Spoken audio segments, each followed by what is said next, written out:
Both of you are registering on online broadcasting software, but both of you say hi again just to make sure. Hello, hello. Hi, Excellent. Peter. How are you doing? Excellent, both So of far, you. so good. All right. Okay, now we'll go over to the live stream and we'll see if the connection, it says excellent connection. So let's see if the image comes up. Oh my fucking god. Come on now, image. Okay, so this is disturbing. Alright, let's take a look at this. So the image took forever to load up. I have no idea why. And everybody, of course, let us know if you can hear us. We have nobody responding just yet. But alright, See everybody. it. Okay, good. Yeah. Okay. Alright. And my mother for Mother's Day, of course. And we are going to, from this point forward, just go through the usual. Hey, here we are. T Tank Berry says, "Good evening, loud and clear, brother. Love you, T Tank Berry. Hugs." Okay. Best Yep. wishes. Good. I just checked. Excellent. Okay, so we'll get everybody building up in the audience soon enough, no doubt. We have a good number of subscribers after all, but we always want more. And now that we've survived to make the 3,000 plus mark, we're going to start emphasizing subscriptions. So Aristides, I presume that you get the how would I say it, get the drift that these different sentences that I Yep. provide you with to put into the chat, that these are things to always be put in. They're perennial. So, and they add up. So they'll just continue adding up, and it's just, you'll just have a lot of sentences to put in throughout the show. More homework. Yes. And it's, consider Yeah, it fun. keeping them all handy. Excellent. Okay, good. And in case Peter's curious about that, we can tell him about that in a moment. T Tank Berry says, "Do what you can where you're at. Cross swords support DDD. The cross swords represent the battle that we're in.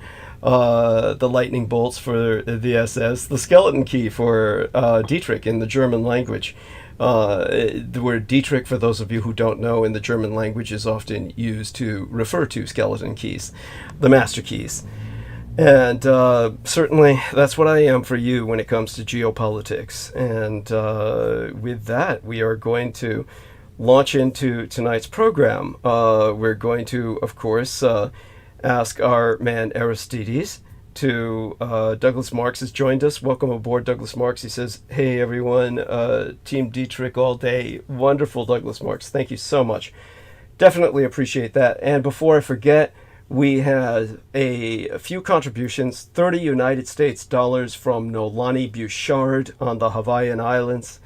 And we have 300 United States dollars, along with this wonderful letter from a lady that I'll read out later, but I'm not quite sure whether she wants to be anonymous or not. But Friend in Florida. I'm sorry? It's my friend in Florida. Joan Roth. Yeah. Excellent.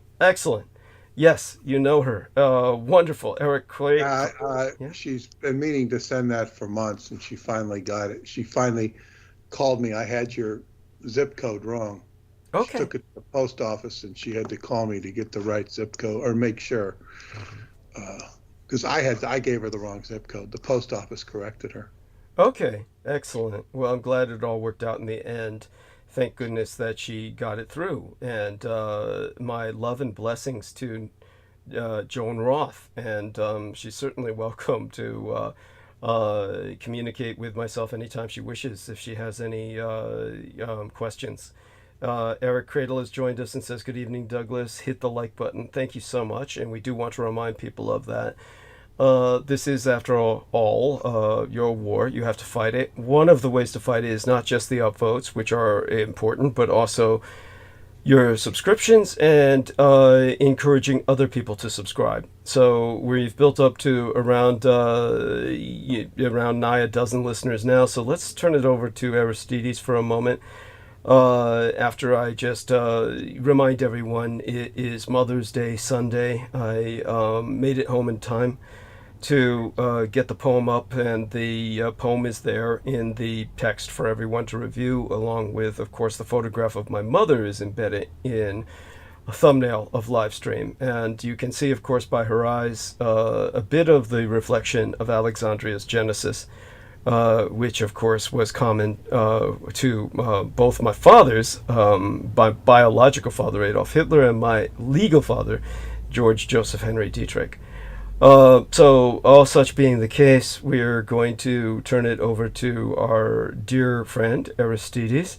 And Aristides is going to let us know about how you can help with subscriptions and with, of course, upvotes. The upvotes are the most immediate thing. Subscriptions are something that you should always bear in mind to encourage other people when it comes to educating themselves about history and current events. This is the source to go to, and it's the most suppressed source in the United States of America. And they do everything they can to sabotage the program. We're hoping the stream does not get cut off, as they are very capable of doing and are often want to do.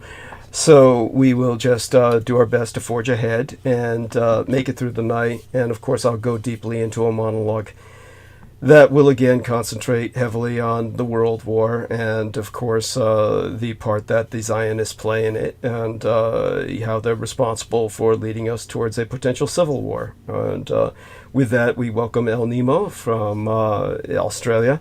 And I'll speak a bit eventually tonight about some of Australia's issues, not into any great depth, but remind people of the fact that Australia has a great part to play in our future, and is certainly one of those nations of the alliance that I should have included in my lineup, now that I think about it, of allied nations when it comes to this war as the lines are being drawn.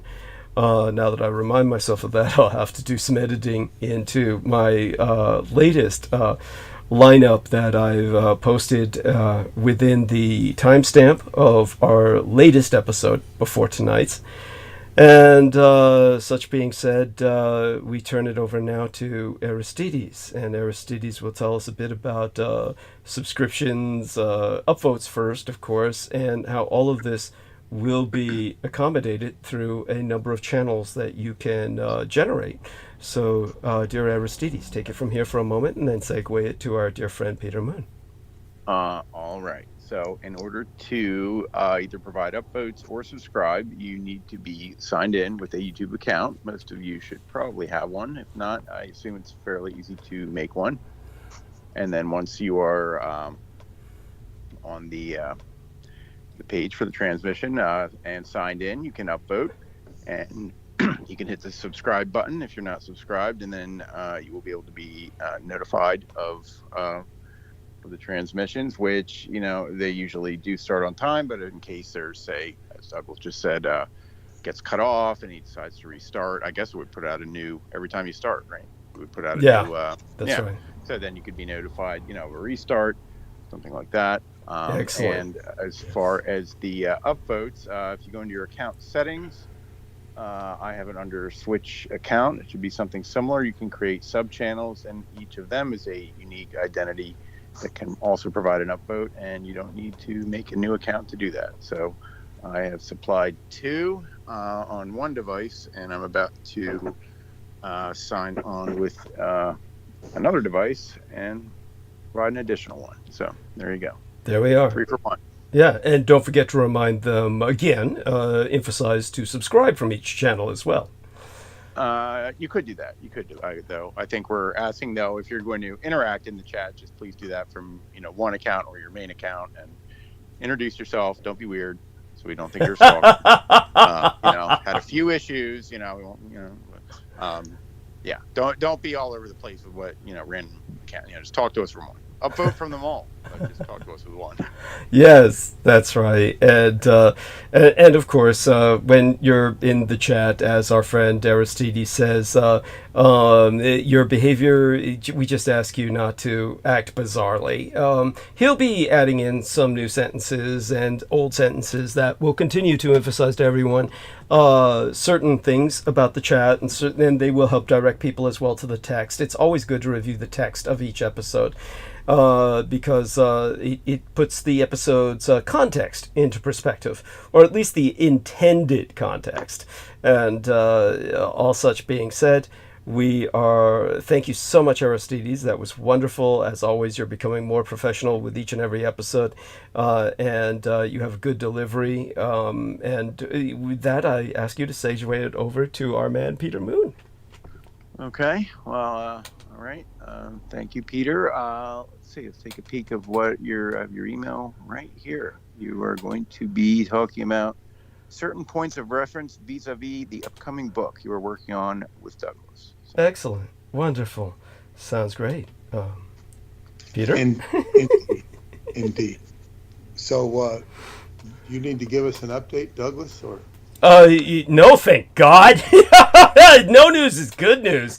I may sound a little tired right now, but I'll certainly get into it more as we get into the night. I am, after all, a quarter vampire, and my biorhythms are geared towards the darkness. So as it gets darker, I'll gain more energy. Was, of course, fulfilled with the blood that I needed at the estates today, as I, of course, communed with my mother, and my son honored me by bringing me to the estates to do that. And of course, I always come back sated, but that can leave you kind of like people who eat a good meal. You can be kind of like rather subdued after such an indulgence, and so it takes me a while to get back into the more energetic mode. When you hear me when I'm tense and energetic and giving you the situation report, that usually means that things are hectic, that they're stressful, and we certainly are happy to report that that's not the case. So no news being good news, I just want everyone to understand that things are stable, so I'm happy for that. They're all the more stable thanks to the wonderful contributions, the 30 United States dollars from Nolani Bouchard in the Hawaiian Islands, which she gives generously on a regular basis.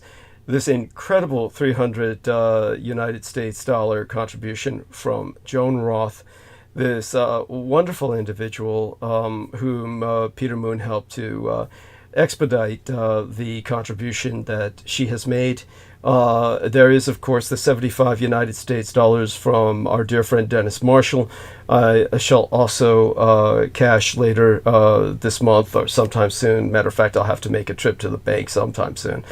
And with that, whatever you feel you're comfortable to share, because this lady has been so gracious, is there any details about her that you feel she would be comfortable with your sharing with all of us, just as a general? Joan has been a friend of mine for a long time, and she's been to Romania with me twice. She's a board member of the World Genesis Foundation. She has a gift, very empathic. Wow. She does Chinese face reading, so she can read your face. Wonderful. And at one point, I was dead set on bringing her out to California with me to meet you. Oh, that may yet happen. I don't know if it'll happen because she's pretty occupied.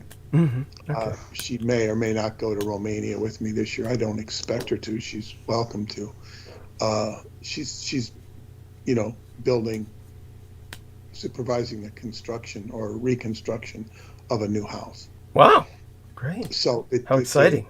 It is hers and her husband's and her family's and whatnot. But she listens, and she's very a great supporter of yours. Wonderful. So that's very evident and certainly appreciated. Perhaps through the photographs, she could read my mother's face sometime. That would be intriguing. I'd love to hear whatever she. It would be. It would be indeed. Yeah. And if she's ever in Romania with me, I don't know. But when she goes to Romania, she doesn't stay on the island.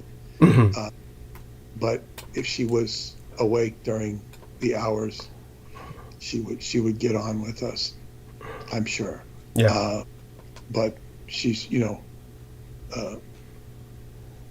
some people don't stay on the island. I insist on staying on the island because that's, I mean, the alternative is to be in a cushy apartment. And the cushy apartment is fine, but you miss the experience. So, it's like, the cushiness is great because I will generally be put up in an apartment for a couple of days afterwards. And it is so nice.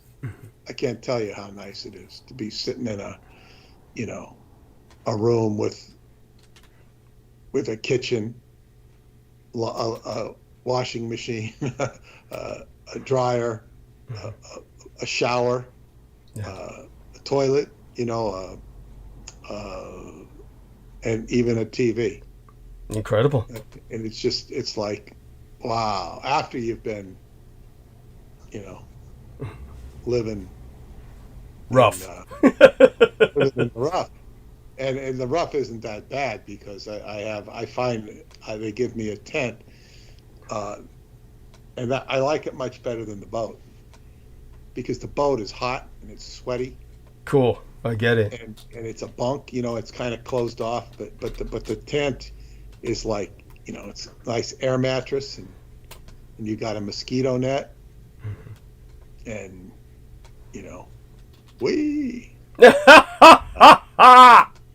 it's just much more comfortable. What can I say? And if you're a man and you have to get up and piss, you just walk a few yards and rather than having to get up and negotiate ladders and go into another boat or whatever it is. It's like, so it's quite good. But again, and then after a nice respite, I'll go up to Choklavina Cave in the scout camp, which it's not quite roughing it as Atlanticron, because you've got a nicer toilet, you got a shower, a warm shower up there, and but it's still, you're still camping. It's not like a hotel for sure. It's just refined camping. So I want to start tonight by saying something I ran across on my YouTube feed. Seems to be a steady way of getting communication these days, the YouTube feed. And it's all predicated on, what you've been watching. And it said something about how to lengthen your telomeres. All right. And the telomeres are your strands of tied to your DNA or your cells? Sure. Give me just a few minutes to explain to our listeners here.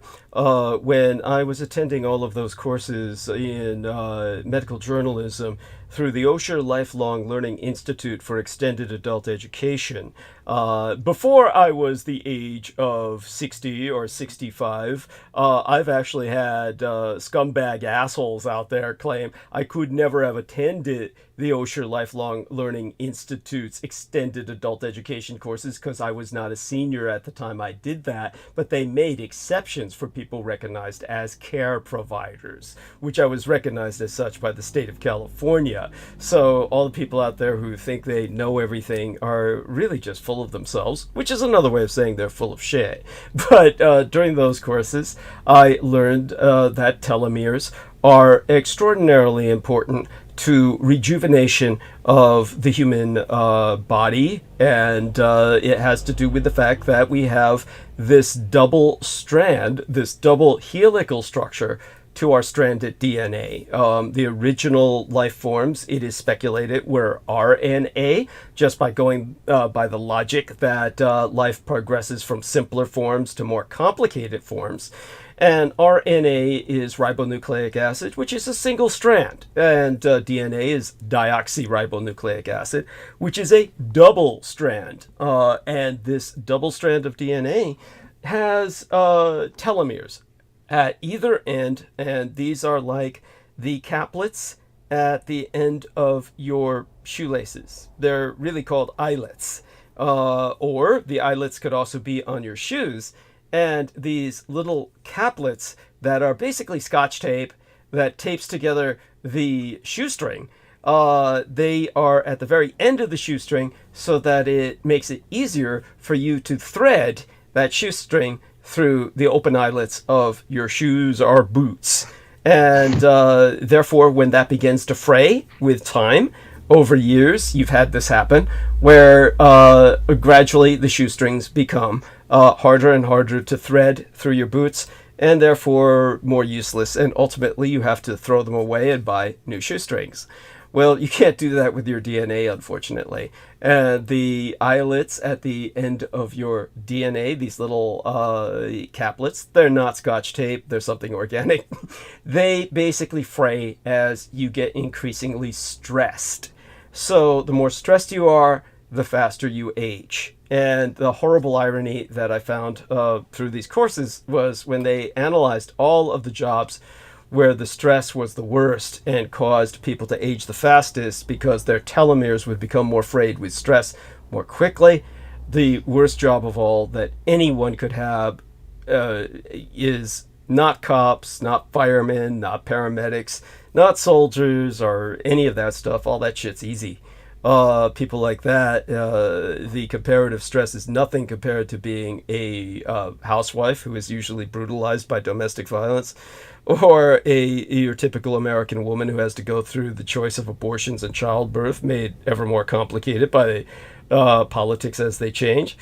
And, of course, the worst of it all was care providers. Care providers like I was for over 11 years. So if I were not a quarter vampire, I would almost certainly be dead by now, because death rates among care providers grow exponentially with every passing year. So they proved through the studies they did on telomeres that your average care provider doesn't last through 10 years. Before 10 years are over, they kill themselves or they die. So that's a biological fact. And I was caring for two parents. So yeah, I should have been dead a long time ago. That's there you go with that. With that, we turn it back to Peter. Now everyone has a general idea of what telomeres are. Yes, so take it from there. Thank you for that.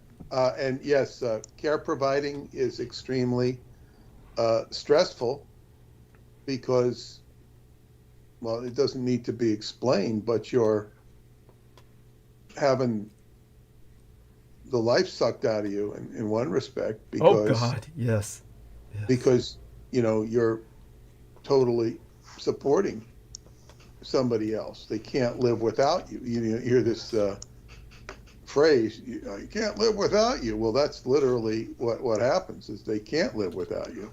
It's true. And it's, and I will also relay that when my parents, you know, passed away in a car accident when I was 21, that one of the thoughts that ran through my head very quickly, not right away, but in even before the funeral, was like, gee, I'm not going to have to care for them when they get old.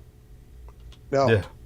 That was nothing I ever thought of or thought of. And then it's like, you know, probably 25 years later, you know, I'm visiting my sister, and, you know, we hadn't, you know, after a long time, and we both discussed, she had the same feeling. Yeah. And she was completely traumatized by what happened. But she says, you know, and I did think of that. She says, you know, that, you know, I'm not going to have to care for mom and dad when they get old. And I thought that was extremely, astute. it's like, okay, well, it just like we both had the same thought. What I'm trying to share is exactly what Douglas says. It is a huge, humongous relief. We had a relief, and it was something. Wow, relief. I mean, we were relieved of something we shouldn't have even have been that aware of. Yet it's almost like, wow. So yes, and one of the remedies that I've read of, and I can't say I can vouch for it because I've never needed it, but for caregivers, olive leaf extract. Thank you. I've done so much with the olive, but olive leaf extract is so relieving, supposedly, for caregivers. Now, the ultimate relief for a caregiver is when the person passes. Yeah, the death of the charge. Yes. By the way, we're up to 30 listeners, just so you know. Excellent. And, there's all sorts of situations that one can, like, I had a friend I was always suspect of his sister, who I never had met, because he took care of the mother because she refused to take care of the mother. I knew the mother.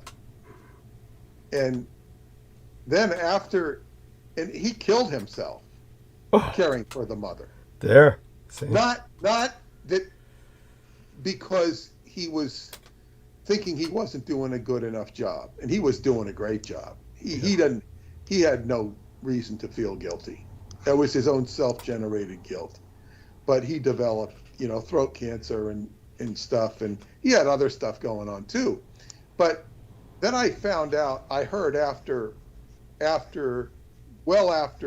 he had passed, that the sister, just refused to get involved in that. In other words, she preserved her own well-being. Yes. I don't know all the circumstances, but I had some regard, if not respect, for her in saying, she knew how to preserve herself. Yeah, I understand. I get that. While, compassion should play a role in such decisions, it's inexcusable to lean on somebody, because it becomes an abusive situation, and some people will literally torture their relatives by doing this. Now, there's all sorts of extenuating and different circumstances, and it's not for me to judge who's doing the right thing versus who's doing the wrong thing, because there's all these different situations. Yet, then again, one shouldn't, one has to do what one has to do. That's the bottom line. Yes. And I know in your situation, you didn't really have a choice, and you had to do what you had to do. Thank you. Yes. And that's okay. And then again, it's, it's your choice, and your mother gave you many gifts. So it's like, it's all relative. It's all so relative. But to get back to the important message I have to convey, it was a YouTube, and you could probably find it if you looked at telomeres and lengthening telomeres, and then you throw in the word hyperbaric oxygen chamber. He's basically saying to go into a hyperbaric oxygen chamber, and this was being presented scientifically, that it will literally lengthen your telomeres, lengthen them, not retard the reduction of them. And if this report was true, and it would make sense that it was. But this is the key thing. This is the key thing. Oxygen. How do you get oxygen into your body? Yeah, you can use a hyperbaric oxygen chamber. You can use ozone. They're both very effective. But Qigong is oxygen. So I started my regimen, which I haven't done in a while, is breathing 100 long, deep breaths 300 times a day. Long through the nose, in through the nose, out through the mouth, 100 times. It makes a great use of your time when you're in the in line at the grocery store or wherever you go. So it's, Qigong will lengthen your telomeres. This explains why I can do what I can do at my advanced age. Yes. Although I'm the first one to admit it's a challenge, because every day I'm playing a chess match with old age. And but I'm moving the pieces. Yes. And you can be behind in a chess game or going even, back and forth, and it looks like you're going to lose, but if you stick with it, you can win. So it's like, you're playing chess with your life.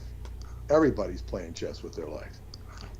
And that's one of the aspects of Qigong is that you don't always remember everything you're supposed to do. It's something you continually have to remind yourself of. But it's no more simple, or it's no more complex than that. Hyperbaric oxygen chamber, if you have the means, the affordability to get at one, do it. I mean, they use them for burn victims.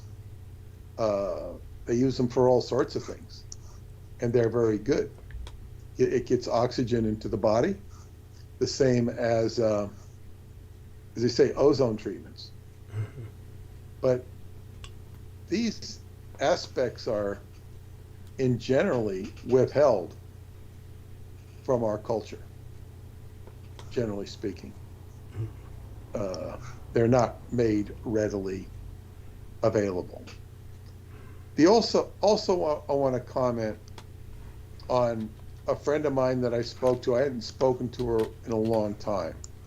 I met her through my friend Jojo. And Jojo, of course, turned her addiction into a profit-making opportunity. Her husband at the time, her ex-husband now, he, they were both addicts. And when they got through their addiction programs, they worked in the addiction business. And when I did a program for her up in Western Massachusetts, some of these people, not all of them, but many of them were working in the addiction business. And there's big money in the addiction business. So I talked to my friend, who's also Jojo's friend, and she was opening up. She's already, making a good living as an addiction counselor, or in the addiction business. I don't know what she does, because there's stuff you do with insurance. There's all sorts of stuff. And she is opening up with some new partners a new addiction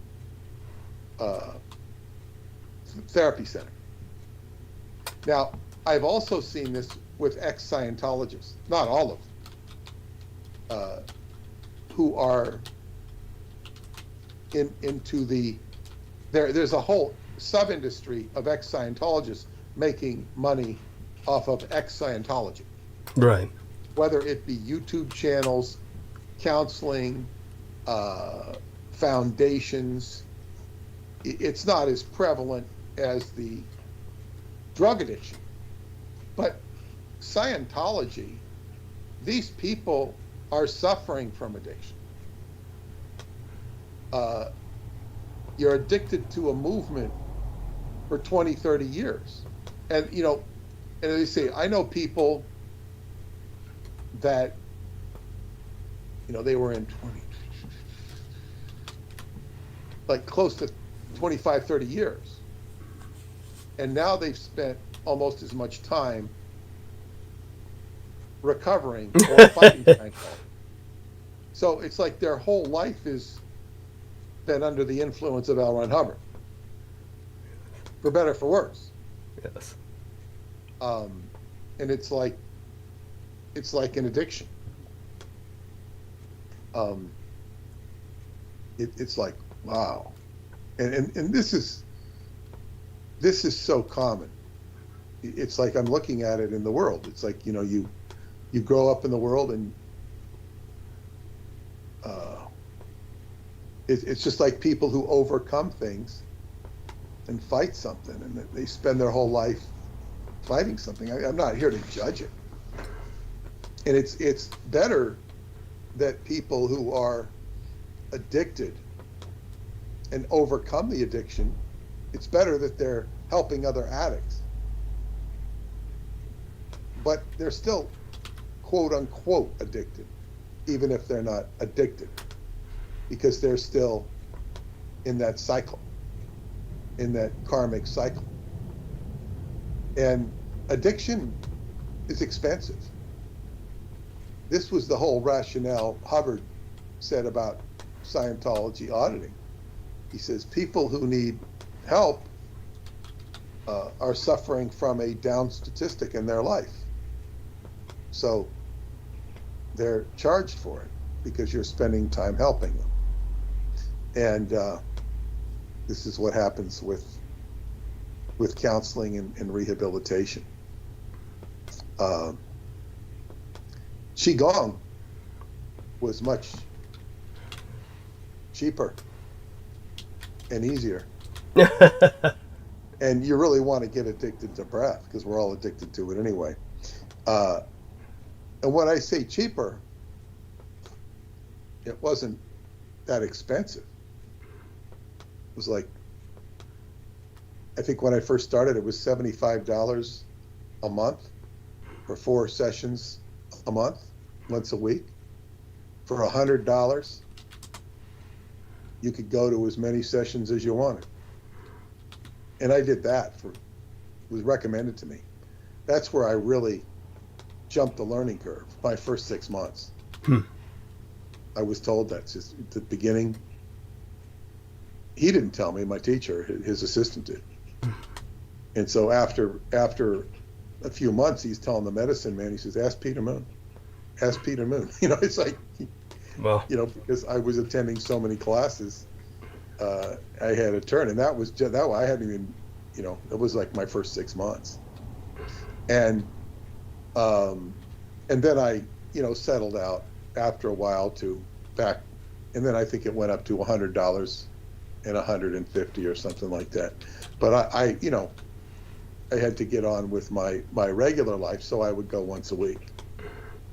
And that, but the cost was time spent doing the work. It wasn't about the money. It was about the time spent doing the work, which was, you know, life-changing. And as they say, life is a continual battle. You have to continually, as they say, move the chess pieces. It's not that there's not time to rest. One can rest. And think in between the lines. Yes. So, by the way, we got a question in the chat from Eric Cradle. Says, Peter, could you please address the NMN and its dosage? I don't know if that's something. And I don't know. MNM is. And Land of No Name says, Peter, can you explain the down statistic? Hi, guys. And gives us. But let's go back to MNM. Okay. I'm looking at this.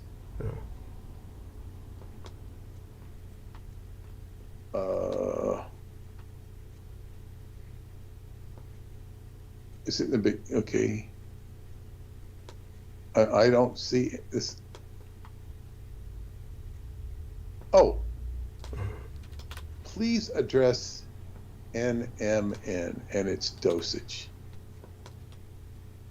Well, you should tell us what MN is. I don't know what the hell NM is, NMN. So Eric, if you could please just tell me what NMN is. I don't know. So anyway, down statistic. Well, I will explain. If you buy a stock and it's $10 and it goes up to 15, that's an up statistic. If it goes down to 5, that's a down statistic. If you're selling books and you sell 10 one week and 20 the next, that's an up statistic. If you sell 10 one week and 5 the next, that's a down statistic. It parlays into, whatever endeavor you're in. Baseball, you hit 305 one year, next year you hit 310, that's an up statistic. All of this relatively has to be taken into account as well. The great Mickey Mantle once explained, I think after he had won this great award called the Triple Crown, and the next year he had another really good year, but they said, well, you didn't hit as many home runs as you did the last year, which he had a tremendous amount of home runs, and they wanted to knock down his pay, which was utterly ridiculous. This is like, that's punishing an up statistic, because he's the best player on the team by leaps and bounds. Well, you didn't do as good as last year, Mickey. We gotta, and he refused to play, and it was adjusted by it took the owner. Wow. So in other words, it's all well, okay. Well, El Nemo, if this is El Nemo. Well, I think that Eric is a he, not a she.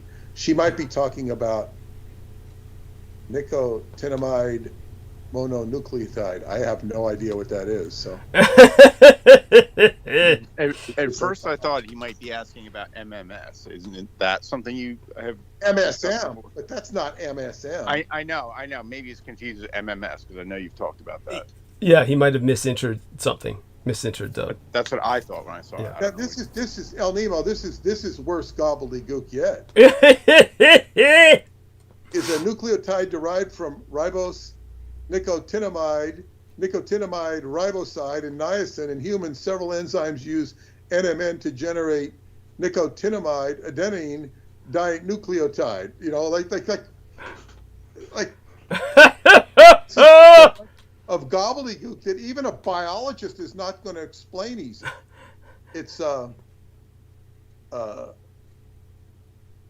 as Joe Matheny once said to me about somebody who was chattering about physics. He says, "Why doesn't he just speak English?" Yeah. In other words, gobbledygookville.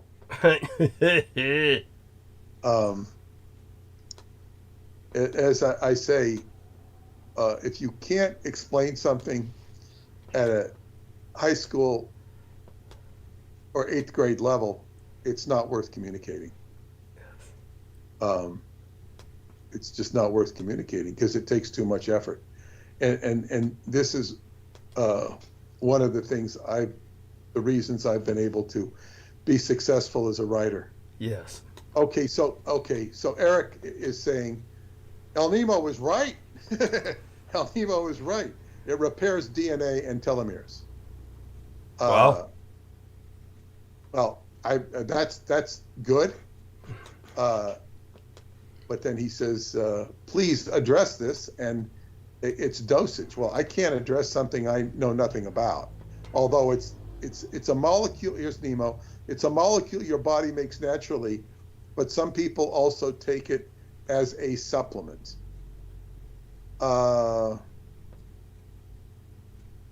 No, this is, I know in Scientology we took niacin when we did the purification rundown, which was to get rid of your toxins. And in niacin, he said it ran out radiation. You get red flushes on your body when you did it. I think it's basically a B vitamin, but it's you took all sorts of vitamins on that purification rundown, which was to detox you physically. That was David Sinclair has books on the subject. Well, this would be a whole subject, but here I should be in the audience, not in the as the talker.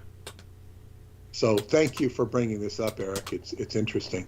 It is a good point. But then again, there's nothing like good old-fashioned breathing. And I would tell you, if people are taking supplements and whatnot, it will help. But the difference between breathing and actual stretching your body and tending, and the exercise is far superior. But it's not the body doesn't need or use supplements. These are good. But so I would encourage people to practice their breathing. Douglas, I want to ask you some questions regarding the book, because I've taken that one long chapter, and it's like, I think I have at least 4 chapters, and there might be a 5th. I've been breaking it up. And this is a simple question. It's about Tsuchi Mikado Hararu. He was the Emperor of the Dark, the last Emperor of the Dark. But I wanted you to distinguish, because there's 2 names. One is that name, and the other name is that you gave, the Tsuchi Mikado Harinaga. Are those different people? Yes. I thought so. Yeah. And Harinaga is the second one, the last one? Yes, the very last, the one that's still conceivably extant. Okay, and who was the emperor who, said, we're not going to do this anymore? He will be the last one. That was Meiji. M-E... Yeah, I'm sorry, go on. Go ahead, M-E-I-J-I. Yes, that's correct, Meiji. And that was, I thought the Meiji Emperor, there was only one Meiji Emperor, or I thought it was the Meiji Dynasty. No. All of them are members of the Yamato Dynasty. All the emperors of Japan are Yamato emperors, but the Meiji was the father of Hirohito's father. Just so people understand, Meiji is the emperor during the Japanese Civil War that you see in Tom Cruise with his movie The Last Samurai. That's the Meiji emperor that Tom Cruise is fighting against. And he joins the samurai in the Satsuma Rebellion, who are trying to maintain the shogunacy. And the Emperor Meiji was the emperor of modernization, who defeated the samurai with a European-trained peasant army. And so this was a astronomical sea change in Japan. It was also the establishment of the Japanese constitution that's still used today and served as the model for the Ethiopian constitution under Emperor Haile Selassie and his father before him. one of the Africans who defeated the European colonial powers, wiped out an entire Italian army. So the Ethiopians were inspired and learned from the Japanese. I thought the Italians invaded Ethiopia. That was later. That was later as under Mussolini as a revenge attack. That was they were seeking vengeance for the defeat of their royal army. Mussolini, of course, his army was not royal; it was fascist. So, but with the when it came to the emperors of the dark, these were the Onmyoji super sorcerers. That is the two individuals that you're speaking of are different, and Harinaga was the last one that my mother dealt with. Okay, thank you. Those were the questions I had, and I appreciate that. In the Tom Cruise movie, which I did not see, I've seen parts of it, including the end. Is he on the side of the shoguns? Yes, he's on the side of the shogunate that was, of course, at that point, senescent. It was on the decline. They had ruled Japan for 1,300 generations. 13 generations, but almost 1,000 years. Or certainly it felt like that. It was certainly several hundred years. People in Japan thought it was going to be forever. It was the world that was kind of like, it seemed like it would be eternal.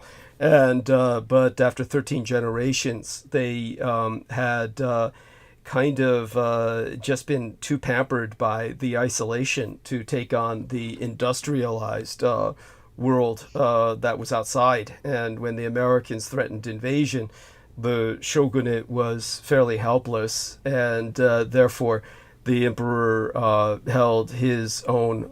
He reclaimed secular power, and that was Meiji. And then Meiji did so by war. As I said, he raised a peasant army trained by the Europeans and then defeated the samurai. But so just to disambiguate for our listeners, this is how the Tom Cruise movie makes it easy to understand for Americans, is that because the Europeans were training the peasant army that was used by the emperor, Tom Cruise is made in the film to look like some kind of renegade mercenary who's just on his own, develops a bond with the samurai. But the context would be that he's a federal agent of the United States government, and he's basically helping the shogunacy because they're trying to counter the European influence in Japan. So basically, as an agent of the United States government, he's disowned. They don't go into this in the film, or rather, basically, like Peter Moon, I've never really watched the film. In my case, it's because I hate Tom Cruise, but I've seen snippets of it and scenes of it, and there's really no need for me to watch it, simply because I know so much about samurai history and watch actual Japanese films that particular film is redundant for me. It's something that I would have watched with my parents if they were alive, because we all would have bonded over the relationship that my legal father had with my mother, which was that of a white Caucasian American and a Japanese woman, or Asian woman of half Japanese extraction. So when it comes to the film itself, just remember that Tom Cruise is on the side of the old school, and the Europeans are trying to bring in a new school of Japan that they can trade with. And in this case, they're not really doing it as colonial powers. It's the Americans who are acting in that regard, and that's why they were trying to bolster the shogunacy. And just so people know, this is such a traumatic time in Japan that it became part of a Japanese popular culture subgenre, a genre, just like Americans have Westerns. And of course, Americans would tend to think of samurai as a genre, like a Japanese counterpart to a Western. But then Americans also have like romance, adventure, other genres. And to the Japanese, a kind of genre that would be more specifically Japanese than simply samurai would be what they would call shinsengumi, which was when the shogun was desperately trying to adapt, the 13th shogun and last shogun, who was morbidly inbred and probably sterile or maybe even impotent, and just very literally physically fragile and weak. So this poor individual was so desperate to try and maintain the shogunacy that he began to advance peasants to the samurai status. It's that level of desperation that you see when a white guy is allowed to become a samurai. Now, basically, you also see that with the miniseries Shogun at the beginning of the shogunacy that was established by the Tokugawa shogunate, meaning their own kind of military dynasty that was parallel but separate from the imperial dynasty. When you watch the hit miniseries Shogun, either the old one or the new one, they're both taking place in the same time period where Tokugawa Ieyasu, the first of the 13 shoguns of his line, establishes that shogunacy, the first shogun to rule all of Japan. There were shoguns before him, but he was the first to rule all of Japan and maintain his dynasty. When you see that dynasty being established, that's when you see Anjin-san, the British individual who then becomes a samurai. That by the way, is a real story. Just like there were Americans who did work with the Japanese that were reflected by Tom Cruise, and that's all a real story as well to a degree. It's just Tom Cruise represents, how would I say it? He just doesn't represent these men very well, in my opinion. But when it comes to Anjin-san and the British history, there was a British man who was made a samurai at the beginning of the shogunacy because they were trying to look for men to teach them how to use firearms. And because they were looking for men to teach them how to use firearms, then they got a British guy to help train them in this. And later on, when the samurai are accepting someone like, shall we say, what Tom Cruise represents, they are also trying to get the Americans to show them how to use machine guns. Okay, at that point we have huge Gatling guns that are on wheels like cannon. And the emperor has purchased them, and the samurai are trying to learn how to work these machines, and that's what Tom Cruise is really supposed to be training them in, because they already knew how to operate firearms. So they're trying to learn some of the heavy weapons that are industrially produced, or learn about them, learn how to use them. That's what Tom Cruise is supposed to represent. I don't even think they really go into that in that film. I certainly don't remember seeing any scenes of it. So all that being articulated, when it comes to the shogunacy and the Japanese, what happened was between Emperor Meiji, when he won that civil war and reestablished himself and set up a constitution where the emperor had all power, and this was known as tokutai. That's the principle of all power ultimately resides in the emperor. That is what the Ethiopians based their constitution on. So what happens is that he had a son named Emperor Nogi. No, not Nogi. What was it? I'm trying to remember. It was right after Meiji and before Showa. Is it's the dynasty into which my mother was born, or rather the emperorship into which my mother was born. So let me see, between Meiji, look at this. I used to know these things off the top of my tongue, but it's easy to forget this emperor between Meiji and Hirohito, because he is, not that he's eminently forgettable, it's just that he went stark raving mad. Which had a lot to do with morbid inbreeding in the imperial family. And of course they don't give me that when I look it up. I'm trying to look up. Doug, what you've told me, yeah, in the book, yeah, in the books, yeah, I could understand anybody in the imperial line going mad. Yes.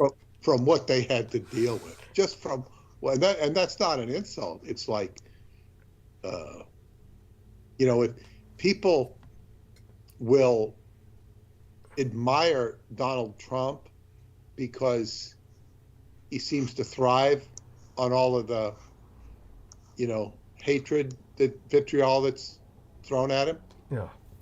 Yes. You know, even people that don't like him are amazed at it, and certainly he does have a lot of vitriol put on him. That's nothing compared to what Emperor Hirohito had to deal with. Yes, thank you. And that's not to minimize what Trump has gone through. Understood. Understood. By the way, it's Taisho, Emperor Taisho. I don't know how I could forget that, but it's like I said, it's basically a lot of Japanese would probably remember that, but they would probably agree that all of their education would have taught them about Meiji, and then maybe they would learn about Hirohito in this kind of peripheral sense, only in the sense that it's one of these things that everyone knows about, but nobody speaks about. I mean, there's 126 emperors. I mean, just looking at this list of emperors, which I've looked up right now, I shocked myself by of course, seeing Naruhito, who's the latest emperor. And I tend to forget all about him because we tend to get locked as we get older into what we're familiar with. And after Hirohito, it was Emperor Akihito for the longest time. And then Akihito, of course, went through this abdication of his throne so that he could die in peace, and which is a rare event in Japan that emperors abdicate, but it does happen. And so we are at the 126th emperor in terms of recorded history in Japan. And we're at Naruhito now. And I've just kind of forgotten about Naruhito in the sense, even though I will go back to remembering him every once in a while when there's an earthquake and then he shows up and he kind of rallies the population or something like that. And of course, it's not that I've, how would I say it, ignored, or it's just one of these things that just falls back into your subconscious mind. But between the Emperor Meiji, who was the object of that Civil War film with Tom Cruise, and we have Hirohito in World War II, between the two of them was Emperor Taisho. And what happened was that Emperor Taisho was a hero. He hero worshipped Kaiser Wilhelm in Germany. That was when Japan was cleaved to the Prussian system of militarism and schooling. That was because of Emperor Taisho. But other than that, the fact that Japan's destiny became interlocked with Germany at that point, there's very little that can be really attributed to Emperor Taisho, because he then lost his ability to process rationally at some point. And so they kind of basically retired him quietly, and Hirohito, long before he ascended the throne, was really running Japan. So Hirohito was running Japan pretty much from the age of about 24 years of age, maybe even well before then. And he was trained by General Nogi. But Emperor Taisho was in between those two, and he's kind of like this shadow emperor. But when it comes to what people need to remember, Emperor Meiji was what Tom Cruise was fighting. Then Hirohito comes into power in World War II. Taisho's between them both. My mother was born during that time under the 123rd emperor is what Emperor Taisho was. And during that time, the other thing that was notable about Japan was it became extremely westernized and extremely democratic. You had Japanese flapper girls at that time. It was just, you think about the 1920s in America, and you think about the flappers, and you think about bootleggers. You had Japanese flapper girls in Japan, and Japan was extremely democratized. You had politicians begin to hold actual power because they had to, because the emperor was insane.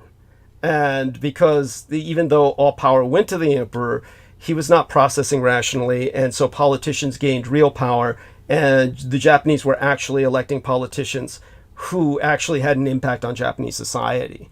So this was a time when everyone thought that Japan was going to turn into this decadent, liberal kind of society reflective of America or something. And then when Emperor Hirohito ascended the throne, all of that changed because he realized how dangerous the Americans were, and understood that the Americans had planned war with Japan, as well as many other countries on Earth, that the Americans, of course, had spoken openly of exterminating the entire Asian population and repopulating a depopulated Asia with Americans and other European powers. So there we have that. That is all what comes to mind. And in the midst of this, on the occult front, you have the individuals that I mentioned, and then you have the last one was Haranaga, was the last emperor of the darkness that maintained the Onmyoji.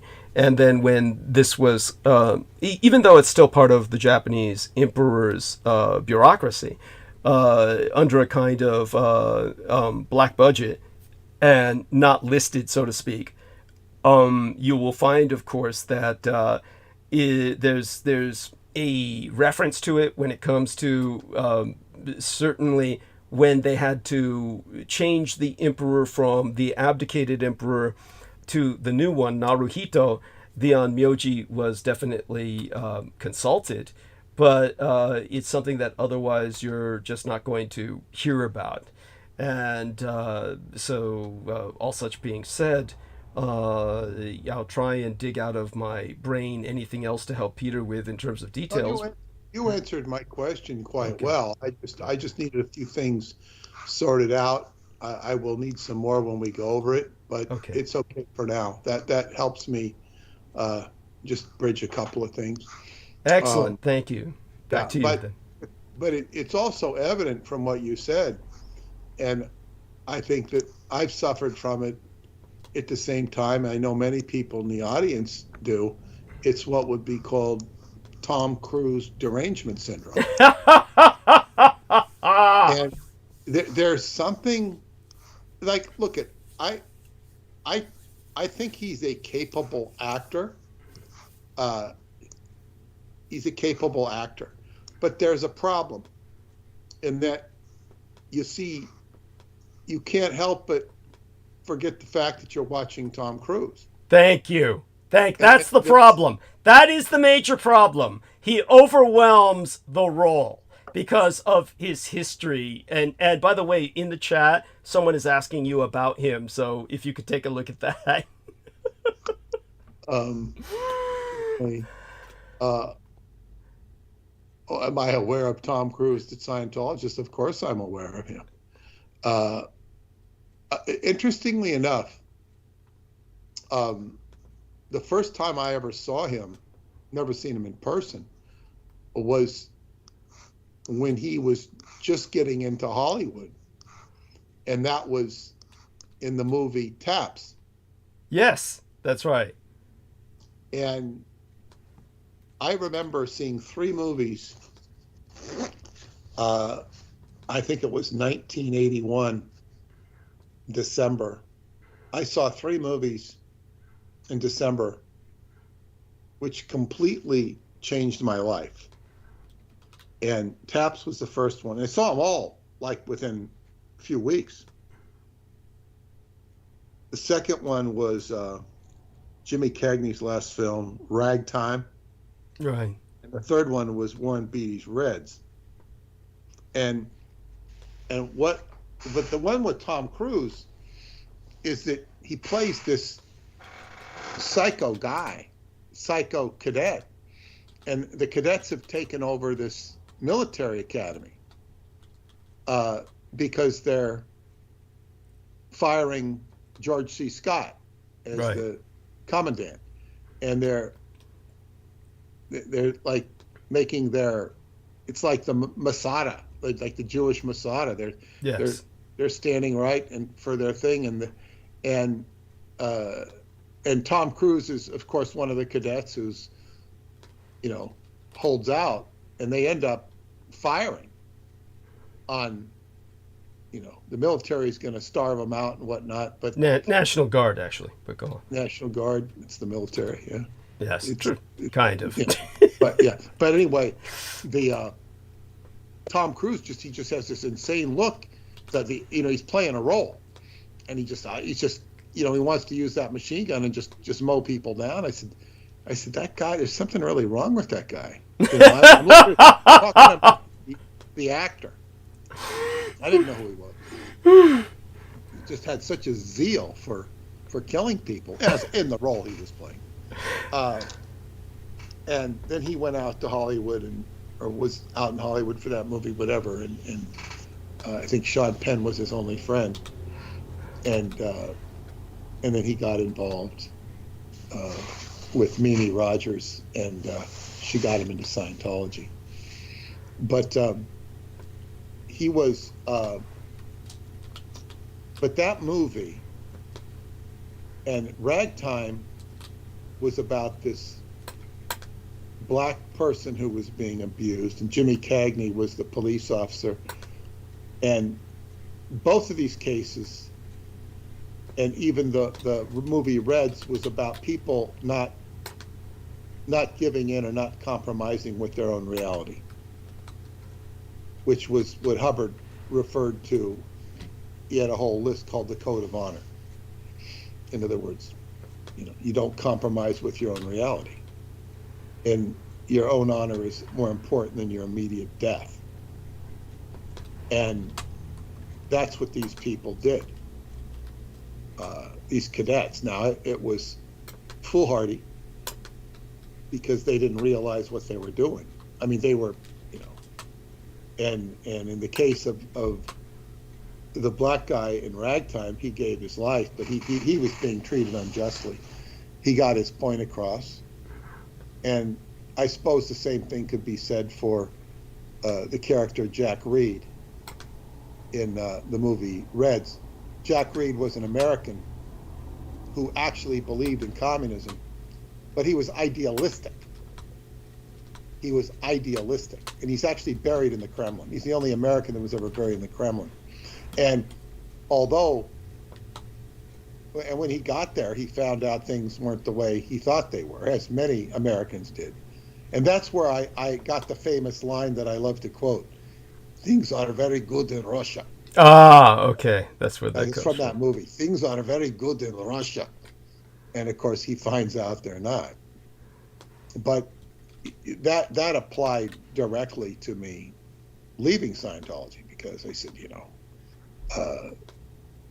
it's just like you have to stick to your own heart, your own life force, and not be have your energy field compromised, basically. And this is what happens: is people compromise their own integrity. And while you're taught not to do that, there's something called peer pressure. And I was never very good at bowing to peer pressure. It just, I didn't care. So for whatever that's worth, but to answer his question on Tom Cruise, Tom Cruise is, I guess, in terms of his Scientology pedigree, he's completely antithetical to the Tao. And that speaks loudly. Thank you. He's just way too aggressive and in your face. Yes. And I think when you're as successful as he is, and he's been very successful, I mean, I don't know if there's been a more successful actor. I mean, he owns a whole studio. Yeah. He parlayed his success into owning a studio. And not even Mel Gibson did that. That's Mel true. Gibson has his own problems. It's like actors, that's the thing, is actors are creative and they have a vision. They get in directing. Somebody like Jimmy Stewart or John Wayne, that environment, they were just big stars. That's all they needed to be. Yeah, that's right. They weren't moguls. They didn't aspire, and it was big enough to be a big star. Yeah. and that's quite something to be a big star in those days. Yes. Nowadays, there's too many stars, and it's a different environment. But it's like one time when O.J. Simpson was going through his trial, one of my astrologer friends, she said his fame was going out the roof. She looked at his chart, and he was famous in football, but he became, the most famous person on the planet for the murder. Yes. It's infamy. So in other words, you can be famous, and then it can parlay into infamy. Donald Trump was more famous as a real estate developer. He became more famous as a TV star. Now, as a president, he's become at least 50% infamous. The other part of him's famous, the people who like him. But now he's achieved infamy. And I'm not making a judgment on him. I'm just saying people consider him infamous. So it's like, fame can turn. Pete Rose, the baseball player, who got caught for gambling, he went from famous to infamy. So it's like, God, it's weird. So Tom Cruise is had so much success that it's like, how do you deal with it?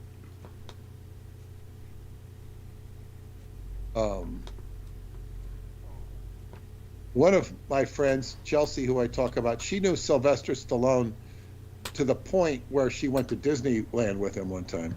Well. And his entourage. It wasn't one-on-one. Oh. Because, her brother was in Rocky 2. Ah. Just doing a singing gig, and I guess he said he got cheated out of the royalties for that song. He said Frank stole it from him. Jesus. Frank stole it from him. And, he made a good living. He didn't, it wasn't worth his pursuit. But this is the way they do business in Hollywood, I guess, Yeah, they steal things. Frank he might still be a Scientologist, but she said that his brother Frank could not handle his own brother's success.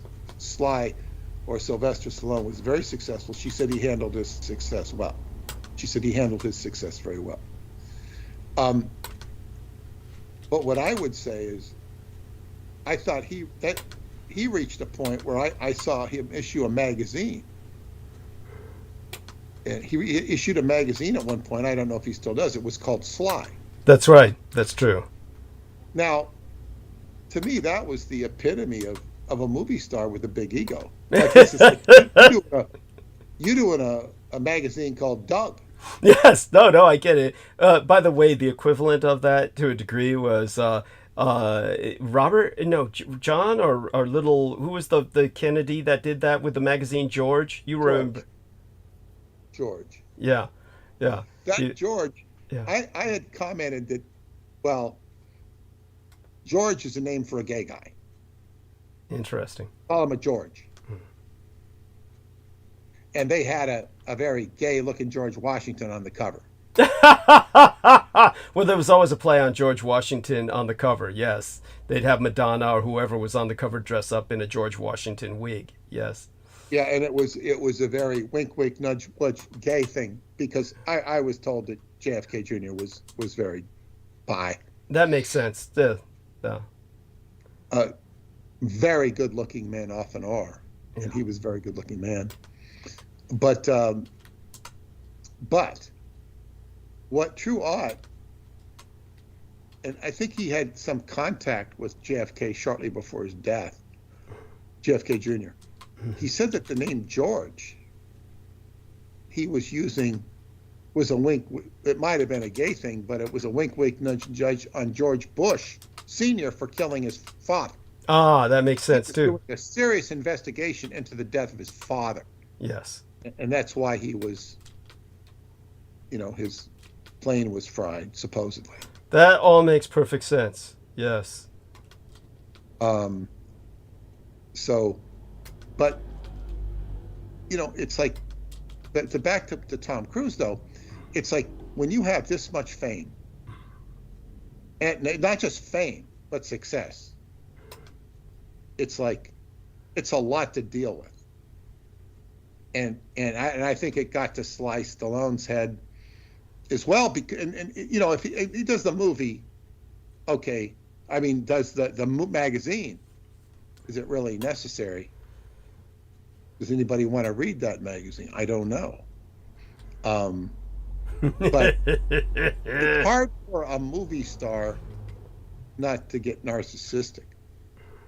It's challenging because they have so much attention put on them. But when he keeps doing Rocky movies and Rambo movies, it's sad. What if Marlon Brando kept doing, Godfather 2? They're doing scenes from the past. I can't get a give an offer I can't refuse. He just keeps coming back. It's like it's something really rank when you have to keep coming back and doing the same thing, and you keep riding the same horse. Now, Tom Cruise does that with Mission Impossible. Yes, And which I think I saw the first movie, but it didn't interest me to go back and see any of the other ones. I mean, and I can't criticize the movies, but as they say, it's hard to watch a movie with him without, reacting to him being Tom Cruise. yes. And that's the unfortunate thing about him. Now, as far as Scientology is concerned, which the person's probably curious about my response to that, well, as I said, he's antithetical to the Tao. He's also broken many rules of Scientology, of it, and it's like one of the biggest offenses you could commit was to communicate it at a level that could not be understood. In other words, that would alienate people. And this is what you had with the couch jumping. Yes. For those who don't know, that happened on Oprah Winfrey, and it had to do. Everybody knows. I think everybody knows about the couch jumping. Just like I think when my daughter was in third grade or something, and she said something about Jerry Springer. I said, "You know who Jerry Springer is?" She's like in the third grade. She says, "Dad, everybody knows who Jerry Springer is." Yeah, but there's always younger listeners, and they don't, so. I'm sure they do. They probably that guy jumps on a couch with Oprah. Show how much he loves women. And it had to do with Brooke Shields. It had something to do with Brooke Shields. No, that was separate. Okay. This had to do with him being in love with Katie Holmes. Okay. I believe. He's just, I'm in love, Now, Katie's daughter, it's been reported, will not, she's changing her name from Cruz. Good for It's her. been reported because because he won't talk to her. Now, it's like he is what could I say? But see, everything in Scientology is ecclesiastically wrong. Thank you. From what I was, I guess what you call an adjudicator of what was ecclesiastically correct and not. We never used those words, but that's the words it was, and it's a complete abomination to what it was, and it's travesty. So if yeah, so but his ego is being fed. He's being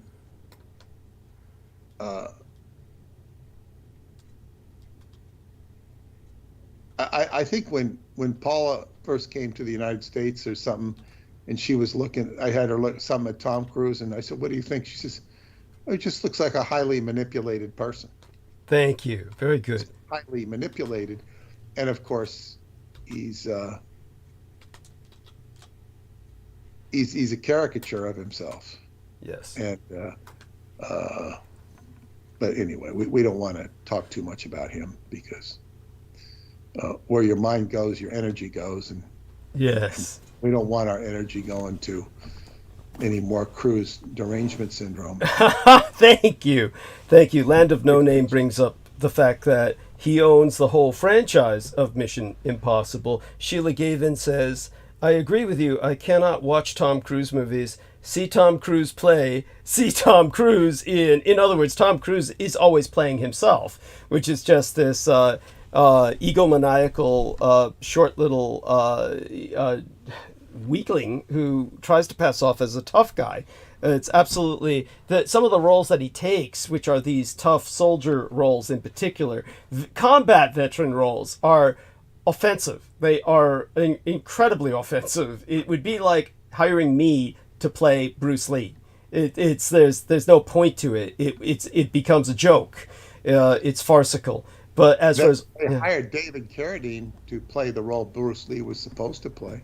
Yeah, understood. And the only reason I could live at peace with that was because of what David Carradine himself said, was that even though it was horrible what they did to Bruce Lee had written out that entire prospectus, and they didn't hire him.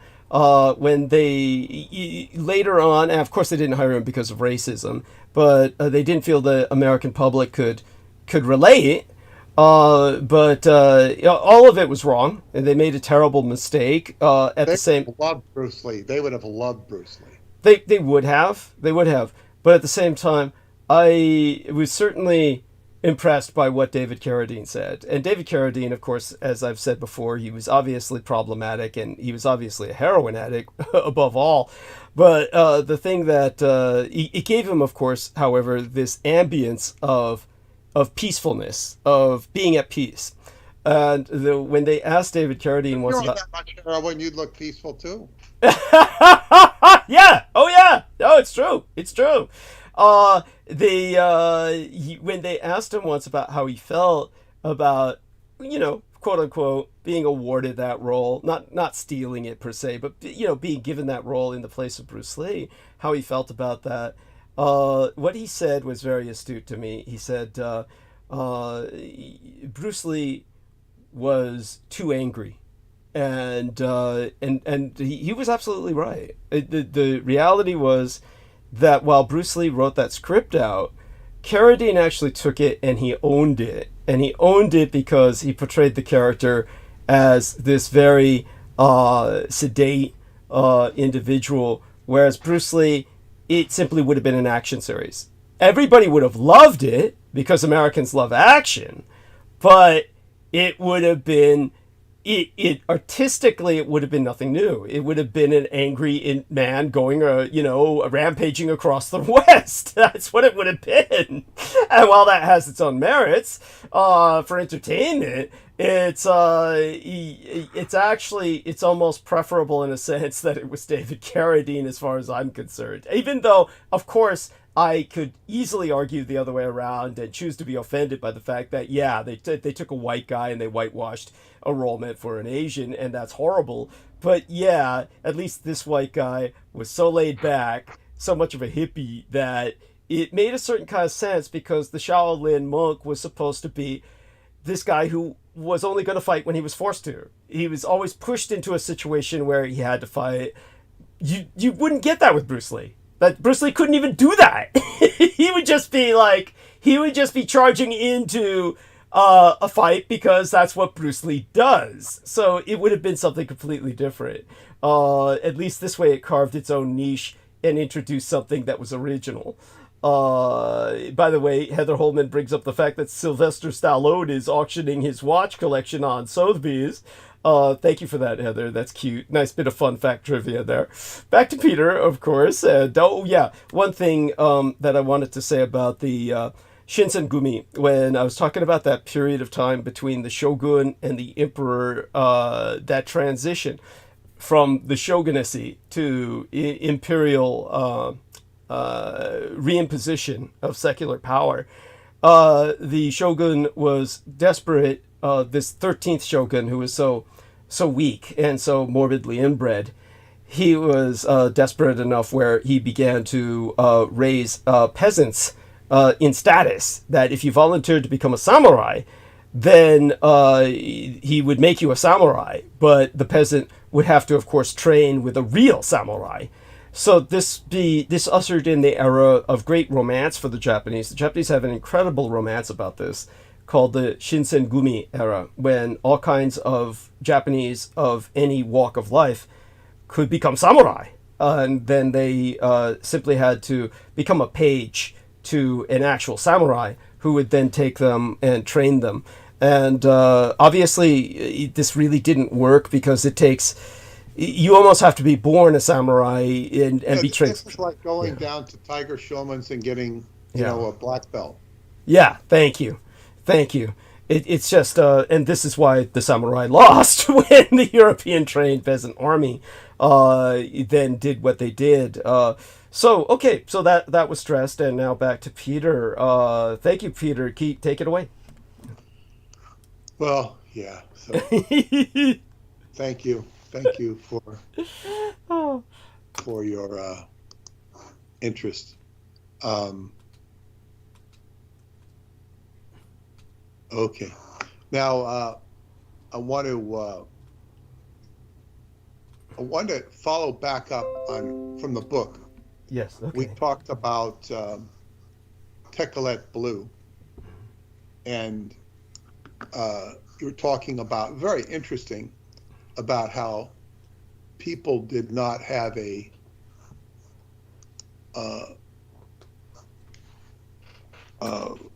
capacity to process the color blue. The color blue. Yeah. So,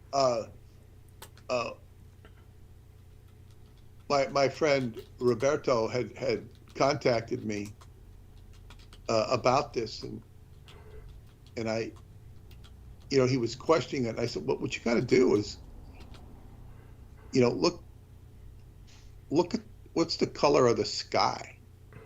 What's the word for sky? And I looking at the etymology. It's very interesting, and it backs up what you say. But it's like the word blue comes from Old French, bleu. Mm-hmm. I don't see blue in French, but it says of the color of the sky, sky-colored. Yes. Livid, lead-colored. Pale, pallid, wan, light-colored, blonde, discolored, blue, blue-gray. So it's almost as if they didn't see the sky. Yes. Thank you. It's pallid, pale, wan, light-colored, discolored. That's interesting. From Frankish blau, B-L-A-O, or some other Germanic source, Proto-Germanic, blah, B-L-A-W. Now, blah, blah. It's like, okay. Now, it then says, this is from pre-Indo-European. Bleu was light-colored, blue, blonde, yellow. From root, pale, B-H-E-L, to shine, flash, burn, shining white. Pre-Indo-European root yielded Latin flavus, yellow. So it gets confused, yellowish gray. It's very interesting. It's shiny. It's lead colored. It's interesting. It's interesting. Thank you. Where it seems to get a lot of traction is with lapis lazuli. Yes. Lapis lazuli, which is a blue stone, which relates to Lazarus. Boom, boom, boom. Yeah. That thread is to raise from the dead Lazar, leper, filthy beggar, leper. Now here, where you get into leper, you get into discoloration, which is white and pale. Yes. And I've done, X amount of work on leprosy, which was originally a white skin disease that they had in Egypt. And they kicked the lepers out. But the lepers is not the disease we know today. Leper means spotted white, lack of melanin. So there is but it eventually gets parlayed into blue because, that was interesting. But also, I wanted to share something that, and I got, this is from a friend of mine, and I'm not going to give his name, but he said I could share this. Okay. He says, as mentioned, I was a messianic, I don't know what a CTN is, wearing the tzitz. The tzitz, that's the teklet blue. Yeah. Wearing the robes with the blue, teklet blue on it. Was messianic. I guess, I don't know, I saw messianic.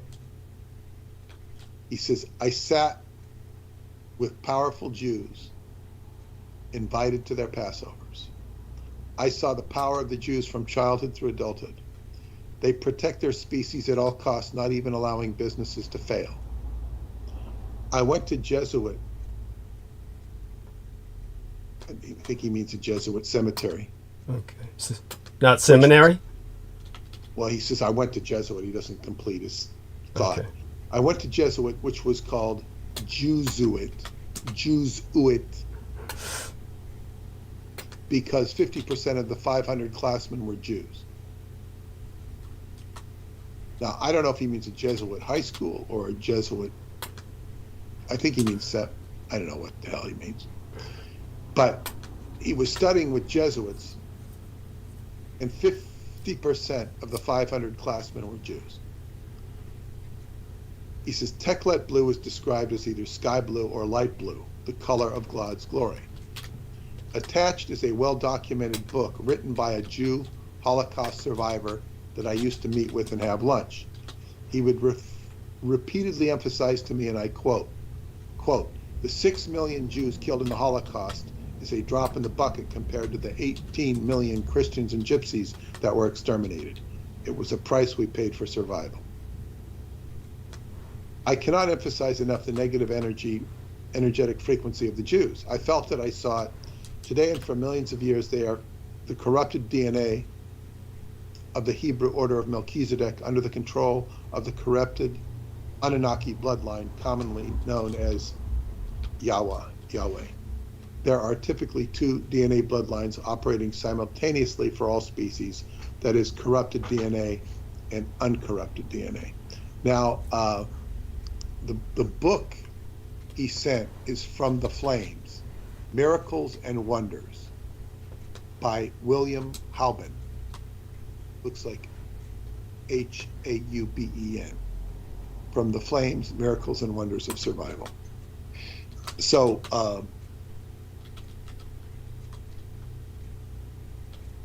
this is a testament from somebody who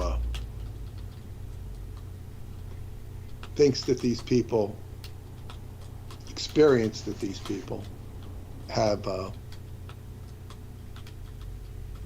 corrupted DNA. And that they're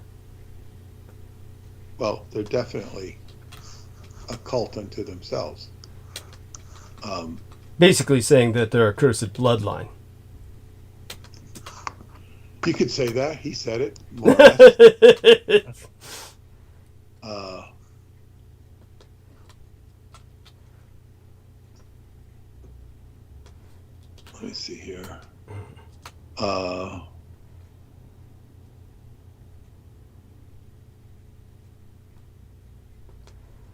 he sent me a bunch of other stuff that I don't understand. Yeah. And he sent it to you too. It takes a lot of decoding to understand it. Yes. So I'm not even going to try and address that. But he took it further. What I did see was by I forget his name, Levine, the great one they call him. Yeah, Mark Levine. Mark Levine. He went on a rant. No doubt. It was a rant. Yes. Now, what was interesting about the rant, what he was saying, how bad it was that, what they're doing, what Biden's doing to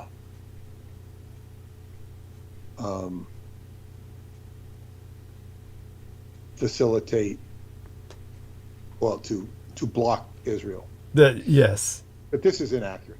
That's right. Quite true. Yes. Yeah. But what was interesting about what he said, now he's Jewish. Of course. But he was complaining about Jews funding Biden to stop the Jews. It was unmistakable what he said. Yes. And he wasn't just singling out George Soros, although he was mentioning him. But he says there are Jewish interests that are backing Biden to basically do the riots, which is very significant. He's acknowledging what he would term treachery against his own people, by his own people. But he's still hypnotized by Israel itself. Of course. He's bonded. He's bonded. Yeah. Yeah, and that's part of the confusion. And I think that the work we do when we put the delineation, I think it will really help sort things out. Yes. Because when they see this, and it's like, okay, what's going on here? Because I think most people think of Herod as just a Jew. And he's not. But he successfully co-opted the whole Jewish heritage. Thank you. Thank you. And this is the big problem. Now, but I also saw, and I don't remember where I saw it. I think it was on YouTube. I'm sure it was on YouTube. It was on the TV. It's that all of this stuff about Biden stopping aid to Israel is complete BS because it's a technicality. Yes. You see, it's like there's a certain threshold where Congress has to approve it. But they're still supplying arms to Israel. Yes. It's just, let me put it this way. If you send so many, it's just water under the, it's kind of like if you come into the United States, I think you're not supposed to be carrying more than $10,000. I don't know. It used to be. So I think there's plenty of wealthy people who buy their way into U.S. citizenship, so that must have changed. Go on. Yes. Well, you don't buy it at the passport kiosk. Understood. It's not you're not supposed to carry. That's what it used to be. I don't know if it still is. But the point is, it's the same sort of principle. It's like if you're getting huge funding, you go through Congress. If it's just routine shipments, you could keep supplying arms to Israel. Yeah. Netanyahu has also made it clear that they don't need the arms. Yes. So this is kind of like, if you're going to pay my bills for me, great. I don't need you. But if I can sucker you into it, I will. And I will lambaste you in the press, and you'll feel bad. Yes. So this has all been, clearly misconstrued. I also had occasion to listen to a former member of the Jewish Defense League, and he quit and is now campaigning against the Jewish war machine because of just the devastation they would do to people. Good for him. He'd say they go into their house, tip over their furniture, tip over their tables, look for stuff, and it was brutal. Yes. Absolutely brutal. And they did it with punitive attitude. Yes, of course. And he said he couldn't, look at himself and continue this. Absolutely horrible. And people would just be ordered to leave. They were going to, blow up the area. Yes. So, and how much the news is filtered. And I would say that there's activism going on, that these protests are being done for political reasons. However, I think there's enough genuine traumatic genocide occurring that it genders popular support. So it's like they're feeding on a real situation, but they're using it to their advantage. Not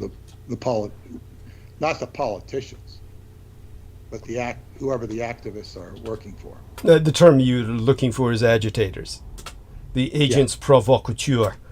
Yeah. What you might be looking for. Yeah, which is a long tried and true profession. Probably an older profession than the oldest profession. Agents. It's a form of prostitution, after all. Yeah. So this, and to really track the war, where I would look to is the movement and action of the planet Mars.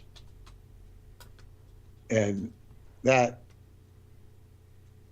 really kind of tells the tale better than anything. And I think Mars was in Pisces. I'm going to look at it right now. If Mars goes into Aries, that's when it's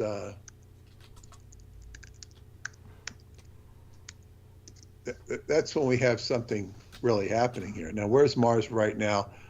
Oh, Mars is in Aries. So that's not good. It's in 9 degrees Aries. 9 degrees, and Aries is, of course, ruled by Mars, which is the god of war. So Mars is in its own house.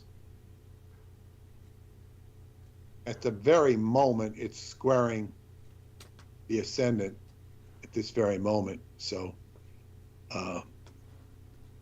war could be breaking out now, for all I know. Yeah. Well, I mean, I'll certainly speak to that in normal. Actually, it's not squaring. That's Neptune. Okay. Its chart's not reading right. It's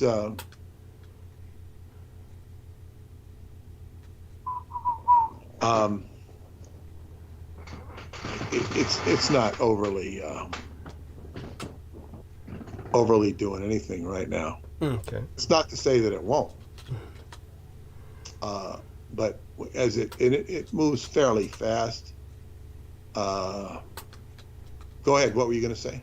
Oh, I just was going to say, In my monologue, of course, I'll address all of this in depth. I'll speak, of course, to Benjamin Netanyahu saying we'll stand alone, we'll fight alone, we'll fight with our fingernails, as if they didn't have all the bombs at their disposal, just piled up for generations by now. And, so I'll go into this, of course, just how insane it's getting, all the rest of that. And, of course, Biden's impotence in all of it. There you have it. I'll go into it, but we're happy to hear you kind of introduce the topic. And certainly, right now, Mars is not badly conjuncted. It's not badly aspected, except it says the moon is squaring Chiron, which is the wounded healer. So you could say there's aggravation there. It's also conjuncting the North Node. So at this moment, one would suggest that we're headed towards war. Yes. But it won't necessarily stay there either. So at the moment we are. I don't know. There's just a lot of. Well, by the way, Aristides, please mention to Peter Moon what you've just, of course, entered into my private messages. This is something I will also address. Senator Lindsey Graham, of course, is older than dirt. He probably actually remembers World War II. He may have been a child then, but he probably actually remembers it. But he's been, of course, you can tell, Peter, what was said by our representative from South Carolina, Aristides. Obviously. I saw a little, I guess it's like a news type bit. Lindsey Graham suggests dropping nuclear bombs on Iran and Palestine to defend Israel. I mean, I think Palestine's pretty close by. But yeah, they do have really little ones. Still. Yes. Yeah. Mm-hmm. And there's a whole lot going on. I'm about to send you another thing here. What the Israel ambassador shreds the UN charter. His little what would you call it? All right. Little fit there at up the UN stage. What would you call it? Acting out or little bratty fit there. I'm going to shred your charter. Cool. I'm going to talk about later how Israel flatters itself as being the Taiwan of the Middle East. But continue, please, Aristides. I'm just can't on the days in between, I just kind of put away a few things to kind of bring up. That's what I had right now. Yeah, right. It's like we can't get our way. I'm gonna, yeah. Right. Yeah. It's just acting out there. Yeah. Shred the UN. Come on, so dramatic. Come on. It's a dramatic time for them. They. Right.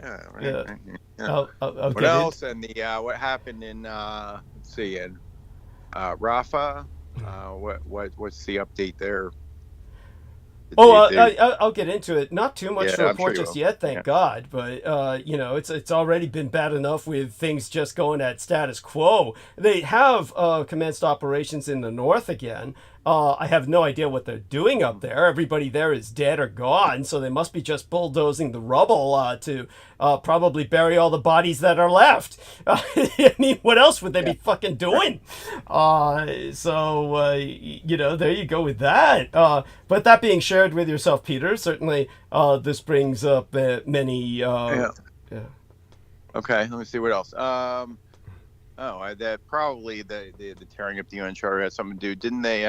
Let's see. As of May 2024, the state of Palestine is recognized as a sovereign state by 143 of the 193 member states of the United Nations. Imagine that. Yeah. So you can see that they're upset. Oh, that means a lot more nations recognize Palestine by orders of magnitude than they do my Taiwan. Right. I had heard of the Lindsey Graham statement, and he's obviously, over the edge. And because he's from where he is, the Carolinas, they're very, red heifer bound. I don't know. I mean, he's got to be religious, but I don't know to what extent he is. He would have to be coming from that area. So I would imagine that has a lot to do with his, his statements, which are certainly, I guess what you'd say, provocative, to say the least. Provocative, yeah. Inflammatory. Yeah, I don't know that they're troubling because, he doesn't have any real power other than rhetoric in terms of this subject. He can criticize Biden.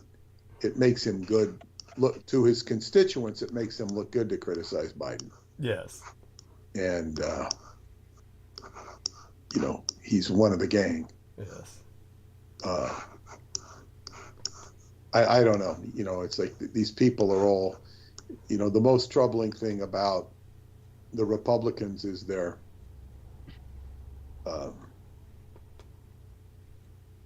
is not even their infatuation for Israel, but is rather their withholding aid to the Ukraine.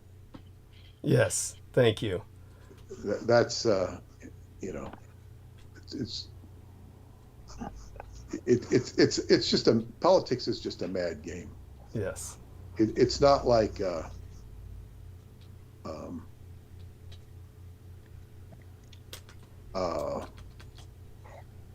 it doesn't, it's I guess what you'd say.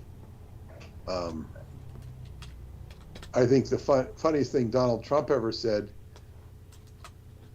is he says, this is even before the election. I think he said it during the election against Hillary when he said, the game is rigged. And, because she rigged the election against Joe Biden, the primaries. And he called that out. But in other words, we live in a rigged system. And it is very rigged. So it's just, we go on to these. So if you get yourself too wrapped up in it, it's not good. It's not good.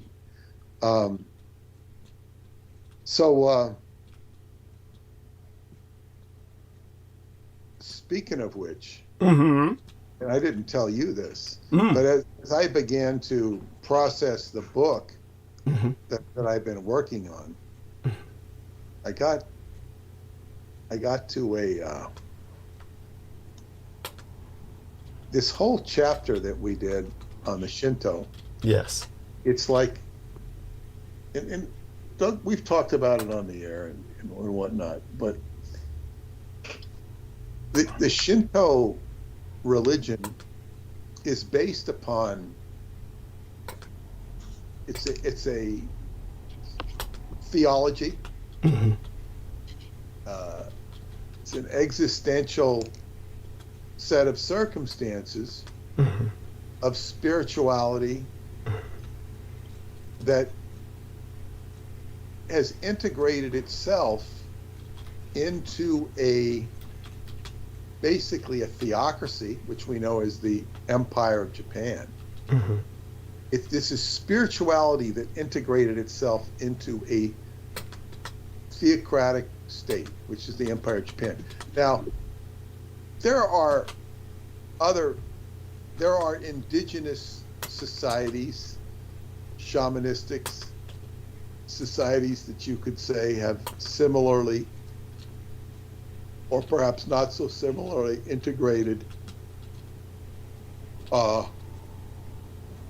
spirituality into their culture. If we talk about See, Catholicism, which claims to be, the personification of Christianity, is really kind of, it's weird. Mm-hmm. It's weird because you have, this Christian movement that is actually upheaval to the Jewish establishment, which is actually the Herodian establishment. Thank you. It's an upheaval to that, and the Roman is the continuation of that, but somehow that meme caught on so strong that it could not be killed. It could only be co-opted and convoluted. But in fact, you had a theocracy, or what claimed to be a theocracy, throughout the Holy Roman Empire. Mm-hmm. You had, and all of the monarchies were divinely ordained. Yes. They were representative of God. Mm-hmm. And that's where they got their authority. Mm-hmm. There was a lot of dross involved, meaning sludge, toxicity. We see this in the Inquisition. In Japan, there was brutality, in Japan. There's a certain purity of spirit, and you see it in the bonsai plants. You see it in some of the feng shui of Japanese gardens and Japanese culture. You see that, and it's kind of stands alone. You don't see it as in the Chinese. You see peaceful things in China, but you don't quite see the same Zen. Yeah, the level of asceticness, the ascetic. It's beyond ascetic. Yes. It's beyond ascetic. Yes, thank you. And this finds its way into a theocratic state, which the empire is genetically endowed to administer, Mm-hmm. with varying degrees of, as Douglas was saying, ability. Emperor Hirohito seemed to excel at it. Yes. In a most peculiar way, because he doesn't ever come off as being egocentric. Quite the opposite. Yes. You could call him very, the richest man in the world. Putin's been called the richest man in the world. Right. But, he wears it. Yes. He beats his chest. Yes. Emperor Hirohito, no, he doesn't have any need to have a big ego. Quite the opposite. Yes. He can just recede into the background and do his role. Yes. So, as I'm processing the various aspects of the book and the political issues that come up on the show, and I'm thinking about the emperor. There's a certain, this book starts out, and we're talking about the legacy of H.P. Lovecraft and Harry Houdini, who get killed for revealing the secrets of the Tekhelet Blue and exposing the Herodian Empire. Mm-hmm. Yes. And that's not to reduce it to that, but that's pretty much the essence of what they had to offer, and not to minimize, because it's a very big deal. Yes. It was a very big deal. And in this book, we've exposed that, but it amplifies it so much more. And I didn't know it was going to go down this direction. And the reason it went down this direction because I wanted to include the stuff with Henry Wallace, the Golden Messiah. I didn't even know about the Emerald Llama at that point. I didn't know about it. Yes. So now, and the Emerald Llama is a deeper, darker version of Herod or the Edomite Empire. Yes. He's deeper and darker. And he's deeper and darker than Aquino. Yes. Only he doesn't seem as irritating. By the way, I'm going to send you an email right now. Let me make certain this gets to you, to both correct addresses, and I'm going to press the send button. And so I've pressed it. Hopefully this arrives, and let me know if you can open that. And I just want to make certain that the sentence is legible so that you've got a good general Romanized spelling for the two individuals I believe we were discussing. Feel free to read the sentence aloud, of course. And there we are. Have you gotten the email? I got it. Excellent. And so let me thank this young lady, Heather, for sending me something and tell her I'll address it later. She's just bringing up something to me. So what I sent to Peter was the names of the two individuals in question. And the very names, of course, the Mikado, which is usually used to refer to the emperor with a single iconograph, with a single character, or as many of you Westerners would perceive it, just a single Asian scribble or squiggle is what it probably looks like to most of you. They would use the Mikado. It would be the most convenient way to indirectly reference the emperor. By indirectly, I mean it's kind of like you're not really saying emperor, you're really referring to the emperor as a portal. Because it really means gateway, as in the sense of the Shinto torii, what the torii are, of course, are a specific physical object. It rather refers to the emperor as a dimensional portal, because he is, of course, the high priest of Shinto, the cosmology which Peter Moon has been speaking of. And so as this portal, these sorcerers are also kind of emperors in their own right, but they're portals unto darkness. Therefore, their name, Tsuchi Mikado, and this kind of a portal into darkness, or the portal into the night side, as opposed towards the sun. So they have their own secret empire, so to speak. And it's an empire of ghosts and shadows.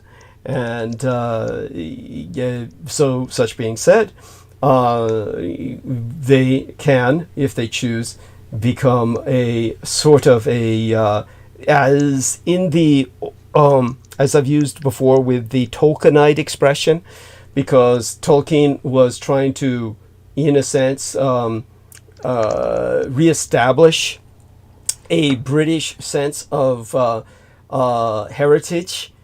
Britain being comparatively speaking to the continental cultures, a relatively young culture.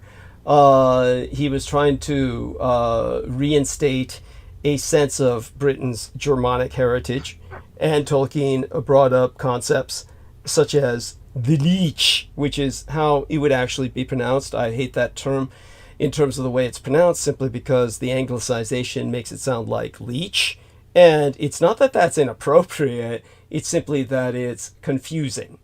But leech in the Alden English, or the Proto-English that evolved out of the Germanic, would refer to anybody's body, alive or dead. Just would be like a leek.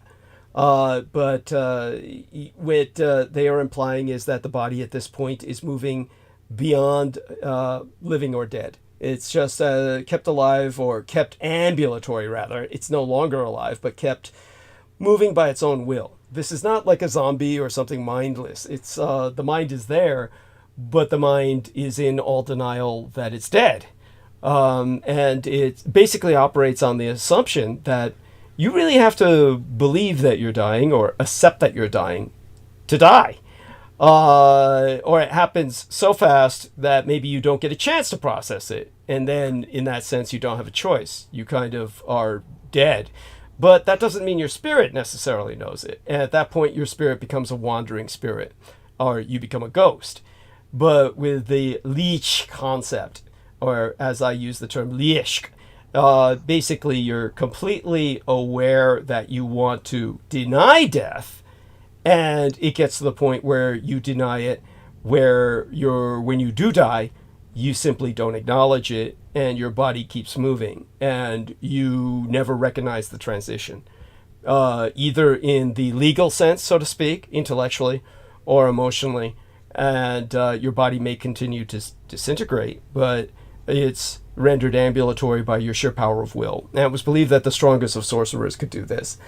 So the Europeans had a concept for it that Tolkien reintegrated into the Lord of the Rings, and you see that concept with the Nazgûl or some of these other characters.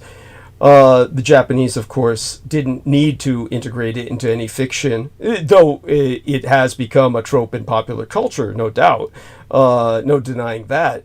But certainly that's recent. That is comparatively very recent. But for the majority of Japan's history, with their sorcerers, it was known that they could ultimately, if they choose to do this. Not all of them chose to do that, just like some emperors would abdicate the throne because they're just getting old and tired. Then in some cases, the Lish, or the Japanese version thereof, would simply maintain themselves, and other times they would not. They would just get old and tired and just say, fuck it, I'm gonna die. And so I wrote to Peter about one of the Tsuchi Mikado who chose to do that. The one after him chose to become what's known as an onryo, or which would be like their version of a leash. And so that was the one that my mother dealt with. Understand that the emperor could not dethrone these men, could not say we're ending the this practice. He could say we're not acknowledging anymore, we're not recognizing it anymore. But these men were so powerful, even the emperor would not try and attack them or destroy them by force. And they were allowed to continue underground, so to speak. And so a few things I'll bring up to Peter now, and I'll just again just kind of send him an email. This one, let me send him another one here now that I think about it. And here we are. It'll have one paragraph here, and it will kind of outline the fact that the onmyoryo still exists in a technical sense, and I'll explain how it does that in this paragraph. And when it comes to the these two men, these giants of the occult, then I will send him a paragraph on that as well. So let me send this to our dear man Peter right now. And okay, so give me a second here, and I'll do that. It's interesting. The details. I don't think the Japanese have anybody that corresponds,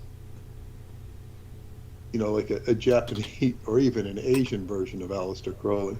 That's I certainly take that as the case. It's hard to imagine that any Japanese would be that flamboyant. Exactly. Yeah. But even aside from the flamboyancy, yeah, it's I suppose you could say that the subway guy. Yeah, you're talking about Shoko Asahara, the cult leader of Om, or rather the correct pronunciation is Om, like the Buddhist chant Om. That's where they get it from. Om Shinrikyo. And Peter has actually found out, of course, the fact, through his own research, Peter has found out that Shoko Asahara was sharing pantyhose with the Dalai Lama of Tibet. Now, that's putting it a bit crudely, but they were really up each other's ass, in a sense. You know, we can only speculate that they may have been physically intimate, but they were really promoting each other. These guys had each other's back. And so there was that. So, Peter, did the email reach you? And again, it's something you're welcome to open. It just did. Okay, great. Again, it's something you're welcome to open and read aloud. Right. It's great. Okay, good. And that hopefully will provide some needed information. And when I use the term IJN, that's for Imperial Japanese Navy, just so you know. I forgot to add that in there because I was typing it up so fast. So IJN means the Imperial Japanese Navy, and there you have that. And they were deeply connected with the occult department. My mother always preferred the Navy over the Army. Just so people know, the Japanese Army and Navy were states within a state, and they were separate states at war with each other as much as they were at war against the Allies. They really did not cooperate, and in some cases might even go so far as to basically how would I say it? Sabotage each other to a degree. So when it comes to all of this, then I would say that she chose the side of the Navy in terms of her sympathies, mostly, which is interesting because she mostly worked with the Army, which is probably why she romanticized the Navy. We have a tendency to romanticize that which we don't work with directly, because familiarity breeds contempt. Okay,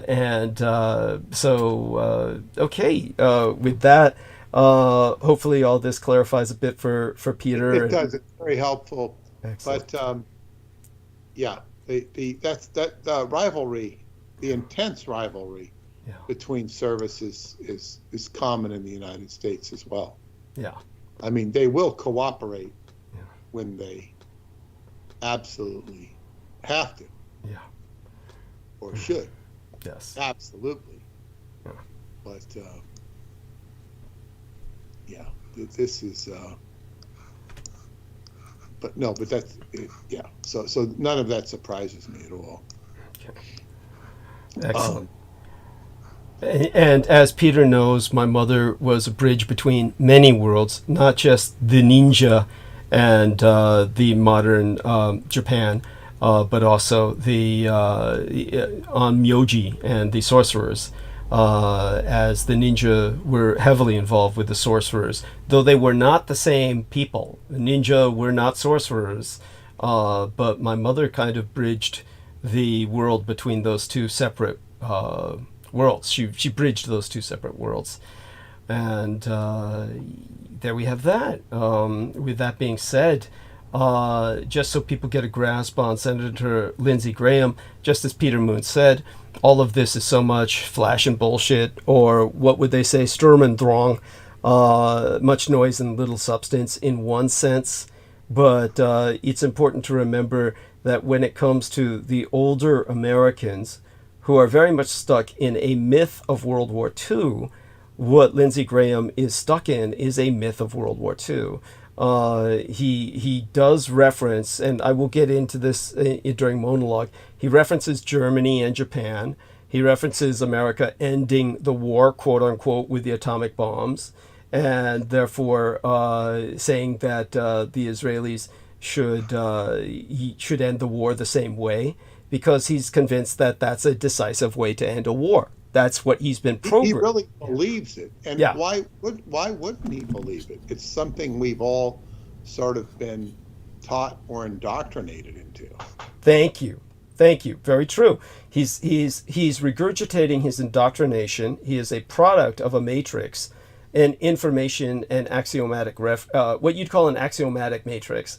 For people who don't understand, the term axiomatic means something that's accepted as true in a general sense, such as you're impacted by gravity when you jump off a building. That would be axiomatic. It's accepted in a general sense. There are people, of course, at all times who will deny axiomatic truths and sometimes prove these axiomatic truths to be wrong. Most people will think of the Copernican revolution, finding that the Earth revolves around the sun. It's a terror to be an axiomatic revolution. But when it comes to Peter and I, through our book, which will be made more famous through our succeeding books, this new book and our revision and expansion of the vampire book, and the third book on Nazism in specifics will help to make the Roswell deception more famous than in and of itself. But we are conducting we're conducting a war on anachronistic axioms which no longer apply. They're axiomatic, but they're wrong. And just like the thought that the Earth was the center of the universe, in a sense, in a mechanistic sense. I mean, it is in a very real sense. One of the things that Dr. David Lewis Anderson worked with was light cones, and light cones helped him redefine time.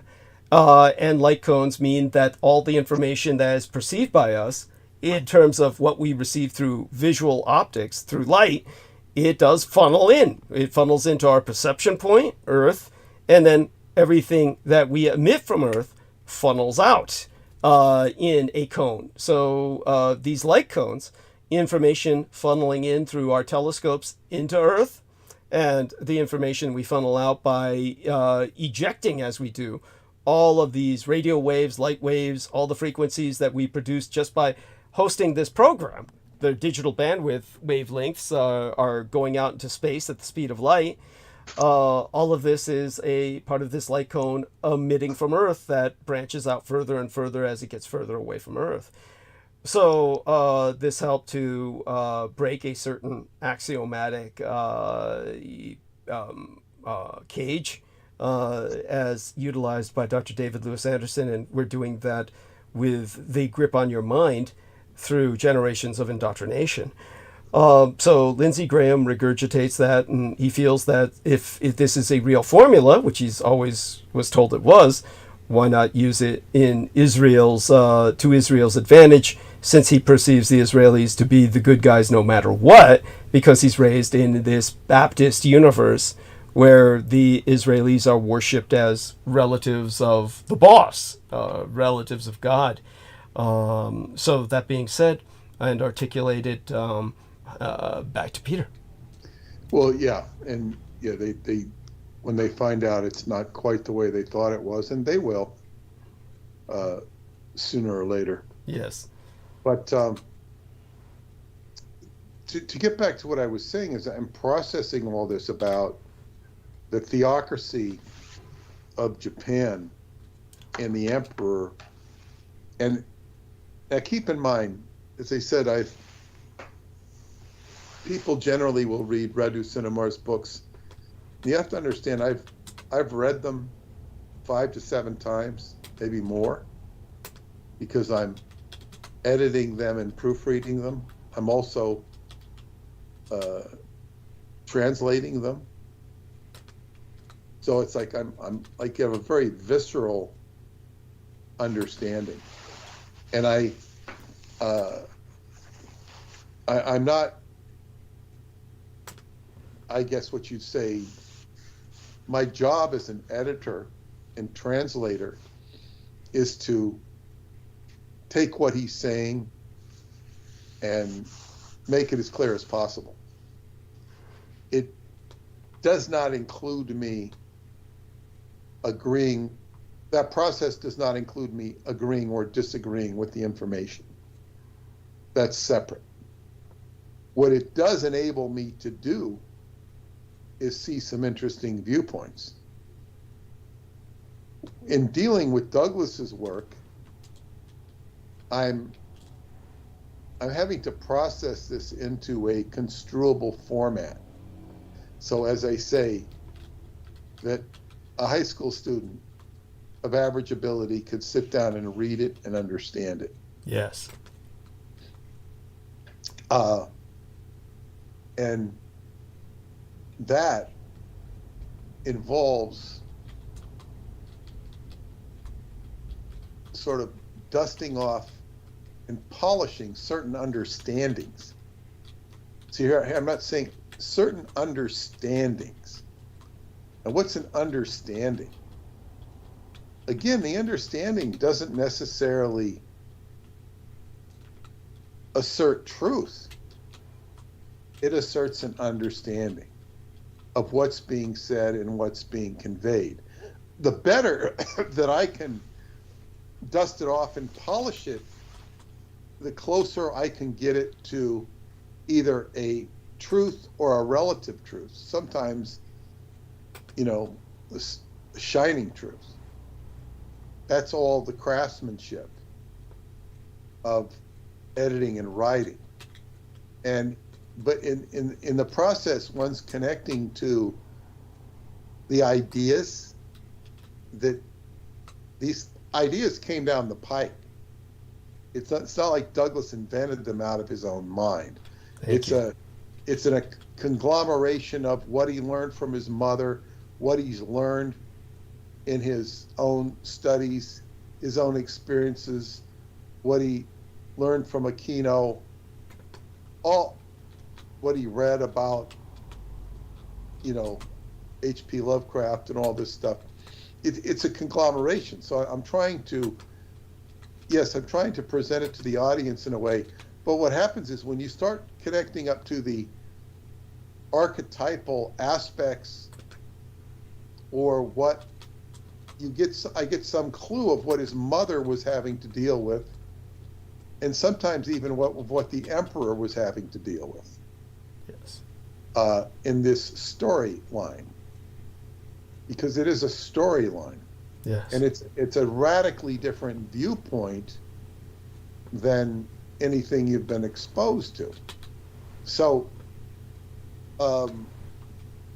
as I'm looking this and I'm saying, these things need to be conveyed, that there was a war going on, and it was a war on a very occult basis. And when you cut back, of course, the Emerald Llama is what enables. Now, this is a question actually that it came up. Mm-hmm. Okay, so Henry Wallace was over there in Asia in 1944. Mm-hmm. This would have given time and opportunity for your mother to be there with the commando team in 1944. This was when the Naga experience would have, and she would have the Naga milk. I don't know if she did that back in Japan or in Central Asia. No, that was in Central Asia, but go on. Okay. But then, what time period, if you know, did she... Now, she had to get permission from the Dark Emperor via the Dark Emperor to extinguish the Emerald Llama. Yes. Now, was that done on another plane of existence? Then it wasn't like she goes. Did she have to go back to Japan and talk to the Dark Emperor, or or did she, call him up on her cell phone, or telepathic?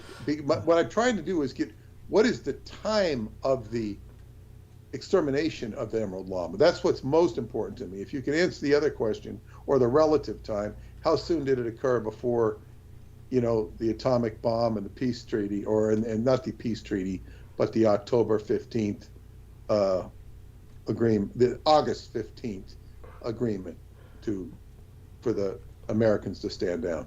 Oh, yes, that was definitely, my impression was that it was well before then. It was, in other words, all of this occurred during the time that Henry Wallace was in Inner Asia, as I prefer to call it, Central Asia is fine. Inner Asia. Also, of course, Pakistan is more on the periphery towards South Asia. But when it comes to these actions that were taking place with the Christ child, or the golden child, and the Naga, as in the actual serpent, which I've spoken of, these were taking place when Wallace was there. Directly the golden child happened with Rorik. Well, Rorik was definitely involved. And that's right. We've discussed this before. The Rorik incident was when Rorik, of course, had penetrated Shambhala, and that's an important point. Thank you, because a lot of this I try to do my best to, as soon as I relate it, forget it in good conscience. It's painful to me. By the way, just another thing to express here before I forget, because it's an important point. The term Suchi, as in Suchi Mikado, the Dark Emperor. Suchi, as we said, Mikado means portal. And when they use the term for the emperor, they simply say Mikado alone. And it's assumed, of course, that it's the portal towards what is heavenly, good, and light. Suchi, usually more popularly or colloquially in Japan, is used to reference a kind of soil or earth, mostly, of course, in the more poetic sense, the soil, as in blood and soil, more than it would, though it can refer to tochi land, or a plot of land. But it's definitely thought of as earthy, just as opposed to the heavens. So when they use the term Suchi Mikado, as in the emperor of the earth, or a portal to earthly powers, it emphasizes that this is dark magic or earthly magic, and as opposed to the emperor, who would be more aligned with the heavens. So when they say Lucifer is the ruler of the earth, the ruler of the material realm, then that's in that spirit that you speak of the Suchi Mikado, that he is the emperor of the earthly realm, as in the sense of Maya. So that didn't the Chinese used to refer to the celestial emperor? Yes, they would also use that term. The celestial emperor represents the emperor of heaven, usually when that term is used. So when it comes to hopefully before I lose my train of thought with this, the train of thought that I was going on was that this is why the Mara was called upon by Hare Naga, because Mara is basically the Buddhist Satan, and when it comes to the Buddhist Satan took on the Emerald Lama and extinguished him. That particular manifestation of the Emerald Lama, that particular avatar. It was Mara that did that, but Mara was called by Hare Naga, whom my mother consulted. And she did this using basically a kind of a telegraphy, really. And then she had to have some of the clan she was affiliated with, the ninja, approach Hare Naga, and then Hare Naga essentially, there's no other way to describe it, teleported himself, but appeared on scene to speak with my mother about the immediate situation. It didn't seem as if he had transported himself there physically.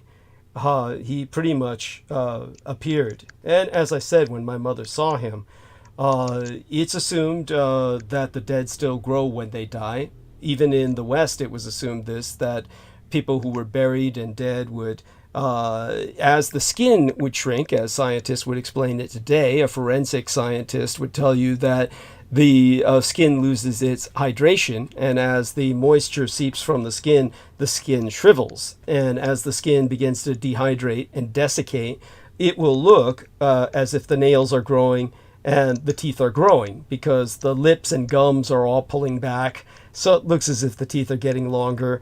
The skin is shriveling on the finger bones. It looks as if the nails are growing longer. So the dead were always imagined to rise with extremely long nails and extremely long teeth. This is the Nosferatu image in the West. The Asians thought no different, and but it was assumed that the dead would also continue to simply grow, not just in their nails and their hair, which was assumed to grow in the West as well, because as the scalp would shrink and desiccate, the hair would appear to grow longer. So for centuries, maybe thousands of years, in the West, it was believed that the dead hair, the nails, and the teeth would grow in the dead for many months after their burial. And so with the Japanese, they also felt this way, and only they felt the entire dead body would, in a sense, grow, albeit in the otherworldly sense. So whether this was the case or whether Harenaga chose to manifest himself that way, he appeared to my mother as 12 feet tall, twice the size of a normal man. So this was in the 1944 period, most definitely. That was most definitely in 1944. Okay. The Well, Roerich incident was that's obviously very interesting, early. and thank you. But she also had the experience to see the Emerald Llama. Yes. Um, An encounter. Yes. And at that same time, or it was only a little while earlier. It was an experience that was traumatic enough for her where she had difficulty relating it. When you're dealing with these entities, remember that time and space itself begins to melt, in a sense. These entities, like when as I've said, there's only been 3 times in my life that I've conducted a spell. A serious enough spell where in each case I nearly bled myself out. Now, as I mentioned the other day, and I'll relay that in all seriousness right now just to emphasize how intense these experiences are. And there are people, of course, who lose their very sanity to such experiences. So understand that the experiences were intense enough to me that I remember the purpose behind 2 of them. One of them was to save my mother's life and extend her life, or have her be granted another 10 years on Earth among us. The other was to kill a man, murder him, in exchange for my mother's life extension. And the man that I chose to sacrifice was the father-in-law of Amanda Eitenayer, also known as Amanda Ute, which is simply a shortening of her real name. And so when it comes to that assault, that psychic assault, that occult assault upon him, he developed a brain tumor and died, which, of course, Amanda Eitenayer, Amanda Ute, has testified to on my own program on record. So this was because that individual, her father-in-law, was attempting to steal her children and have them become part of this horrible occult dynasty of satanic ritual abuse that he was a part of, that her husband had been a part of. And so when it comes to that, he seemed like the perfect balance to sacrifice, the perfect balance stone to myself to balance the scales. And when it came to the 3rd spell that I cast, I consciously, even though I could remember it before and have spoken about it on air and on record, I consciously cannot remember what it was. That's how traumatic these experiences can be. Sometimes this is the only way to maintain your sanity. In the case of why they would be so traumatic, it's not just the spell itself, the bleeding and everything else. It's the fact that when you raise the entity to strike the bargain with, in my case, it was Lucifer himself, Tavush Meliek, the peacock angel. the presence is so powerful that space and time itself really begins to melt, fade. Just it's so warped around you, so altered. You begin to really have a problem recalling exactly when it happened. It doesn't really retain itself in your It doesn't mind. fit itself into a linear reference frame. Thank you. Yes, the only way that you can really kind of retrieve it is you kind of go back and you compare it to the calendar, and you look at what happened when on the calendar to more mundane or secular events, and then you can try to place it in context. Now, the Western explorer, or rather the Russian, Nicholas Roerich, he reached Shambhala in the 1920s. That's when he found the secret passage. He survived the fumes. And by fumes, just so people understand, Shambhala is basically surrounded by a hostile environment. When you take a look at Shambhala, understand that, of course, it's a secret mystical community of seekers after enlightenment, clinging to the mountainsides of what is often perceived popularly as the Himalayas, the Kunlun, or the Altai mountain range in Mongolia and Tibet. And these ranges kind of stretch between nations.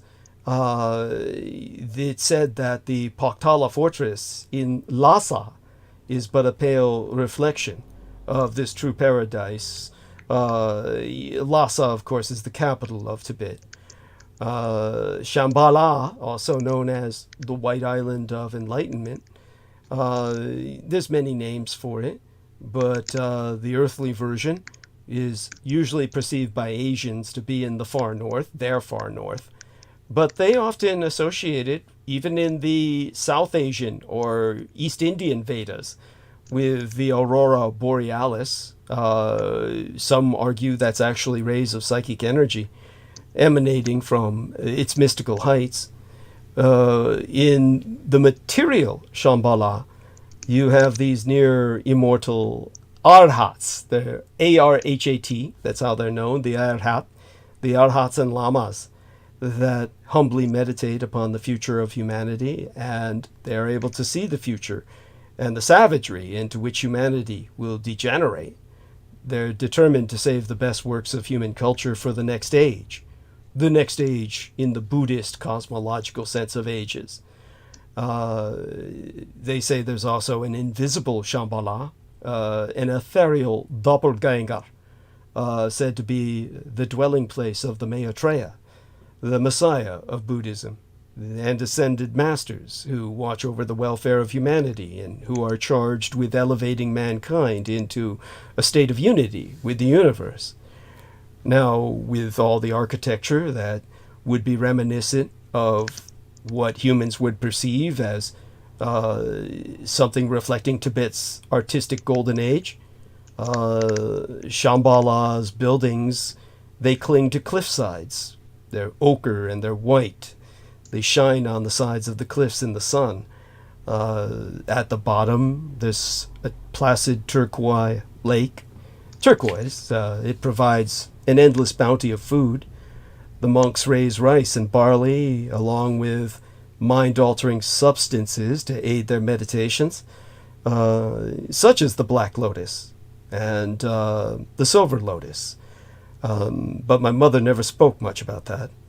Solar energy was said to provide the power, or at least she said it provided the power, via a system of crystal technology that was once used in Atlantis. The greatest asset, I think, she felt was the Tower of Shambhala, which was not a physical structure, but rather the sage leader of the Valley of Ascended Masters, also known as the Shining Lotus, or the ruler of the spiritual plane and fire of life. Of course, the Emerald Lama is a antithesis of that. The Tibetans believe that the annihilation of Tibetan culture by the Communist Chinese is the final sign before the Shambhala king, Shekrin, appears to save the world. But when it comes to the factors that aid the Shambhala, the material or earthly Shambhala secrecy, it's in a near unreachable valley in the highest mountains of the world, one of the most desolate and sparsely populated regions on Earth, protected by the local hill people, of course, against the inquiries of strangers. But those lucky enough to know the general vicinity must also pass through one of those there's several narrow, cavernous passages, and there's a lethal border. Caves riddled by poisonous volcanic exhaust vents and caustic vapors. These vapors linger at the ground level, which is what vapors do. That's how chemical warfare worked in World War I. The gas is heavier than the air, so it lingers at ground level, where humanity chokes upon it. You escape it by climbing into trees. That's how Adolf Hitler once escaped a gas attack in World War I. At best, a person wanders away from encountering these caustic vapors as an amnesiac. At worst, they die in a matter of minutes. But Nicholas Roerich, he reached Shambhala in the 1920s. He found a secret passage. He survived the fumes. He entered the hidden paradise and found among the other great secrets that the kingdom of Agartha, as he called it, is linked by underground tunnels to the rest of the world. And he also uncovered that subterranean system populated by this psychokinetic race, the Vril. Roerich took a number of details of this race to his grave, but it was written about, certainly popularized even, by a book titled The Coming Race. When the Thule Society of Germany led their expedition into Tibet, it was there that they found some of these passages that led into Unterland. Now, at that time, my mother was working with the Germans. It wasn't with one of the famous expeditions that Peter knows about or did research with. But she certainly, of course, had to deal with the Roerich and the Christ Child incident. Roerich was ultimately trying to bring the Christ Child into America. And as Peter said, from what we could ascertain about my conscious memories of what was described to me by my mother, really the best hope we have for perhaps a chronometric conciliation, a reconciliation between chronometric time and the kind of cosmological time in which these encounters take place, would be for me to see if Dr. Tao Tran would cooperate in maybe decompartmentalizing some of these memories. Even from what my mother told me, I highly suspect Dr. Tao Tran has compartmentalized some of what my mother told me in my own memory system in order to preserve my sanity, or to somehow render myself more at peace. There are, of course, potentially traumas or encounters that would break down those walls for those particular memories, so to speak. But doing the best that I can, I think that Peter has helped to reconstruct the Roerich incident as first, earlier in the war. This was not his first visit to Shambhala, but rather the capture of the Christ Child, the Golden Child, was sometime thereafter, after the 1920s, more towards the 30s or wartime. Remember that war started in Asia in 1931 with the Emperor Puyi of Manchuria uniting with Japan and creating a dual monarchy in which the West was claiming the Japanese had established a puppet government, which they denigrated as Manchukuo, as Peter Moon has asked me before about the name in the Asian, it's Manchao Kokuguaya would be the more proper name, which is a real tongue twister, and I'd have to spell that out for him if he wants to integrate that into the book. I'd be happy to do that, of course. But Manchao Kokuguaya was obviously an emperor that was the direct heir to the Qing dynasty. This wasn't some puppet government. He allied with the Japanese, as did all the emperors of Asia, such as Emperor Bao Dai of Vietnam. All that being articulated, back to my mother, right now, I'm drawing a blank as to further details with the Christ child. I'll talk with Peter privately more about that. But certainly the Henry Wallace expedition, that was the Nyaga incident. And the Nyaga milk, or the venom from the Nyaga in very small doses, was administered to my mother as a reward for rescuing the Nyaga. And that was at the time that Henry Wallace was there. So I don't know if any of that helps, Peter, but that's... It helps a lot. In fact, it's... What happens is here is that, I just see this is, and people should understand, because people write to me about the writing process because they have their own things they want to write. And when you're writing, you're integrating the left brain and the right brain. I've written about this in my book, The White Bat, which spells it out. But the right brain is your creativity, and the left brain is your linear, logical, linear pathway. The right brain is creative. So if you're writing a fiction story, you're creating. If you're writing a nonfiction story, you're creating, because you're having to recreate what happened and tell the story. So it is a creative process, even though you're writing nonfiction. If you want to write about what you saw on the news yesterday or today, it's creative writing. And now it's creative writing because you're going to present it in a certain way, objectively, but it's still creative. And when you're integrating both of those sides, the ultimate integration of both sides of the brain, traditionally results in enlightenment. The Shin, or the exaltation of consciousness with a secretion of white gold out of the third eye. That's taking it up a notch. So I'm simply asking Douglas for a linearization, or to corroborate what happened, and he just unloaded a whole mother load.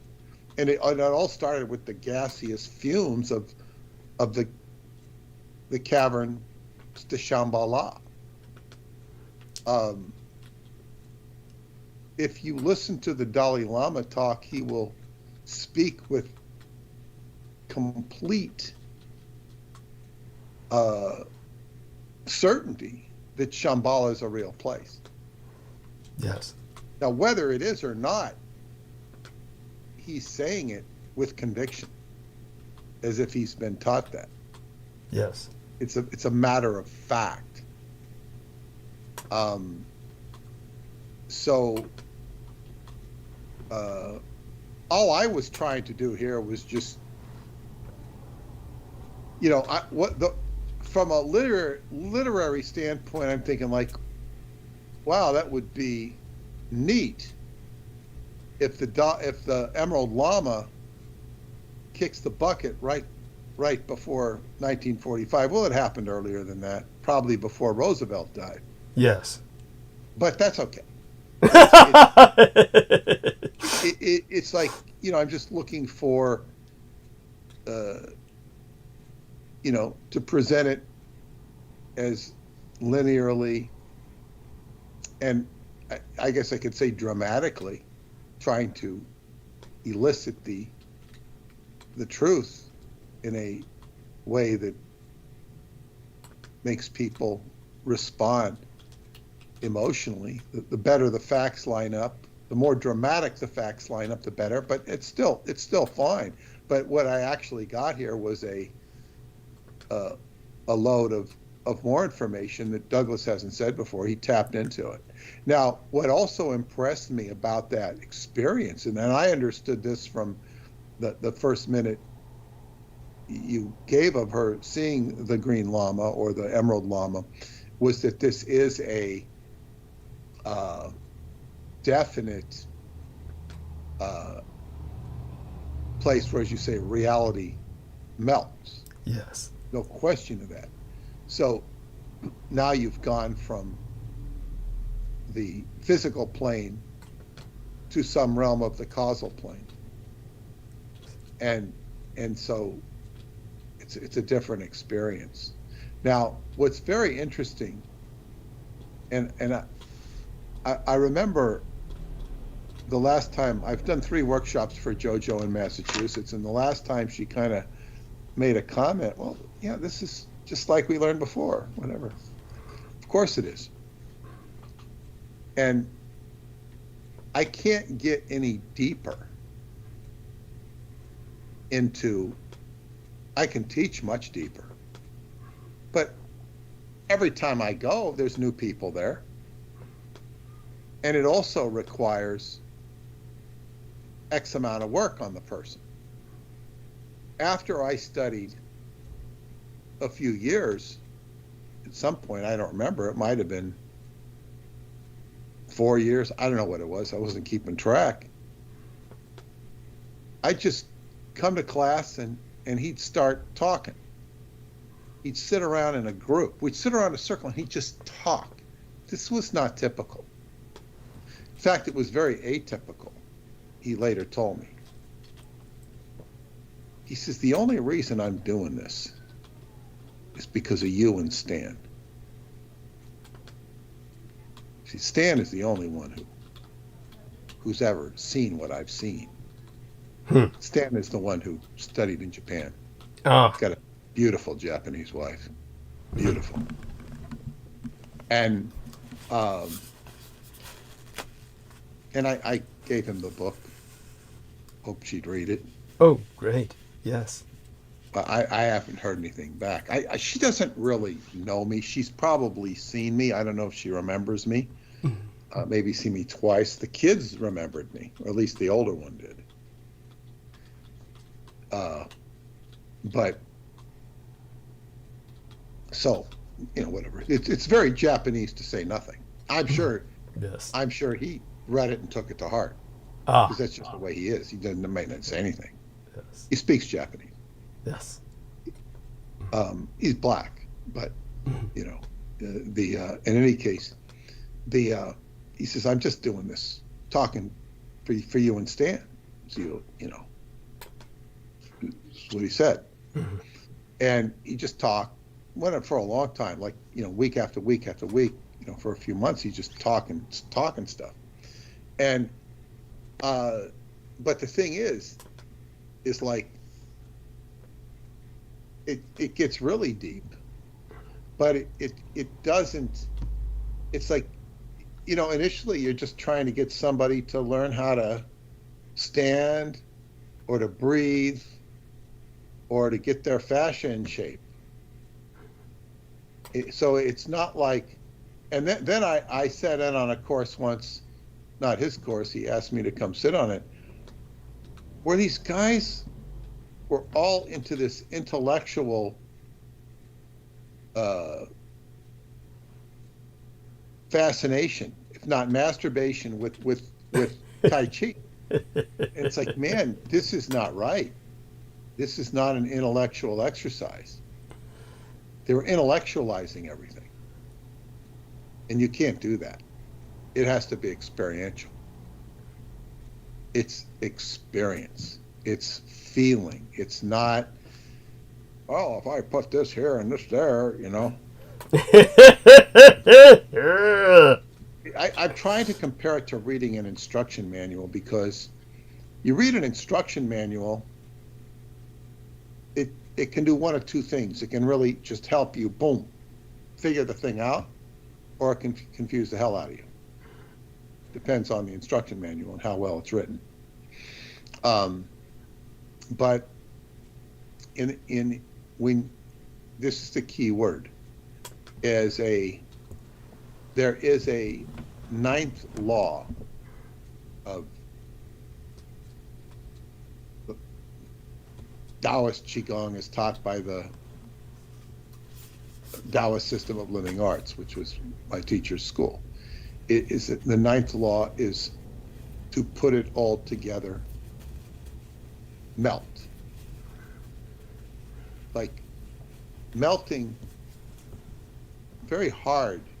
It was hard for me to intellectually grasp, challenging. It's even more challenging to integrate it to the point where you can apply it. What does melt mean? Well, he'd say, imagine a stick of butter, butter's gonna melt, with like 2 candle wicks on either end. It's just gonna put it all together, it's gonna melt. Now, that's,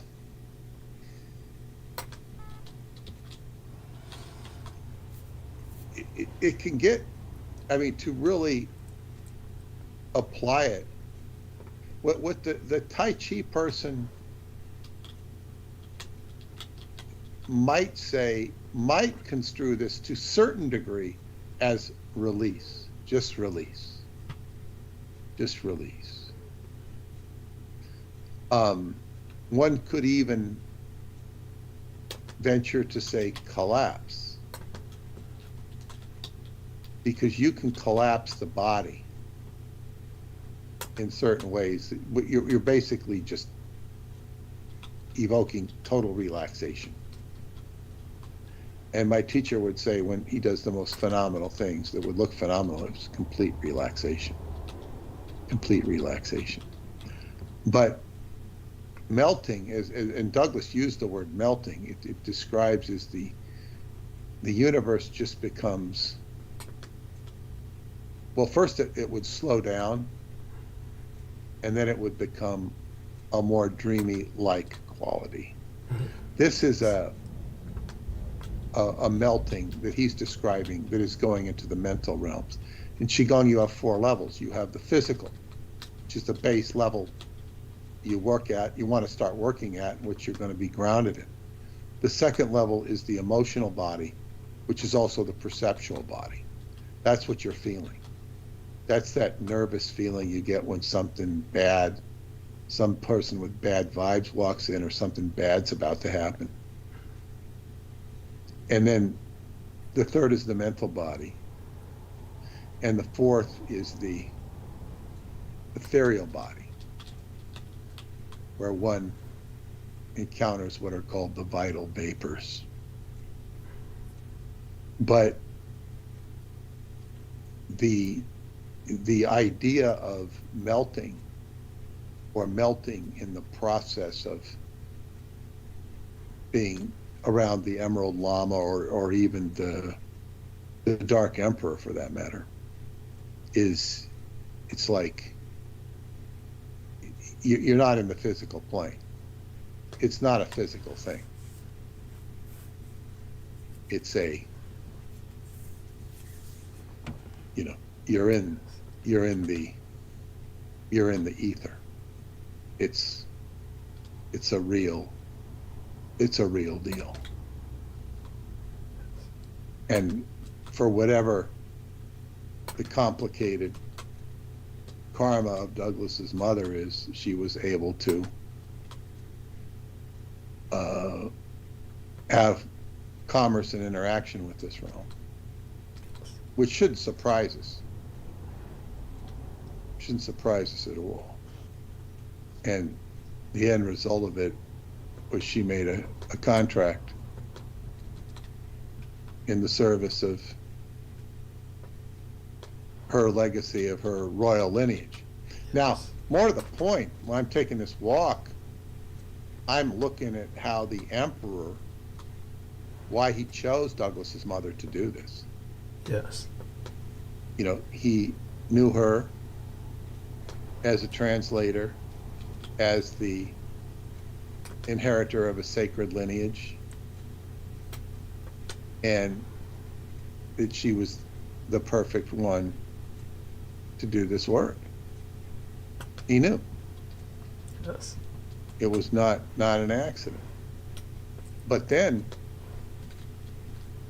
I've always, like, I don't encourage Douglas's forays into politics. But when I see, just because I don't encourage it, it's like we're going through a period right now with Jupiter going through my 9th house, which means to be open to new ideas, not to be stuck in the ways of the past. And this includes all the stuff that's going on with Israel right now. Yes. Like, you can't stick to the old paradigm.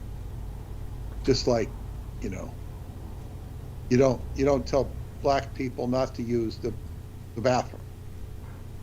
Whereas back in Alabama in the early 60s, you'd tell people not to go into the white room for their own good. Yes. Or you wouldn't go into the black bathroom. Now bathrooms are uniracial. They're also unisexual. So it's like that is times change. So times are changing, and we have to adjust. But back to what I was saying, it's like with all that Douglas knows about politics, this is not,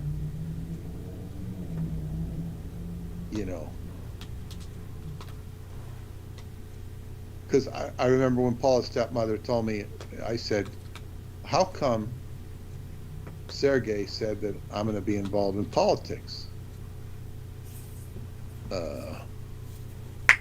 Yes. And she said, well, join the Democratic Party. They need your help. I'm not joining the Democratic Party, but Did she really say that? Yes. Interesting. Well, you lean Democratic. Maybe. But so if I'm helping the Democratic Party through helping you, but not really. But but I am involved in politics. If she was correct, she would have said, it's your work with Douglas Dietrich. That's the politics. Yes. So that's definitely the politics. So the thing is that if they did this chapter, and this is evolving out of the book. I didn't intend to do a chapter on Shinto religion, but it became necessary in order to describe the activities that went on with the Golden Child. I didn't even know about the Naga. I mean, this goes back to discussions we had in December. Yes. This is a long process. But basically, I realized that the Shinto, this is the efforts of the kami. I said I wanted to put up a torii in my front yard. I had this vision. This is even before I knew how it related to the kami.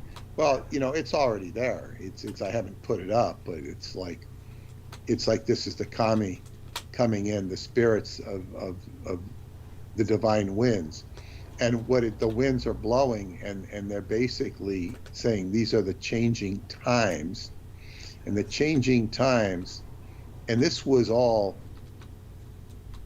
and the spiritual energy of the Shinto religion flows into all of this that we're talking about, but more relevantly, it's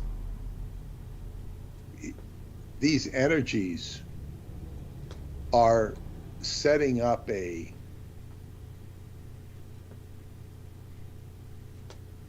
postulate, a paradigm for Douglas to serve the world. Thank you. A servitor of the world by explaining, by, you know, like just what he does with all of this geopolitical talk he does. And the art elect, of course, is a part of this as well. Yes. So it's like this is a, and I said, oh, so this is the actual spirituality getting into the political arena, rather than, you know, the same old BS, the corruption, the power games, the, you know, the unnecessary assassinations that occur vis-a-vis the Clintons. Yes. And just all of this twisted manipulation that occurs only for the sake of feeding the 7 cardinal sins or whatever. And so this is what I realized. There is a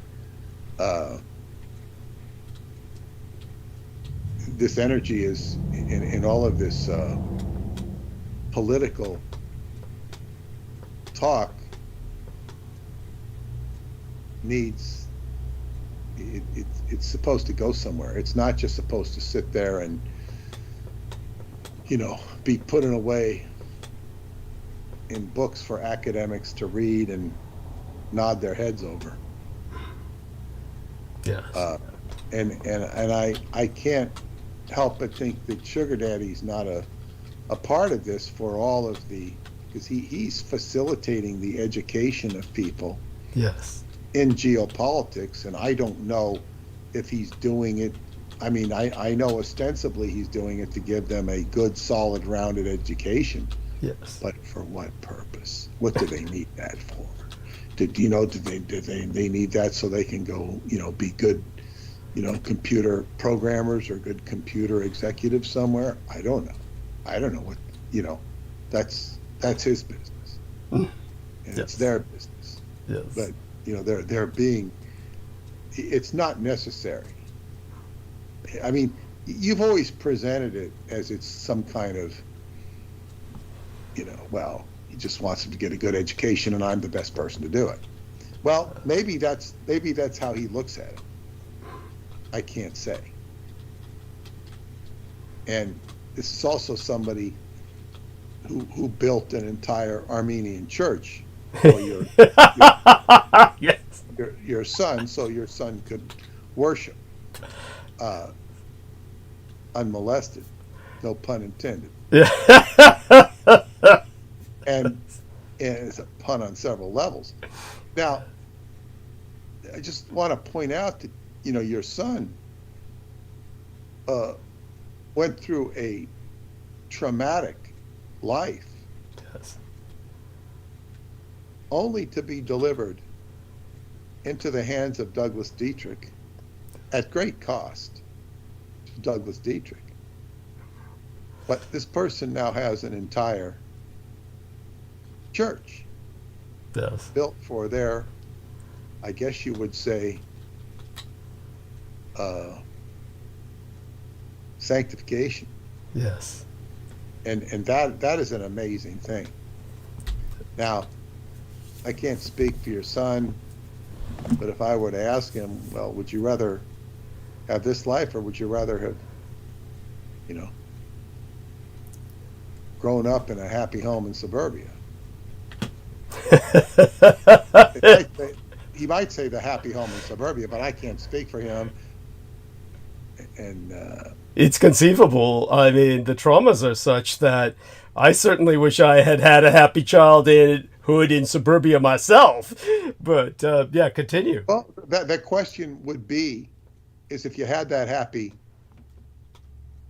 childhood in suburbia, would you have been able to be able to do your duty in this life, be able to, you know, have as interesting as life. David Bowie, who I'm not a fan of at all. I mean, he's yeah, he definitely had talent. But I once saw him talking about, they showed the home where he grew up, and it was, well, it's hard to call England suburbs, but it was just basically sort of a suburban, like plain neighborhood, okay? Yes. Wasn't poor. It wasn't rich, but it was uniform. Very uniform. Yeah. And you could just see the complete stultification of creativity in that, the way it was portrayed and the way he portrayed it. Yes. In other words, he was a creative artist. And, he was completely antithetical to that schematic. Yes. That environment. Suburban. You don't like, the suburbs that I grew up in that time period generally, and it's like they were idyllic in a sense because it was the fat of the war economy everybody was living off of, and there was a certain amount of abundance for those of us who lived in those neighborhoods. Although it wasn't rich, it was just so much activity, so much commerce. It was a new world. Yeah. Post World War II, and it was novel too. It wasn't like, it was much better than your parents grew up in. Yes. Because you heard that, and certainly far more than your grandparents. Yes. Would ever experience. So, the suburban life had its aspects to it, but by the time, I'm growing up, it starts to be heavily criticized,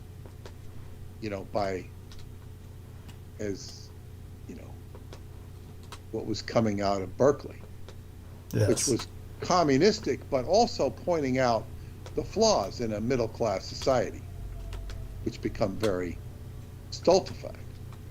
So I found myself,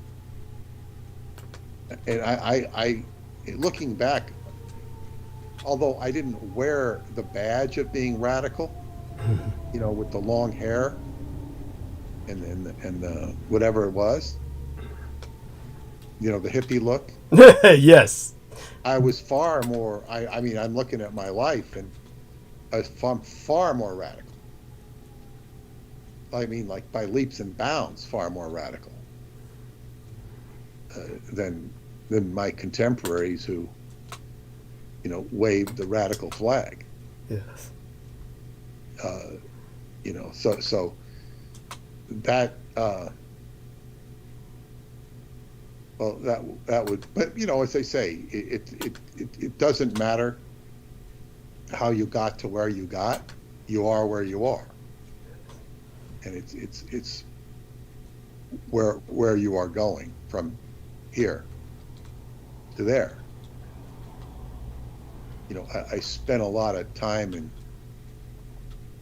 in a relatively smelly dorm room on the Apollo ship. Interesting. Shared with other men. Yeah.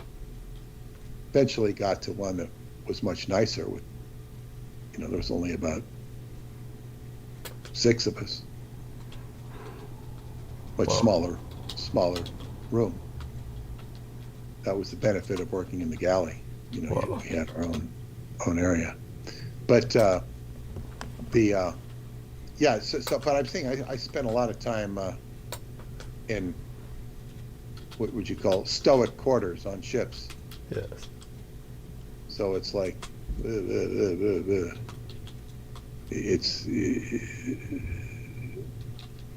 but in any case, I see where it's interesting, these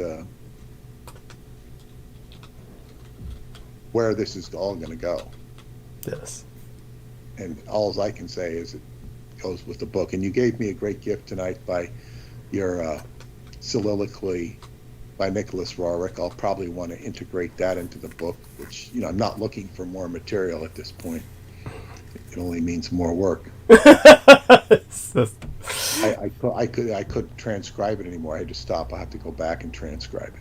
Okay. Do you want me to timestamp it later? I'll timestamp it after the show tonight. Yeah, that's great. I have it marked for the time, but if you do, anything would help. And so we'll get back to, and I'm struggling with this chapter on what you just sent me helps a lot. Getting all the wizardry yes. straight. I don't want to go into too much detail because I'm just trying to get the audience straight so they have a narrative. And but as I say, it's been a fascinating process, although it's been a slow process because, as I say, I didn't know about the Emerald Llama when I wanted to put the part about the Messiah in. Yes.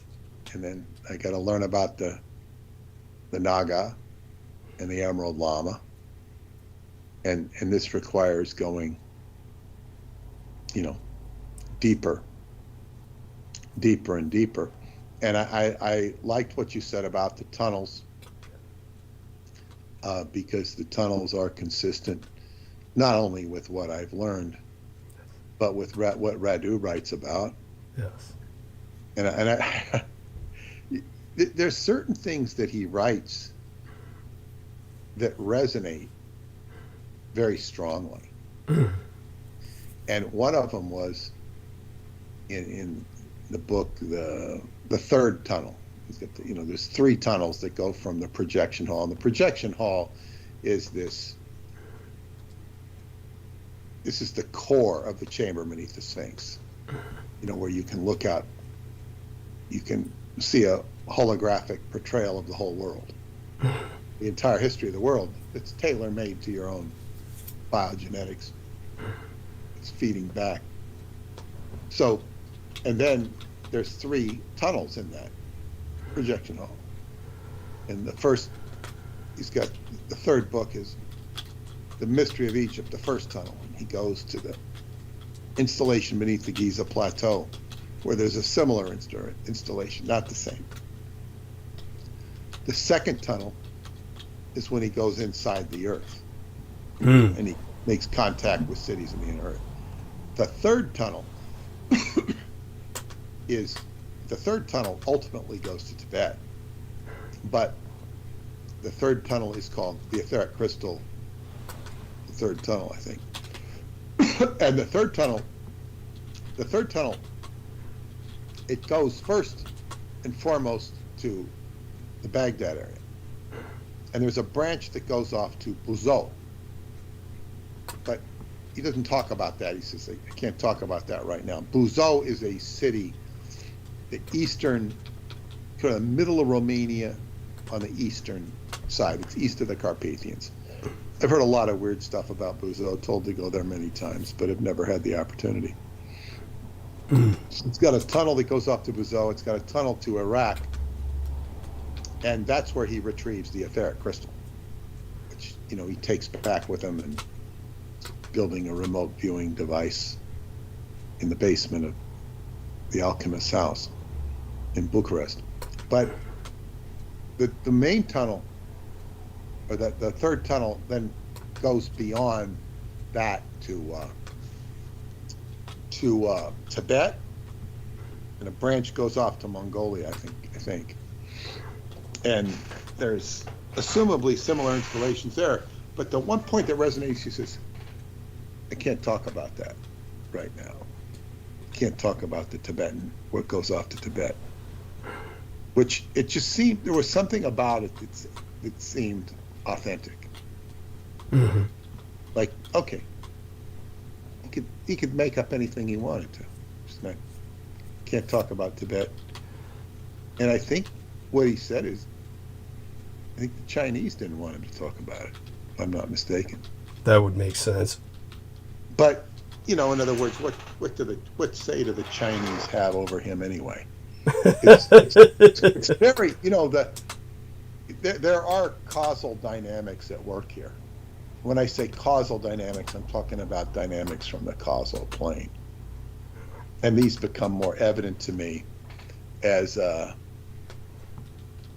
I go into the, as I begin to prepare my trip to Romania, which is, 2.5 months away. So it's like, as I prepare the trip, I say, okay, see this. And then all of a sudden there's a reality to it, because maybe I'll talk more about that in the next transmission, because it's only beginning to take shape. That would be nice, yes. Yeah, the players, who's going to be there, what I'm going to do, because there's never, like when I took my trip in 2018 with, 6 of my American friends, including my daughter, I get back, okay, I'm already thinking about next year. It takes me till January to realize I'm going back by myself. Wow. Nobody's going. Yeah. It's like, and it's not because I didn't want them to go. Right. Just the way it turned out, yes. The way it turned out, yeah. And then once I embraced that, I had a great trip. I got into the cave. Last year I went with a bunch of people, and that was a dream workshop. This year, the ostensible reason I'm going is to put up the antenna,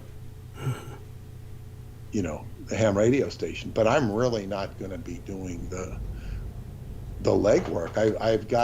I heard from somebody who said they're going to go up in June, and that means they're going to scope it out. I don't know exactly what they're going to do, but because we have to provide them the funding, the money. We have the funding, so it's all a process. It's a magical process. I say it's magical because we don't know. I don't know. Like it's all got to manifest. It's all got to come into fruition. I guess that's the fun of it. Yes. One would like there to be more, I guess what you call planned cooperation. But what it ends up, this whole thing, if it happens, it ends up as an edict that I made from a message from the cave saying, you need to put up a ham radio station here. And I came out of the cave when I'm talking to I think his name is Vale. And I say, okay, put up. And he's kind of against the idea. Personally, he didn't tell me that. He told the owner of the camp. He says, but I'm not opposed to it. It's his camp, so we put it up. And then it'll be up. Ta-da! But the question is, how? What will it manifest? What will that radio station manifest? Shortwave radio station. What's going to happen as a result of that? And it's going to be a positive thing. It's definitely going to be a positive thing. Yes. And it's interesting. So but I'm not even pushing the buttons anymore. I'm just kind of there to make sure it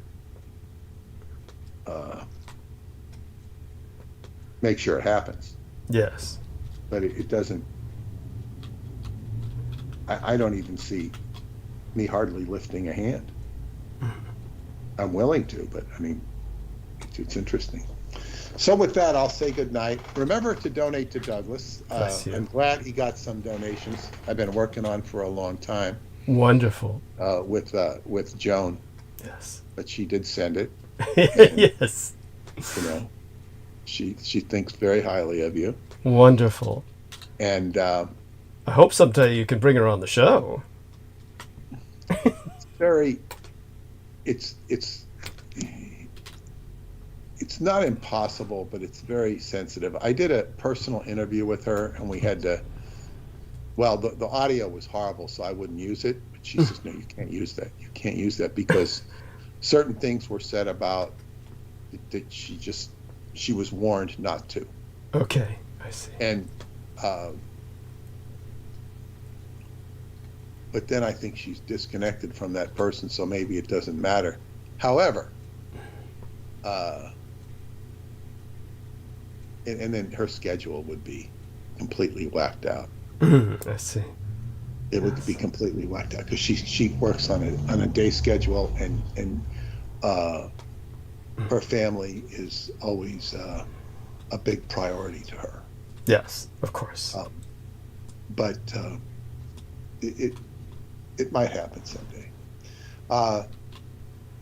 And I got to get Yonda back into the fold, but I haven't had time to call Yonda. Oh, no worries. Yeah, I was just going to say, I want you to know that what you brought up was so important and needs to be emphasized so much about the Herodian influence on this pseudo-Israeli culture that's established. I will be referring to them starting tonight as Herod Israel, so people can disambiguate that from true Israel, which, of course, as I've stated on this program many times, migrated to Japan. So when I refer to Middle Eastern Israel, I will, from this point forward, start referring to it as Herod Israel. Just want to know that Peter Moon was definitive in driving that point home in terms of my that gelling in my mind as something to emphasize. But back to what you were going to say about Yonda. Give the the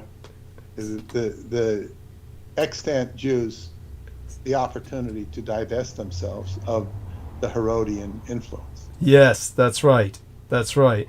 We have to think of Israel in the Middle East as something that Jews in America in particular, but the world over outside of Israel, should divest themselves from, as well as many Israelis themselves should divest themselves from the Herodian nature of Israel as it is today, as it has been since its inception in 1948. And that's the real nature of Zionism, Herodianism, or Herodism.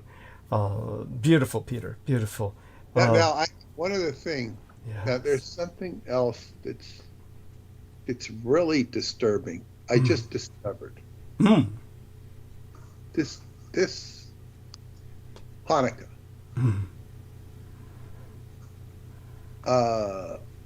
Hanukkah is one of the few Jewish holidays not mentioned in the Bible. Interesting. Okay? Yeah. Listen. The story of how Hanukkah came to be is contained in the books 1 and 2 Maccabees, which are not part of the Jewish canon of the Bible. Now, I imagine Maccabees would be in the New Testament then, right?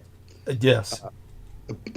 These books tell the story of the Maccabees, a small band of Jewish fighters who liberated the land of Israel from the Syrian Greeks who occupied it.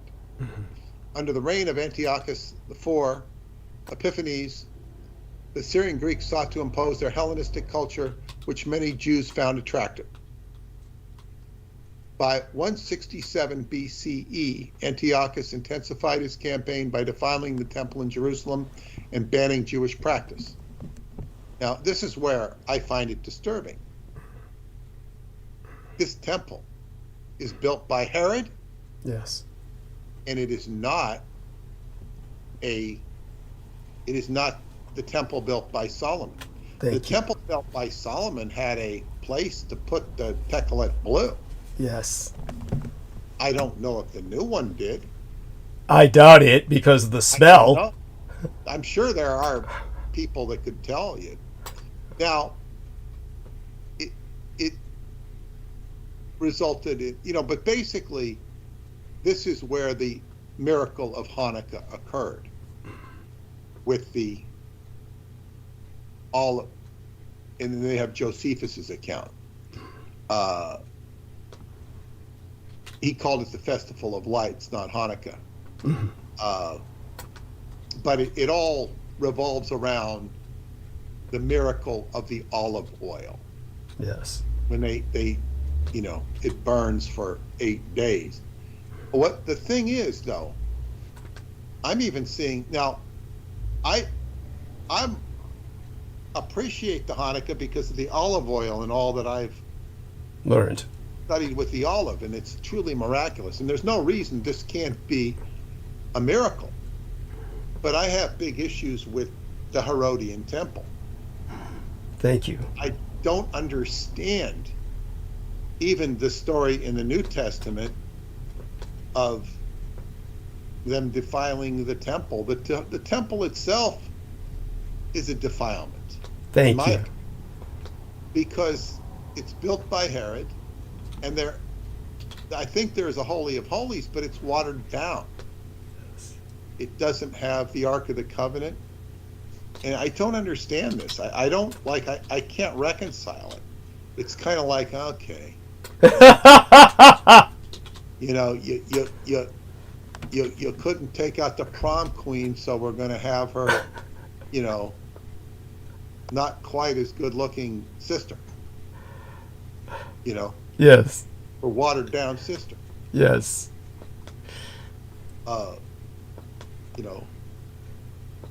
Who lost her virginity for Sadie Hawkins or something, Oh my God. Yes. Whatever it is, it's like it's not quite what you're supposed to have. And this is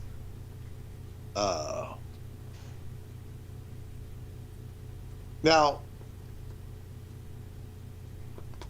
why? Well, just because it's not in the Talmud, I don't know. This bears more investigation. That's all I can say. Yes. Because it just does. Thank you. And Thank you. For whatever reason. Well, Okay, so and then you can have these people, these learned Jewish scholars. Sometimes they know too much. yes. Oh, good. They know too much, and Yeah. to the point where they don't know. Just so you know, by the way, our man Peter is speaking from, well, actually, you come from a Catholic background originally. I don't really have a Catholic background. I really don't. True, I have true. some orientation. My parents Yeah. were raised Catholic. Right. My father defected, and my mother didn't attend church. Understood. The time she ever attended church was out of my curiosa. She took me to church because I was curious. Because you were curious. Probably not very long. Right. By the way, And oh yeah, so go on. Yeah. so finish that. I don't have. I had friends who were Catholic, Mhm. but I didn't grow up, and I was given the option to go. Right. When I looked in those classrooms and saw the crucifix on the wall, I said, "This is creepy." Yeah, it didn't suit you. It did not suit you. And also, they didn't have a playground. Ooh, ow. At the public school, we had jungle gyms and all sorts of stuff. Cool. I Cool. said, "What do they do at school? What do they do for recess?" It's like You shudder to think. no, it's I just there was no, and my parents would have paid for me to go to Catholic school, Understood. Understood. but that wasn't the issue. I said no, I felt much more comfortable in the public school. Got it. Plus, you have to wear a uniform to Catholic school. Yes, that's true. It's true, and that would have been that would not have been your style. That would have been encumbering. So I do want you to know, however, that both the books of the Maccabees are included in the Old Testament as used by the Catholic and Orthodox churches because those churches consider the books deuterocanonical, but they are not included in the Old Testament books in Protestant Bibles, since Protestants consider those books apocryphal, just so you know. So, well, what about to the Jews' Old Testament? I have no idea. Something can be in the Talmud, and not be in the Old Testament. Yes. And the Jews, it seems to be not their most celebrated holiday, which would be the High Holy Days. Yes, that's quite true. But it's still very much a part of, I know this weekend, one of the guys at football,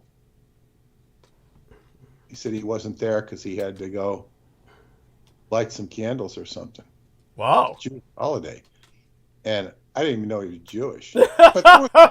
But there was another Jewish guy there today.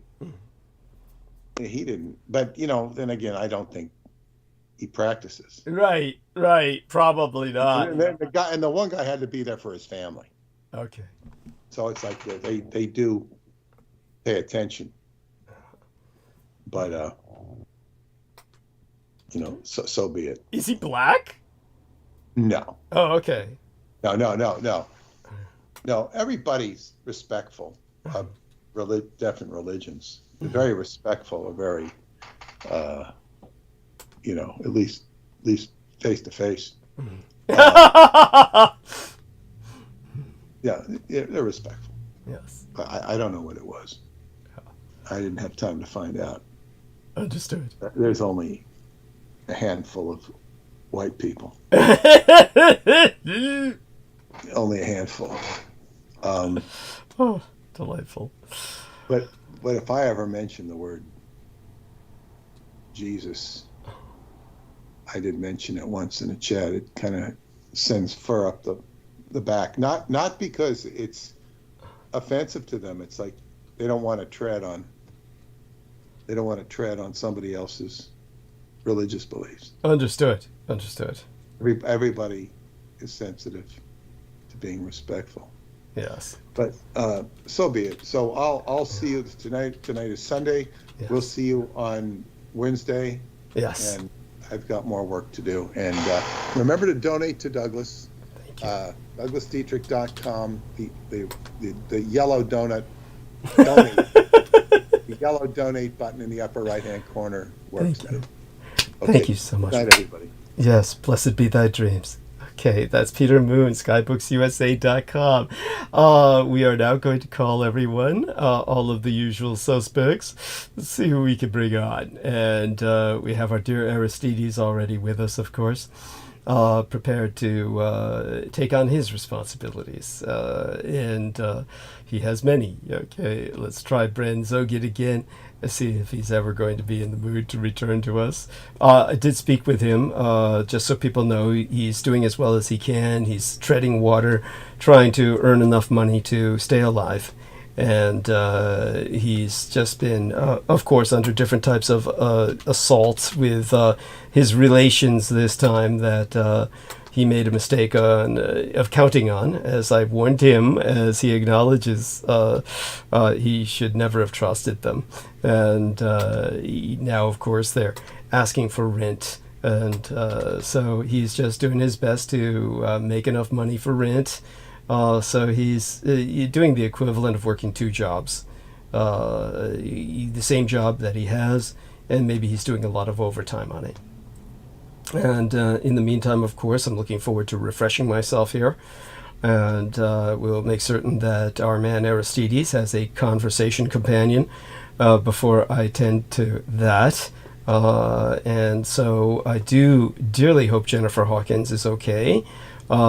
She seemed to be upset by perhaps by something I had said last time. Perhaps she was feeling that we were getting too personal with her, but her life is so fascinating. It's so exceptionally unusual. She shouldn't be shocked that people just ask some casual questions. And so with that, I'm going to press the add button. All right, and let's see who we can bring on. And then I can relax, refresh myself, and prepare to dive deep into monologue this night. Oh, Realtek, I did call him. Let's see if he joins us. He did wish me a happy Mother's Day. All right, I'm here. Yeah, excellent. I stayed on mute. I was making some, final refreshments and preparations. Excellent. Banging around and pouring ice out into a glass and making a lot of noise. So. Oh no, understood. Thank you. Oh my God. Let's see who else joins us. Brendan, my man. How are you? Buddy.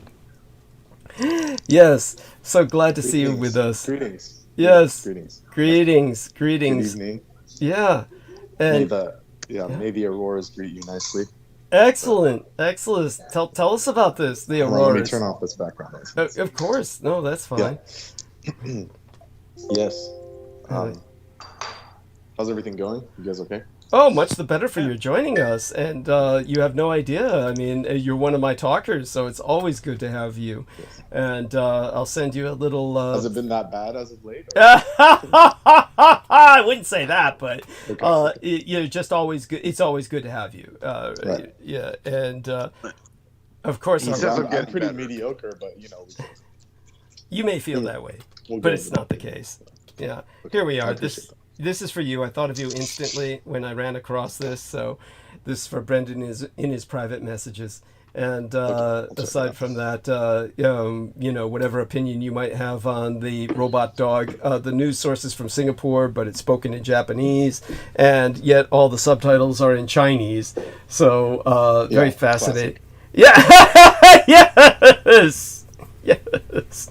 Our lady, Brooke, had an opinion on that. I don't know whether she believed it to be real or thought it was CGI. It is definitely not CGI. I can guarantee people that. It's the scourge of any future battlefield in terms of any conventional major war.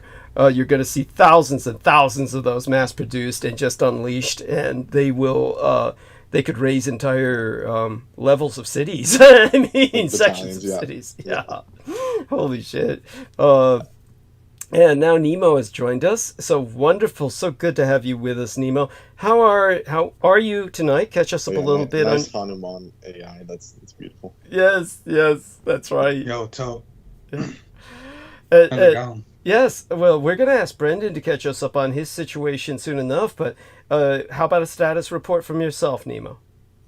The only interesting thing was that solar flare activity occurring a while ago, and some friends online in New Zealand in the back of their yard had that massive light show up in the sky like the Aurora Borealis, and he took some photos and showed us. It was like a lot of pink and purple. It looked real nice. I wish I was fucking there.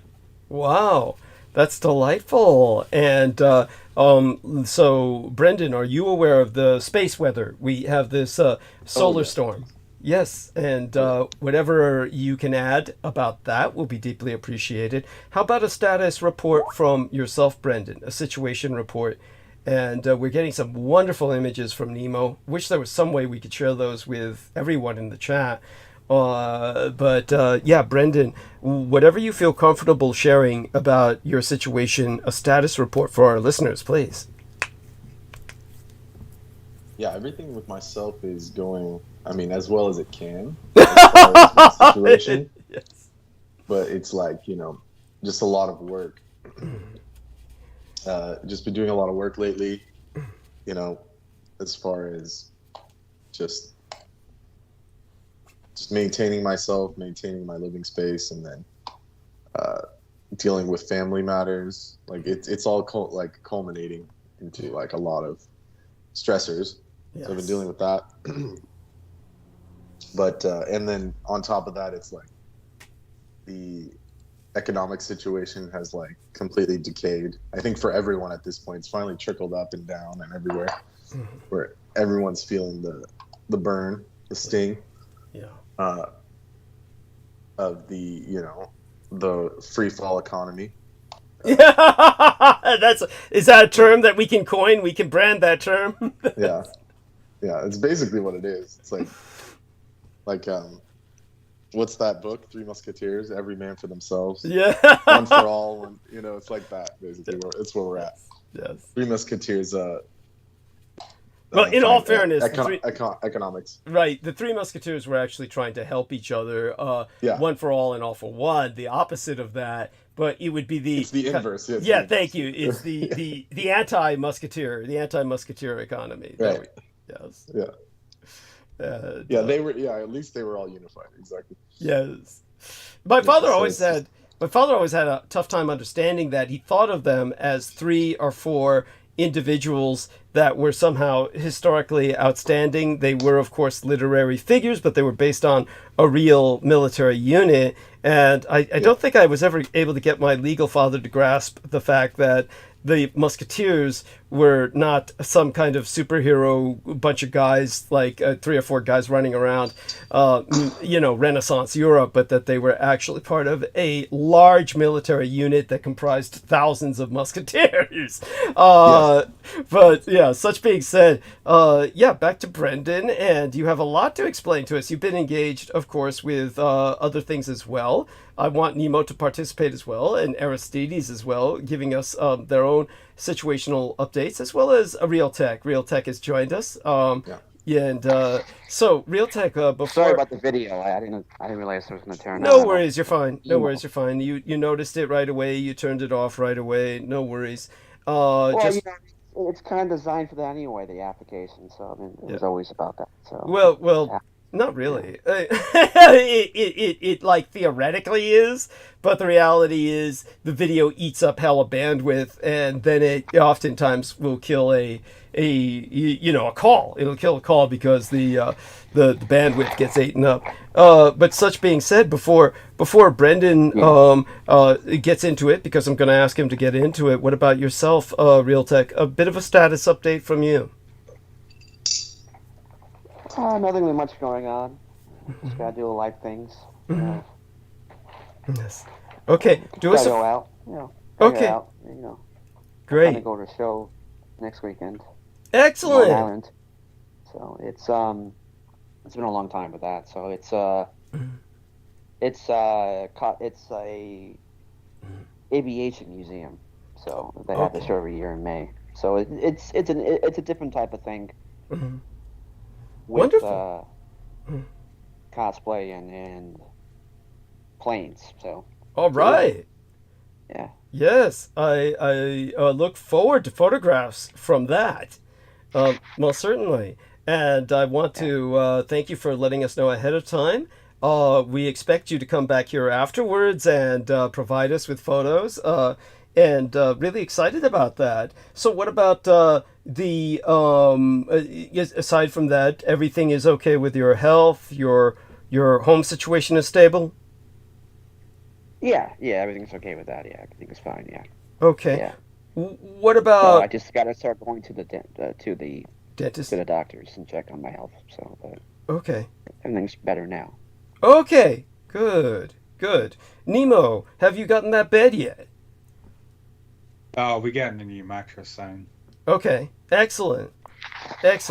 I can't wait for you to get that. That would be a good improvement in your life. That would Nemo, did you get your graphics card? Yeah, I'm pretty sure I might have told you the last time I got the latest highest high-end AMD GPU XTX 7900 or wow. What are you gaming? Like Counter-Strike? Yeah, what are you gaming? God, that I got banned from Counter-Strike Global Offensive ages ago. You got banned from what? I was Counter-Strike. I just play all types of games. 90% of Counter-Strike people. Counter-Strike. You gotta say it, you gotta pronounce it better. Nobody thinks somebody's from Australia, man. Yeah. Counter-Strike. I just play whatever's. I feel like.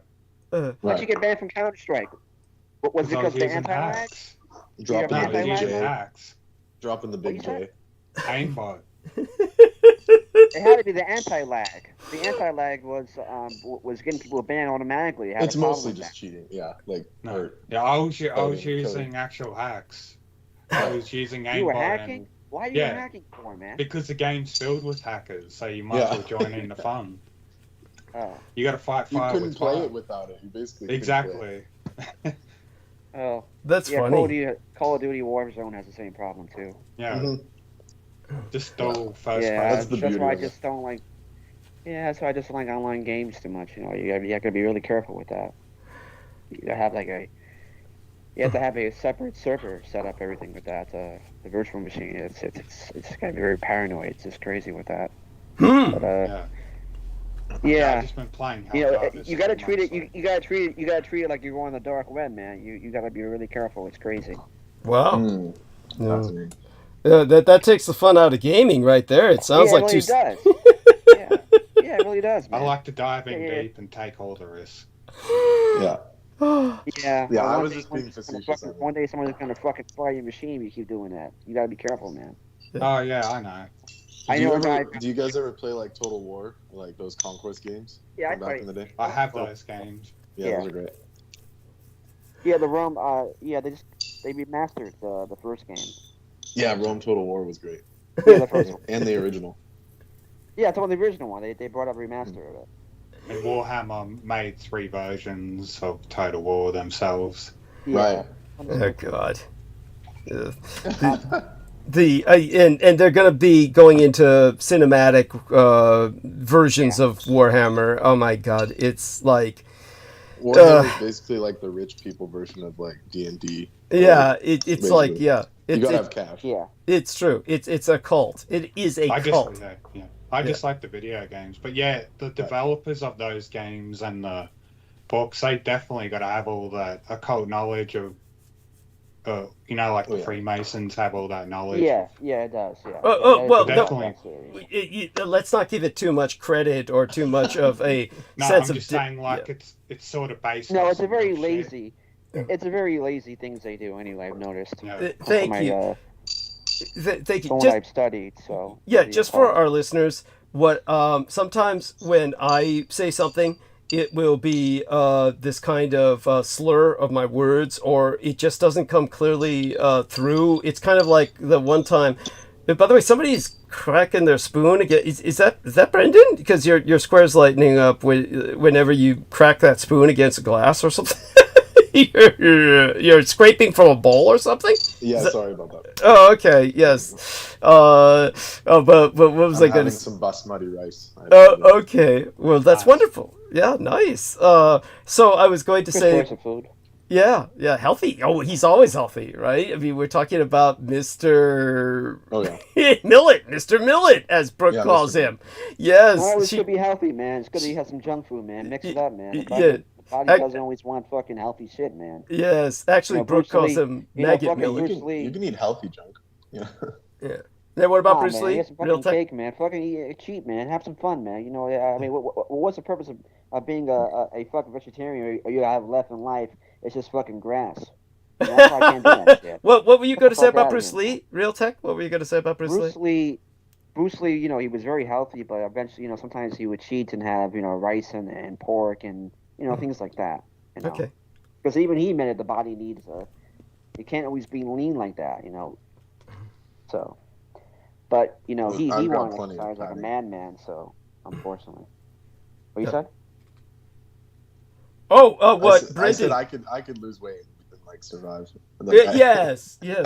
But Brendan's eating so healthy that he's it actually gives him weight. This health food. Yes. I hope I didn't talk too fast. Sorry, I go on. No, carry on. So what happens is like when you refine your senses, like so even if you're eating like healthier, your senses become refined and you become attuned to what your body like, you know, what it needs. So it can't be like something that, like when I was younger, of course I wouldn't have eaten this type of food, but it's like now this is the only food I can stomach. Right. So it's a matter of acclimation and discipline in these things, like repetition, I guess is the way. Yeah, I can't have I haven't tried in a couple of years, but I can't have eggplant anymore. Wow, why? Like the nightshades are pretty strong, yeah. Oh, okay. Yeah. Okay. Well, besides leg cramps, but also it just felt like all of my I could literally feel like the nutrients, whatever I'm eating or vitamins I'm taking, or just my life force just like was being drained. It was crazy.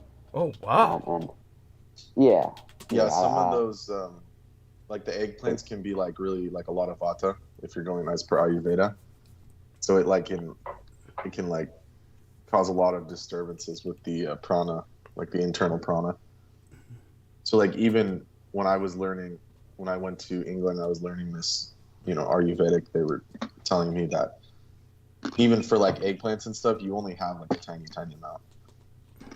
It's high vata. Yeah, I miss things like the Greek dish called moussaka. Yeah, moussaka. And of course, Chinese style eggplant also. Oh yeah, that's like a straight pitta like vata bomb. Wow. Those are Yeah, so good. I do miss having that. But They're like covered in sauce. Like they're good. I don't. Yeah. the garlic sauce, yeah. I mean, I can't have that, but it's too spicy for me. But brown sauce or oyster sauce is okay. But Oh, you can't eat spice? You're saying? no, nope. Yeah. Oh wow! Oh yeah. So I'm Indian, man. I can't have curry. It's the kiss of death. Dang. incredible. So Amy Como told me that you had actually sent some pictures. I didn't see them. I saw pictures of your photographs that you took of this young lady in a kimono, which were wonderful. But she said that when you were on the last call that she was on, together with her and some other people, you had sent photographs of yourself. Is that true? Of me? Yeah, you. I did. Yeah, I think I sent a photo of my vacationing or whatever it was. I have to check again. I was Right. in Georgia, I think maybe. Because I felt that if you had sent photographs of yourself, then you may as well use your real name. I mean, Did I? I'm not sure if I did. because yeah, she if I was said, wearing glasses though. yeah, which, why is that? Why is that even? What does that have to do with I anything? may have. I'm not sure if I did. Yeah. I'm not using my real name, man. I like real tech. Okay, just curious, and offering you that option. Sure if I did. No. So Did I? Did I? I don't think I. I'm not sure if I did. I'm looking. okay, yeah. Well, such I being did. No. such being said, just No. for the sake of our listeners, before I go to refresh myself, I want people to understand what I was trying to communicate was I was trying to say that Warhammer, the phenomenon, is A as in the letter A, then a space, cult as in a cult, as in the Mooney cult or the Scientology cult or some other kind of the Hare Krishna cult like that. I meant that it was cultic in that sense, not occult. Not occult, though they would like to flatter themselves that they are occult. So, no, they've got no secrets. I remember one asshole, lot lizard son of a bitch, who was this guy who worked in a gaming shop, who was telling me, I love Warhammer because you can fit any game or any genre or any theme in the universe, meaning like any kind of like Star Wars or Star Trek, etc. He was claiming you could fit any fictional franchise into Warhammer because it was somehow all inclusive, and that is such total utter bullshit. Just so people know what Warhammer is, it's simply Tolkien. It is simply Tolkien, and they've just waxed it up and razzed it They up. also swoop like Gundams. They like swoop Gundams and Anything they can. They sell a lot of fucking shit, man. They sell a whole bunch of stuff. It's the same thing with Zack Snyder's Rebel Moon. That's a whole bunch of stuff stolen from. That's a whole bunch of Thank stuff God that that flopped. made That up. movie franchise That shit flopped. fucking sucks, man. I mean, I haven't watched the second one what yet. was it? But it's Rebel like Moon. Rebel Moon by Zack Snyder. Yeah, the Zack Snyder franchise. It really. And the worst fucking thing is it's not even a fully complete trilogy yet. Yeah, Oh, well, I it's see. like Okay, you have something to watch new everything that's like so fucking trash. twice, man. You gotta watch everything twice because regular one comes out and then his cut comes out. It's just The Imperium. Yeah, they're cheesy. Yeah. well, it's a remake of the Twilight of the Stars, or whatever it's called. but it's all terrible. All of it is a terrible adaptation of the Seven Samurai. There we are. Thank you. All those movies. Thank you. All those movies from that time period that he made, but I'm saying Akira Kurosawa. I hope I'm pronouncing his name correctly. I'm sorry. It's fine. You said it fine.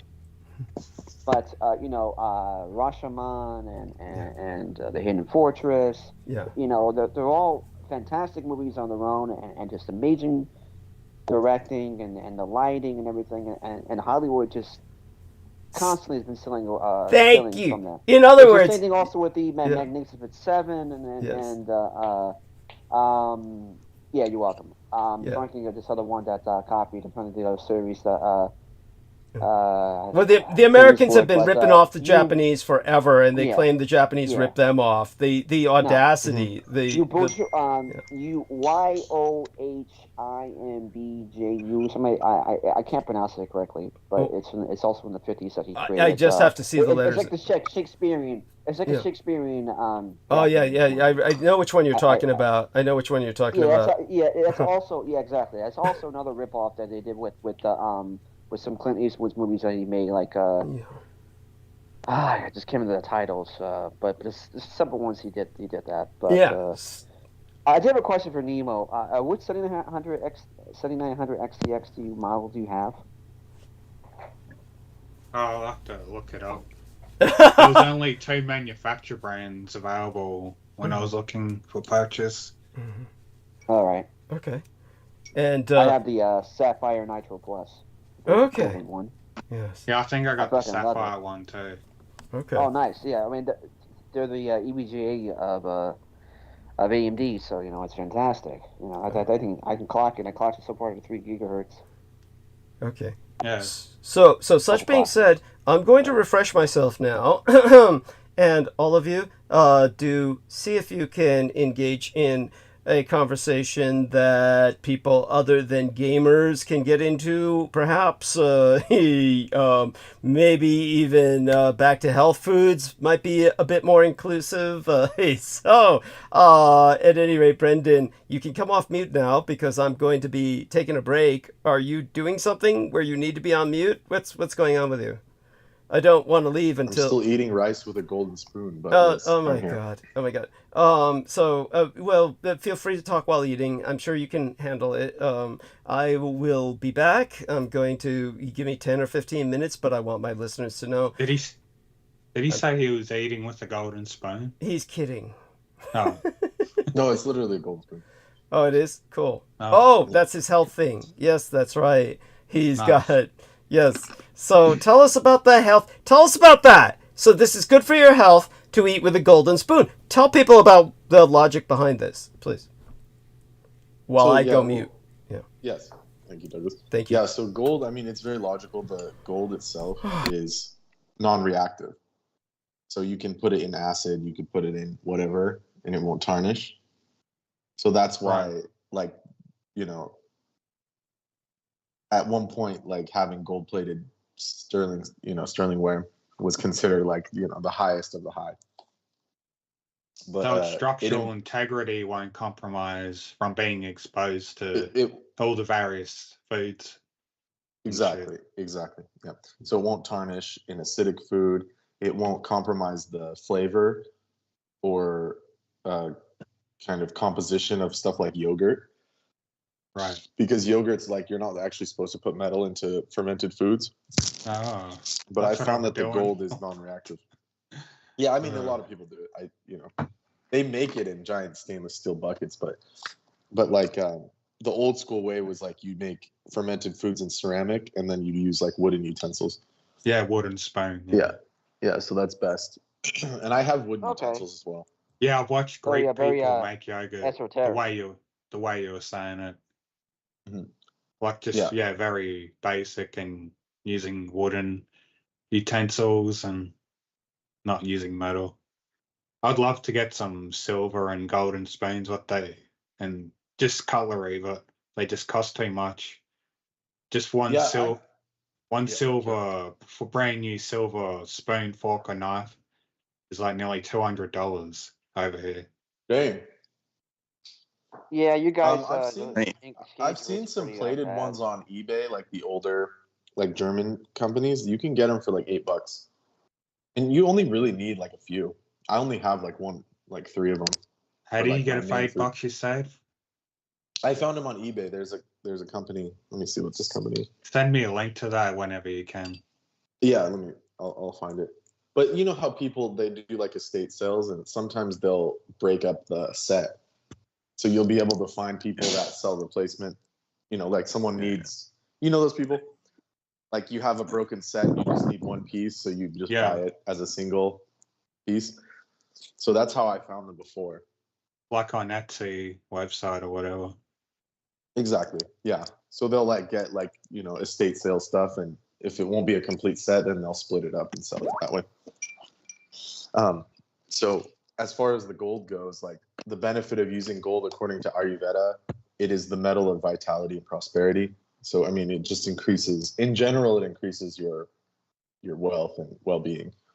Nice. You know, because gold is, there's reasons I'll get into in a second, but it says it helps regulate body temperature, improve circulation, and enhances the overall well-being. Which just means like, you know, just health-wise. And if you look up, like if you're at home or something, you can look up like life expectancy of top life expectancy jobs. And it's at the very top of the list most of the time when they do these studies are beekeepers and jewelers. So, you know. All right. So jewelers have the longest life expectancy. Because they're handling all that gold and silver. Yeah, so they get a lot of, enhancements through the metals. They get like trace amounts of metals, and gold is beneficial in small amounts, just like silver when people take colloidal silver. And what it does is the gold goes inside of the DNA strand. This is how it was described to me, like about as far as the monatomic elements, the atoms of silver and gold are big enough to fit inside of the DNA strand itself. And even like 1 or 2 atoms of silver will increase the biophotonic potential of like a DNA chain. So that's why it actually enhances your bodily function, like physically. You know? So like this kind of information should be taught to everybody fucking when they're children. You know, get yourself some gold and silver spoon and knives and forks. Well, it's suppressed, you know, it's suppressed because of those, you know. Yeah, the only beings rich in charge people don't know want about people. this. Yeah, precisely. Hey, Well, Nemo. it's the same thing also with the private equity and yeah, they generally don't want people healthy.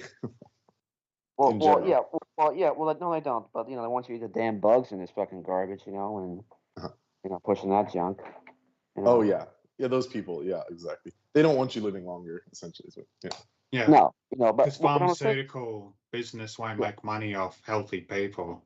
Yeah, that's definitely part of it. Speaking of that, with the pandemic, you know, AstraZeneca is being sued now, and they've completely withdrawn their poisonous vaccine. So this is good, man. This is good. Look it up.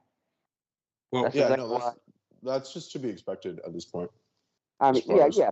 Well, yeah, people. That's why exactly why, you know, and I know people died. I understand that. I know that.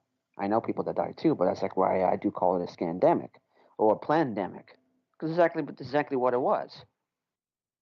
So Right. I never fell for that garbage, and thank God I didn't have to rely on having a type of a job that would do that to me. You know, where I have to.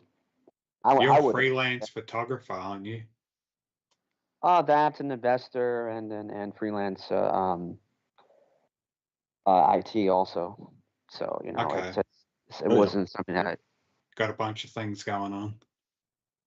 Yeah.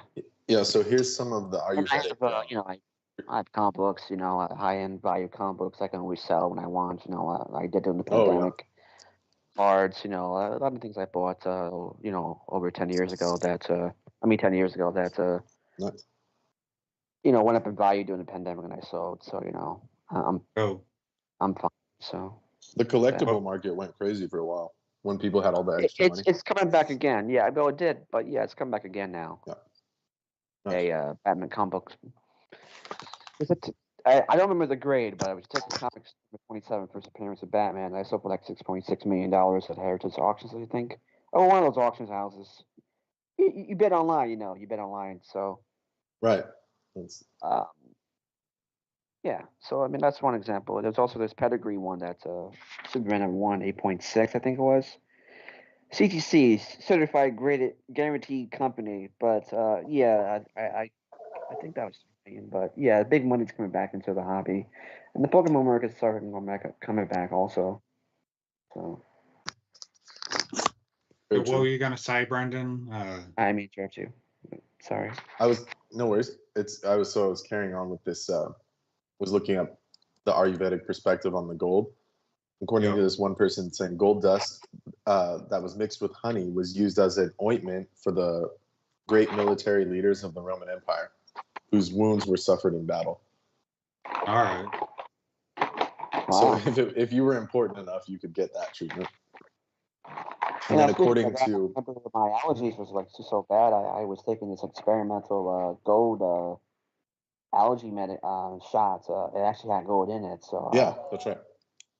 it took I had to get it like a couple of weeks, and I had to get in both my arms at the same time, and it Wow. was a very long process doing that.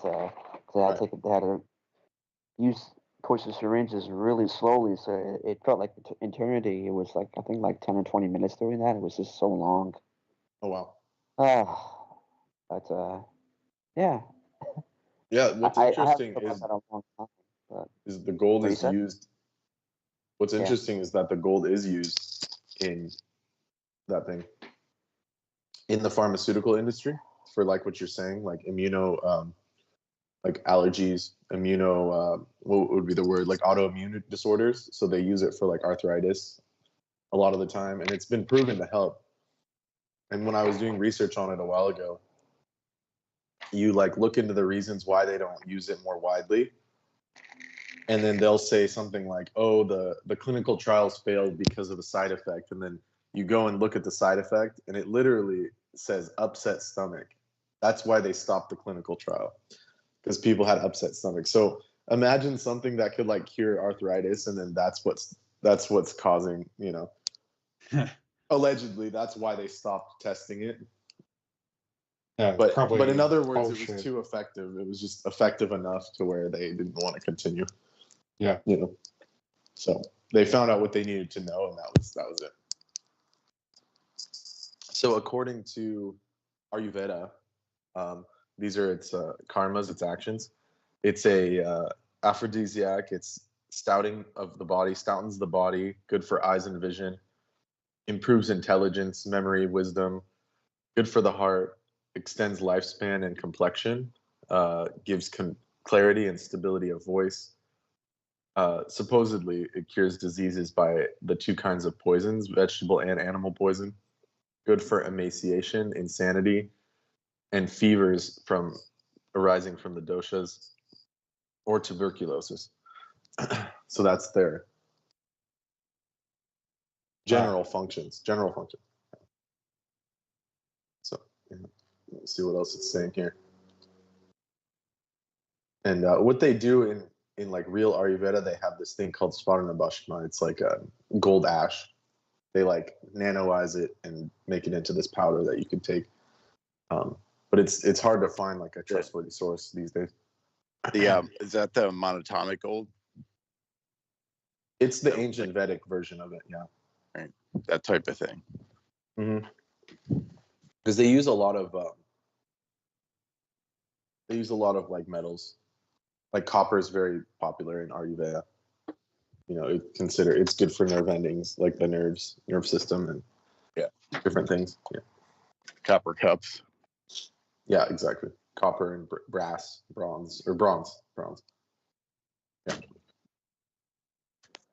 Yeah. Yeah, but if you just like copper's going through a short squeeze right now.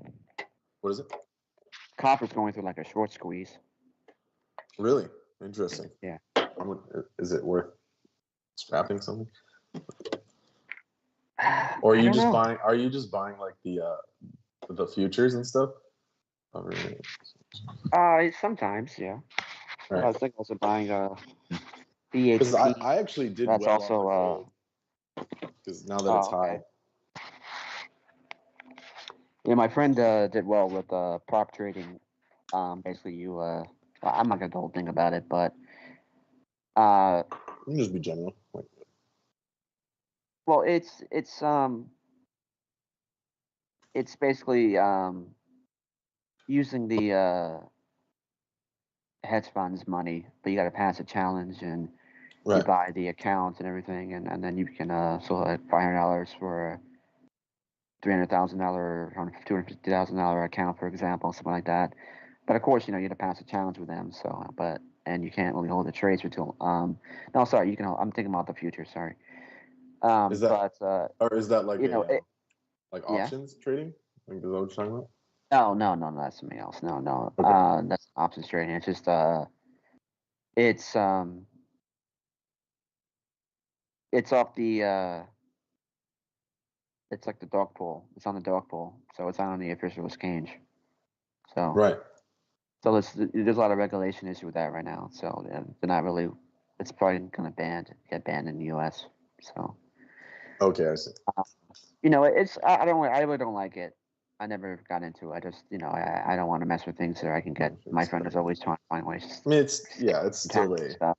Just, it's more easy to tax. do. It'll mess up your taxes, if you cash anything.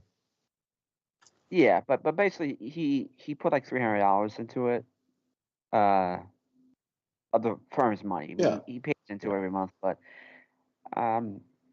he bought the account, but he made which is 2 weeks short. He forgot about it on gold, and he made like 80,000 from it, plus the firm's fee, 3,000 something, and but he got lucky. I mean, the other guy had to wait, couldn't get his money. He made like 100,000 or 120,000. They were doing some type of investigation with him, and for a month, so he had to wait a month to get his money. But he got very lucky that he got 72,000 or 75,000 from it. But it's just it's crazy or something like that. Where I never got into it because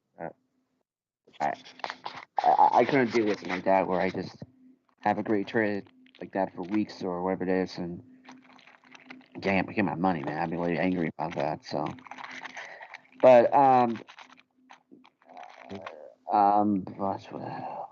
I call him Beijing Biden sometimes, but he's insane that he wants to have some type of 46% capital gains tax. It's just the guy's nuts, man. That's communism I mean, right there. capital gains is already pretty high. Yeah. So and Canada. So I tried to look up, like, if you just casually look up like jeweler jeweler life expectancy, it's like deliberately suppressed. Like it just gives you all this other stuff that has nothing to do with life expectancy at all. I'm gonna see if I can try and find maybe yeah, like a better way to look it up, because it's saying, it's not giving me the statistics. Try Start Page. You can try different What do you say? You can try Start Page or DuckDuckGo. What's that? Oh, I see. Yeah, some alternative. I'm gonna just search life expectancy by trade. The problem is they all are route and use Google anyway, so that's the issue. Right. Oh yeah, it Google's instantly suspect. Yeah, don't be evil. Yeah, bastards. With silver jewelry and shit, I've noticed, because it doesn't have, because it has any bacterial properties, my jewelry doesn't smell. I don't have to fucking wash it because there's like no bacteria growing on the shit or something. Because my steel ring, that smells like shit just wearing it for a few hours, and I gotta clean that all the time. But my silver ring, I don't gotta clean it, or my necklace. Yeah, that's a very good point. It makes sense because, like, yeah, even like, yeah, other metals you can kind of, you get that kind of ring line where the skin starts to like decay. Yeah.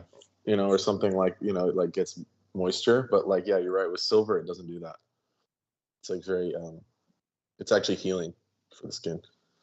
So it makes sense why silver is so important. I gotta try and find a good silver swastika ring, because my swastika ring's steel, and I don't like the steel. Like, it looks nice, but I'd rather just silver. Yeah, I had to search and search, and I finally found it on like a reseller website. And like, they didn't want to send it to me because they were all paranoid. I had to like talk them into it. Well, what did they say specifically? They said that they bought it from like a handmade jeweler in Ireland.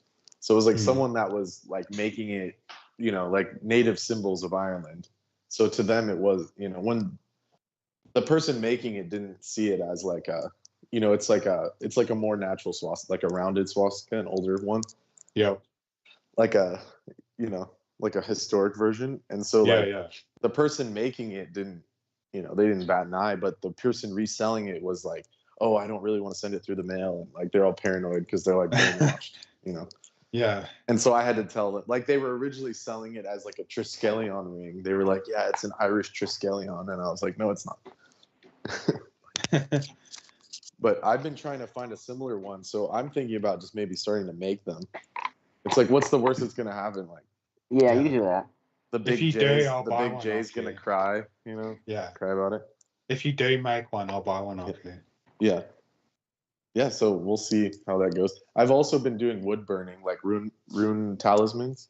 So like, if I get that going, I'm just gonna, you know, a swasti is easy after that. Nice. So.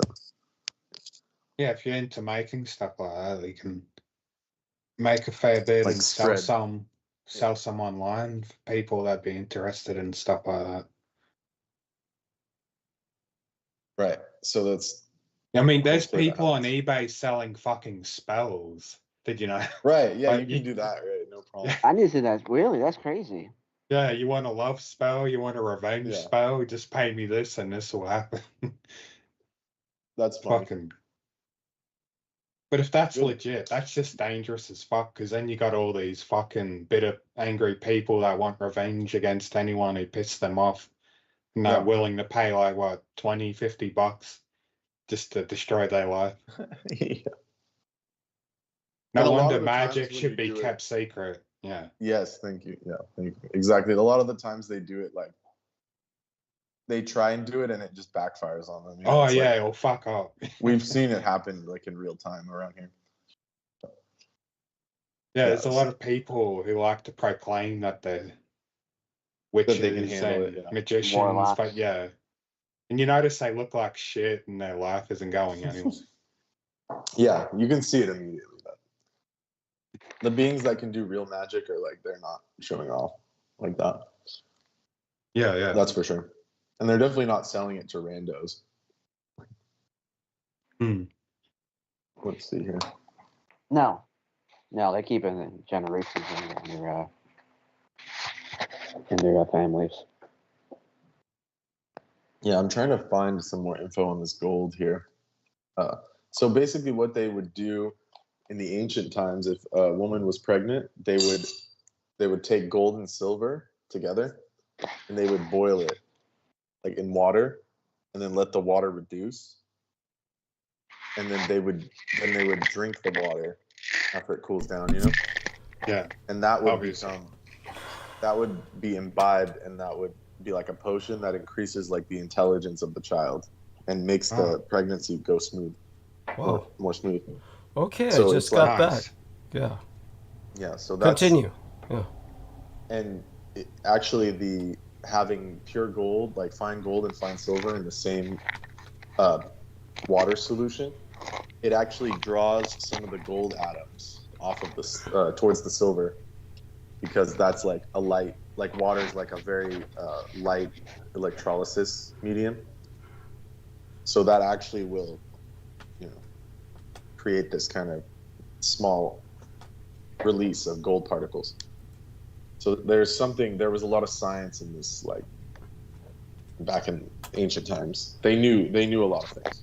Mm-hmm. Yeah. Yes. They were When more it came advanced to- than we think they were. Oh, for sure. Way When more it came advanced. to elemental science, yeah.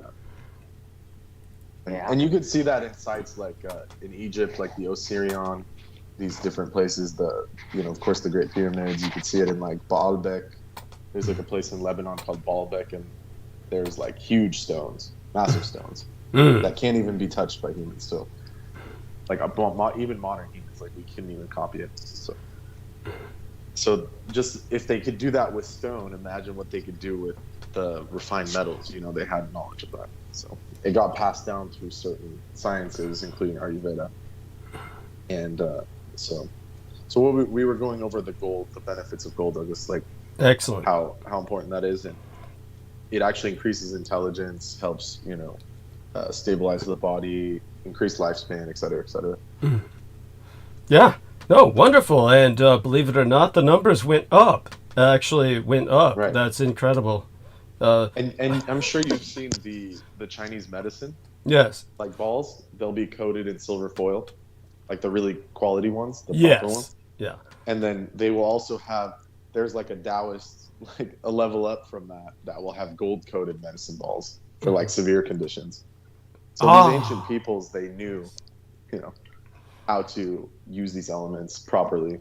And it wasn't like wearing gold jewelry now is like a status symbol, but in the ancient times it was to preserve life and to increase vitality, to Oh, wow. show your For health reverence to the sun. Yes. Yeah. So that's why the ancient peoples, like in the Native Americans, like the Incas, the Taino people of the Caribbean, like they were wearing gold, but they were like, they were just wearing it around, casually with like barely any clothes. Yes, that's true. Also, I Spaniards, see you're at 3.1K, Douglas. I'm very happy for you. Oh, thank you. Thank you. I appreciate that. Yeah. And Douglas Dietrich, folks. yeah. Thank you. Couldn't be possible That's without. pretty good. Yeah. Granted all the, given all the suppression. Yes. That's like a miracle. It's great. Yes. Good news. Thank you. Thank you. Yes. The suppression has What been. did you? Yeah. Go on. Sorry, I was just going to say, what did you say about wearing gold? About what, to the sun? Yes. Go back to that. It was an homage to the sun. Like it's Oh, like all right. raw, Giving respects and praises. You to know the the sun. word Ra, like sun Yeah. god Ra. Yes. Yeah. So the Roman word for gold, which is au, right? Aurum, and then that's where we get our word aura. So Yes. au Ra, like, so it's an element that represents the sun. It's uncorruptible, untouchable. It's always in the sky. It never ceases. It never tarnishes. Nothing can cover the sun permanently. So that's what Right. gold is in elemental form. It's the sun. It's the Baldur. It's like the human soul of the Scandinavians. Like it's Don't get associated me with some Baldur. gold. Yeah, I mean, yeah, it's a reason that it's in vaults away from people. And there was a time, like the Edenic times when the earth was more fruitful and there was a lot more, it was easier to live. It was more spring-like the world was in this like eternal spring. They did ice core drills, and the farther back in time you go, the more gold is in the biosphere. So over time, gold is leached out and been taken from the earth, and put into vaults, and that's actually lowered the quality of life on this planet. And that's why the beings that are in charge, that are from other planes, and they know about elemental science, they don't want their slaves to have gold or anything around them. They don't want the cattle to benefit from it. Only Yeah, the exactly. elites. Exactly. So Good way of putting it. Yes. Continue. I mean, it sounds scary, but that's really how it is. Yes. Yeah. So people And out you know- there save up and get some gold. Yeah, well, now it's you have to have double the money than even a few years ago. Oh yeah, it's just Yeah. expensive as fuck now. Even when I Yeah, was the Chinese government is hoarding gold like crazy. They just bought last yeah, month they have it. Yeah. Yeah. 300 large tons gold of gold. I think it is. I feel like they're hedging it for more like economic and like power trip reasons. Yes. Yes. In my Yeah, opinion. that fucking stupid BRICS bullshit. Yeah, which is gonna fail in its face. Argentina won't. Or join they BRICS, just you know. yeah, like they're or using the Douglas, dollar. you know the Chinese so- mindset with that. Like they Yes. want to be number one. That's their Yes, thing. and that's Number that's one, it. number Yeah. one, you That's know? their motto. Yeah. China number one. Yeah. No, really, that's how they think. Yes. Like they won't accept anything else. That's how they really think. Yes, they've got a real inferiority complex that is completely unnecessary. And by the way, I'm Yeah, it speaking, is. under the communist Chinese. We're not talking about. Yeah. Yes, Yeah. not regular Chinese. Not Thank the you. imperials, Not Taiwan. not the Yeah, imperials, no. thank you, thank you. Not the Thank- ROC. Yes, yeah. Though of course, The yeah. imperial Taiwanese, the Chinese, excuse me, the imperial Chinese, they knew the value of gold and they used it medicinally. Those were like the Taoist masters Yes, that lived in the mountains, that lived 200 years and stuff. They understood that. yes, That culture, the ancient culture. yes. That's right. And silver was their currency. Their gold was Yes, for medicine. thank you. Yes. Yes, precisely. No, it's Yes. true. Yeah, that's correct. And Yeah, they valued silver more, right? As a Yeah. because it's easier to transport. It's like yes. the common people can get more of it. It's Yeah. more readily available. Yes. That's Because what of we the should be. unlimited. People talk about gold standard, but reality, the world Yeah. should be on a silver standard, more likely. On a practical level. Because like Silver a and, little coin of gold is like platinum. $3,000. It's like no one's holding a $3,000 bill, you know. It's can't use it. That's right. No, it's true. No. Yes. Continue. Yeah, I have silver. I don't have too much gold. I have a lot of silver. Yeah. Mhm. So Yeah. it's always been expensive. Right. I mean, I have. Yeah, it's just. Yeah. And it's And harder, gold, you know. gold It's is just. very is Yeah. very finite. That's why it's expensive. Yes. Yeah. Not just the other thing I mentioned, but Well, also, it's the same thing that's happening with cocoa. That's it's the reserves of cocoa is going out of business. Right. So it's also becoming very expensive, and it's kind of like the tulip frenzy in the 18th century, 17th century. Mm-hmm. No, the tulip frenzy. So speak a bit about that, all of you. All of you must be somewhat familiar with that phenomenon. I don't know. Well, surely, Brendan, you know about the tulip buying frenzy in Europe. yeah, like the tulip mania thing. I mean, it's Yes. pretty much just now it's metaphorically used for economics. Mm-hmm. But it's like when the assets, like the actual item, is not worth as much as the value of it. It like balloons into this crazy value. Because at one point tulips were considered, like when they were first like bred into all these crazy beautiful colors, everyone wanted one. So the prices were like absurd, right? Like you know, Yeah, it was at the height of the- it was sold for 10,000 guilders, yes. equal to the value of the mansion in the Amsterdam Grand Canal. Wow. So there you go. So it was like I don't know the Like equivalent having of that, but rare- I just the article I got from Investopedia, which is a great Resource. is a fantastic, great resource for Yes. learning about economics and charts and this and that. I love that yeah, website. and it looks like it only lasted like 3 years. Let's see. They're 34 to 37, 1634 to 1637. So what that shows Yeah. is that the intrinsic value is different than the perceived value of something. Well, it's And the then same thing usually happened that with corrects itself quickly. yes. Well, it's the same thing that happened with rhodium during the Yes, pandemic. that's It crashed to like it was 10,000. It crashed to like 1,000 or something like that. And went to 20,000, and there is no actual use for rhodium. Right. Not at all. Exactly. So it just Same would've with the been- guy it was named after. yeah, exactly. So it just would have been nothing else but a trade, and that's it. So I think they like plate stuff with it to make it look shiny, and that's like the maximum. Well, that's cool. I mean, Yeah. sometimes that's good enough. Right. It's, yes, do continue. You're all doing fine. Aristides, you're a materials science engineer. Certainly you have something to add to this. I'm also interested in the the properties of the precious metals and and their value. What? Yeah. I- what? Yeah, silver. Silver is great. Silver is great. Yeah. Great. Yeah, I would recommend starting with copper and stuff to kind of get your body acclimated, because it does. Tell 'cause everybody about your copper cup when you filled it up with hot water. Yeah, you learn the properties of stuff really quickly. Yeah, Tell what happened. It's a learning experience. So the copper cup, you can't pick it up because it conducts heat so immediately that the second you fill it up, it's instantly boiling point. Was I on air?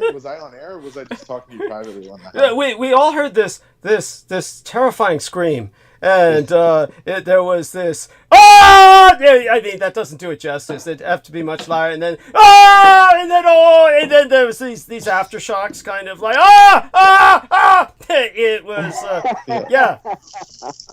I burnt my fingertips off. Oh God! Did you go to the hospital? Did you go to the hospital? No, it wasn't hospital worthy, but they were like gnarly blisters. It was just not fun. It was dumb. It wasn't very wise. They're doing research. What was so funny was that I had just been sent a big ass copper cup by Selena Khan. She had just sent me a big ass copper cup. I would have probably made that same mistake, except for the object lesson from our man Brendan. Right. Yeah, I just posted a picture of this graphics card I just bought. It's an ATI Kingpin by EVGA.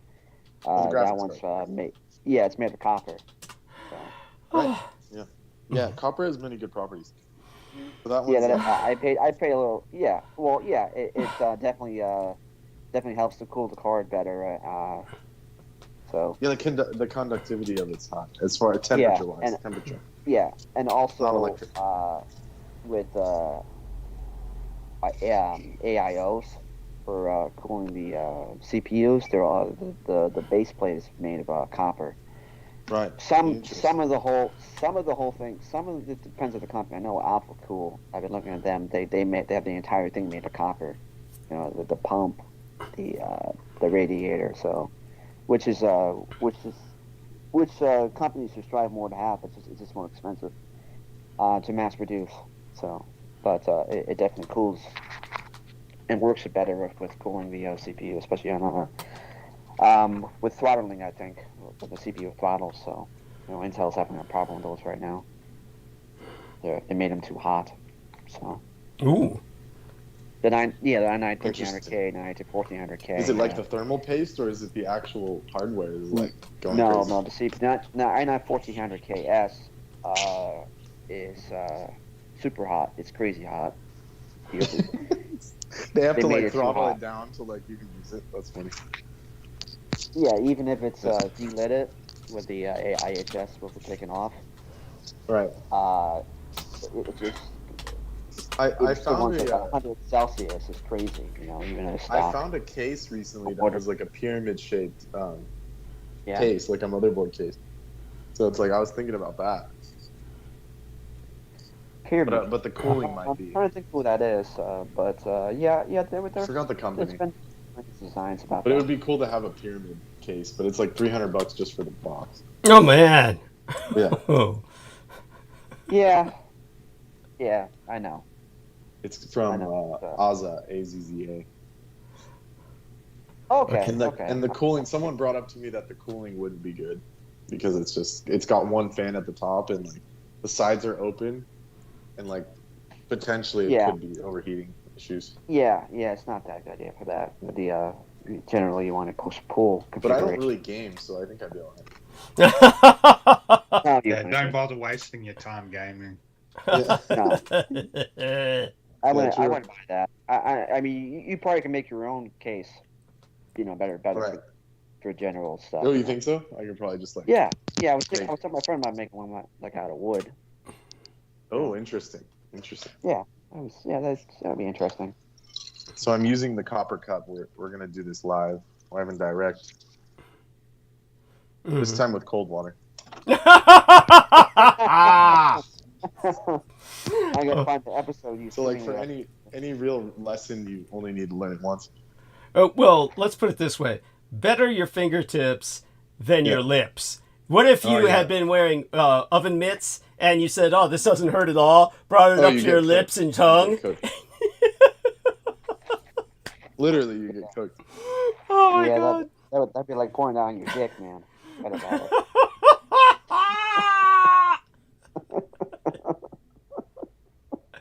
Oh How my god. expensive are copper cups?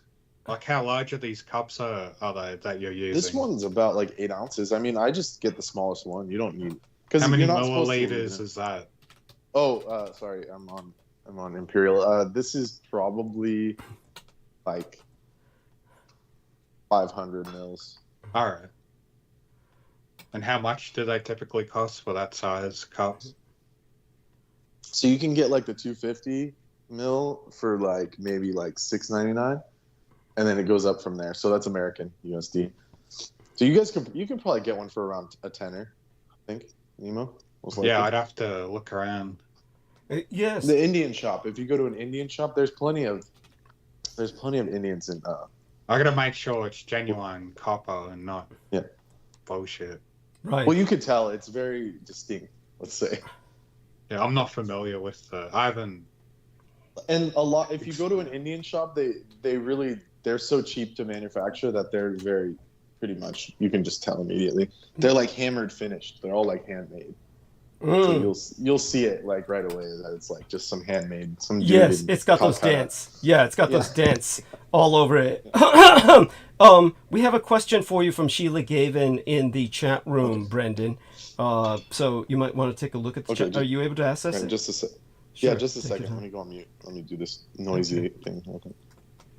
And well, he's doing that, of course. We'll hear more from him about the subject. And Sheila Gavin is interested. Heather Holman. Let me check the chat room here and see what's going on. I would like to, while I'm looking at this, I would like to put the caveat: I am no expert in anything. Jack of all trades, master of none, but it's better than a master of one. So, yes. Yeah. So, let's see. And Heather, feel free to join us, Heather. If you're able to join us in the chat room, surely you can join us on the call, since you have been called. Alexander's Genesis posted tonight. Okay, let's see. That's my mother. Yes, it's Mother's Day. Yes, that's right. Yes. Okay, let's see here. Where are we at? Sheila Gavin. Yeah. Yeah, I can't find the chat for some reason. Oh, here it is. I got it. Yes. Yeah, so let's see. Health benefits. Okay, here it is. Yeah. Boiling water with gold and silver. Yeah, okay, so I mentioned that when you were on break. So that would be the ancient technique of Ayurveda. Yeah. So you would take pure gold, pure silver, and boil it in the water. And then you let the water evaporate. And then when the water's at right before it's all gone, you take that extract, take the metals out, and then just leave the water, and you sip on that water when it's cooled. And so you'll get like the concentrate of the gold and silver atoms like atomically charged, because they'll attract each other in like a form of electrolysis. So that's how the ancients did it, especially for pregnant women. According to Ayurveda, that's like the best thing for like pregnant mothers. Have you tried this yourself? Oh yeah, that's why I have all this gold and silver stuff. And I actually bought it. How about with magnetism? Magnetism? Say that again? Magnetism. Yeah, So using somebody's dragging a body along the floor. Magnets, you're saying? Yeah. Oh, like magnetizing the water? Yeah, Is that and with gold and copper, yeah. Like they're not. It could be beneficial, but they're non-ferrous, so that's a factor. They don't. It wouldn't do much, in my opinion. But it is good to, like, some magnet. You're talking like structured water, maybe, perhaps is what you're saying. Because some magnets can help with that, like restructuring the water. So let me find my resources. Yes, that's what I mean. Yes. Yes. Just give me a second here. I gotta. Okay. Yeah, man, take your time, man. Take your time. My Yes. allergies are- Yeah, yeah, it's that time of the year. I know.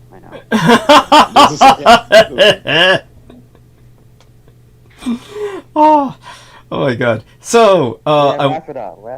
I want to hear more conversation between Aristides and Nemo, and you too, Realtek. Please, by all means. Nemo, I get the feeling you could add something here with things that have been going on. How did you discover that deepfake AI of Emma Watson? I just came across it on Odyssey just randomly. I'm like, but I saw the thumbnail and the title. I'm like, this is too good to be true, but I'm gonna check it out. And of course, as soon as I saw the face, I'm like, it's fucking AI. But it's awesome. Yeah. There were some pictures It's of got Yeah. it's got a voice nailed down perfectly. It looks real enough, as long as you're just not focusing on the mouth, because you see it kind of morph a little. But besides that, yeah, it's a good way to listen to an audio version of Mein Kampf, voice, and her dressed in that National Socialist outfit. Beneficial if the translation is correct. I've seen a lot of different videos of Hitler talking English using the translation, but AI translated it. But I understand a lot of German, and a lot of it still is not correct. So Yes. Yeah. I want to She's see the reading it Taylor in Swift German or version. No, English. It's the English version of Mein Kampf. and of course they always want to vilify Hitler anyway, and Oh, she's not. around. Yeah. Oh, yeah.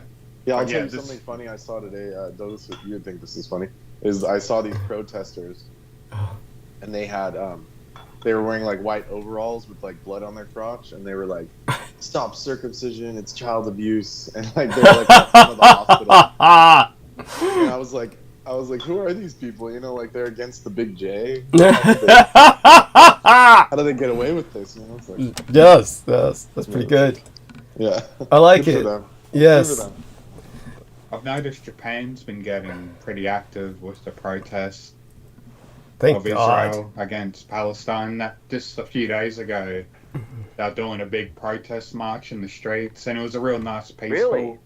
protest. Like they're all in Yeah, that's what single I file. like peaceful protests. Yeah. Yeah, they're not like the dumb fuck Americans, but Japanese are polite. Yeah, I know.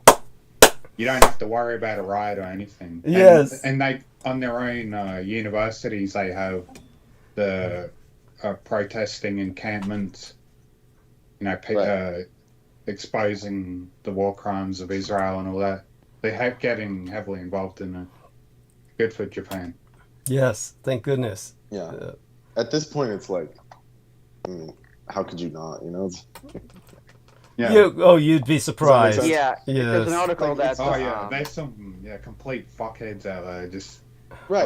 pro-Israel all the position way. as I well, don't. but I'm saying like, if you're just being objective, it's kind of like, okay, like these guys are going too far.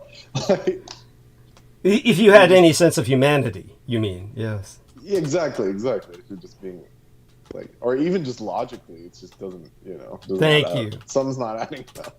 Yes. 1 + 1 is equaling something else. So true. Genocide. Yeah. It is so true. Let's just hope that this is like something that really turns the tide and helps to dethrone the Israelis from their position of omnipotence. But back to you gentlemen for a while. Do continue. I wanted to quickly ask you, because I don't know if you talked about it on last live stream. What were your thoughts on that image that I sent you of that Native American descendant wearing the swastika on his outfit? I've never seen them wear that before. Do they still wear swastikas on their outfits, the Native American people? Answer that first, Brendan, and then I'll give my 2 cents. Yeah, when I was studying art, when I was in art history and stuff, we studied many native cultures, and they all used it. Navajo, the Iroquois, the ones that were doing like craftsmanship, like artwork, like stylized stuff, not just like functional works. They always use the swastika. The Zuni peoples, and they would wear it. Yes, they would wear it. as well on there. But that was later scrubbed, when people got sensitive about that. Yeah. That's I'm asking, like, besides the misfortune of it being demonized, because they still wear it. I have some other historical thing that if you type in the oldest Roman shield, I'll try and send it to you guys, shield ever found. It was found in a cave in Syria, a scutum, it's called, the square shield. Yes. So they found one, it's called the scotum from Dura Europos. And if you look at it, in the very corner,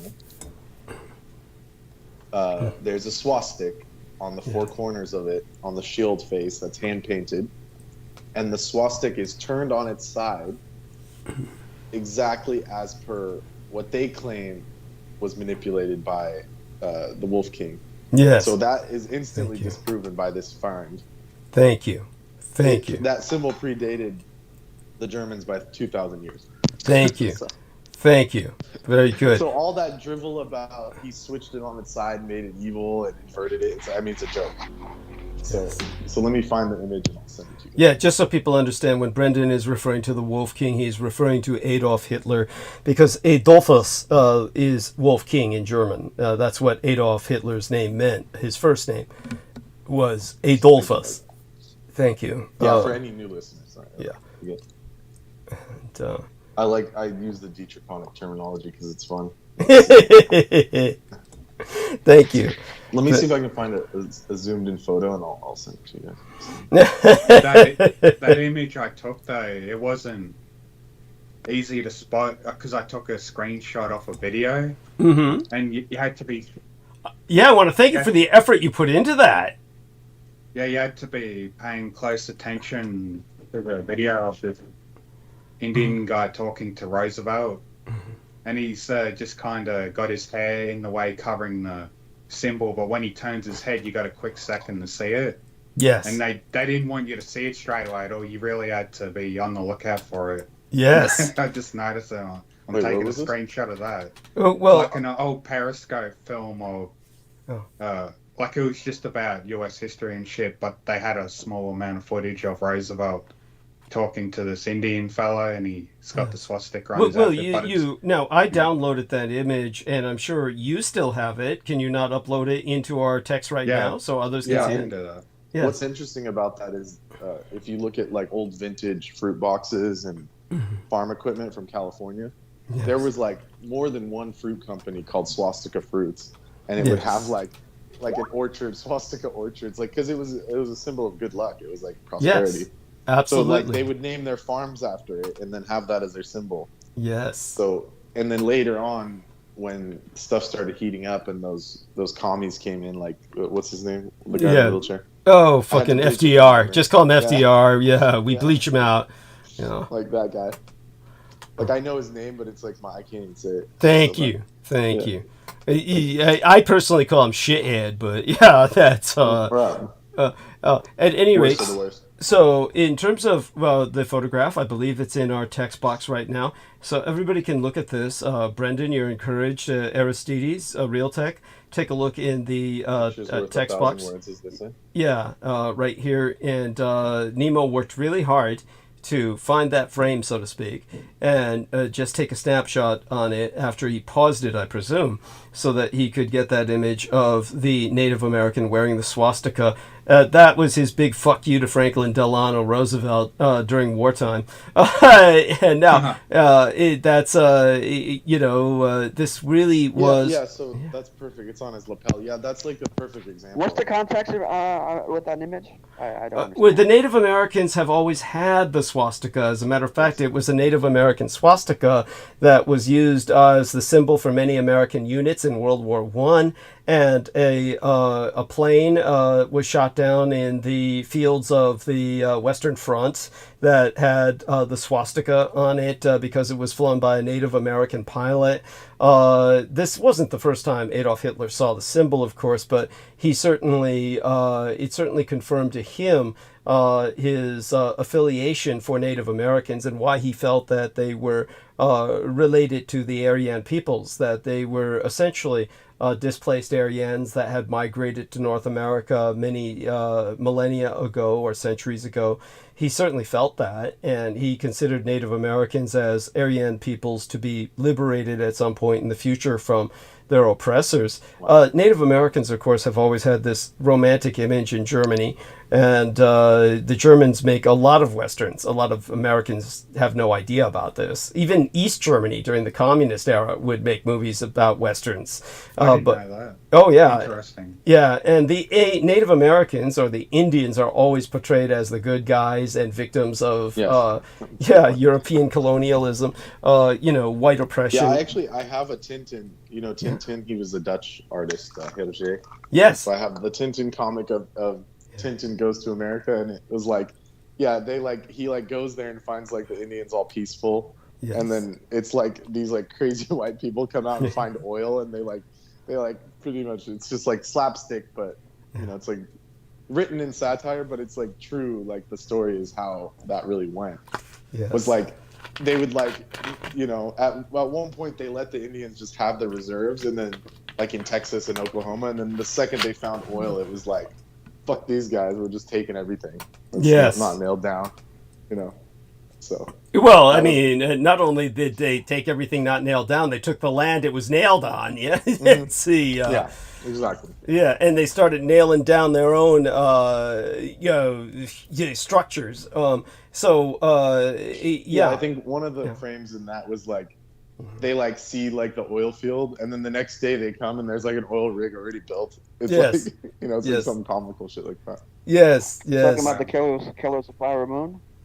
No. What he's talking about, Brendan, it's an old European Tintin. It's spelled like it says. You would think it says Tintin. That's how an American would read it, but the European pronunciation is Tintin. Just so you know. Yeah, that's true. Yeah. Okay. And so, by the way, George Knight has joined us, and I don't know if you've heard what we said earlier, but we've been talking at length about the swastika. You're certainly invited to join in on that conversation and anything else you might add. So, dear George, because you were gone for so long with no contact, is there a situation report, a status report to let us know whatever you wish to share? Yes, thank you, Douglas. I just wanted to come on just to say hello to everyone and just to let you all know that I'm all right. Thank God. Hi, George. Busy. Yes. We were worried. Yes. Yes. No. Thank you for your concerns and worries. I've just been busy conducting father duties, just looking after my my daughter, and just all last week. So I haven't been able to come on the show, unfortunately. Or get in contact or use the Skype in any way at all. So, but I just wanted to let you know, Douglas, that I will be available next Wednesday's show for a long duration. So I will be joining you next Wednesday for sure. Okay. And if you want to dedicate that to ourselves, we can do. Okay. So that'll be a great opportunity. Not this Wednesday. This Wednesday or next Wednesday? Next following, yes. Okay. Okay. Let me put that on the calendar. Okay. 22nd. Harvey Milk Day. Harvey Milk Day. Yes. Okay. Just so everybody knows. So let me add that on George Knight. I will put. Okay. Thank you. All right. George Knight. So do continue now. How long do we have with you tonight? About 20 minutes, Douglas. Okay. About 20 minutes. I just wanted to come on just to say hello and just to let you all know that I'm all right. Good. Yes, because usually I do come on every single time when I can. But I wasn't able to last week because I was looking after my daughter all week. So I wasn't able to. So everything's all right my end. Thank you. Well, believe me, we were worried about Brendan Ząga too. Both of you were incommunicado for quite a while. If we, obviously, I can't believe I can't imagine what you had to go through without us, though. It does make life harder. It does in its own way. I still have some just minor technical stuff that I need to question Brendan. Ask him about advice for. Concerning the channel and whatnot, because they keep giving me notifications to upgrade or something, and I have no idea what to do with that shit. So in the intro, upgrade what? I don't understand. It does. Well, I'm not in any technical position. Yeah, no. Oh God, no. I get Is little it your notifications YouTube account? for that too. Yeah, it's also the YouTube account. It's like, we recommend you upgrade to The premium? It's no. It's something on the screen. I'd have to show Studio? it to you. Yeah, I have to be not producing to show it to you. So Right. so I'd show it at some other time, and then Brendan will be able to explain Yeah, it. you gotta be careful with that. I mean, try to use the course. oldest ones you can because they might try to want to fuck you over some way or another. That's why I don't touch it. Yes, that's why. Yes, that's why I want to ask Brendan before I do anything. I saw on Instagram, which is like it's insane the predatory practice with that. Some guy posted about they want to charge like $350 a month for an influencer to get more views and for the algorithm, and that's insane. Thank you. No, it's all like that. know, No, these are And all. they're taking advantage of try to take advantage of the TikTok ban. Well, also. just basically gullible people who have money to lose. They will. If you have money to lose, people will help you lose it. That's the. It's horrible. It's tragic. Well, it all peaked during the pandemic. Everybody was home, and all the advertisements and Zoom stock went up like $500, $600, whatever it was. Which it should never went to that point, and I hope people that were in it sold it. Because now it's just garbage now. But it's everything is struggling now. It's all everything across the board is struggling, and the advertisements, especially YouTube, it's just not paying anymore. People thought they could make a whole career out of it, but they don't give a fuck about you. These companies don't give a fuck about nobody, man. So a lot of them are just quitting now, and it's a shame for some of them, but. That's what you get for trying to make it your livelihood, and you should never do that. Yeah. Well, we only have a few minutes with our friend George, so George, take advantage of this to bring to our attention what you feel we should be paying attention to. And I could go in any direction, Douglas. We will definitely take full advantage, utilize the next week's transmission. So that'll be the 23rd in the UK, it'll be the 22nd your time. So we could definitely go into as many subjects next week. But there's no stats report really, other than I'm all right, and then I've just been really busy.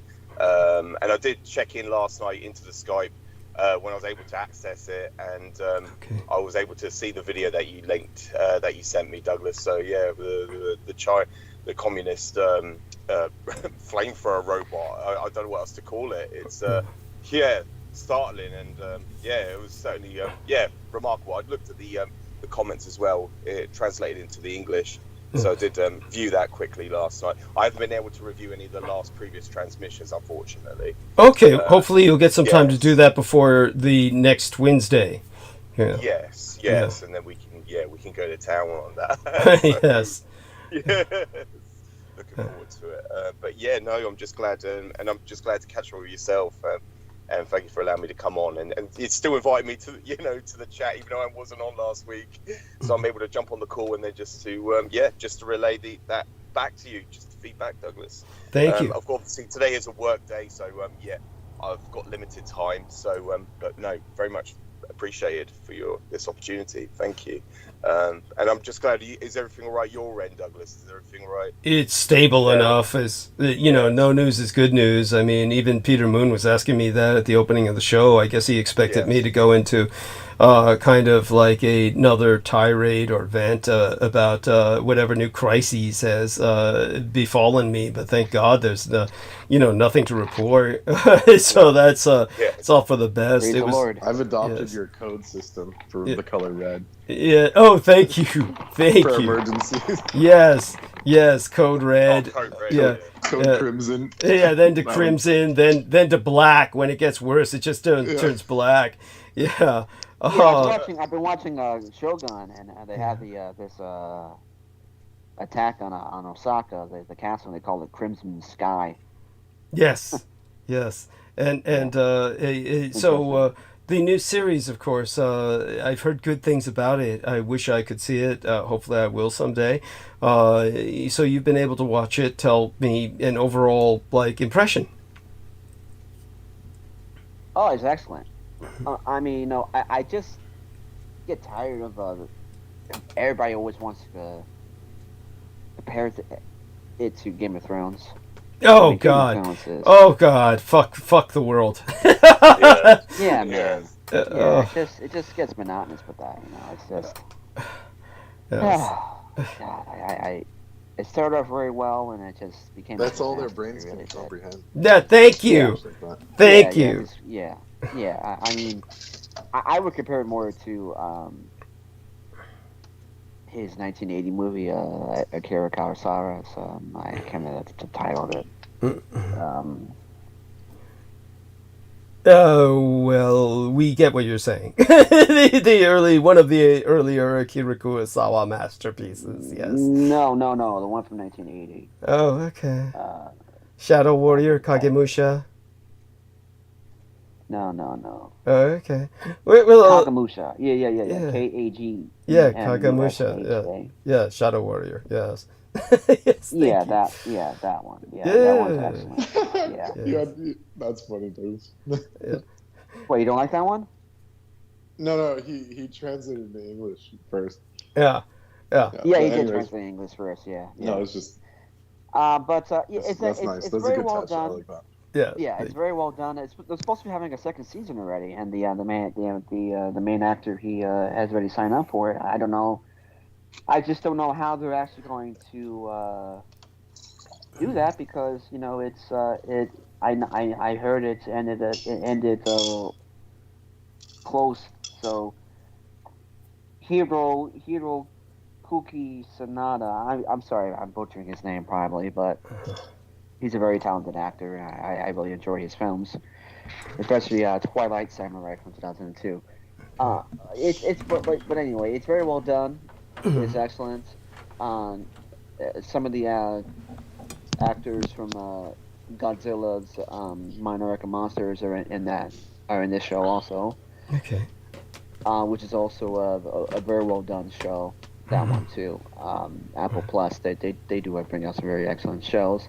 It's the costumes are excellent. The cinematography is excellent, but it's just they do rely too much on 3D green screens. Oh. Some of it you can just tell right away. I mean, also Godzilla -1 was a lot of it was that too, but they did. The guy in the Godzilla costume was actually in the costume. I mean, it wasn't a 3D animated at all. So it's amazing what they did with that one. Yes. I haven't seen that one yet. I'm sorry, go on, George. I was going to say I used to watch them as a child. I used to watch the very early Godzillas, the 1950s into the 60s and the 70s. I used to love watching those. They were, that was the, they were like, for nostalgia, that is just what that's one of my childhood memories. Great is watching those. I used to get tape recorded, and I used to watch those. Very huge fan of Godzilla, and then the Americans just ruined it, trashed it. Yeah. No. Junk, especially that 1998 movie. I mean, thank you for bringing that up, both of you. I really appreciate both of you bringing that up and sharing your nostalgic feelings for that. And of course I could go to town on that as well, and we'll be happy to do so. Mechagodzilla in the what's the 70s? That one, I think. That one's excellent, also. Yes.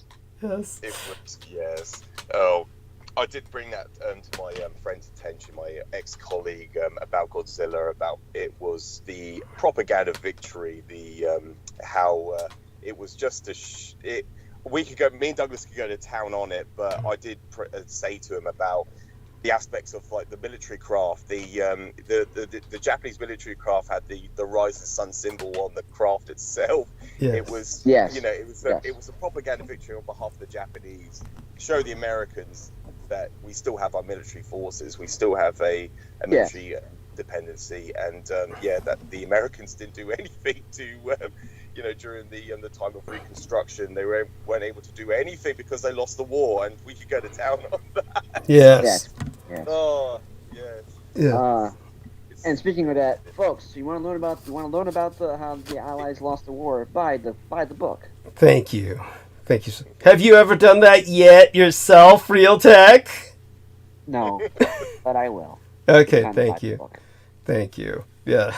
I believe in it. I believe you. I've been listening to the other shows. Yes, thank you. Well, this is something I'll share with George before he leaves tonight, because God knows his clock is ticking. So while we're blessed with your presence here, George, let's share this with you, and maybe you can look a bit more into this. Oh, by the way, Brendan Zogia, Sheila Gavin was asked you a question, but now she's saying greetings to George Knight. And greetings to Heather Holman. So, Heather Holman, let's see if you can join us. And don't forget to look into the chat, George Knight, for respond to Sheila Gavin if you can. Troy Bellamy says, I am a Godzilla fanatic. I like how they are working the old Toho storylines into the new franchise cinematic features. The series about Legacy of Monsters with Kurt Russell was very well done. Okay. And that's nice. Thank you. And Troy, it's better than those stupid movies that come out, Godzilla versus King Kong. Oh God Almighty, it was garbage. Now, for what it's worth, it is what it is, and certainly I have my issues with it. But what I do want to say to George before he leaves tonight is that one of the things that both Brooke Gibson and Victoria Lauren Hobbs were hooked on was this concept, you might remember, about population devastation, that there was a secret cabal that was basically seeking to wipe out a good part of the world's population.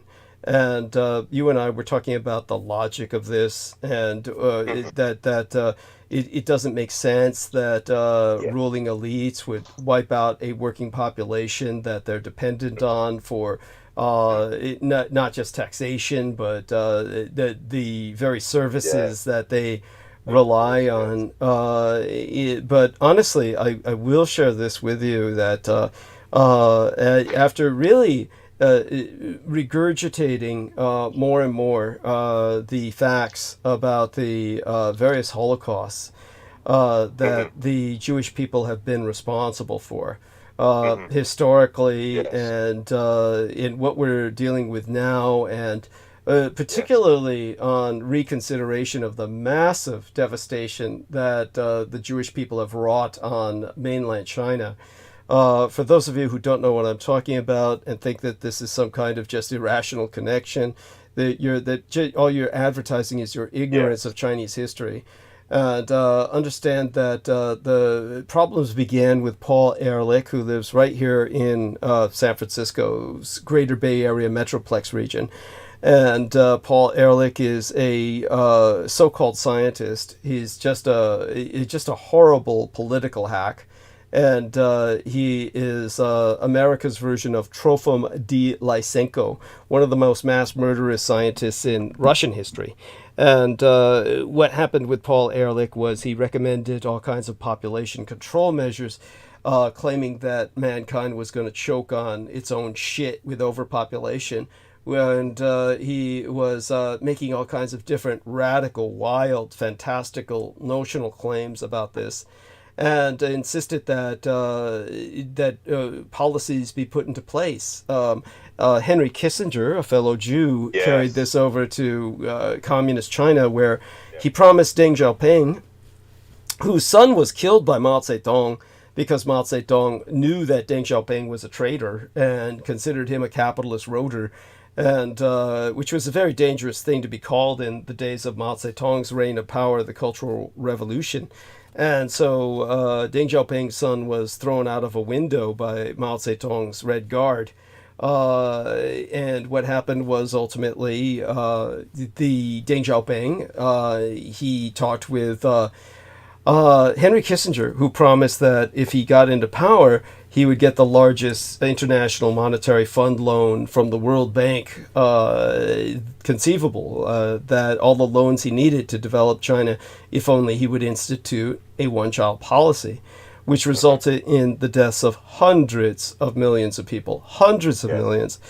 When I realized that, following up with research into Bill Gates being heavily influenced, saying that the greatest influence in his life was Jared Diamond, a Jewish academician who produced the Guns, Germs, and Steel and Collapse books, saying that all societies that fail choose to fail and are responsible for their own failure. This is an individual who is blaming genocide on the victims. I realize at this point that, yes, there is a cabal that is overwhelmingly Jewish that does want to wipe out the majority of life on Earth. So yes, I really have come to turn around and basically side with Victoria Lauren Hobbs and Brooke Gibson on that. So we'll speak more about that. Absolutely. Yes. I agree.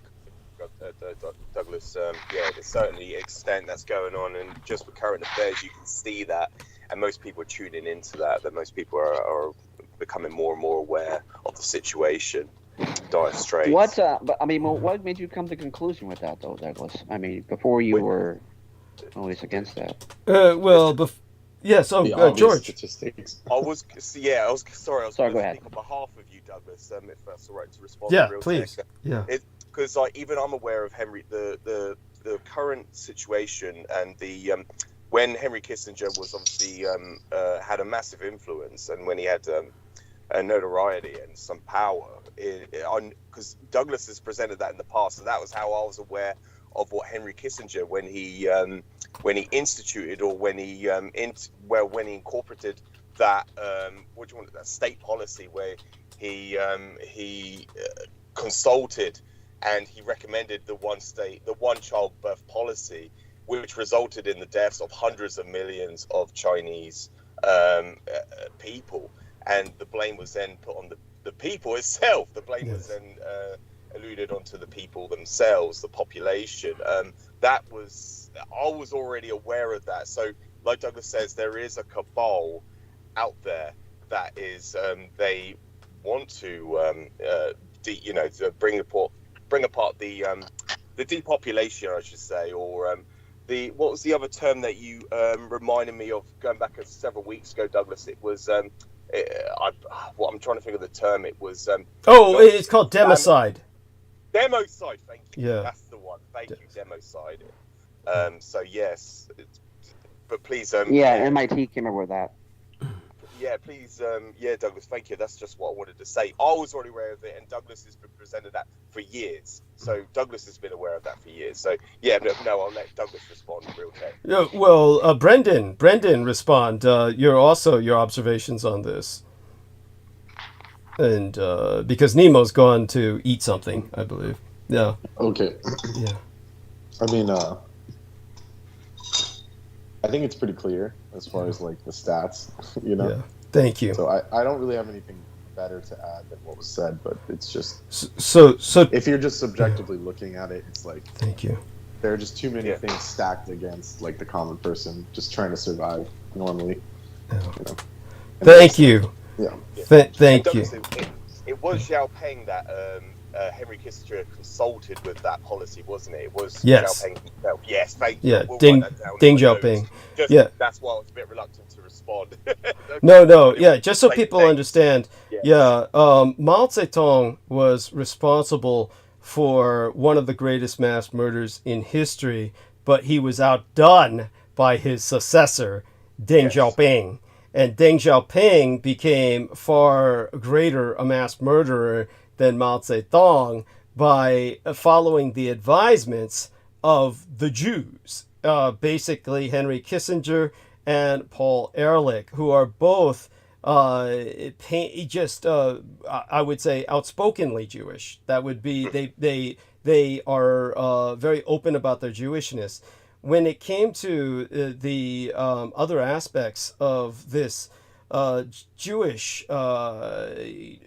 almost genetic drive towards the mass extermination of all other peoples, you need to look historically at what the Jews have been involved with. When it comes to the biblical records, They speak of course, the mass extermination of the Canaanites, the Midianites, and these are done under a sense of divine privilege and divine conquest, which the Jews feel themselves essentially entitled to, where they can exterminate an entire race and then take their land. It's not that other cultures didn't do this. There is, of course, the example of the Romans, who not only eradicated the culture of Carthage, but salted the ground so that nothing would ever grow there again, the equivalent of a nuke for their time, the equivalent of nuclear devastation.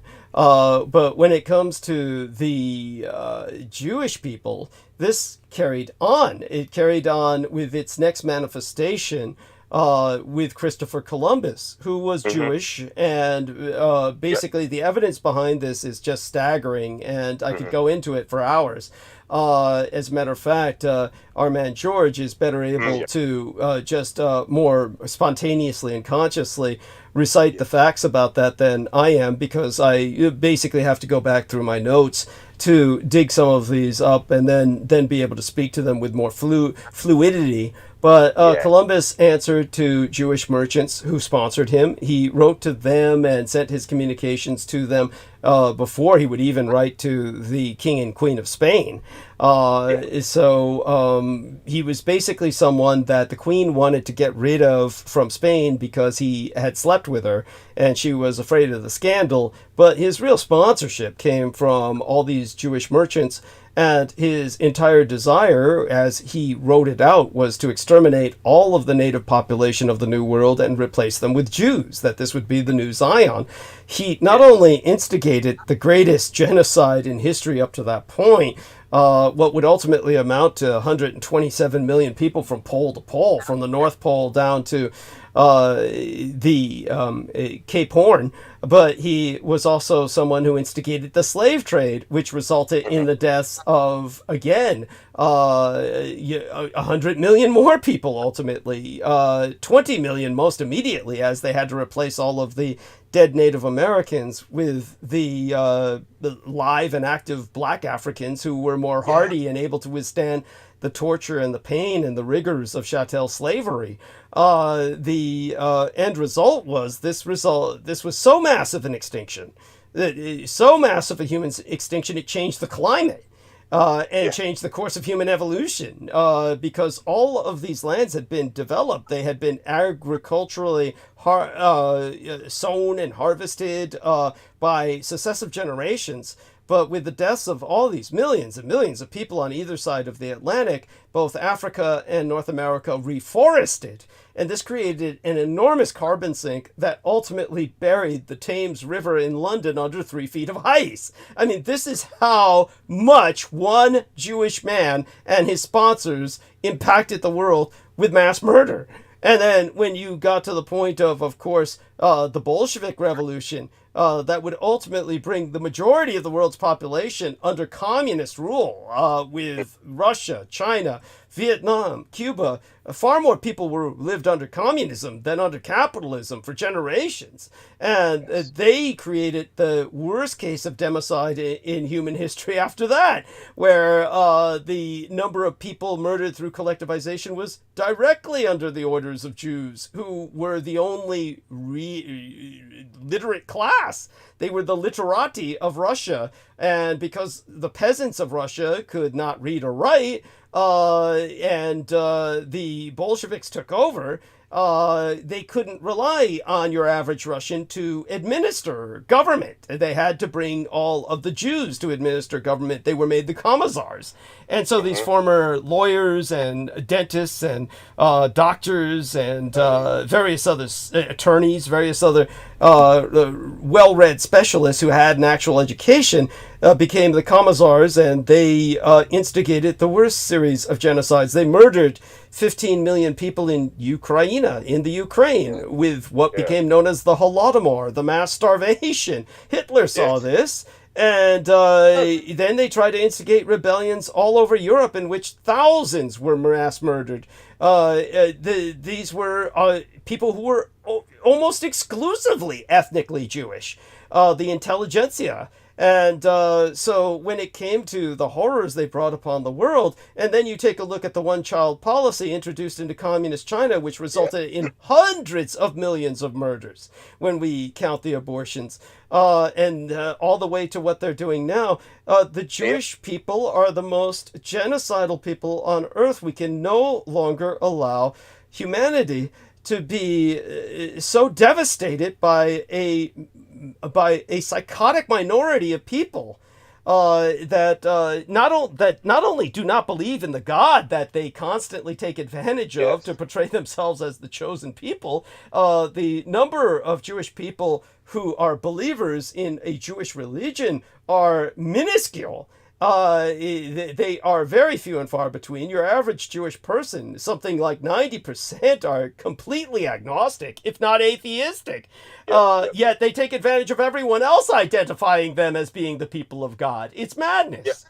And in the end, when Carl Gustav Jung, the Nazi psychotherapist, who was cultivated by the Third Reich because they needed an alternative to Sigmund Freud, who was Jewish, and they felt Sigmund Freud's Jewishness led to a degenerate form of psychotherapy because, face it, not only was he a cokehead, but he was a fetishist and very much into filth. They felt that Sigmund Freud was obsessed with shit and incest and all these degenerate ideas that they felt it was indicative more of his psychosis than of psychotherapy. As a result, they cultivated a more symbolic form of therapy based on Carl Gustav Jung. And when he was questioned about how could you say the Jews need to be treated as an ethnos when each one of them is so different from the other. You have so many that are liberal progressive, so many that are capitalists, so many that are communists. You put 10 Jews in any room and you're going to get 20 opinions.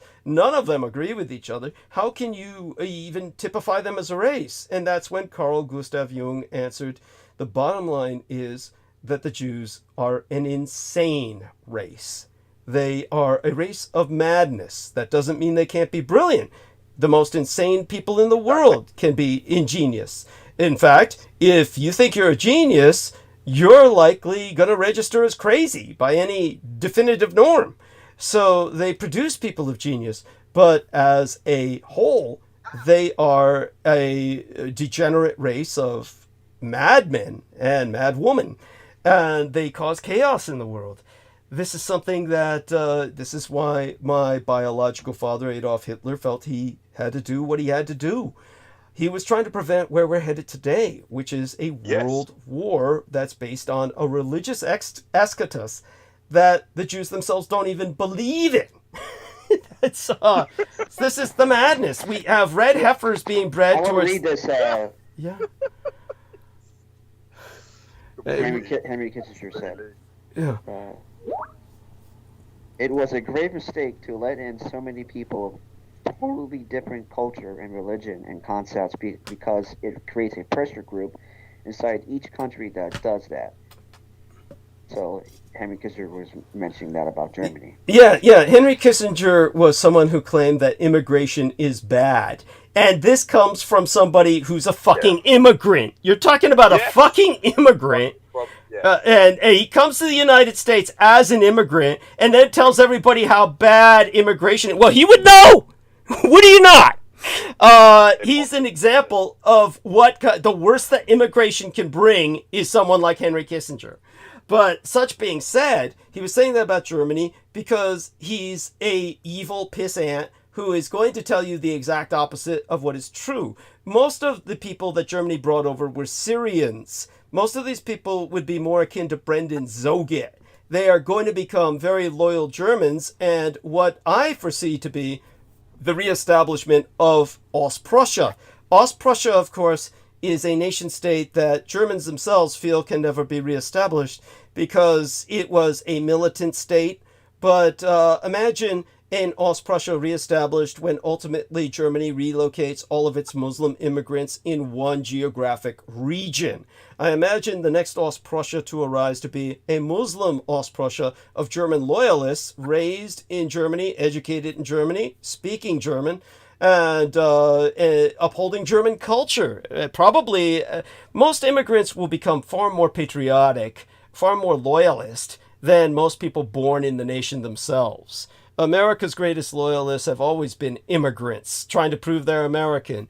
These Muslim Germans will be the source of a great advantage for Germany and can reestablish Ostprussia when they're relocated there as a German culture bearer, with, of course, an Islamic heritage, but Germanized nonetheless. This will be a part of a German Renaissance in the future. So this is what Kissinger wanted to prevent, because, of course, he's Jewish and he has no love of Muslims. This is an individual who is going to do everything he can. Whatever he suggests, you know the opposite is true. And because he's an agent of chaos. So with that being said, yes, Brendan, George, any thoughts? Nemo as well, since you're back. Yes. No, very well spoken, Douglas. Very much appreciated. And I do have to make a move in a moment, but I just wanted to respond just to say thank you for that. And it's very much appreciated. And I completely agree with you. And it's a realization that, you know, we are completely aware about, but it's the remainder, it's everybody else that needs to come to that realization about the reality and what we're fighting against ultimately. And of course, we brought up many prominent Jewish individuals who have been very, very on the side of righteousness and the side of good, like Rosalind Franklin and Jacob Schiff. And they do not have to be on that side. Yes, and so I could go into that direction about those two individuals, which were some of my historical heroes, for various reasons we have articulated in the past. We can go into that probably next week, Douglas. It's not all but people need to just don't forget Bobby Fischer. Yes, and Bobby He Fischer. suffered a big price for going against his own people. Yes. Mm-hmm. Not to mention, of course, George Soros, whom they hate. They hate George Soros with a passion. And all right, he gets demonized a lot. Yes, and Real Tech Geek. Real Tech Geek has Jewish lineage within himself, but he's obviously on the side of rationality. He can speak. Of course, I am. Yes, thank you. Yeah. And he's seen the insanity that can be produced, and so he's married a Chinese wife from the communist mainland, but it's not that she's communized, though I'm sure she was indoctrinated as a child. Do you ever run across that showing up in some of her behavior? Yeah. The conversations about Taiwan and Hong Kong and... What did she say? What did she say? I have to hear this. Belongs to China. The usual robotic right. The party line. Sure. Yes. That's incredible. Well, we love you, George. Stay safe and be well. And I'll join you this coming Wednesday as well. I'll be on for a short period, but then and the coming Sunday, but we'll take advantage of next week. Looking forward to it, Douglas. And it's nice to participate, and it's wonderful to speak to all you gentlemen that have joined us and all the ladies that are listening in. Brendan, Nemo, Real Tech, and Aristides if he's asleep. And Douglas, thank you for having me on. And take care of yourself, and I'll speak to you soon. Look forward to it. Have a good one. Take care, George. God save the king. Thank you. Yes, George. Okay. Yes. Glad he's safe. And yes, thank you, Real Tech, for being patient with that. And Nemo's back. What did you eat, Nemo? I'm just curious. We all heard what Brendan was eating. Just some hot dogs. Sorry about that. No golden spoon, Nemo. Oh my God, hot dogs! Finally. Oh, Brendan, you're gonna have to respond to this. Nemo and his hot dogs. I have no comments. And he wonders why he feels tired. I mean, are they different than American ones? Because if they're anything close, I presume American ones have a lot more shit in them. Yes. Than the Australian. Like the German Australia has stricter diet rules and regulations. Well, actually, almost any country on Earth has stricter diet regulations than the United States. Still puts second garbage, man. Yeah. Doesn't America... When I was in Georgia, I felt so much better, man. It's a sausage, basically. What we would call sausage in America. Yeah. Okay. So it's probably... I mean, the meat thing, we'll just skip over that, but in general, it's better. In America, they still put like corn syrup in their Coca-Cola. Oh, yes, they do. Yes. They do. It's Trucial corn syrup.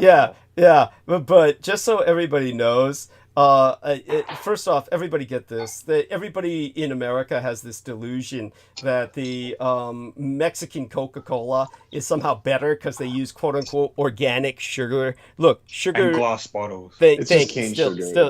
It's just... The glass is the only advantage. Yeah, thank you. It's just sugar is fucking sugar, okay? And all sugar is bad for you. So, Exactly. and the diabetes, if you think it's bad in America, in Mexico, with that all that Coke they drink, their diabetes is through the fucking roof. So it's like horrible. It's a national health crisis down there, their diabetes. So all they that... actually forbid... It got so bad that they actually had to... They don't let the cereal companies advertise to children anymore. Yeah, thank you. And they have to have like the characters blacked out. Yes. And then all the artificial sugars, or like the refined sugars, they all have this like black or this black octagon or something on it. That shows that it's like unhealthy. Yeah. Because it was getting so bad in Mexico. Holy shit. Yes, thank you. And by the way, I was given a link to an article by Real Tech Geek about how Clint Eastwood had his career launched by Akira Kurosawa. Perhaps you could summarize that for us briefly, Real Tech. I didn't read it, man. I just wanted to send it to you. Oh, thank you. I knew I was right about that. But Thank you. Okay. A fistful of dollars. Mm-hmm. Man with no name. Like I said, it's the movie Akira Kurosawa's movie Yojimbo. Yes. I'm sorry, I'm pronouncing it wrong. No, it's fine. It's Yojimbo. That's what it is. Yojimbo. Okay. All right. I hope. Okay.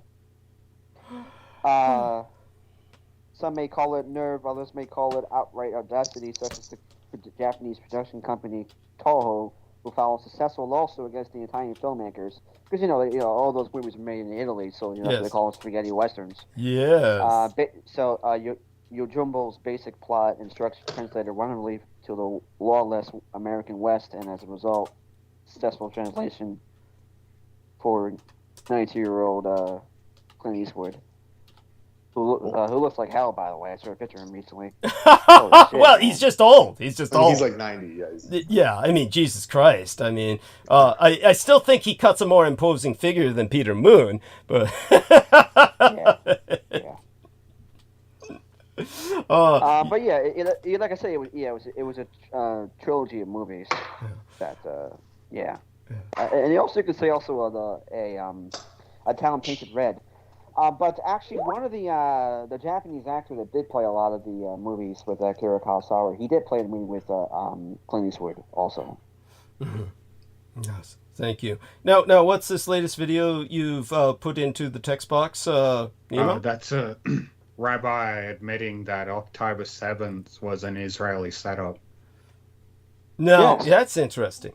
Thank you. Yeah, it is. Yes, thank you. And how did you come... Actually... Yeah, how did you come to that realization, Real Tech? Share it with us.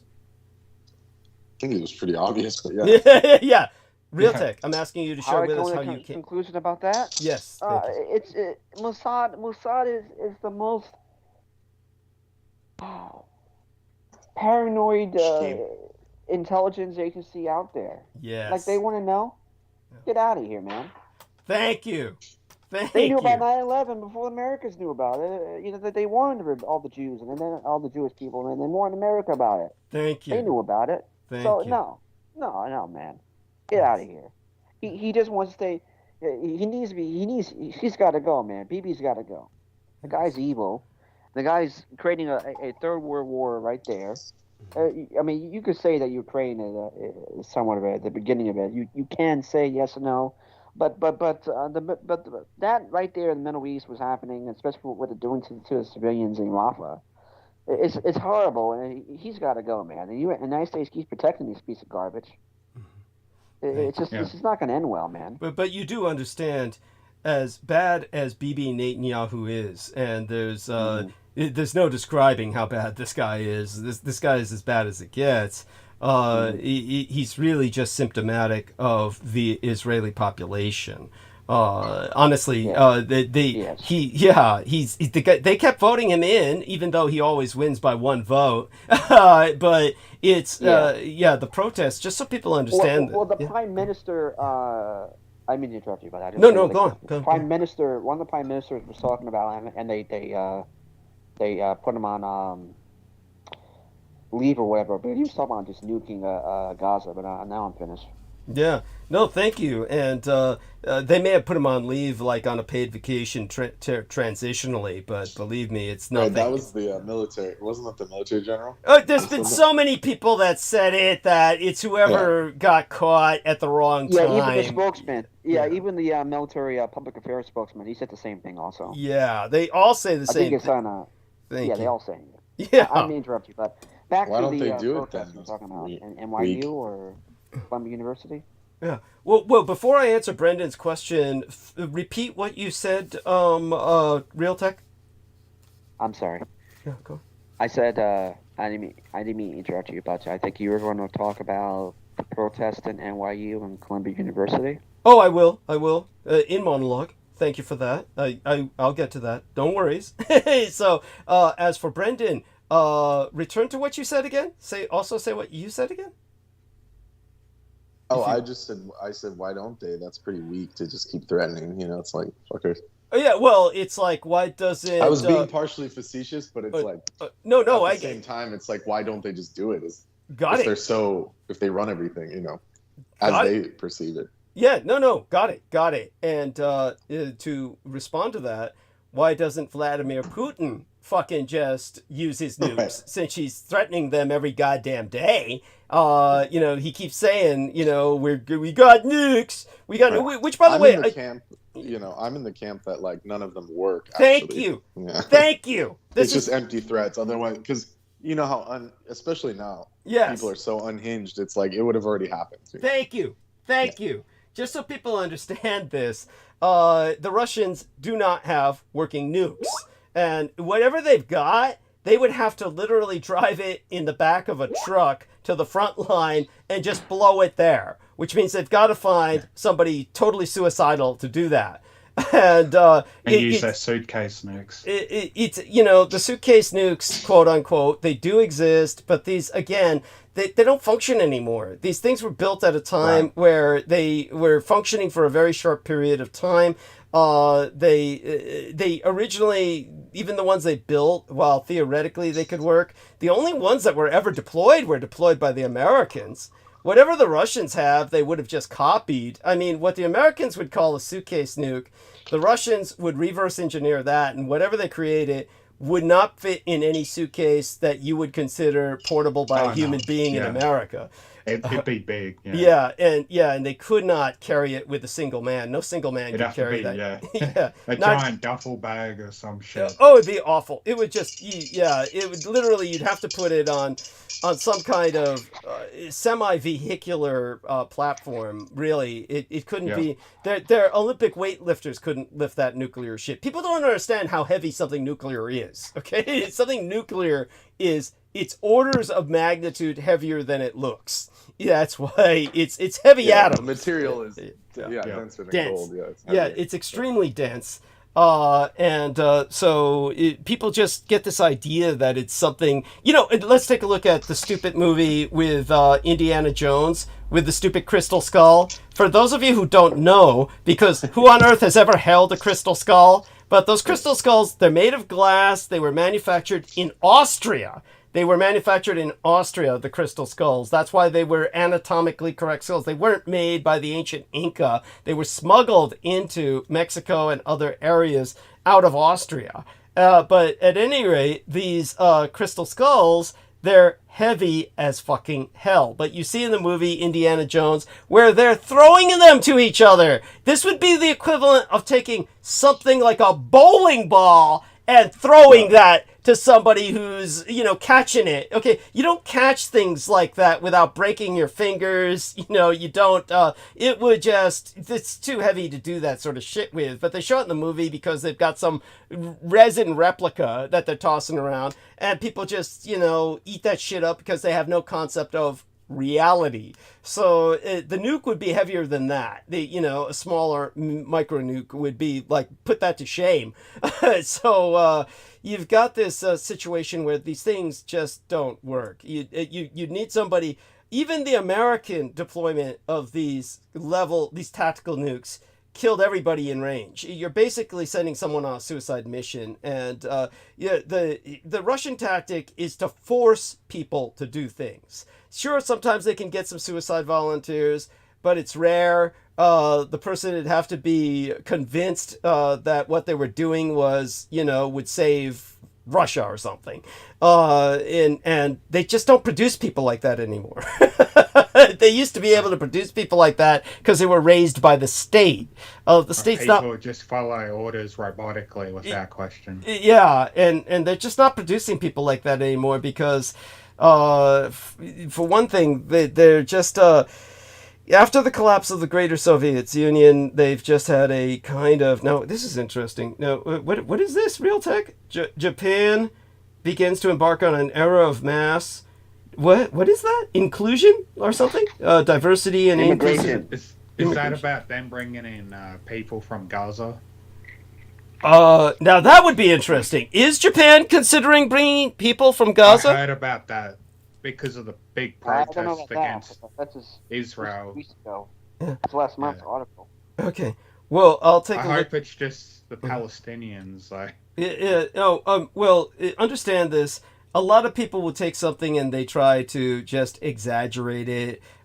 Japan is not preparing for any era of mass immigration. It might be considered such to them, but their idea of mass immigration would be, completely different from like increasing the numbers from 820,000 immigration they want to do. Good luck. Yeah. Their average, I think their yearly average is something like 14,000. It's like very, very, very small. Yeah. And that's like top of Thank you. Philippines and Thailand and then there's some labor force that they do allow in, but they're not allowed to, like they have to reapply every couple of years, and it's very tough. It's the toughest country. Thank you. Just to put this into perspective for people, you have Koreatowns in Japan that are these Korean communities, kind of like America's Chinatowns, that have been there for literally over 1,000 years. And these multi-generational families have to register every year, just to stay there in Japan. So it's like, these are people who have been there so long that you would think the Japanese would just take them as part of the community, but they don't. So it's and in fact, it was interesting. I saw a video recently of this lady she was Russian, but she had Japanese children, like with a Japanese husband, and they let her trade in her Russian citizenship for Japanese.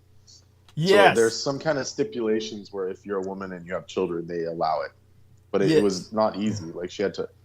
And why are they like this, Dan? I mean, because they're dying, man. I mean, the population's declining like crazy. No, it's all bullshit. It's not that they don't want people; it's that it's too difficult. Like it's like the bar is high.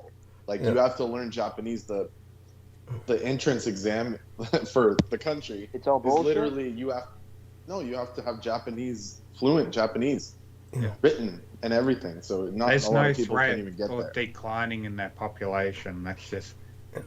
It's true for Korea. It's true for Korea, but Japan maybe. Definitely Korea. Displeasing. Yeah. So just to clarify this for our listeners, when it comes to the situation of Japan, everybody fantasizes. There's this incredible Nippanophobia or Japanophobia, where the Westerners love to think that the Japanese are dying off. This is like their favorite mantra because that's what they want. They really wish that would happen because they're all bitter about losing the war. It's really what it comes down to.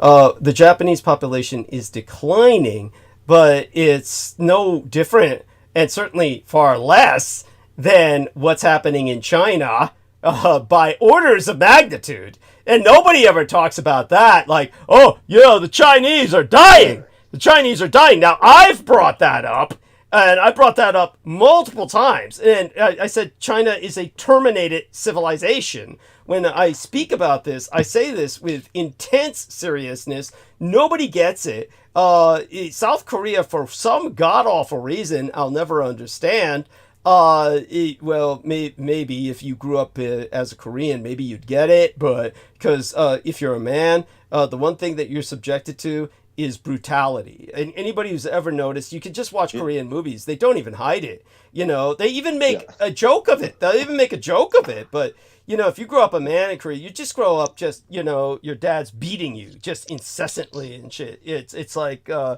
just what they do. And if you're a girl, you basically, you're going to be headed towards plastic surgery at the age of maybe 16, 17, because this is what they do. Yeah. It's a brutal culture in so many ways with high expectations. Yeah, it's a terrible culture. Yeah, it really is, and especially what they. I'm sorry, I didn't mean to overtalk you. Well, finish what you were going to say, and then Brendan can repeat what he was going to say. But tell people about the terrible nature of the culture. Well, the Korean pop contracts are literally slave contracts. Wow. So, and you know, somebody have committed suicide over this, and the pressure of it. But you know, it's like in a way like child trafficking, because you're taking away from their parents at like 10 years of age. Mm-hmm. Like for like speaking about like girls generation, like that era. Mm-hmm. And they have lived in communes with people and for years, and sleeping 2-3 hours a day, and that's only if you're lucky to be part of a group. You may not be part of a group at all. Mm-hmm. Thank you. No, it's and all these years of that, and then you won't see your family for years, for decades sometimes. You know, 10 years old, maybe won't see them until 30. Maybe it's insane. Mm-hmm. Or maybe once a year, like the Chinese do with the during the Chinese New Year.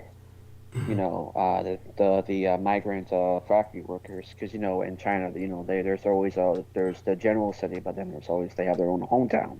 Yes. So anyway. Yes. Anyway, yeah, there's been a lot of suicides, you know, and by the time they're in their 20s or early 30s, you know, there's not any type of prospect future, and also it's a very extreme military culture also that people don't comprehend either, you know. So.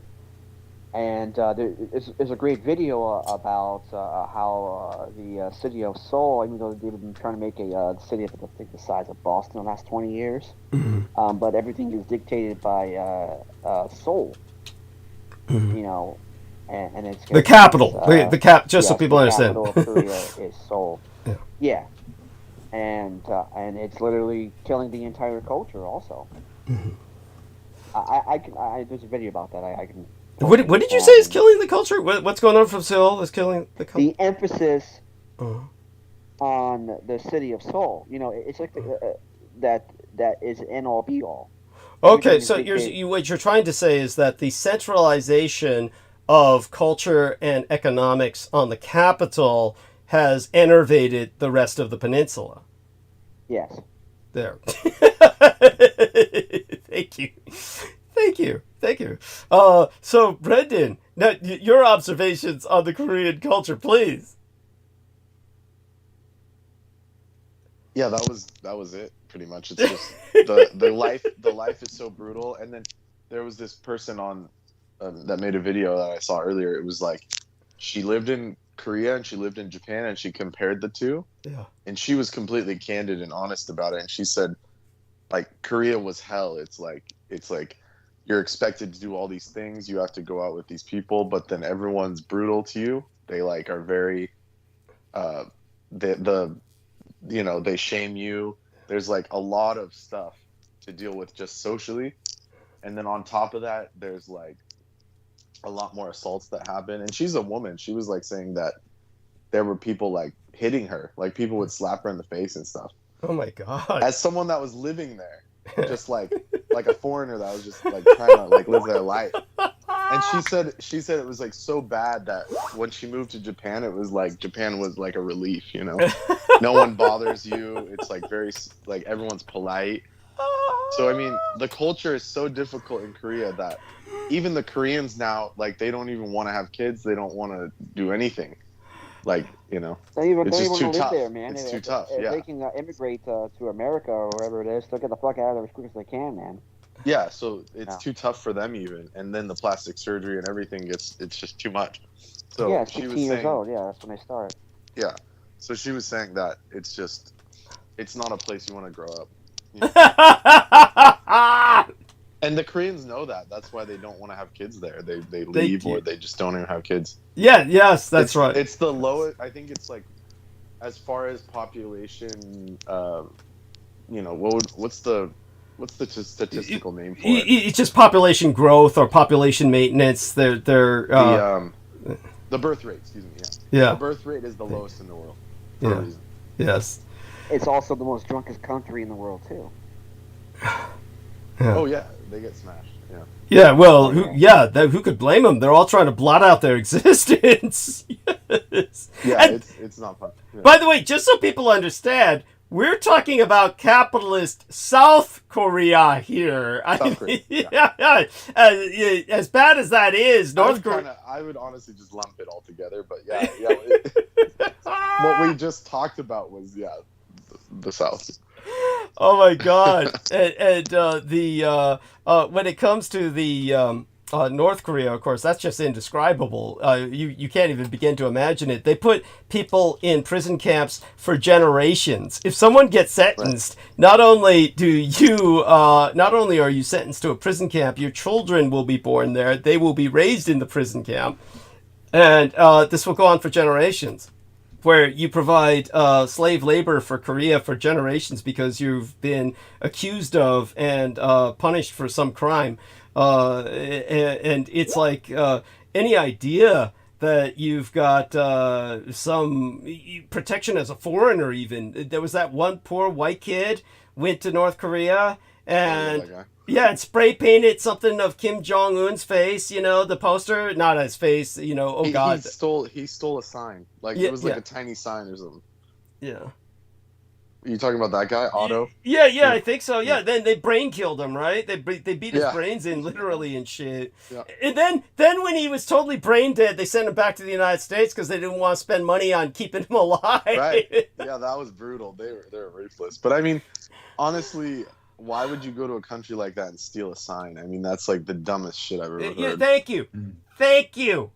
Like, that's like 0 sense of, like, what is it, spatial awareness. He just woke up one day and said, I want to be a martyr. Yes, a martyr. Yeah, yes. well, he was on they like recorded him like a message to his parents, and he was like crying and shit. It's like they definitely screwed him over. Oh God, yeah. No. Also, that chick, go on. Yonami Park, or her name is. I don't believe her story at all. I don't believe it, and especially she moves to the United States and she goes plastic surgery insanity, man. It's just ridiculous with her. What is it that you don't believe about what she's saying, and why would you not? What exactly is? I don't know about her, so tell us about this person. She claims that she, came from North Korea and the girl that's a defector, sex slave. What you said? The defector is what Brendan said. She's a defector that like escaped to South Korea and then went to America. Why would it be unbelievable real tech that she was sexually enslaved? I mean, it's North Korea. She says she got sexually enslaved in China. Okay. Yeah, why is that unbelievable? Her story. That's her story. Yeah. She had to get married to a Chinese guy. That's how she escaped. Well, so why would that be unbelievable that she was sexually enslaved in China? I mean, there's no woman in China since they aborted them all, so it makes sense. I believe that. It's just she changed the story around a lot, and she's going very to insanity outspoken with the plastic surgery, man. It's just the plastic surgery. It's just she's pretty hot. Doug, you probably like Probably. her.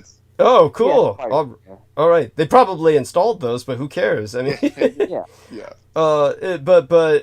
She pulls it off well. It's just, I'm just. Oh man, I'd have to take a look at it. Yeah, man. Yeah. Let me find her name. Yeah, find her name. Get me a link. Yeah. IEO. Just give me a... Come on, if you could spell it, just get me a link, Realtek. You don't need to spell it. I mean, geez, don't make me do the work. Nemo wants to see her too. Right, Nemo? Yeah. Yeah. A little bit of plastic surgery isn't bad as long as I don't overdo it. Yes. She's overdone it, man. Oh, maybe you think so. Would let us be the I judge. don't think so. Yeah. Beauty's in the eye of the beholder. Yes. Let us be the judge of that. Yes. Oh, wow. Here, I'll find. Yeah. See, even Realtek says, "Oh, wow." You like that? Yeah, even real. One of the I'm not saying I want to fuck her. Of course I would, but one of the guys that was interviewing her, he's like, she's got those heavies, you know. Wow. Oh man. He was just talking her up. Let's see. Okay. Well, I definitely look forward to seeing her images. That's men we're so predictable. I'm trying to find a good photo of her, so it's just like. At any rate, but such being said, yes, you've got a real problem with maintaining the population. Okay, so here she is. Yes, Realtek has supplied some photographs, and Looks good. yeah, and yes, so yes, she's cute, and you could tell that she's from the north in the sense that she maintains more of an Asian look. The South Korean women who get the plastic surgery, they start young enough where they hit it before they develop most of the Asian look at all. So they look much more ethereal. The South Korean women look more like manga or anime figures because they start when they're really young and they chisel it all down so that they don't get the Asian features don't even develop before they start altering them. So this lady I has remember watching a program about the Korean plastic surgery. They would like gift it to people, and it was like this makeover show where they would find like the ugliest person in the country, and then they would like re-sculpt their whole face. Yeah.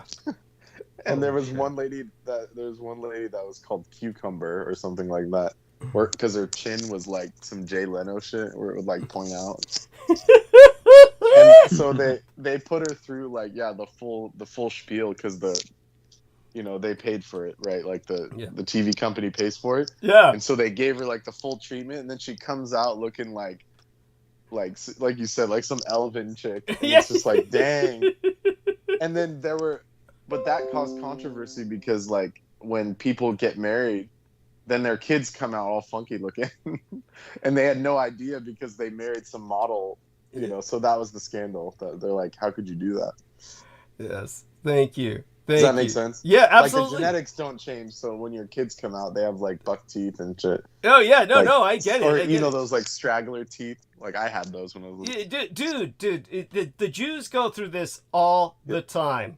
All of the Jewish ladies generally, unless you're Barbara Streisand and you're defiantly like trying to take a disability and turn it into a trademark or a brand, or maybe she just keeps it as an echo chamber, her nose being that big. But the Jewish ladies generally get these nose jobs, just like all kinds of Arab ladies do. Any of these Semitic ladies, the one thing they're cursed with is big noses, and any of them that has any degree of financial support is going to get a nose job. And so what happens is they give birth to children that have noses that look like the beak of a macaw. And it's like, but everybody's in the Jewish community kind of expects this. They all know that this is what you're in for, and that at some point that kid's going to have to get the nose job. So this is like something that goes on, generation by generation. So thank you, Brendan, for this video, Yeonmi Park, and thank you, Realtek, for the images. Yeah, it didn't. And thank you, Realtek, for the images you provided as well. So I never even heard of this chick, so I'll be interested in finding out more about her. She's very outspoken. Cool. Yeah, she's very outspoken, and she is right about the universities becoming more communistic. Over her time when she went to Columbia University, she graduated from there. She's got nothing to fucking worry about. I mean, Jesus Christ, she comes from North Korea. Okay, this is never going to turn into North Korea. I have no reason to disbelieve her, but it does. Like, how do I explain it, Douglas? It's like the way she talks about it, it does, like, she's very upbeat and she talks about her life like very candidly. So I could see how some people would not believe it. Interesting. I don't know how to explain it. You got to listen to her talk about it. In other words, but she's like laser focused on like basically shit talking Kim Jong-un and trying to expose it. Yeah. So I could see how people would be like, oh, she's like a shill, like a South Korean like agent. Yeah, or man. She something. complains about having a pleasure squad. I mean, won't you do the same thing if you're in his position? God. By the way, I do believe Realtek is speaking with a degree of sarcasm there, but at the same time, I understand he's also being realistic. That yes, most men who are in a position of unmitigated privilege would, yes, of course, do something like that. Yes, that's this is just what people do, and I've done it. I've done it. Oh man, I love it. I miss it. So at those times, how did you fall into the windfall where you did that? Was it that you had some investments that paid off, or how did you get the windfall where you engaged in this? Well, it was a lot of grieving with my grandmother, so Wait a minute, weren't we just talking about pleasure squads? I missed something. Yeah, that's what I'm talking about. Pleasure squads. And wait a minute. Your grandmother, like, what's the connection? She died in a fire, and I was upset what happened to her, and seeing her in third or second degree burns, dead, and So you overcame that with the money pleasure and just squad. went bananas. Yeah. Cool. Well, and you, but where'd you get the money? It came from her. Where do you find these people at? By the way, I get what Realtek is saying. I understand. But yeah, I get what Brendan's saying too. Yes, we all have different ways of processing the grief. Yeah. Oh, I yes, see. we do. Got it. So you had to do that later. Okay, got it. Well, I was fucking sex starved anyway. Fucking, she didn't let me have any. Wait, so enjoy anything. Was this consensual, or you like kidnap these people, or Consensual, man. What the fuck are you talking about? What the fuck are you think I am? It's just a question. Yes. Well, I mean, it's certainly like, obviously, like Realtek said, we all want to take advantage of the opportunity to, do things like this. And well, it wasn't you. It was just the pleasure squad was like, those girls are kidnapped, like, Yeah. They're like, he goes around the country like finding the prettiest girls, and they all get like brought in to the capital. Yes. By the way, that okay. Well, I mean, it is, but the prospect of that country is terrible. I mean, it's better to be in a position like that. At least you can be well fed. In that situation, by the way, in that situation, I understand what Realtek is saying. Of course, your average American would look at that and have moral outrage because of the principle of the thing, but I get what Realtek is saying. The real life situation. When it comes down to it, Korea, Japan, China, they're all based on a Confucianism society. It's completely different, and that's the huge misconception. It's pragmatism. Mm-hmm. So, definitely. Yeah, definitely. I hope I'm right, though. I hope I'm right. I could be wrong, also. I just. No. But by the way, Realtek, in the practical sense, Realtek is completely correct. The sex slaves of Kim Jong-un are living far better lives as human pets than they would as, the average peasantry in North Korea. I mean, there's no denying that. So, I mean, I agree with Realtek in that sense. But obviously, we would like to think that there would be a better future that would prevent the need for that sort of pragmatic choice. That's the Schindler's List level of choice. That's like this is Schindler's List situation at that point, where you're just choosing to avail yourself whatever you can to survive. So it's so when that lady comes over here and says she's worried about America turning communist, any form of liberal progressive leftism in America is never going to evolve towards North Korean proportions, because North Korean proportions are just impossible for anyone else to maintain. They're just too severe. So it's well, you know, it's unofficially, it's kind of become a because they were collapsed a long time ago, but it's become a protectorate of China. So what North Korea? Mm-hmm. Yeah, I mean, I see what you're saying. Yeah, that's the common theory that you're saying it's kind of become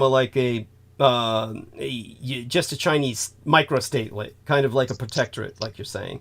But the my vassal. Yeah, I see what you're saying. That's the common thought that a lot of American specialists have. It is what it is, but it's really not that. North Korea is truly a rogue state. They really do not give a shit. They're really on their own. However, they are, of course, increasingly cleaving to the Sinoslavic Synaxis. At this point, they're embedded with the Sinoslavic Synaxis, but they're doing so on their own terms. They're selling their weapons to Russia, that sort of thing. And the Rocket Man is he's getting closer and closer to actually hitting Japan. So it's not a good situation. Well, all I can say is that I hope he does hit Japan with a fucking mini nuke.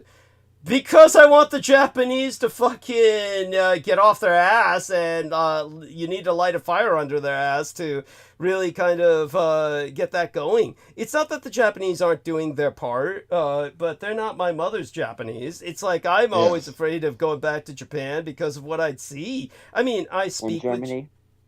Or Germany. I mean, well, especially Germany. I mean, Germany is just going to be, all kinds of people. I spoke with a lady who was reading a lot of Holocaust denial books, and she was like half German and saying, the Germans are gentle people, and so she has this perspective on history that she feels vindicates German culture, but she went to Europe recently. I haven't heard from her since, and my concern is, while she was in Germany or Austria, she may have spoken about this. And they'll put you in fucking jail for speaking of that. They will, anybody who goes there and says anything about less people died than they say. This is like the German religion at this point, is the maintenance of this Holocaust product, which the Jews have to sell. I mean, this is like the closest thing to a religion in Germany at this point. Their culture is immersed in it. Now, that may change with generations, but you don't want to fuck with it right now. That idiot went over there. Our man, I say that sarcastically, David Irving. And David Irving wound up being put in prison, and he had to get out of it by singing like a jailbird, just going on there and saying, Jews did die! Yes, many died! And now, my approach to this has always been very different. I don't understand how people can't accept it. It's like, yeah, they died because they basically deserved it. The National Socialists had a lot of motives to do so.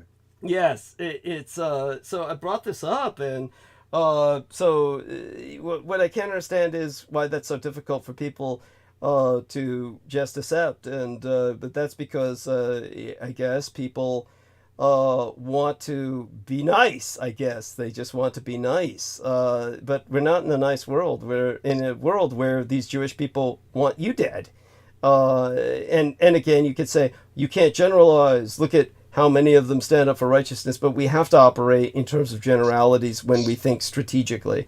When you get at that level of where you're dealing with entire populations, you see the results. Look at what the Jews are doing in occupied Palestine today. and they are creating havoc. They're exterminating a race, and everybody just sits back and watches and drools because they don't know what to do because, you can't touch the Jews. It's bullshit. Yeah. Fuck this. They got to demand Congress to pass laws to stop sending funds to Israel and shit like that. Absolutely. However the process goes. Absolutely. Now, That's how you got to do it, right? It's got to go right through Congress if you want to do something like that. Or could Biden just say, "Fuck you, I'm not sending money anymore"? Of course, he's too much. Taiwan needs to get all that money. Taiwan, Ukraine needs to get all that money. Not fucking Israel. Exactly. Well, of course, Ukraine and Taiwan. Brendan would want it all to go to Taiwan instead of Ukraine because Ukraine's operating under a Jewish president. Is what? Yeah, it is. It is. Taiwan And that passes. He suspended elections. Yeah. Well, He's people in jail for. Yeah, for what it's worth, of course, he's in the middle of a war. Yeah, I was gonna say that's like the one time you're supposed to do it. Yeah, it's but because you can't be like congregating and then you get blown up. Yes. Your voters get. Well, the big thing people say in America during the U.S. Civil War that they didn't suspend elections, so why should they? Well, they didn't suspend elections, but it's the Civil War. President. Not everyone could vote. Yeah, President Lincoln was shoving people in prison by the thousands in violation of habeas corpus. So he was basically imprisoning all those who would vote against him. So when it comes to the situation, when it comes to Razor Fist made a great video about debunking the. What's the word? The grandeur of Abraham Lincoln. Yeah, fantastic video. Oh, okay, good to know. Don't forget to send a link. When it comes to the situation with Ukraine, of course, where Vladimir Zelensky really proved himself a traitor to his country, was first off, all the while that Ukraine was under attack, Israel did nothing for him. Israel did everything they could to help the Russians. And yet when Israel suffered the October 7th self-inflicted wound, he was the first man to step up and say, "Everybody stand with Israel!" And that's when all the fucking Americans said, "All right, fuck Ukraine, we'll give all our money to Israel." And that suspended all the support to Ukraine for months and months. So this is part of the insanity of Volodymyr Zelensky. He's more loyal to his race, his ethnos, than he is to his nation. So this is why Jews are considered strangers in their own nation. And therefore, this is why the Nazi laws about employment of Jews, the limitation of their employment, has its logic. Volodymyr Zelensky, as the president of a nation, demonstrates why that logic holds up. That's you got somebody as president of a nation in wartime who says, "Oh, don't worry about us. Give it all to Israel." And his nation's been paying the price for it ever since. So even when they finally put up a package of Ukrainian aid, you still get an enormous amount going towards Israel. It's in the middle. It's in between Ukraine, the amount, and the amount that went to Taiwan, which was simply an honorarium, really, to Taiwan. But there you go with that. Obviously, I'll go in depth into that tonight. I will give everyone links. I will make certain everybody... I will ask you all, of course, to review it later if you miss any of it. So I do hope... I know how busy Brendan is, but I hope that sometimes at work he reviews some of my older episodes and catches up on my monologues, because it would be... Inshallah, I shall. Yeah, I'm gonna go to sleep now, and you guys have a good evening. It was good to be on again. Well, we love you dearly. Many blessings. Yeah, stay safe and be well. We're always we're always concerned about you. Gratitude. And so with are you like working overtime every day, Brendan? Just curious. Is that's what's going on? You're almost forced when I can get it, and then I'm doing like other side projects that are just really crazy amounts of work. So I'm pretty exhausted as far as just daily I feel so bad for you. Overwhelmed. Yeah. So I mean, it is what it is, and we're How long before carrying you on. catch up? I mean, you're just treading water right now, but how long before you catch up to kind of just be able to pull If back? all a bit? things go well, maybe like a year and a half. Jesus Christ! Yeah. Yeah. Can you survive that? And we'll see. Jesus Christ! Yeah. Oh, So, I mean, God willing, things will get better quicker, but we'll see what happens. well, you're in That's all my our estimate for prayers. now. Yeah, you're in all Yes, our I prayers. appreciate it, and yes, good night. Yes. Good night. Good night and blessed dreams. Oh, poor Brendan. That's Yeah. I can't imagine living like that at this stage of my life. That's I would die. But then again, What's going on with him? Oh, it's just work. He's just working. He's just working a lot because he's trying to. Basically, his asshole relatives are charging him rent now, and so he's got to maintain. He's got to tread water. He's got to tread water with that. And of course, it is what it is. And for the rest of us, of course, let's take a look in our. Did you Yeah. get a look at that Eurovision? Yeah, tell us your impression of that. Tell us your impression of that. What? Well, I tell us- kept seeing posts about it all over fucking social media, so I'm like, oh, I should check this out. Because it's apparently it's this big music competition in Europe. Yeah. It's like Eurovision Song Contest, often known simply as just Eurovision, an international song competition organised annually by the European Broadcasting Union. And I'm like, oh, I'm going to look this up in YouTube, and I type in Eurovision 2024, and when I look at the thumbnails for all the videos, I scroll down, like, yeah, I'm not watching this. Oh my God. It's just like a freak show. Like, just all the people in there, they dress weirdly. There's like this blonde hair Netherlands guy with a bowl cut mullet with wearing a blue suit with super pointy extra large shoulder pads, and there was this chick dressed like a strange like goat entity. Some people would think, oh, that's like a demonic Baphomet entity. And there was this contestant named Eden Golan. She's a Russian Israeli. She was born in Israel, but she moved to Russia to begin her career, taking part in the Russian selection for the Junior Eurovision Song Contest in 2015, and afterwards in the Russian television competition, The Voice Kids. But I didn't think the Russians were allowed to participate in Eurovision this year. Were they that thing? I see Switzerland, Croatia, Ukraine, France, Israel, Ireland, Italy, Armenia, Sweden, Portugal, Greece, Germany, Lithuania. I mean, the it Russian. just goes on.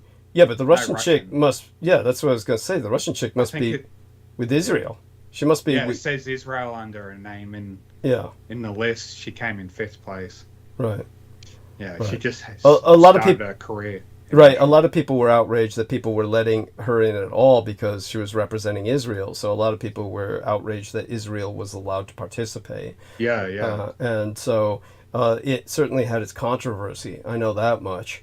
But in the end, she didn't win. So it was like... You know what's funny? Yeah. The winner is named Nemo. I'm like, what the fuck? That's right, This that's guy right. looks like a crackhead. Yes, it's very funny. I saw that, and that is funny. And Nemo is Swiss, and he's non-binary as well. So he's actually he considers himself more of a gender neutral. There you have that. I think I've seen him before, or it might have been somebody else I saw who favored his appearance, as they used to say. He looks like that skinny white Jew on Saturday Night Live. I forgot his name. That's who I thought he was at first. That's funny. But yeah, he won, and of course, he said he was overjoyed in, no doubt, a high, gay, flamboyant manner. And it is what it is, and Israel should not have been allowed to participate. They should be culturally boycotted, just like the Russians are, and so all of this. Even Greta Thunberg was protesting the Eurovision. Thank you. Yes. Competition. Yes. Because she's pro-Palestine, and she got arrested. Yes. The Swedish climate activist took part in a pro-Palestinian demonstration near the venue for the Eurovision final.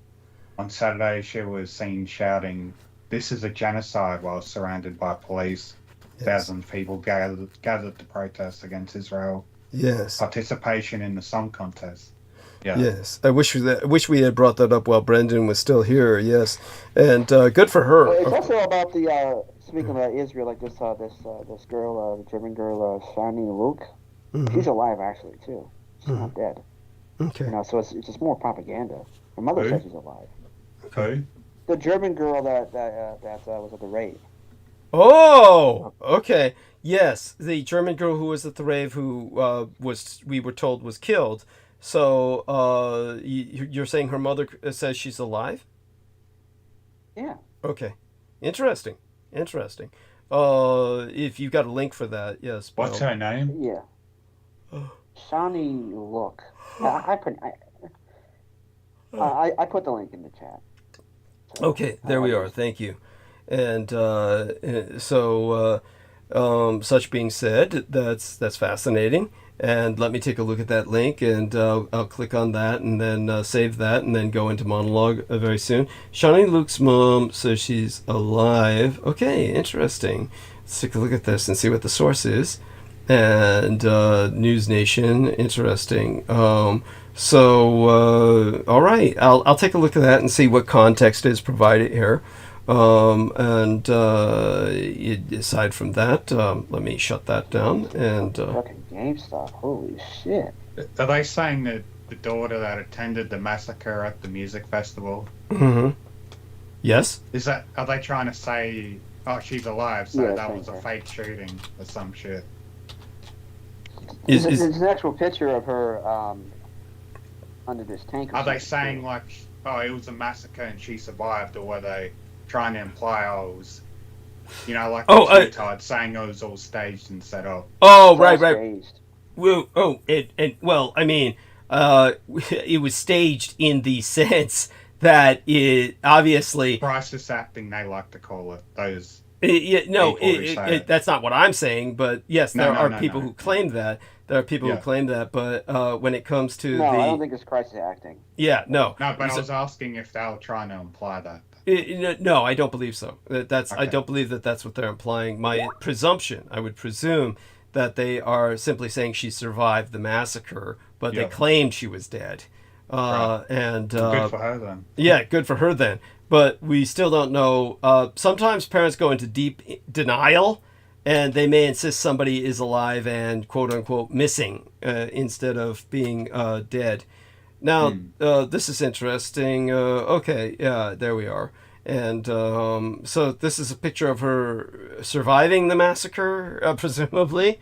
And that doesn't mean she survived, of course. If you see a picture of her, it's just a fight. At the massacre on the ground. Yeah, it doesn't mean she survived, but it could be that her mother's simply in a deep denial. I'd have to read the article and find out more about it. And to tell you the truth, I'm not quite sure how much energy I would invest into it, because in truth, I'm really not personally that interested. But it's interesting in a general sense, and hopefully her daughter is alive, is all I can say. Otherwise, of course, you have, there is a price to pay to be someone who's so idealistic that they go from Germany to these. A lot of Germans go to these Israeli peace raves because they want to show their pro-Jewish and stand by the Jews. And after a while, there's a bit of Darwinian selection here. It's kind of like, why would you do that? It's don't let this guilt overwhelm you. That's all bullshit anyway. So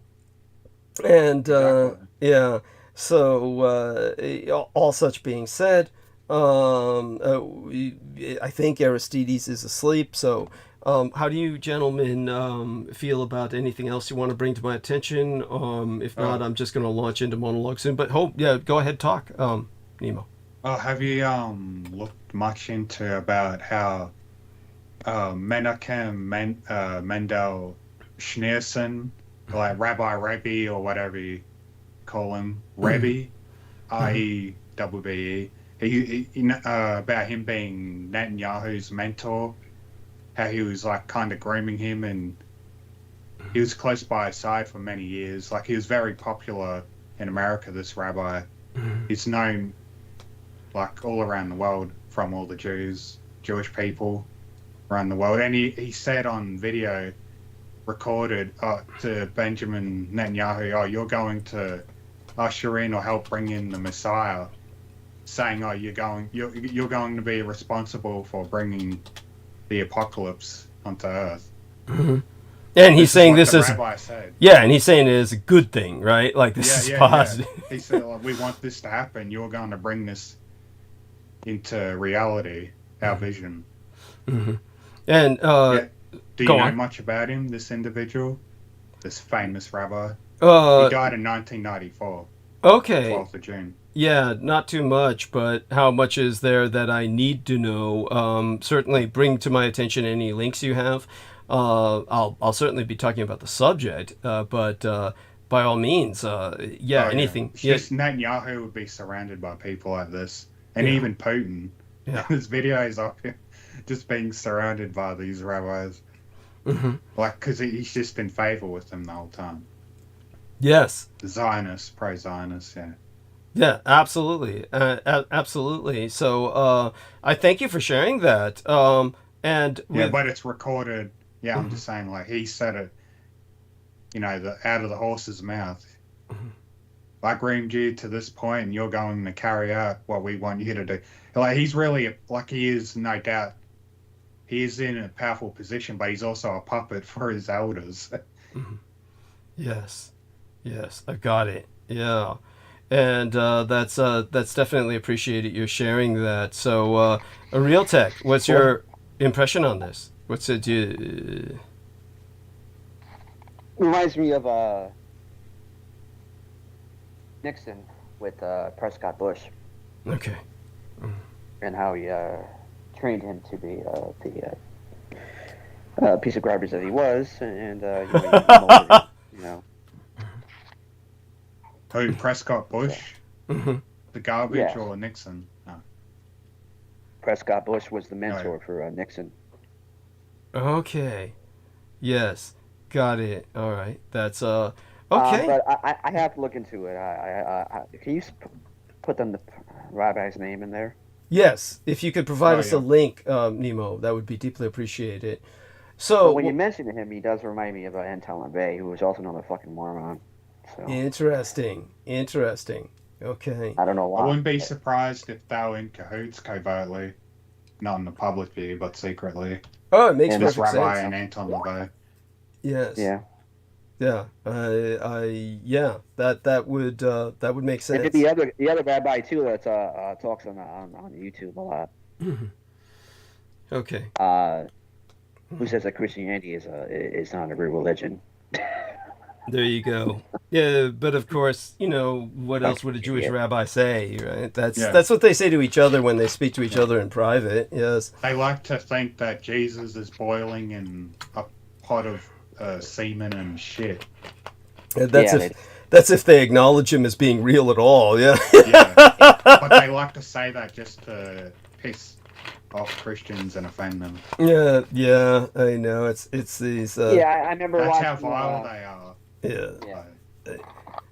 I'm certain there's. Just did a show, Band of Brothers, and go on. Playing about the guy being the son of a Jew and a prick and this and that, blah blah. And they start fighting each other. And then it's all the first episode, which is about a 2-hour episode. Well, whatever it was, but an hour and a half. But and then it goes on about they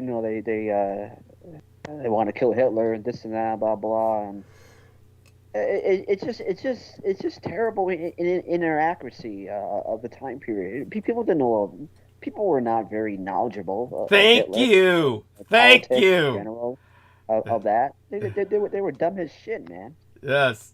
Yes. There was there was no knowledge of quote unquote the Holocaust during World War II amongst the average GI and the public. Yeah, and this this notion about same thing with the Saving Private Ryan, where the scene after they took the beach that this guy is showing his fucking Star David saying he's Jewish in German, you know, Juden. Yeah. You know, nobody knew about this shit. Nobody knew about none of this. Yes. Nobody had no exactly idea about any of it. Yes. Thank you. Yeah. It's just more American propaganda. But I was watching. I've only seen one episode of it. I don't think I'm going to waste my time watching the whole series. But they made the 110th B-17 Flying Fortress TV show with Steven Spielberg and Tom Hanks, and the first episode is so fucking boring, man. God almighty, that shit fucking made me fall asleep on some parts of it. Oh, thank you. Yes, it certainly is what it is. And I gotta watch Band of Brothers in the Pacific if I have to. You know, it's garbage. Yeah, man, seriously, it's terrible. You know,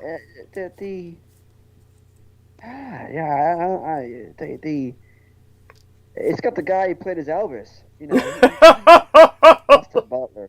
Yeah, he did a great job as in Dune. He was excellent in that, but this guy is so out of place in that show. It's called the what's the name of that show again? I don't even remember the name of it. I'm sorry. No worries. People don't need to suffer through that. I appreciate you bringing that up, and also just for our listeners to understand, there was a general awareness. Passage of the Air, they call it? Masters of the Air. Masters of the Air, okay. Yeah. I had it on my hard drive. I didn't have much things on there anyway. It fucking died on me. It fucking failed on me how to reformat. I guess it didn't like the show. Oh, that's and the funny. documentary. Yeah, it's really funny. But Yes. sorry, go ahead. No, that's fine. Just so our listeners understand, in terms of what awareness Americans had of the destruction of European Jewry that was going on across the Atlantic, American intelligence, of course, knew of what was going on in the camps. The average GI had no idea. The average person in the American public back home had no idea. What they had was some idea of Judeophobia. They had an idea that Jews really weren't liked in Europe. They knew that much. But the Americans didn't like the Jews that much either. They certainly weren't willing to take in any refugees. So the end result was that the creation of an occupation of Palestine was almost a result of a combination of factors where Europe didn't want the Jews in Europe anymore. That was obvious. And by the time the affair, the violence processing, was settled to a degree on the surface world, what Americans would think of was the end of the war. The Jews didn't even want to stay in Europe at that point, whatever survivors were left. So you simply see a mass relocation to Palestine so that the Europeans get rid of them and the Americans don't have to take them. That was basically the combination. Americans, of course. Yeah, go on. Same thing also what was happening with the concentration camps in America with the Japanese. Yes. You know? Yes, the Japanese left America after that. They did not survive that as a culture. The Japanese simply left America en masse and went to Brazil and Japan. So, at any rate, all of that is painful memories for me because of what I had to deal with as a Japanese person trying to, who was considered Japanese by many people. And I had to deal with just trying to explain to them that their perceptions are all wrong, especially when I had to deal with the FBI on different cases in the past. So fuck them. Really, just these people make me sick. Well, Anybody? it's also in Cyberpunk. Yeah. Yeah, the And also game. in, Go on. Yeah, the game, and also the animation of it, of that, the notion, there's a great video about that, but they always say that Japan is going to be the superpower, which is true. But there's always this fear that they have, and they always want to twist it. Yes. It's a great game, but they did twist it, a lot of it. I sent you a video about that. About that too. But, I look forward to that. Yeah, go ahead and send it to me in my private messages, and I will be happy to review it.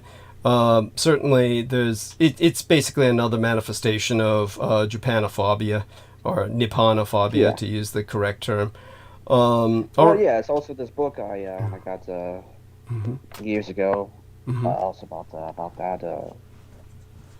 It's called Absolute Erotic and Absolute Grotesque. Which is all about the Japanese Empire, and it's just a big white man's fear of them. Yes, thank you. Thank you. So I look forward to something about that book, a book review, or a link to that as well. I'll take a look at that. Yeah, sure. Okay. Well, I knew you were going to get the monologue. I just, something I did want to mention. The creation of Palestine with them in Israel. Yeah. Well, a lot of it comes down to the British, and their terrible misconception of the culture, and the issues that will happen with Kuwait and Iraq. It's the same thing with them. It's just and they definitely tried with Afghanistan, and that blew up on their face. Many times they invaded. We're still going through the repercussions of their empire. It's a shame what's going on with them, with Palestine and Israel. Yes. I'm happy the world is being against this stuff, because it's terrible. Thank you. It's terrible what's happening with this genocide. We're just witnessing before your eyes. These people never did any, and the thing is, like most people have said, that a lot of them are really cousins. That probably were forced or just converted to Islam anyway. So it's a civil war in a sense. In a sense. Now, if someone is wrong, of course. Well, what I was going to say is if someone is truly Jewish, meaning that more like Sephardic, then yes, they and the Arabs would be genetically twins, essentially. The only thing separating them would be religious politics. But the majority of Israelis are not at all Sephardic. They are mostly Ashkenazim or Turkic. Yes. So this is a race war more than anything else by a white settler regime. And that can be said the same for the people in the West who identify as Jewish. They're not of the ancient Davidic bloodline. Yes, like in Israel and West. Yeah. Thank you. Is it only the Sephardic Jews who are of the ancient Hebrew bloodline? Like, is it other groups as well who are the Sephardic, of that bloodline? Yeah, the Sephardic would be the remnants, kind of like the remainder of King David. The King Davidian line. But the majority of the tribes, they use the term 12 tribes. Well, about 10 of them relocated to Japan. That was when Japan exploded in a technological revolution, along with its population base exploding and expanding overnight. Japan went from the Stone Age to the Bronze Age when the Meiji Restoration? No, dude, I'm talking about 600 years before Christ. Japan exploded from the Stone Age into the Bronze Age, which was an industrial revolution all its own, and its population increased by tenfold overnight when the 10 tribes relocated to Japan. Is where they went, and I've gone into all of the proof for this before. The fact that a Japanese Hebrew dictionary was produced at that time, the fact that much of the Japanese original language looks very Hebraic. The Japanese are the true Israelites. Right. Yeah, they absorbed much of that. Well, it also reminds me of Robert Streeter made a video about that in China about that, and I could be wrong too. Just from what he said about they had the pyramids they found all these white emperors. I could be wrong, but I just they're finding pyramids all over the world, especially in Europe. Yeah. So all these 10 tribes. Oh, sorry. Go on. All these 10 tribes that moved to Japan, they were of the ancient Davidic bloodline, the real Jews. Yes, that is correct. All right. So I'm going to find out the names of these 10 tribes. I'm going to write it down. It's basically all of the originals that were of the bloodlines that counted, the real nobility.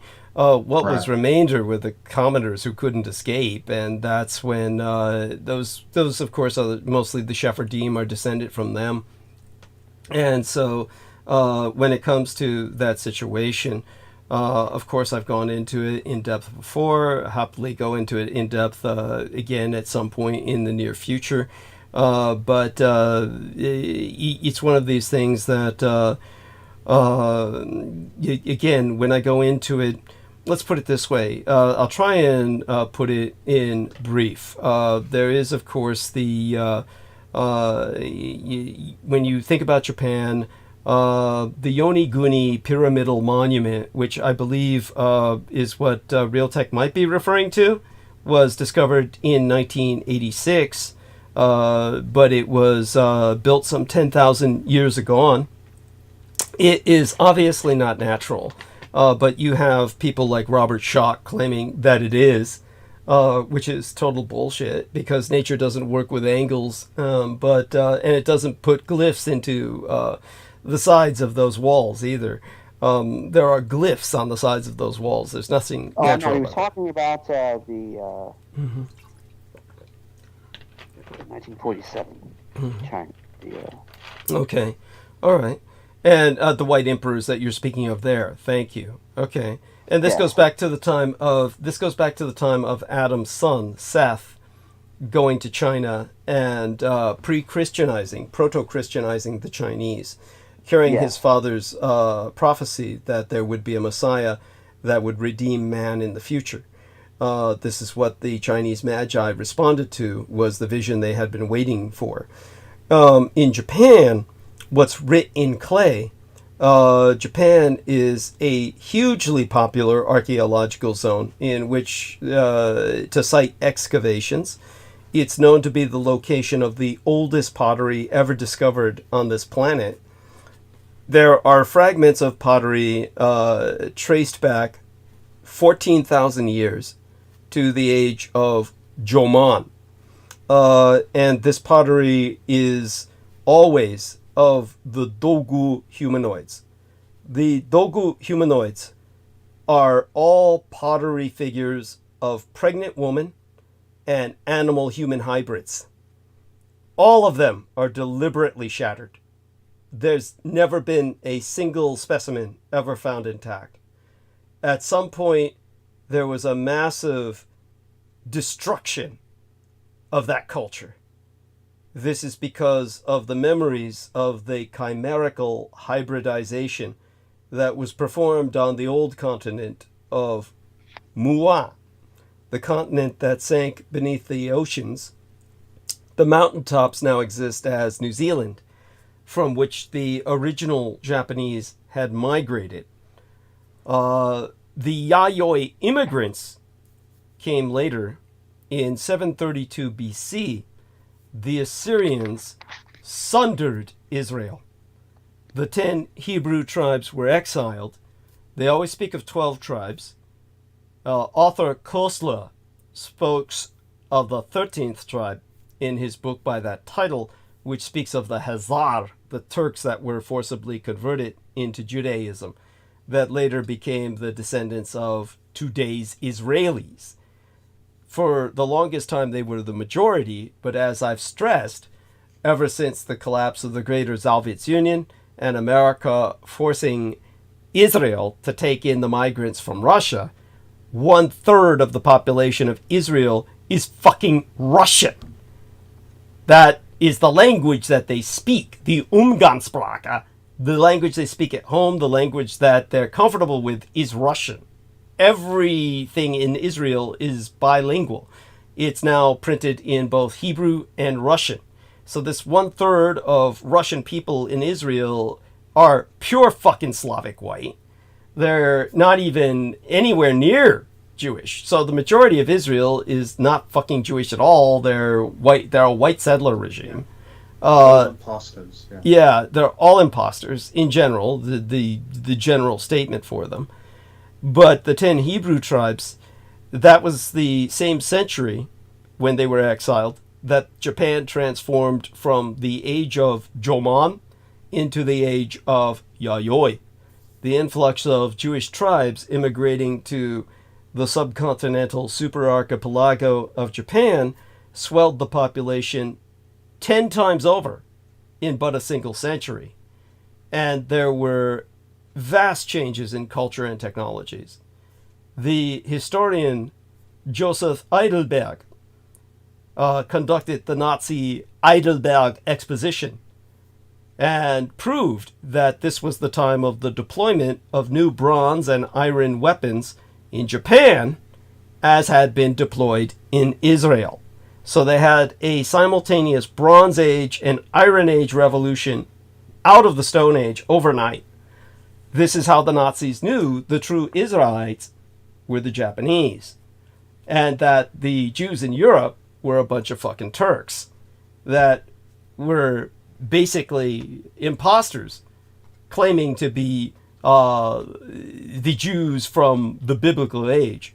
They have no biblical claim to the Holy Land. They're simply imposters who are Herodian. The Ark of the Covenant is buried on Mount Tsurugi on Shikoku Island. In 1930, the literary scholar Masanori Takane, he noted the parallels between the Book of Exodus and the 8th century Japanese national text, the Japanese Bible, the Kojiki. The Japanese people's foundational cosmology is collected in the volume known as the Kojiki, the Record on Ancient Matters. Again, that was written in 712 years before Christ.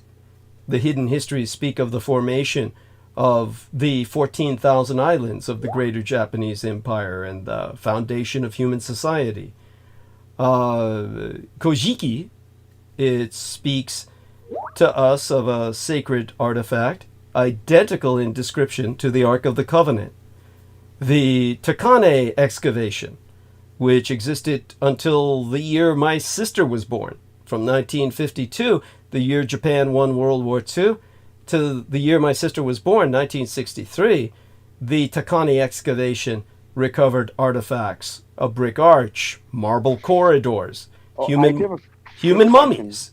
It was then declared a nature preserve to prevent all the assholes from America or other places from desecrating these materials. Obviously, the fear was the Israelis would come and try and corrupt it. I'm sorry, what were you going to say, Real Tech? Yeah, I have a question about this Argonell fellow. Mm-hmm. Something you gave me a link about, yes? Yes, what about him?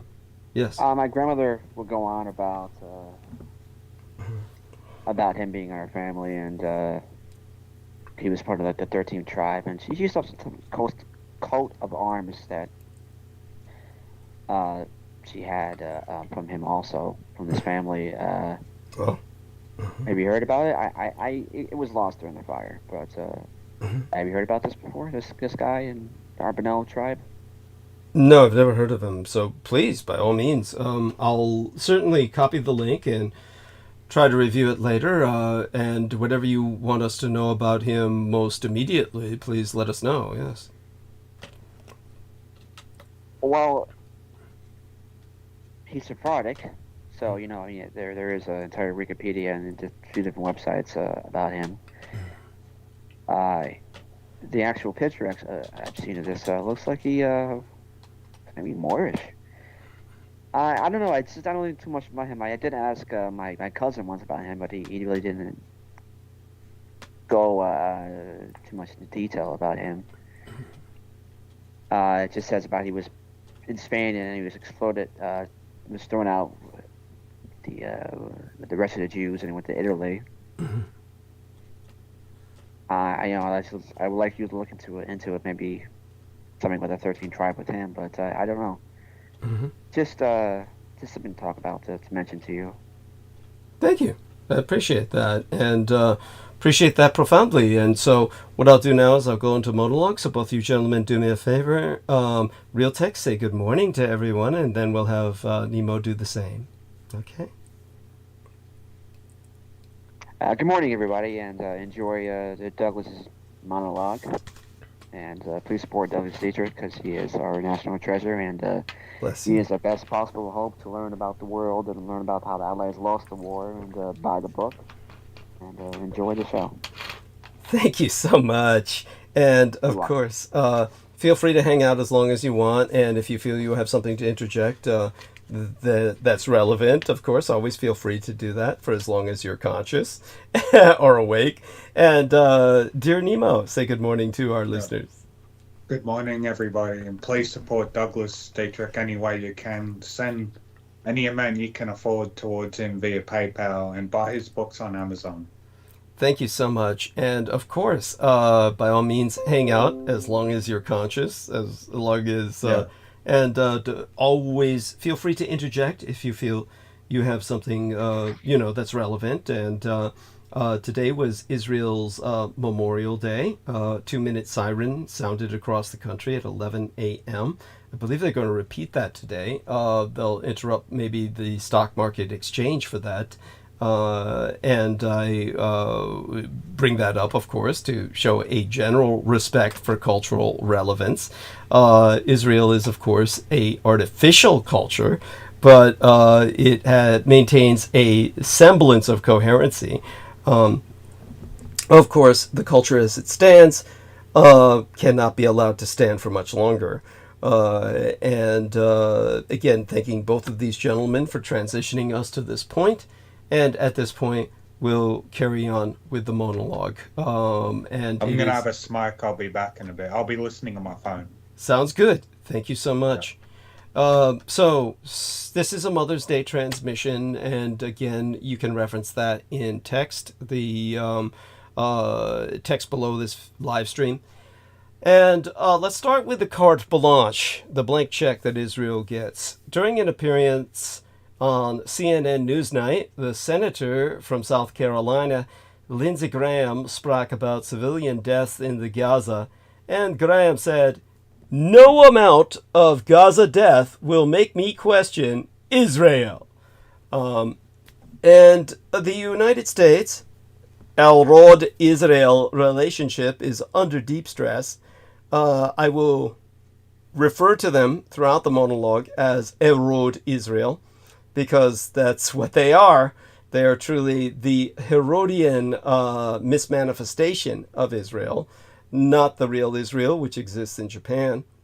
President Joe Biden paused the shipment of 3,500 bombs to Herod Israel, saying that American weaponry cannot be used in any invasion of the southern city of Rafah.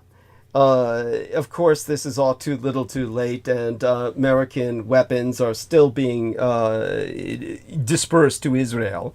Biden, whose misadministration has repeated its opposition to the Rafah operation in part because of a likely astronomical civilian death toll, has finally gone so far as to say, it's just wrong.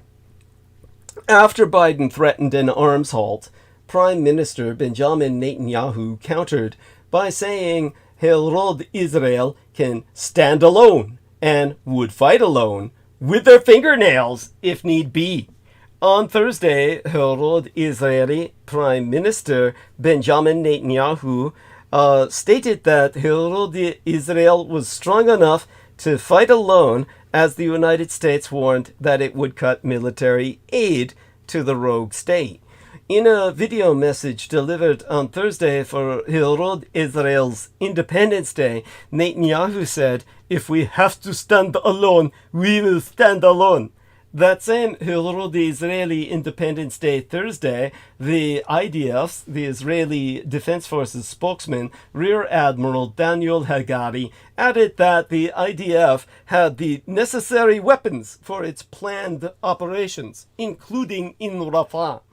The remarks came after President Biden threatened to halt shipment of American offensive weapons to Herod Israel if the country moves ahead, the rogue state moves ahead, with its long-planned ground invasion of Rafah in the Gaza Strip. Netanyahu maintains that the Rafah attack is crucial to winning the war and sent troops to the overpacked city's periphery and took control of the border crossing into Egypt. Then, late on Friday, in a highly anticipated report, the United States said that Herod Israel may have violated international law in its war against Hamas.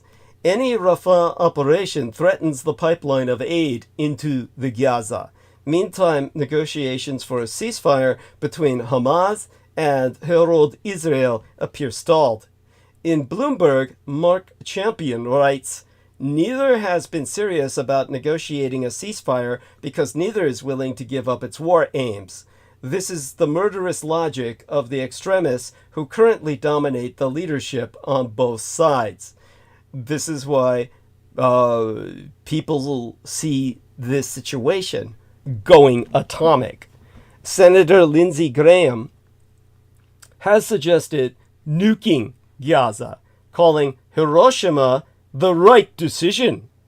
Graham argued Herod Israel would be justified in obliterating Gaza because he operates on the belief in the myth that America did just such to Japan 80 years ago, to the effect of, quote-unquote, winning the war.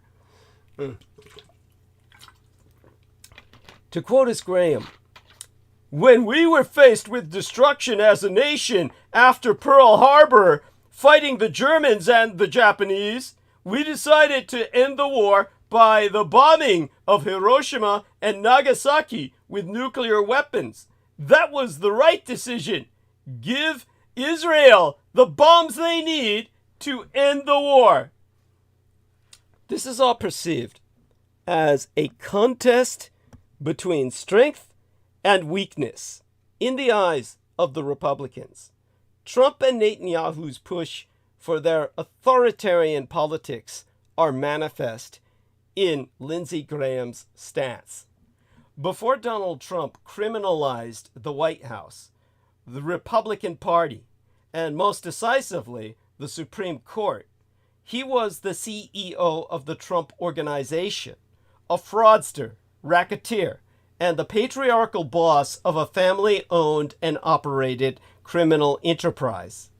He spent 5 decades in New York and beyond, avoiding charges and prosecutions for sexual harassment, tax evasion, money laundering, and non-payment of employees.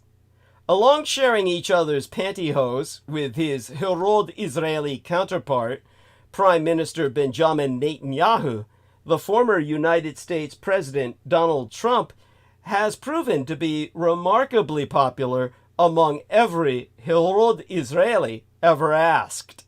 And it's not hard to see why.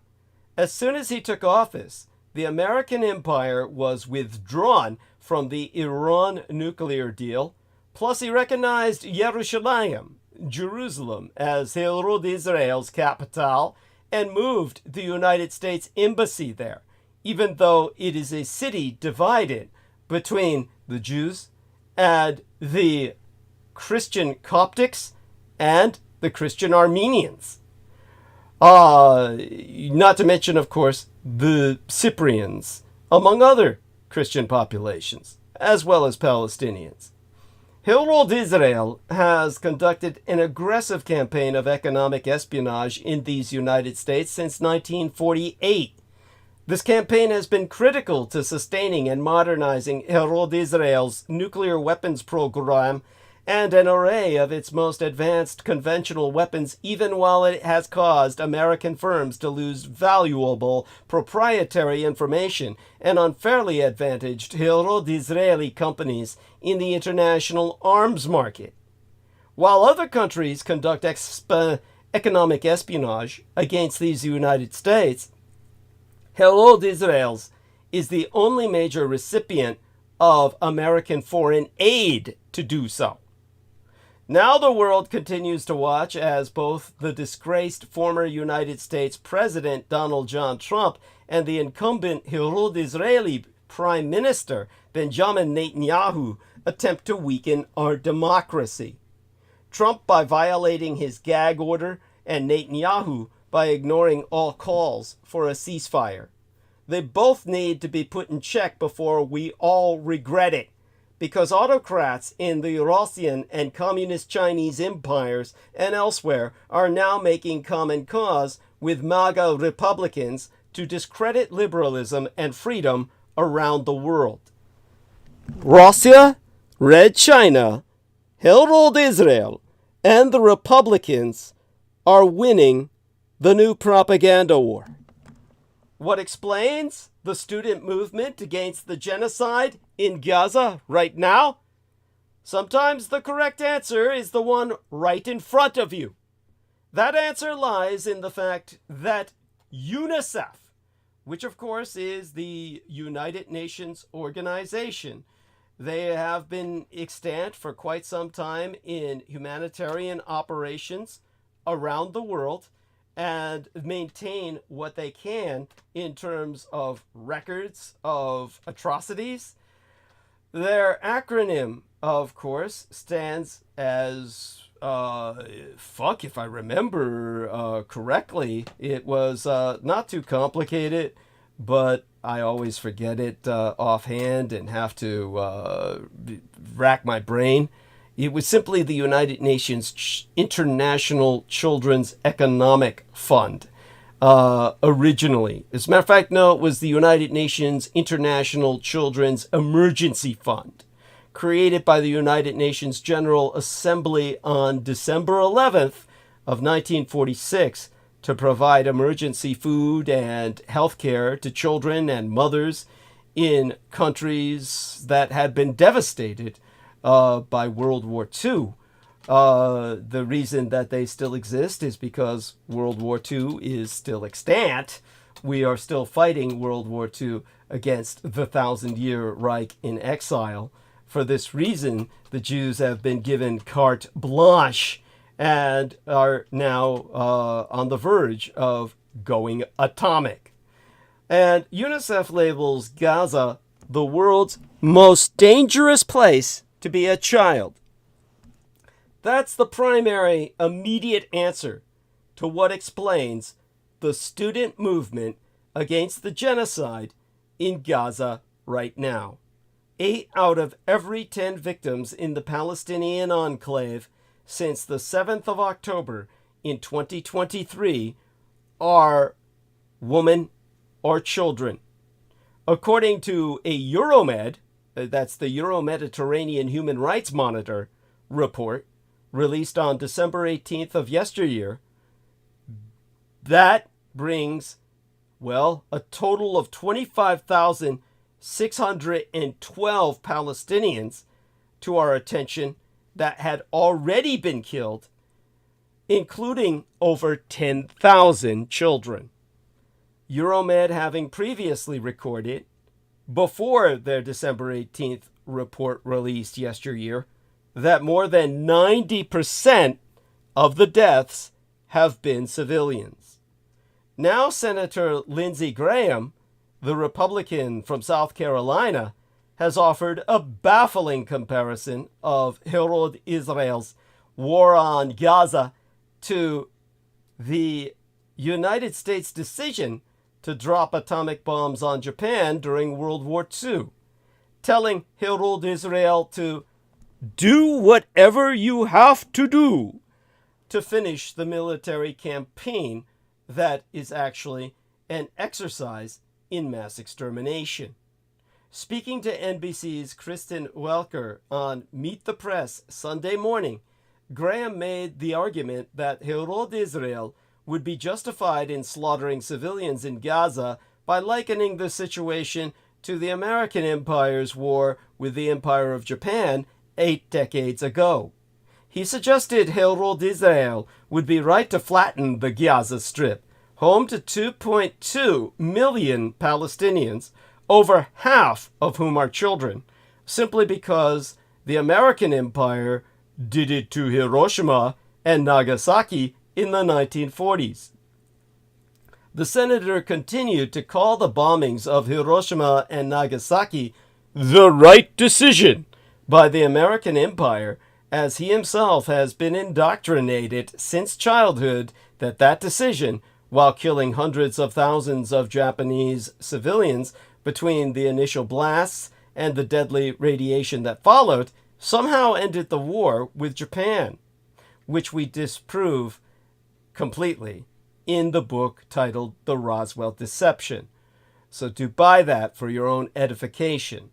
If you already have, buy another for your friends, and maybe even more importantly, for your enemies. It was unclear how Lindsey Graham believed the American Empire and Herod Israel could work to minimize casualties, since bombs tend not to discriminate between civilians and militants upon detonation. Graham brought up nuclear bombs earlier in the conversation in response to Welker's question about why Israel needs the most massive bombs in its arsenal, whereupon Graham's comments were so extreme that even Welker was taken aback, unsuccessfully attempting to interject as the senator talked over her. Graham insisted, and here I quote St. at length and verbatim, and by my reading this transcript, you should be able to tell when he starts speaking over Lindsey Welker.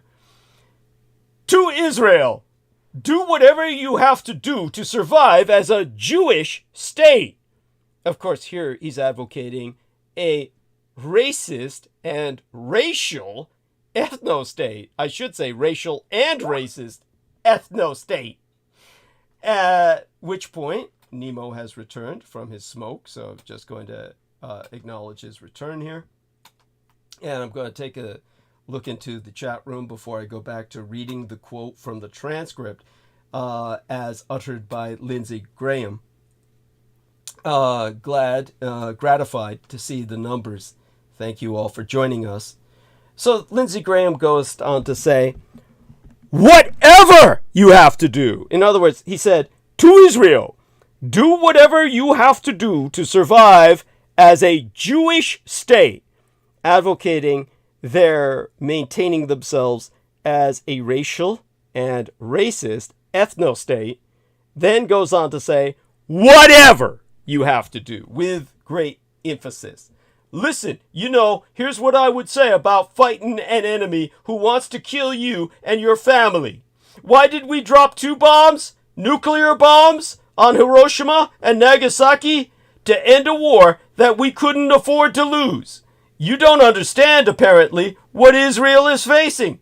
They're facing 3 groups. Iran, who has received $80 billion United States dollars in aid, they're taking that money to kill all the Jews. I don't know of any death camps in Iran, and if you do, please send me links. At any rate, he says, Give Israel the bombs they need to end the war they can't afford to lose, and work with them to minimize casualties. So when we were faced with the destruction as a nation after Pearl Harbor, fighting the Germans and the Japanese, we decided to end the war by bombing Hiroshima and Nagasaki with nuclear weapons. Can I say this? Why is it okay for America to drop 2 nuclear bombs on Hiroshima and Nagasaki to end their existential threat war? Why is it okay for us to do that? I thought it was okay. That was the right decision. Give Israel the bombs they need to end the war they can't afford to lose, and work with them to minimize casualties. Of course, the presumption that the American empire was justified in nuking Japan to end World War II has been contested by historians and other critics for decades. According to the International Campaign to Abolish Nuclear Weapons, whose bombs also decimated nearly all of Hiroshima's and Nagasaki's medical infrastructures when they analyzed the American action here, they make a point that it made it nearly impossible to deliver aid to the injured and the dying. These people are speaking from a humanitarian perspective, of course, as we prove in the book The Roswell Deception. From a practical perspective, from a military perspective, it was simply an act of terror because it did nothing to alter the operation of the armies in the field, as it did nothing to affect their performance, and certainly nothing to impact their morale.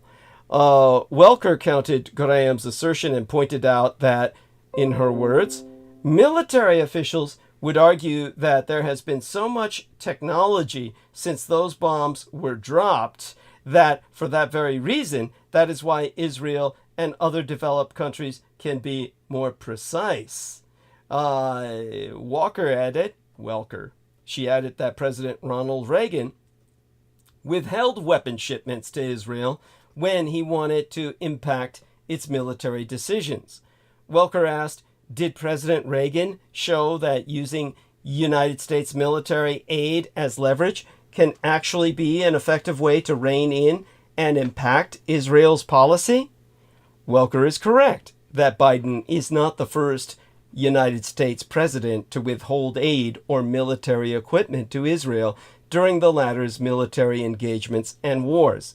Reagan ordered a stoppage in 1982 after Israel attacked Palestinian fighters in Lebanon, a move he deployed more than once throughout that war. 10 years later, President George H.W. Bush delayed a $10 billion United States dollar loan to Israel after the rogue state pressed forward with plans to build settlements in the West Bank. The difference between the 1982 and 1992 events and Biden's decision in 2024 is that the war between Israel and Hamas is nearly impossible to avoid now, while conversations about American involvement in the conflict are front and center. Last week, the Biden administration told Israel it had paused a shipment of 3,500 bombs out of concern the rogue state would use the bombs, abuse the bombs, in its ground assault on Rafah. The city, which houses millions of refugees from northern Gaza as well as its own citizens, has been considered the last relatively safe space in Gaza since Israel began its ground invasion.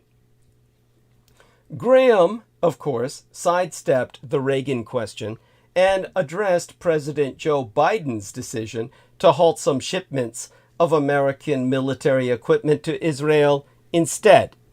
To quote his T, at length and verbatim again, when you're telling the world you're going to restrict weapons delivery to the Jewish state, who is fighting a three-front war for their survival, it emboldens Iran.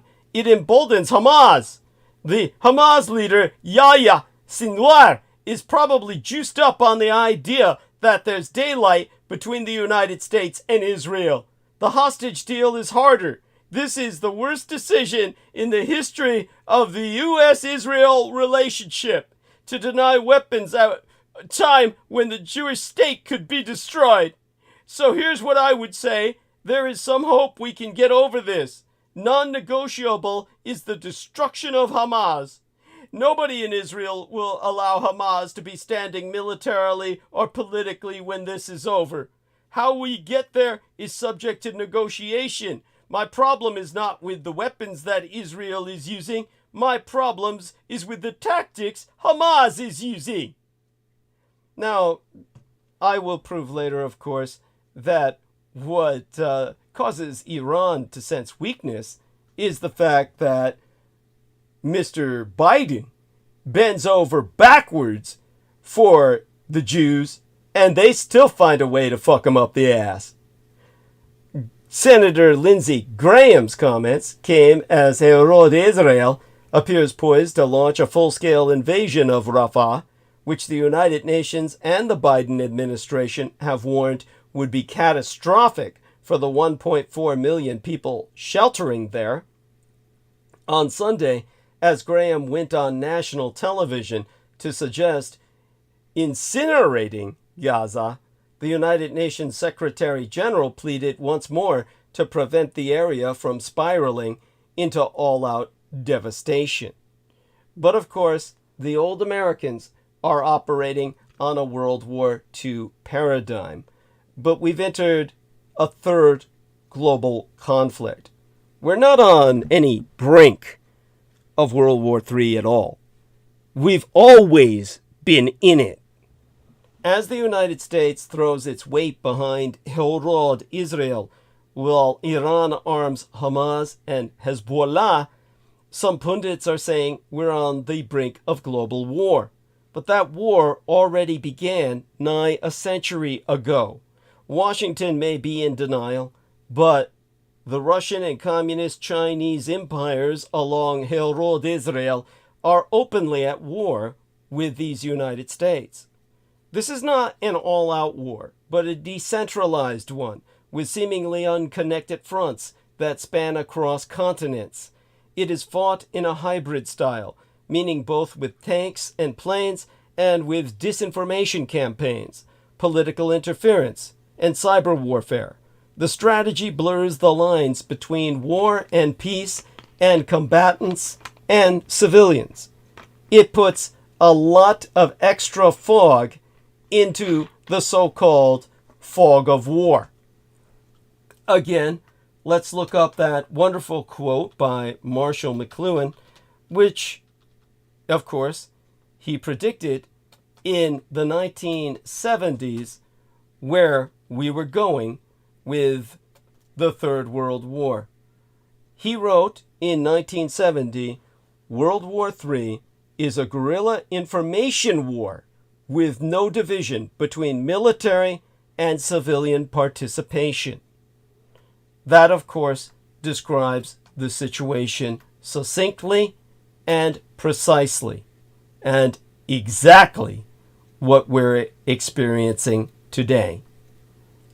Red China, the Russian Empire, and Herod Israel disagree on many things, but they all have the same objective: ridding their regions of American imperial influence and creating a multipolar global governance system. Tel Aviv, Beijing, and Moscow know that American imperial political and military might is the only force preventing them from imposing their will upon their neighbors. Each empire is playing its part.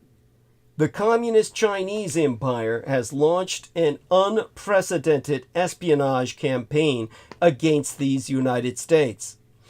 The Russian Empire has spent billions of dollars in disseminating pro-Kremlin, anti-Western propaganda within and outside its borders.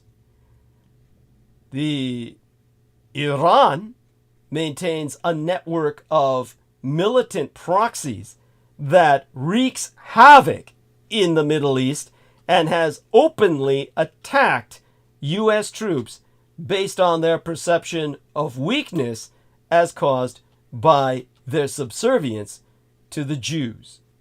Herald Israel, Russia, and Red China have all carried out or poised themselves to carry out cyber attacks on critical American infrastructure. These enemy empires resort to various insurgencies, employing asymmetric guerrilla warfare because they cannot win in a direct conflict with the American empire. Waging war in this infiltrative manner helps them avoid accountability.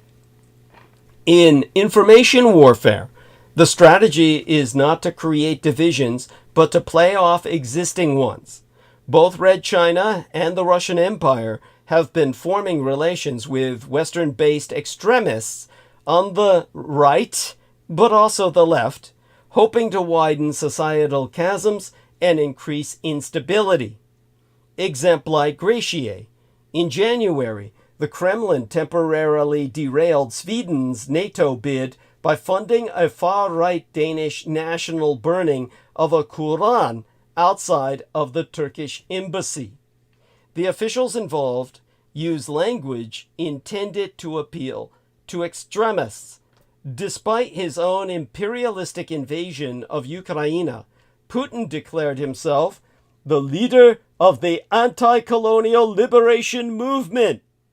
He has used similar language in Black Africa to incite anti-French sentiment, whilst simultaneously offering the Russian Empire as an alternate guarantor of security. While this war of words continues, so do armed confrontations. Russia invaded Ukraine, while Herald Israel's ludicrous, it's laughably ridiculous propaganda won over the only audience that counts. After all, why make any effort to be credible if you're going to be uncritically echoed by the White House and the Western press? On November 11th of yesteryear, an Arabic language Twitter account maintained by Herald Israel's Ministry of Foreign Affairs posted a video purporting to be a selfie by a nurse in Al-Shifa Hospital in Gaza, a major battlefield in the current conflict that was taken over by the IDF, the Israel Defense Forces, a few days later. In the startling video, as bombs went off in the background, the tearful nurse warned Gazans to heed the call of the IDF to flee to the south. She also affirmed many IDF talking points, notably that Hamas had taken over the hospital and were stealing morphine and fuel.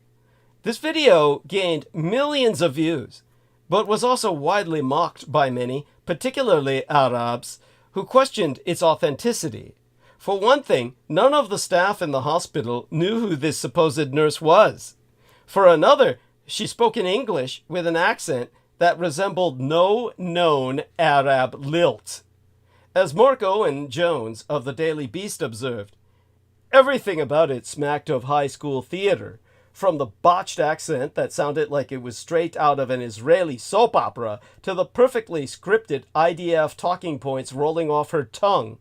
The pristine white lab coat looking like it had just come back from the dry cleaner, the audio track of bombs falling that sounded like samples from a late 80s Casio keyboard, and the contrived stethoscope waving you'd expect from an extra on Grey's Anatomy. Within a day, the tweet of the video was deleted by the Ministry of Foreign Affairs, but of course, downloaded versions continue to circulate. Lying and propaganda are endemic to warfare. Public opinion is always as much a battlefield as actual territory. But in the case of Herald Israel's ongoing war in Gaza, nominally against Hamas, but actually devastating to the civilian population of that besieged territory, propaganda has taken a bizarre turn. This is propaganda that barely makes any effort to convince. instead offering ludicrous, that is, laughably ridiculous arguments in implausible forms. To pay attention to Herod Israeli propaganda in recent weeks is like watching a magic trick done by an inept conjurer who constantly lets the audience see the mirrors and wires that are supposed to create optical illusions. As Hussein Ibish, a resident scholar at the Arab Gulf States Institute, so notes, Israel's propaganda has always been ham-handed and ridiculous, but during this Gaza war, it has been so pathetically bad and jumped the shark so terribly that it's going to be very difficult to restore any credibility at all with a great many people in the United States and Europe. A few examples will suffice. On November 5th of yesteryear, Herald Israel bombed a car traveling from South Lebanon to Beirut.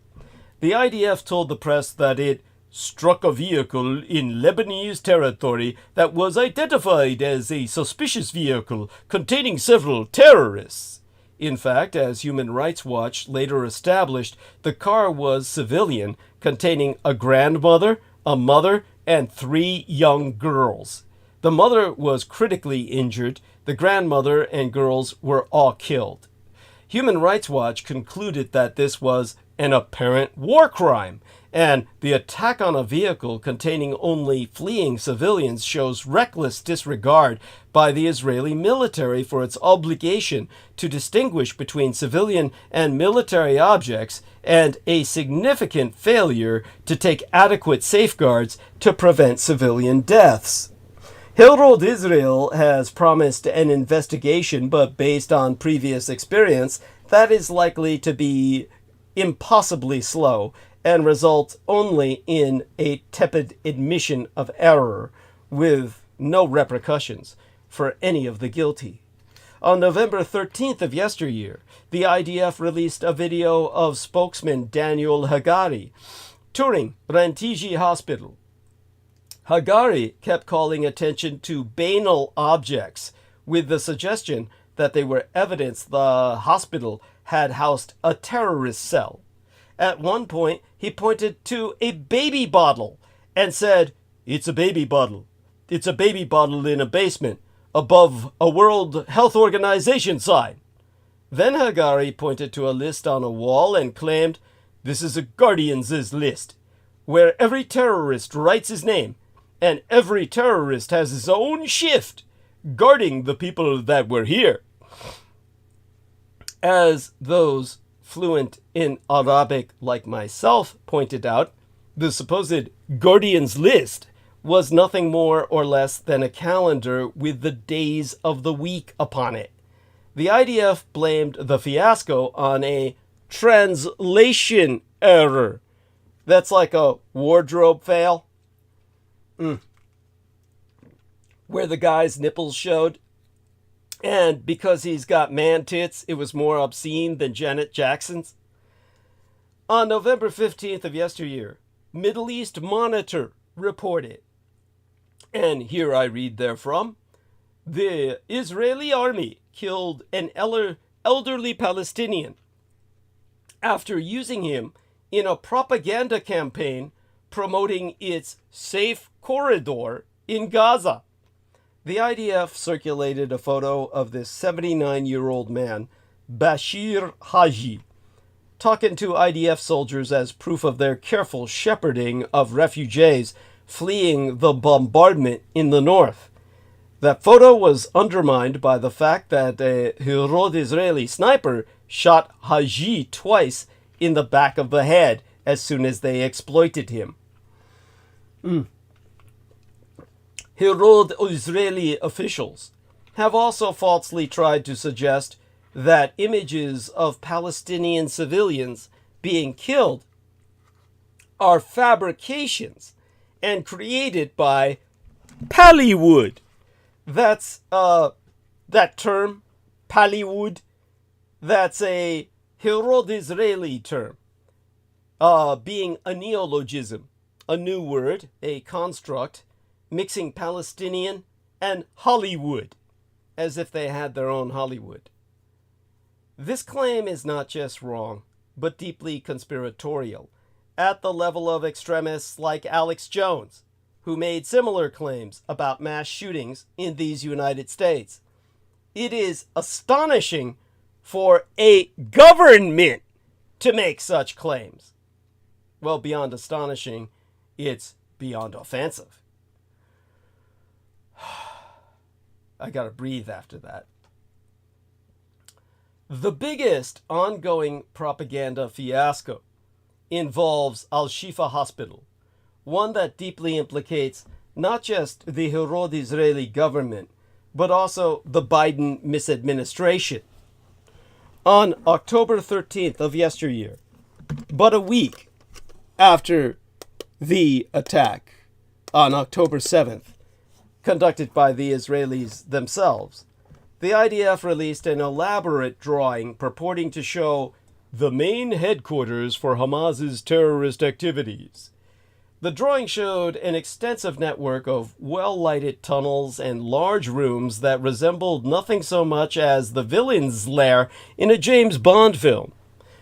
On Tuesday, as dated the 14th day in November of yesteryear, National Security Council spokesman John Kirby said, "I can confirm for you that we have information that Hamas and the Palestinian Islamic Jihad use some hospitals in the Gaza Strip, including Al-Shifa, and tunnels underneath them to conceal and to support their military operations and to hold hostages."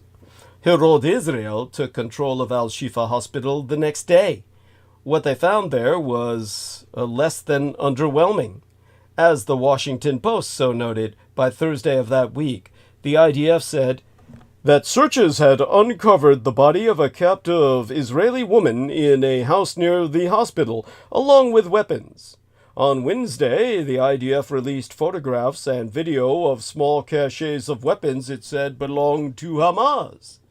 That video also showed the hospital had a box of dates. That's a well-loved fruit among Arabs. And 12 copies of the Quran, a holy book to hundreds of millions. But to Americans, I guess this all smacks of some kind of terrorist cachet.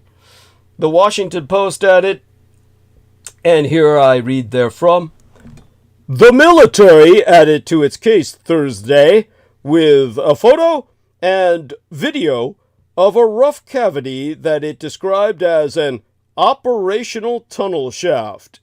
The Washington Post verified the location of the shaft inside the Al-Shifa Hospital complex, but could not verify where the opening led or what its purpose might be. Israel has yet to verify where the opening led or what its purpose might be, and cannot produce findings that corroborate its claims that Al-Shifa sits atop a Hamas headquarters and was central to the militant group's operations in northern Gaza." The IDF also suggested that Hamas knew we were coming and moved that headquarters, hence the absence of evidence for a robust Hamas presence. This is truly the territory of Donald Rumsfeld during the Iraq War, when he famously remarked, "The absence of evidence is not evidence of absence," in relation to the non-existent weapons of mass destruction. It remains possible that a few Hamas fighters were holed up in a very large hospital with hundreds of patients, but it seems unlikely the hospital had ever been the main headquarters of Hamas. The IDF may yet find more evidence of a Hamas presence there. However, the original narrative has proven to be naught but fabulation. But then the very idea of a Hamas command center is a flight of fantasy. The military wing of Hamas is not a regular army, but an insurgent force that weaves in and out of the population, moving amongst the people as a fish swims in the sea. In Mao Zedong's famous conventional phrase, or his famous phrase of unconventional warfare, Herod Israel has projected onto a guerrilla army the form of a more conventional force, organized by a nation-state, a common mistake in counterinsurgency warfare. Yet Joe Biden is obviously unfazed by the slim evidence provided by Herod Israel. On Wednesday, as dated the 15th day in November of yesteryear, he said, "You have a circumstance where the first war crime is being committed by Hamas by having their headquarters, their military, hidden under a hospital. And that's a fact. That's what happened." The phrase first war crime is suggestive, sounding as it does like the complaint of a child caught hitting a sibling arguing over who started it. Under international law, Hamas committing a war crime does not give Herod Israel a license to commit other war crimes, nor does it allow these United States to support war crimes in response to any of Hamas's actions. Asked for evidence of this command center, Biden said, "No, I can't tell you. I won't tell you." Biden also claimed that Herod Israel was very careful in taking over Al-Shifa Hospital in comparison to its earlier genocidal actions. According to the president, so this is a different story than I believe was occurring before, an indiscriminate bombing. Biden's admission that Herod Israel, with American support, conducted indiscriminate bombing is yet another confession of a war crime. In the unlikely event that Biden and Netanyahu are ever brought before The Hague for crimes against humanity, Biden has provided ample evidence in his own words. All of these mistakes should help retire the durable myth of the IDF and Mossad, the Herod Israeli intelligence agency, as omnicompetent fighting forces. Indeed, the Hamas attack of October 7th, which instigated the terminal phase of Herod Israel's Holocaust in occupied Palestine, was itself a massive intelligence failure, one that calls into question long-standing policies by multiple governments, including these United States, to sideline the issue of Palestinian statehood. Herod Israel's poor propaganda is yet another indication of Herod Israeli incompetence. Yet all these failures count for little as long as Herod Israel benefits from the soft bigotry of low expectations by its supporters, including the President of these United States. Joe Biden is clearly willing to back whatever Herod Israel does, including indiscriminate bombing and other war crimes. The American media is also complicit. As HuffPost, the Huffington Post, has documented, CNN has a habit of airing IDF videos with false information, including the calendar fiasco. Then, when the errors are pointed out, these same videos are carefully edited to delete the falsehood when placed online, without any editorial note explaining or acknowledging what was even cut. In effect, CNN is the IDF's partner in propaganda. But then, Herod Israel's half-baked propaganda isn't aimed at regular people. The American public is quickly souring on Herod Israel's war. As Reuters reported as early as November of yesteryear, only 32% of Americans support Herod Israel in this conflict, down from 41% a month before. The same poll even then showed 68% support for a ceasefire. Sadly, the fact that the public isn't buying Herod Israel's campaign of lies counts for little. Foreign policy is made by elites.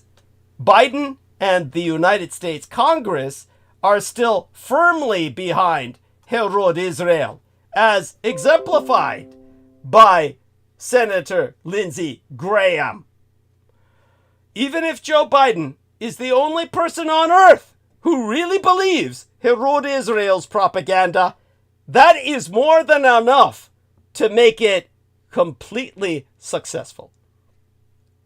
So, sensing such weakness, Iranian allies attacked American forces in the Middle East roughly 30 times within the time span of a single month, averaging an assault on a daily basis as October transitioned into November of yesteryear. In response, the United States Air Force carried out 12 strikes on ammunition storage facilities, which the Biden administration called self-defense. The weakness of his statement was palpable and was followed almost immediately by more Iranian-backed attacks. When it comes to this war, in its sense as a world war, the United States is asleep at the wheel. American imperial strategy has been about preparation for a large conventional war, containment, and weak deterrence. Washington has been pitifully absent in the irregular warfare field. There are almost no punishments or accountability, besides impotent sanctions, for the nations that attack us. In my latest natal menses, October of yesteryear, my latest birth month, the United States Justice Department announced that communist Chinese companies were sending fentanyl and methamphetamine into these United States. The response was individual indictments, as if these companies could send these destructive drugs without permission from the centralized, indeed highly centralized, communist authorities. Later in the month, Western intelligence heads gave an interview on 60 Minutes in which they said that the People's Republic of China has launched an unprecedented espionage campaign on the United States. Conflict avoidance will only lead to more aggression from this Sino-Slavic Synaxis, this Axis of ĀɁbrāhā. In the past few years, Israel, Red China, and the Russian Empire have all carried out operations on American soil. It revealed so much weakness that Iran took to planning the assassination of former United States officials and Iranian dissidents. Red China has intimidated dissidents and even a United States congressional hopeful. And the Russian Empire tried and failed to assassinate a dissident in Miami. Should the Biden misadministration continue its ineffective course, these countries will only be emboldened. Should support for my Taiwan or Ukraine fail, Red China will be more likely to invade my true homeland and heartland of island China on the 100 islands of Taiwan. Deterrence is a great strategy, but only works when the other side believes you will carry out your threats. You must establish that understanding by holding your enemies accountable for moves they take against you. The Sino-Slavic Synaxis and the Axis-of Ā₩brāhā are indubitably united against us. Israel helps Russia in Ukraine as they did Turkey, a treasonous member of NATO, by sending in drones and offering political support. Russia, in turn, helps Iran against its, Herod Israel, because they got sick of the Israelis bombing all of their own facilities, Russian facilities, in Syria. They help Iran via the information warfare, mobilizing its own massive propaganda apparatus against Herod Israel, following the attack and offering political support to the Palestinians to get some payback for Israel continuously bombing the Russian positions in Syria, where Russia has its only major outlet, a naval port in Ṭarṭūs into the Mediterranean. After the American Empire moved 12 warships into the eastern Mediterranean to deter Iran and its proxies from attacking Herod Israel, the communist Chinese moved 6 warships off the coast of Oman. October last year, the ChICOM foreign minister, Wang Yi, told his Russian counterpart, Sergei Lavrov, that Russia and Red China should work together to form a multipolar world.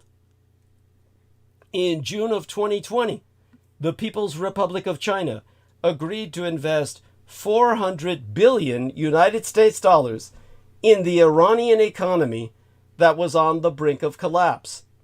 In 2022, Chinese Communist dictator Xi Jinping and the Russian dictator Vladimir Putin released a joint statement announcing a no-limits strategic partnership between their empires.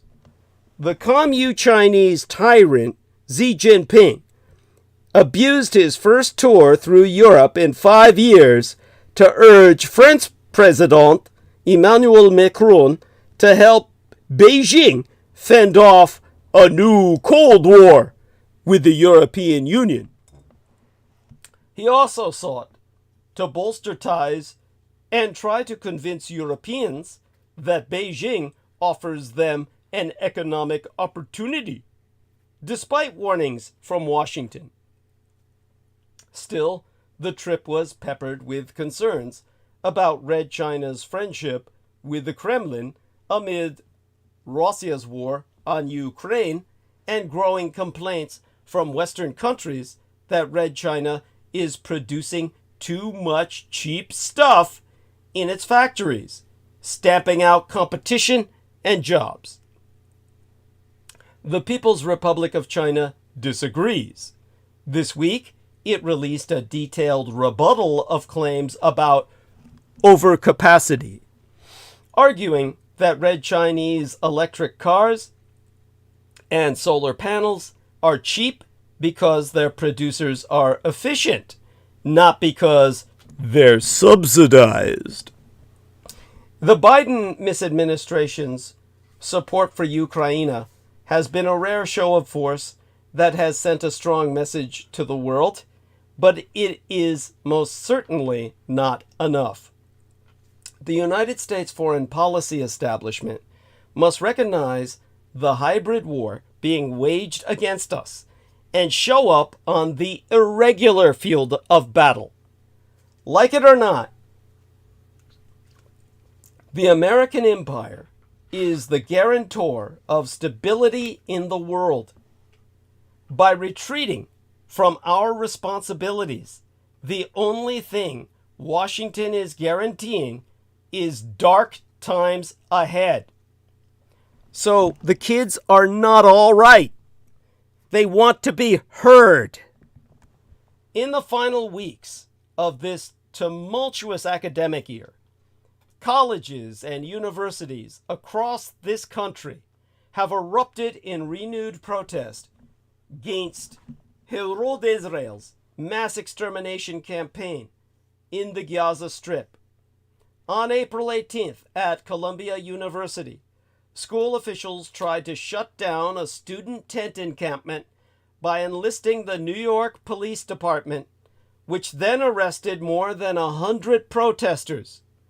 The administration's move not only further emboldened activists at Columbia, but also sparked a national uprising of students to end the genocide in Gaza, for some to end their institution's financial ties to Herod Israel. Since then, more than 12,000 people have been arrested on at least 46 campuses in these United States. Student protests continue at schools that are still in session.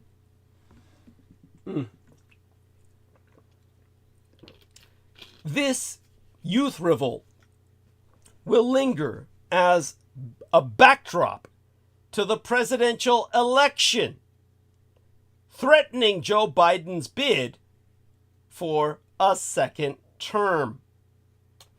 For months, pundits have identified Biden's underwhelming polling among young voters as a problem as he continues to lag behind Donald Trump. In 2020, Biden rode a wave of anger expressed by younger constituents who had been filling the streets in some of the largest protests in American history. He won the election, in part, with nearly 60% of the youth vote. But today's youth have Biden, not Trump, as the focus of their demonstrations.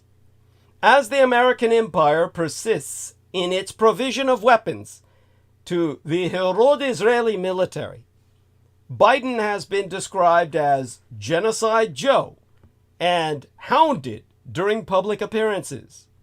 Only 18% of young voters approve of the way he is handling the mass murder operations in the Gaza.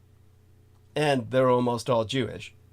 Though some Democrats may believe that if Herod Israel ends the war by the fall, students will move on and recognize Trump as the larger threat, the ways in which their demonstrations have been denigrated, disbanded, and denounced as anti-Semitic will not easily be forgotten.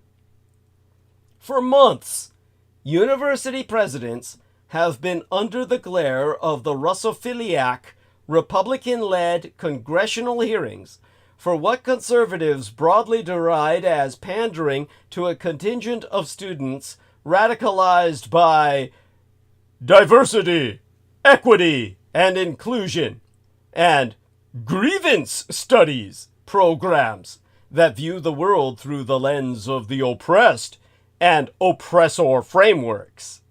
This, the Russo-collaborationist Red Republican insurgency complains, has created a hostile environment for conservative students and is now posing unique threats to Jewish students.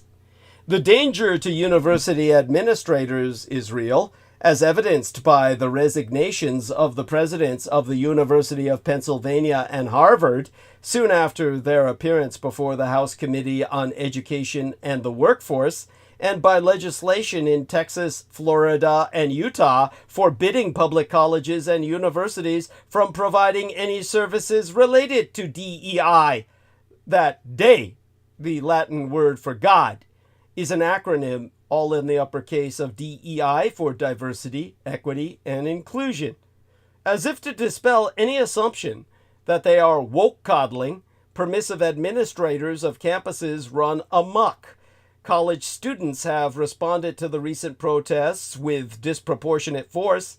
Students have faced cops in riot gear, wielding tear gas, pepper spray, tasers, and batons. When administrators at Columbia University called the NYPD onto that campus to end the student occupation of Hamilton Hall and tear down the encampment, a SWAT combat team was part of the action.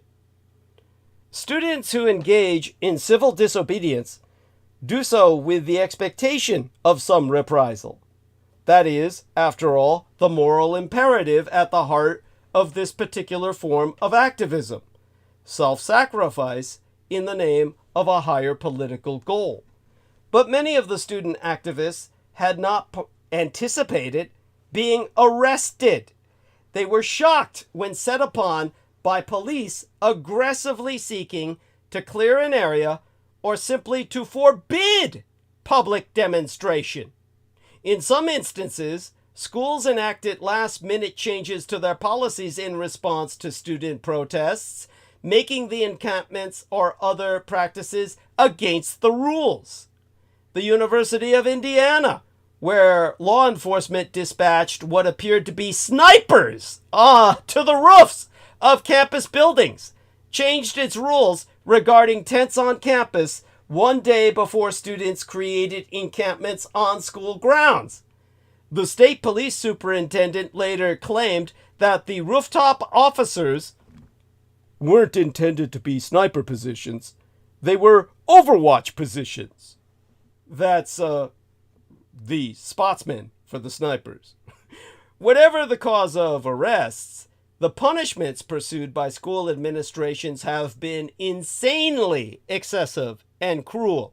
Students and faculty members who have participated in the protests have been suspended and banned from campuses and evicted from university housing, all before any disciplinary proceedings have even begun. Some have been expelled. Others have been banned from graduation ceremonies, have faced uncertainty about their legal records, and have universally been mistreated as social pariahs. The level of repression has been shocking. The crackdown on Palestinian solidarity activists has exposed the limits of the Russian radicalized right's hypocritical crusade for the expansion of speech rights on campus. In the past several years, Republicans in Texas have described a war against free speech on college campuses and declared themselves the catalyst for changing it. The University of Texas at Austin went so far as to even protect the rights of students to engage in hate speech. As one official said, imagine if the government, at the whim of a political party, could just decide at any time what constitutes hate speech, and then just start arresting people for engaging in it. Although hate speech may be allowed, Palestinian solidarity is obviously viewed as a threat. This past March, the governor of Texas, Greg Abbott, signed an executive order that directed colleges to update their free speech policies to address the sharp rise in anti-Semitic speech. It also pledged to stand with Israel and to ensure that groups such as the Palestine Solidarity Committee and Students for Justice in Palestine are disciplined for violating those policies.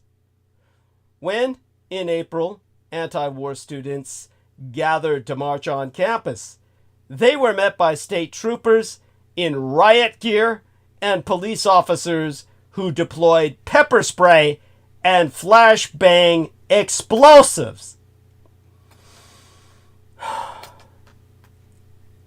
Catching my breath here, Nemo says he's getting sleepy. He's going to head off. Say good morning to everyone if you would be so kind. Yeah, good morning, everyone, and have a good one, and please keep supporting Douglas Dietrich any way you can. Thank you so much. Appreciate that, and you have blessed dreams. Hopefully they're pleasant. And, okay. With that, okay. Bye-bye. Thank you so much. Yes. With that, I'll get back into the swing of things in a second. Let me respond to our wonderful Mari, who has joined us in the live stream chat. Provide her with some kisses. And with that, we'll continue with our monologue. And again, everybody, continue with us. Bring some extra numbers here and motivate myself. Now, when these students at Texas University marched, were met by state troopers, dozens were arrested. UT Austin, the University of Texas Austin, or the University of Technology at Austin's president, Jay Hartzell, claimed that the police action was preemptive, intended to stop students from using the apparatus of free speech and expression to severely disrupt a campus for a long period. In mid-March, House Republicans began advancing the Respecting the First Amendment on Campus Act to staunch what they saw as the long-standing and pervasive degradation of First Amendment rights.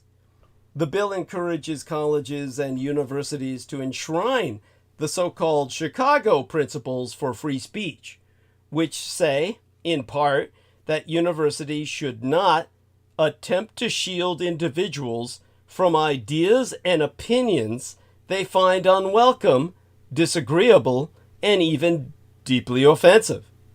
Then, reacting to the encampment at Columbia University, House Speaker Mike Johnson and Republican Senators Tom Cotton of Arkansas and Josh Hawley of Missouri called for Biden to send in the National Guard, which, as Peter Moon said, is sending in the military. The double standard can hardly be lost on students. Liberals and conservatives appear to converge on believing that the strongest protections for speech are afforded only to those causes with which they agree. Those who oppose the efforts of the students dismiss complaints about the suppression of speech simply by declaring the students to be anti-Semites. It is not only the Russo-collaborationist Red Republican insurgency peddling these misrepresentations. In his first statement about the resurgent protests, President Biden himself said, "I condemn the anti-Semitic protests," as if there were no need to differentiate between base Judeophobia and legitimate criticism of the rogue state of Herod Israel. And in response to the building occupation at Columbia, a White House Deputy Press Secretary, Andrew Bates, released a statement that reads, "Forcibly taking over buildings is not peaceful, it is wrong, and hate speech and hate symbols have no place in America. President Biden has stood against repugnant anti-Semitic smears and violent rhetoric his entire life." As has become all too typical, there is no effort to acknowledge the leading role in the movement played by Jewish students. Young Judeo-Americans see Judaism as social justice. They ask, does Israel stand for that? 5 days after the first crackdown at Columbia, hundreds were arrested at a Passover celebration organized by anti-war Jewish groups near the Brooklyn home of Senate Majority Leader Chuck Schumer. For Jews, campus wars over Gaza suck, but they're not a violent Judeophobic nightmare. This, of course, does not mean that there have not been incidents of Judeophobia in any of the protests, which cumulatively include thousands of students across the country, but characterizing the protests as prima facie Judeophobic has been the expedient tactic to discredit the movement.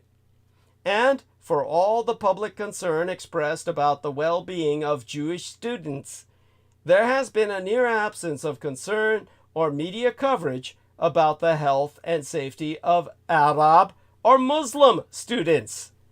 The Council on American Islamic Relations says that it received more than 8,000 complaints of anti-Muslim bias yesteryear, almost half of which came in the last 3 months of the year, this being a 56-fold increase from 2022, and the highest number of complaints lodged in 28 years, even more than following 9/11. After all, only Americans died, as far as Americans are concerned, on 9/11. But when Jews die, oh, then Americans, they hit the barricades. When students have not been accused of racism, they have been described as brainwashed, ignorant of the complexity of American support for Herod Israel, or inappropriately invested in the conflict, a conflict between Herod Israelis, and Palestinians.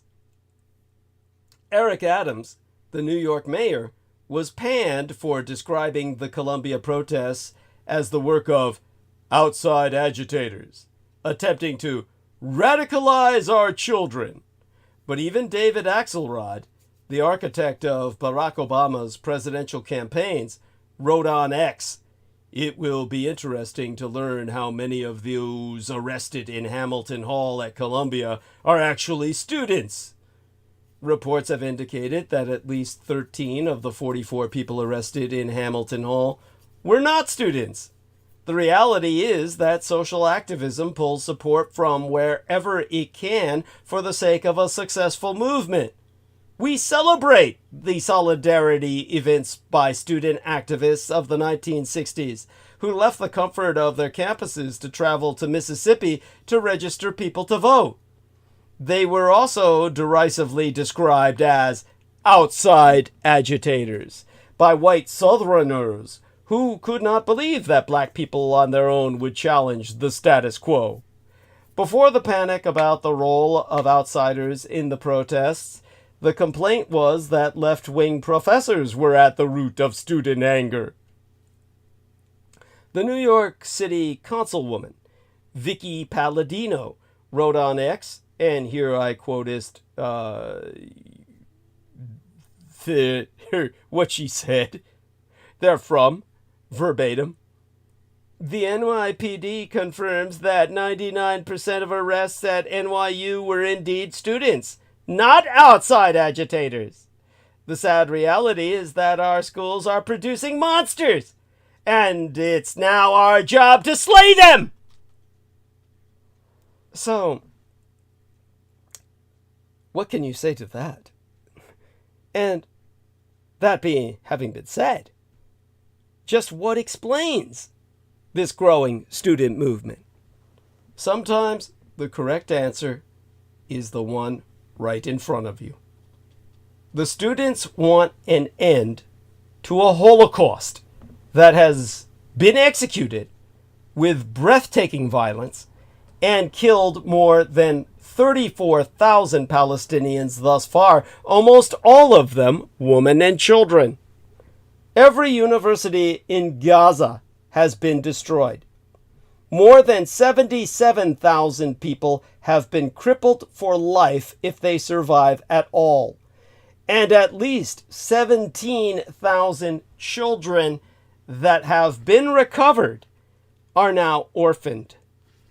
Millions of people have been displaced from their homes, while the United Nations reports that parts of Gaza are experiencing full-blown famine and continues to warn about the spread of disease as the weather warms. For those in charge, one of the lessons of the Vietnam War was to limit the public's access to scenes of death and injury. Typically, this exposure was reserved for the deaths of American soldiers. But the general message is that the death of perceived innocent people is upsetting, disquieting. In the course of Herod Israel's genocidal campaign in the Gaza, the endless images of dead civilians have shaped young Americans' understanding of the war in ways reminiscent of the genesis of the Black Lives Matter movement. Palestinians have captured scenes of unimaginable brutality and narrated their experiences. Every smartphone has become a portal into Gaza. The obliteration of civil society, pictures of dead children, and the wails of their mothers are no longer mediated by the press. They come to you directly. This, Mitt Romney said recently, was the reason for the bipartisan support for a ban on TikTok. If you look at the postings on TikTok and the number of mentions of Palestinians relative to other social media sites, It's overwhelmingly so among TikTok broadcasts, so I know that's of real interest, and the president will get the chance to take action in that regard. In other words, TikTok is going to be banned so that people won't be able to see the Jews commit mass murder. The BLM movement came to life in the twilight of the Obama presidency, precisely because of the administration's failures to adequately address unemployment, a housing crisis, police brutality, and racism in the criminal legal system. Issues that had motivated a historic number of black voters to turn out on his behalf. Young black people concluded that only through protest could they actually be seen and heard. In the fall of 2019, when Biden was running in the Democratic primaries, he promised donors that nothing would fundamentally change if he became president. Enormous protests in the summer of 2020 compelled him to shift course in order to capture the votes of young people in the streets. More than anything, this generation has been schooled in the power of protest to pressure the political establishment to act on an issue that it would otherwise ignore. These young people have also come to reject the anti-Arab racism and Islamophobia that have undergirded 2 generations of American imperial wars, occupations, and other interventions across the Middle East. Most recently, when a Yellow House nigger State Department spokesperson, Vedant Patel, was asked whether there were different standards of human rights applied to different countries, Patel ambled about, finally saying, "Each country in which we have security relationship is different. There are different protocols and procedures in place in those respective countries." Whatever you think of the policy, when sliced and diced and fed through social media platforms, it sounds like Orwellian doublespeak, which is fueling the deep cynicism that shrouds formal politics today. According to one poll focusing on respondents aged 18 to 29, since 2015, trust in the presidency has dropped by 60%, and trust in the Supreme Court has fallen by 55%. Fewer than 40% trust the United States military, thank the gods of my ancestors, whereas only 10% trust the media. Biden has been denied the deference to the military and commander-in-chief that is typically afforded American presidents. There was no war honeymoon with Gaza.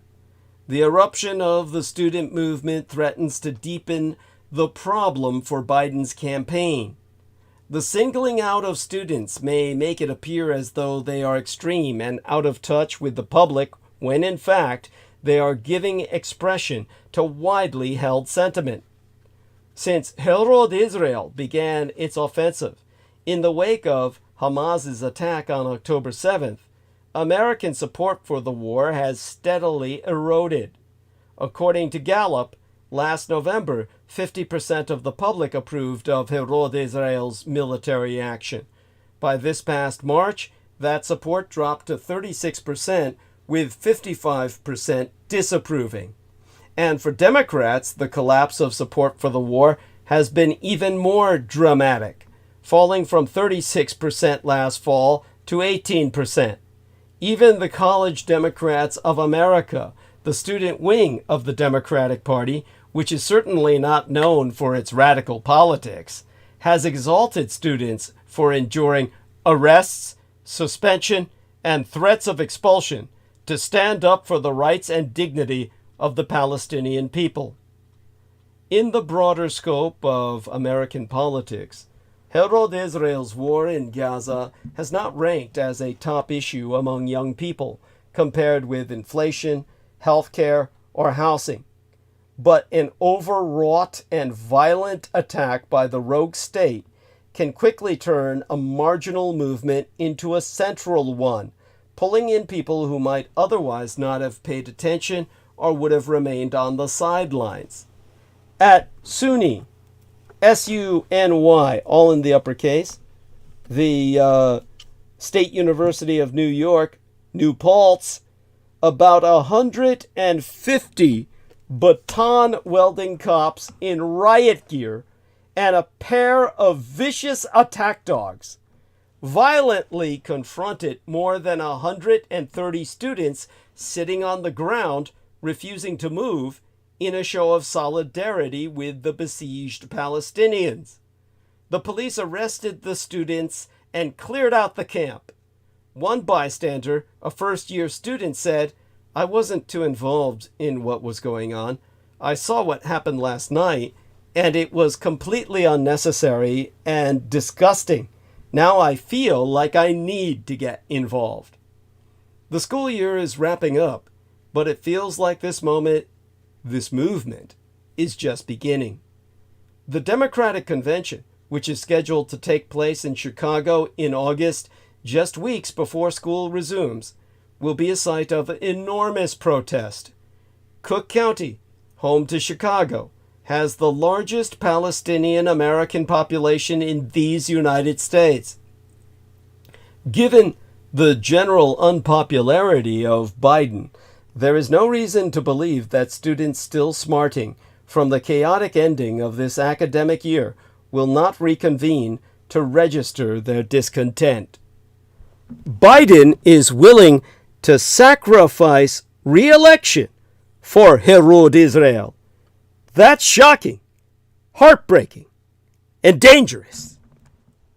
The Russian-American journalist and intellectual of Jewish descent named Masha Gessen is dismayed that the Biden White House has been condemning, not supporting, the numerous tent protests against Herod Israel's war in the Gaza on American campuses, and warning that this decision will hand the 2024 presidential election to Donald John Trump. Gessen is a staff writer for the New Yorker magazine, a senior lecturer in journalism at the City University of New York, and a leading public intellectual who identifies as non-binary and thus uses gender-neutral pronouns. Her Jewish family moved to these United States from the former Greater Soviet Union in 1981 when she was a teenager, and she lived in Russia as an adult from 1996 through 2013, until she found herself at the center of two highly publicized political storms. The first erupting when a Moscow court placed her on a wanted list for spreading false information about the Russian army, following a Russian-language interview in which Gessen exposed Russian troops for committing atrocities in the Ukrainian city of Bucha, and the second emerging when threats from Vladimir Putin's rogue regime against the 2S LGBTQIA+ community sent Gere back to these United States. Speaking in a wide-ranging conversation with the hostess Alison Kaplan-Sommer on the Haaretz podcast, Gessen recounted experiences on her recent reporting trip to Herod Israel, including a visit to relatives living in a West Bank settlement, discussed the recent controversy over her comparison between the Gaza and Nazi-era Jewish ghettos, and her views on Herod Israeli Prime Minister Benjamin Netanyahu, who she described as very much in the mold of all contemporary autocrats. While Xi expressed empathy for the fear, pain, and terror elicited by ̶hір Holocaust analogy, Xi said, "I'm very critical of the way that the Holocaust is being used politically, especially by creating a sort of blindness to everything but that experience of fear and victimhood." Asked why diaspora Jews have been among both the harshest critics of Herod Israel's actions in the operational genocide, as well as the biggest defenders of Herod Israel's mass murderous actions in the Gaza, Gessen said it was because we care about Israel, just like I think of Russia's war against Ukraine as my war. I think of the Israeli war against Palestine as my war. It deeply moves me. I'm deeply not indifferent to what Israel does and the future of Israel-Palestine. Gessen is emphatic that the current wave of campus protests are not in any way or shape Judeophobic, calling out the claim of anti-Semitism as, in ̶hір words, misguided and counterfactual, and based on media over-reporting isolated incidents by a minority of protesters, some of whom, in ̶hір own words, are assholes and some of them anti-Semites. ̶hір self-attesting that she had personally witnessed a young man staging an anti-Semitic incident on the campus where Xi works. While she understands that many Jewish students confronting the protests feel rattled by messages that threaten their core identity, she said this: "Doesn't mean they are surrounded by anti-Semitism. Similarly, Jewish Americans' fear may be real, but as she says, that doesn't mean it's justified." Articulating that behind the protests are students who, in ̶hір words, see a 57-year brutal, illegal occupation, and they don't understand how it's possible that their parents and the politicians that their parents support and who give commencement addresses support that state. Gessen explicated her view that it is a disturbing sign that the students limit their protests to campuses instead of, to quote Xi at length and verbatim, marching on Washington and demanding that the Biden administration stop arming Israel and United States war in Gaza. It doesn't even occur to them that they can go and do something that can have a direct effect on U.S. policies, which would have a direct effect on Israel's ability to prosecute its war in Gaza. Instead, they're doing something that is so remote and so indirect and so ultimately probably inconsequential. And it breaks my heart. Biden and his administration are willing to sacrifice the election effectively to its ongoing engagement with Israel is shocking, heartbreaking, and very dangerous for this country. Now, I'll tell you why she said that. Because, let me refresh my voice.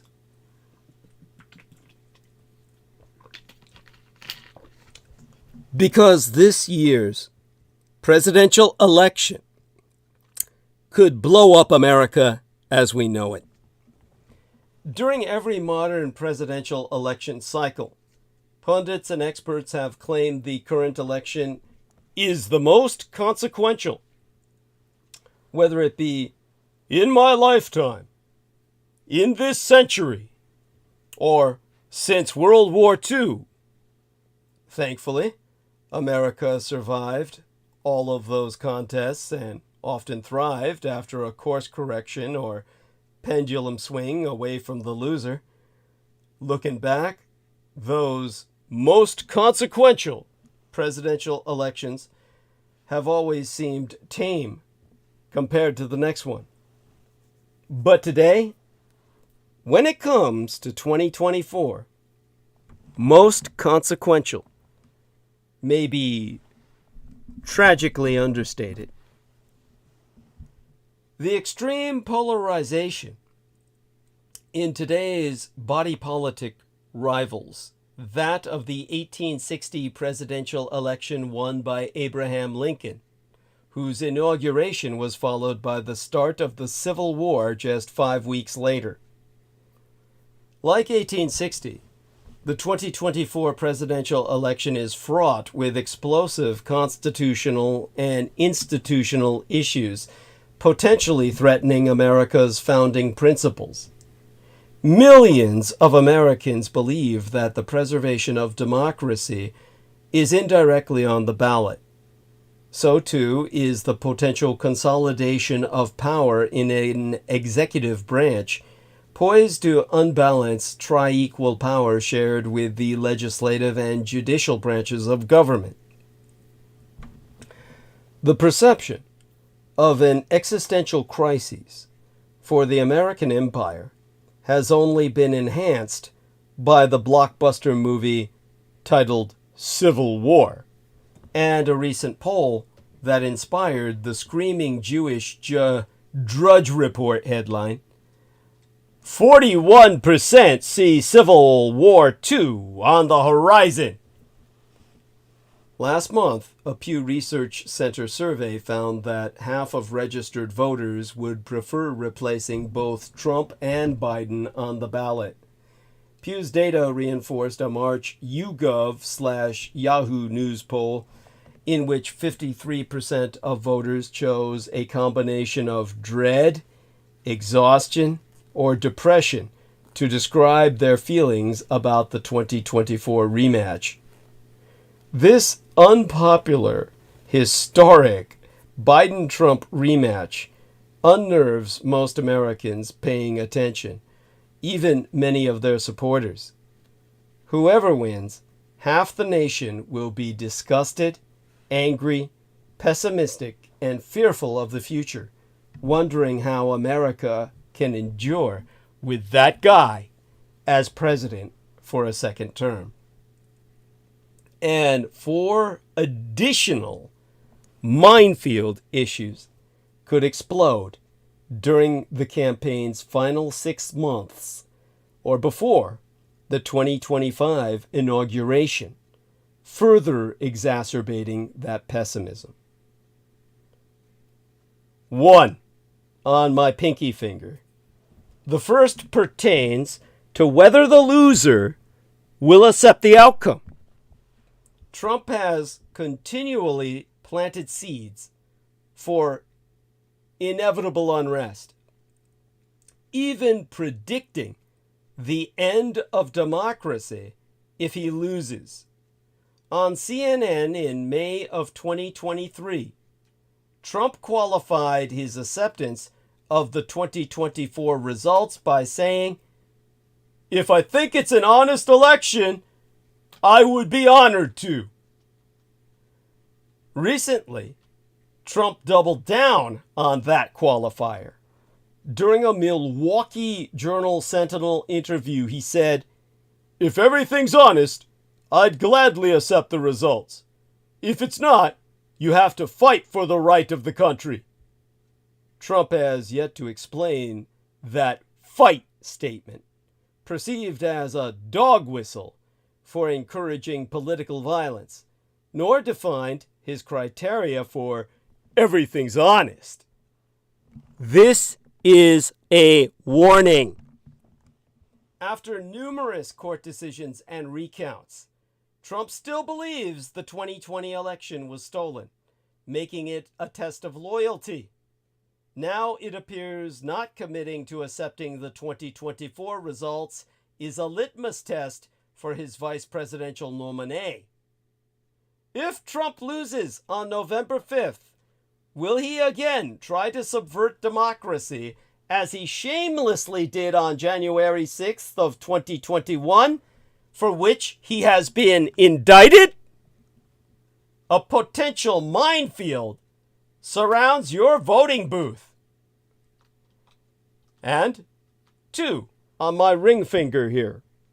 America's smooth presidential transition has always shown the world why we are a beacon of freedom and democracy, even after contentious or close elections. This is why the events of January 6th, 2021, unnerved our allies and delighted our enemies. That means on January 20th of 2025, America must prove the last transition was an aberration. A repeat of such violence would create a national security situation for our enemies to exploit. Now 3, my fuck you finger. In 2024, several courtrooms sit atop political minefields. Trump's January 6th trial and the Mar-a-Lago documents case are now on hold. America's judicial system is built on faith and trust that no person is above the law. Nonetheless, what can only be seen as a double travesty of delayed federal justice has been orchestrated by what none can deny is a Trump-obligated Supreme Court and the Trump-appointed Florida United States District Judge Aileen Cannon. Delays by both courts could ensure that neither Trump's January 6th related trial nor the Mar-a-Lago documents case trial are held before Election Day. 64% of Americans want the January 6th trial to occur sooner, but several conservative Supreme Court justices appear much more interested in how their ruling would affect future presidents' claims of immunity than they are about Trump's specific claims about his actions January 6th. If voters are denied a verdict on whether Trump is guilty of trying to overturn the 2020 election to remain in power, there could be a voter backlash. This week, Cannon indefinitely postponed Trump's 37-count indictment for refusing to return top-secret government documents treasonously removed from the White House. Reacting to that news, former Trump White House attorney Ty Cobb could only call Cannon's decision really inexplicable and tragic. The fourth point to be made, with my pointer finger pointing at you, the battleground states presidential election has reached a tipping point.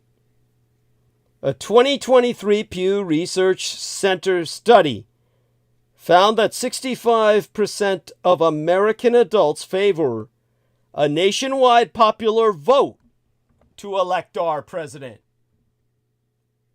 6 battleground states, Michigan, Pennsylvania, Wisconsin, Georgia, Arizona, and North Carolina, will entirely dominate Biden's and Trump's campaign to win 270 electoral college votes, severely warping where they spend their time and money.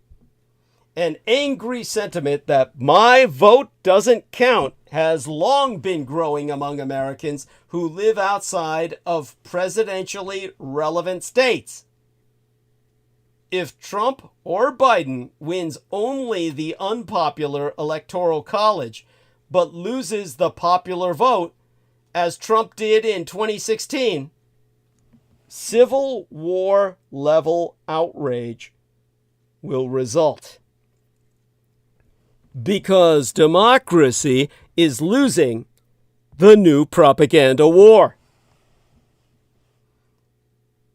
Let me put it in perspective. Analyze for you what no one else can or does. On June 4th of 1989, the Polish Communist Party held partially free elections. setting in motion a series of events that ultimately removed the communists from power. Not long afterward, street protests calling for free speech, due process, accountability, and democracy brought about the end of the communist regimes in East Germany, Czechoslovakia, and Romania. Within a few years, the Greater Soviet Union itself would no longer exist. Also, on that very same day and date of June 4th of 1989, the Chinese Communist Party ordered the military to remove thousands of students from Tiananmen Square. In Beijing, capital of the Communist Chinese Empire, the students were calling for free speech, due process, accountability, and democracy. Soldiers arrested and killed demonstrators in Beijing and around the empire.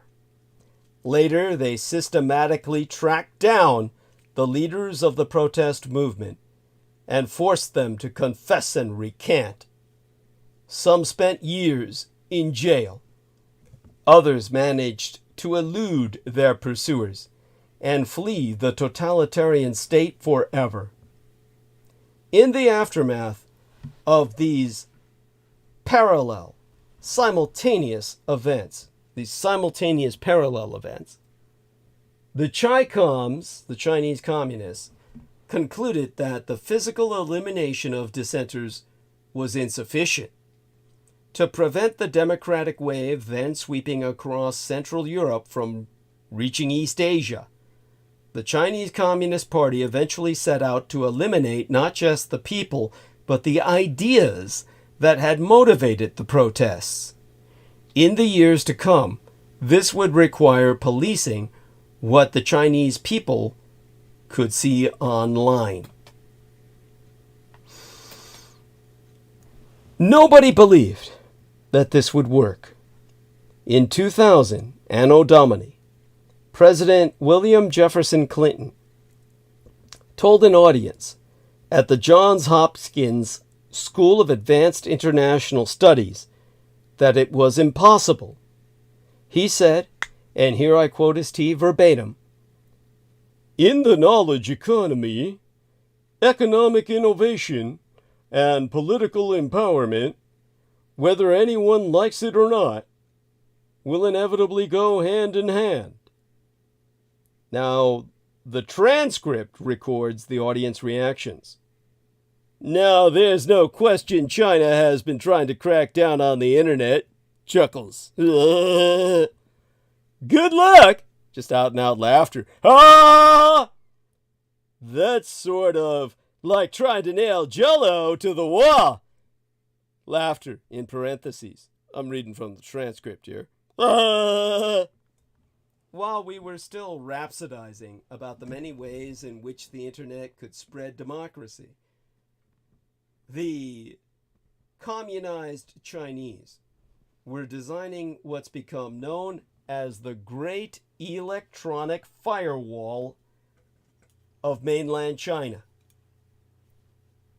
That method of internet management, which is in effect conversation management, contains many different elements, beginning with an elaborate system of blocks and filters that prevent internet users from seeing particular words and phrases. Among them, famously, are Tiananmen 1989 and June 4th. But there are many more. In 2000 Anno Domini, a directive called Measures for Managing Internet Information Services prohibited an extraordinarily wide range of content, including anything that endangers national security, divulges state secrets, subverts the government, and undermines national unification and is detrimental to the honor and interests of the state. Anything, in other words, that the Chi-Com authorities didn't like. The Red Chinese regime also combined online tracking methods with other tools of repression, including security cameras, police inspections, and arrests. In the Xinjiang Uyghur province, where Communist China's Caucasoid, Turkic, Uyghur Muslim population is concentrated, the state has forced people to install nanny apps that can scan phones for forbidden phrases and pick up unusual behavior. Anyone who downloads a virtual private network, anyone who stays offline altogether, and anyone whose home uses too much electricity, which could be evidence of a secret house guest, can arouse suspicion. Voice recognition technology and even DNA swabs are used to monitor where Uyghurs walk, drive, and shop. With every new breakthrough, with every AI advance, the Communist Chinese Empire has gotten closer to its holy grail, a system that can eliminate not just the words democracy and Tiananmen from the internet, but the thinking that leads people to become democracy activists or attend public protests in real life. But along the way, the Communist Chinese regime discovered a deeper problem. Surveillance, regardless of sophistication, provides no guarantees. During the coronavirus pandemic, the Communist Chinese government imposed controls more severe than most of its citizens had ever experienced. Millions of people were locked into their homes. Untold numbers entered government quarantine camps. Yet the lockdown also produced the angriest and most energetic Chinese protests in many years.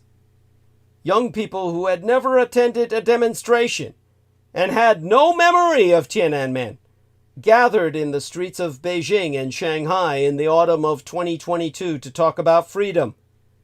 In Xinjiang, where lockdowns were the longest and the harshest, and where repression is most complete, people came out in public and sang the Chinese national anthem, emphasizing one line: "Rise up, those who refuse to be slaves!"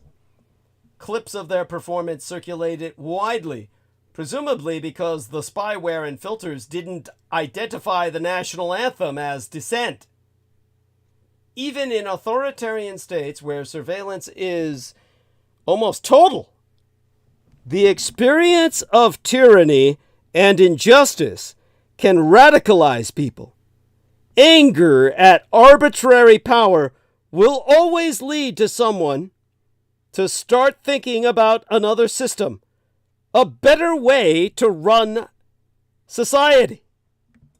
This has resulted in autocratic regimes slowly turning their repressive mechanisms outward into the democratic world. The strength of these demonstrations and the broader anger they reflected was enough to spook the Chinese Communist Party into lifting the quarantine and allowing the virus to spread. The mass deaths that resulted were preferable to public anger and protest.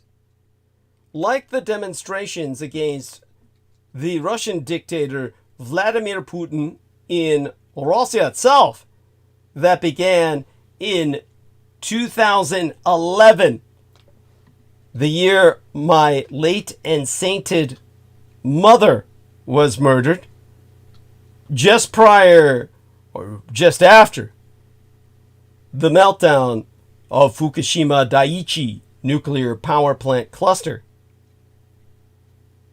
The 2014 street protests in Venezuela, and the 2019 Hong Kong protests, the 2022 protests in mainland China help explain something else.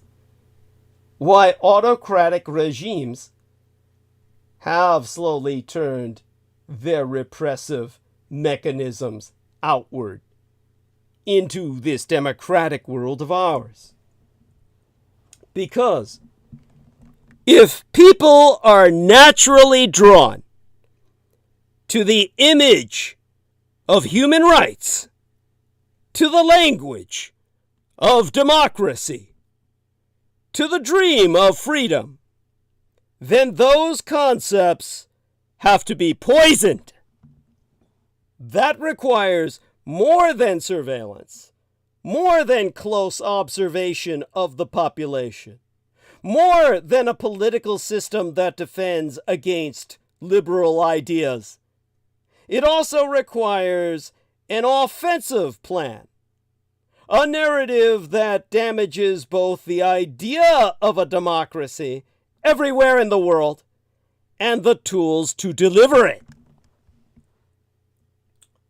On February 24th of 2022, as Russia launched its invasion of Ukraine, fantastical tales of biological warfare began surging across the internet.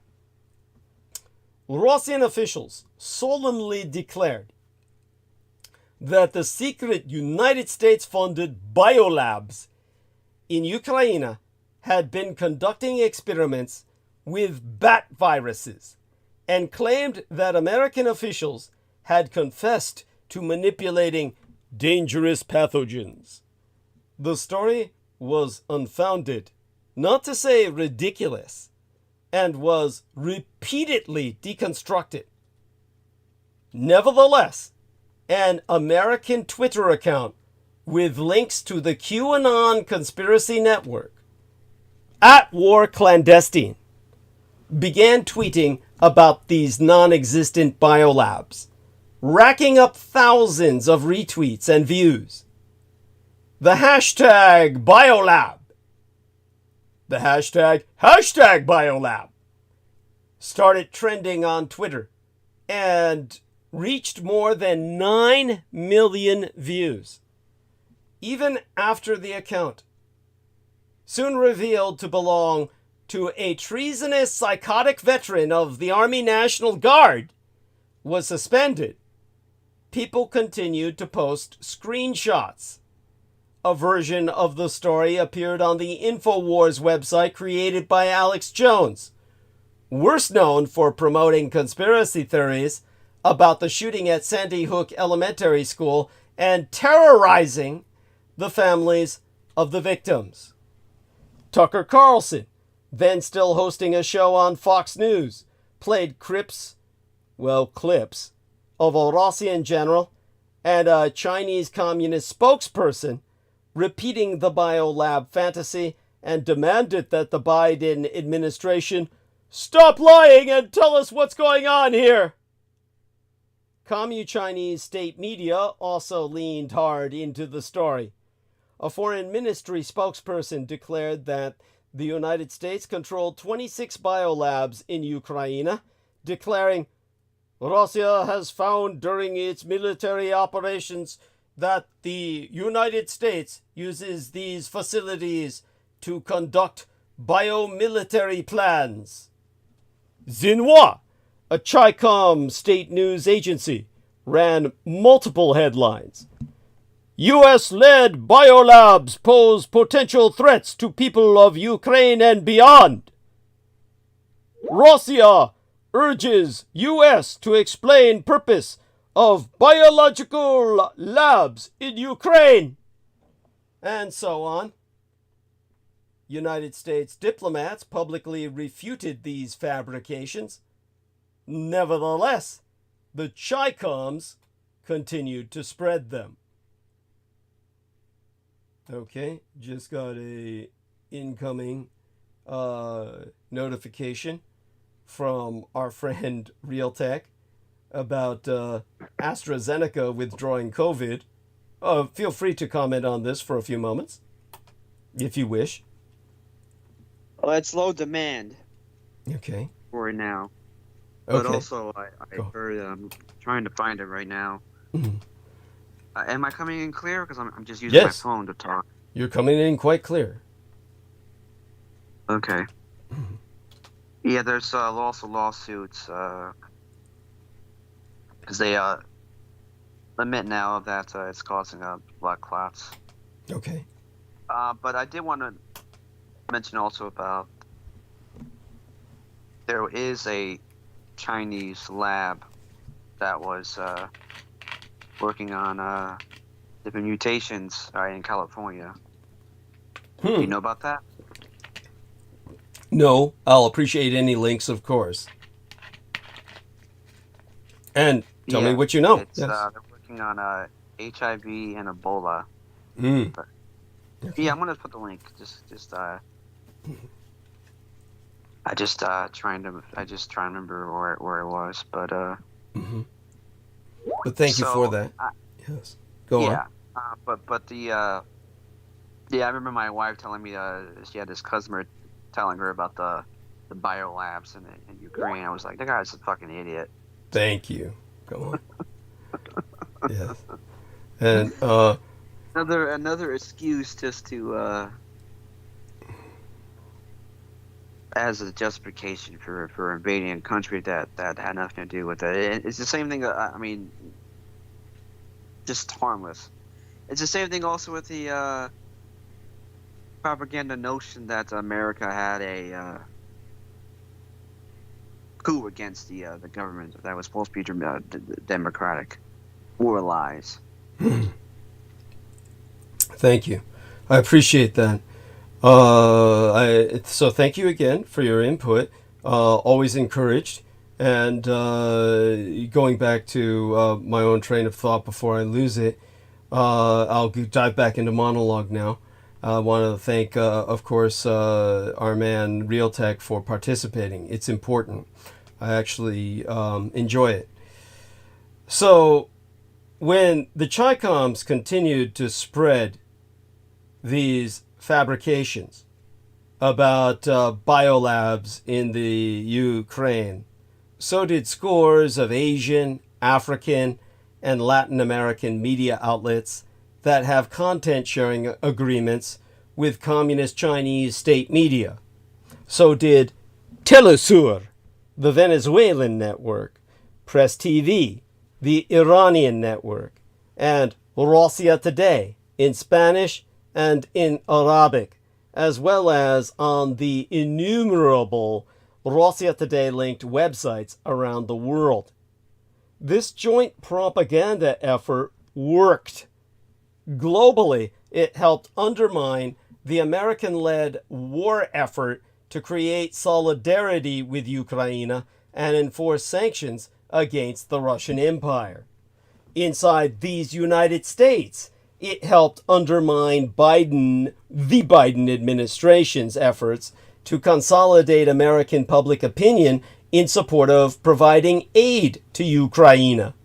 According to one poll, a quarter of Americans believed the biolabs conspiracy theory to be true.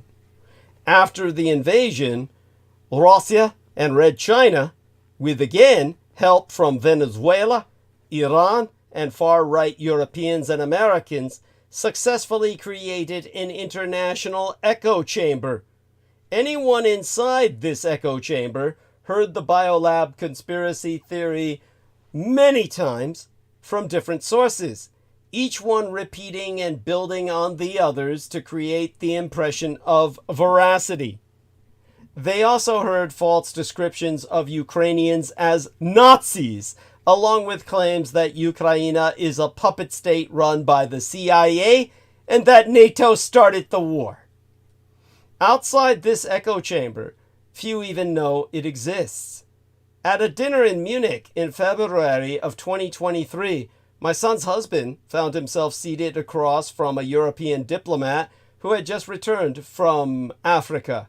He had met with some students there and had been shocked to discover how little they knew about the war in the Ukraine and how much of what they did know was completely wrong. They had repeated the Russian claims that the Ukrainians are Nazis and blamed NATO for the invasion, and generally used the same kind of language that can be heard every night on the Russian evening news. The diplomat was mystified. He grasped for explanations. Maybe the legacy of colonialism explained the spread of these conspiracy theories, or Western neglect of the global South, or the long shadow of the Cold War.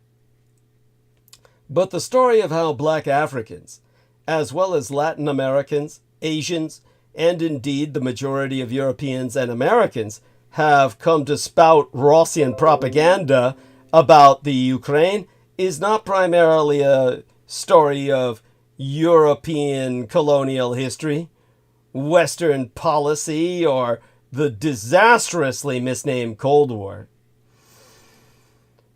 Rather, it involves the Communist Chinese Empire's systematic efforts to buy or influence both popular and elite audiences around the world. Carefully curated Russian propaganda campaigns, some open, some clandestine, all amplified by the American and European far right, and other autocracies abusing their own networks to promote the same language.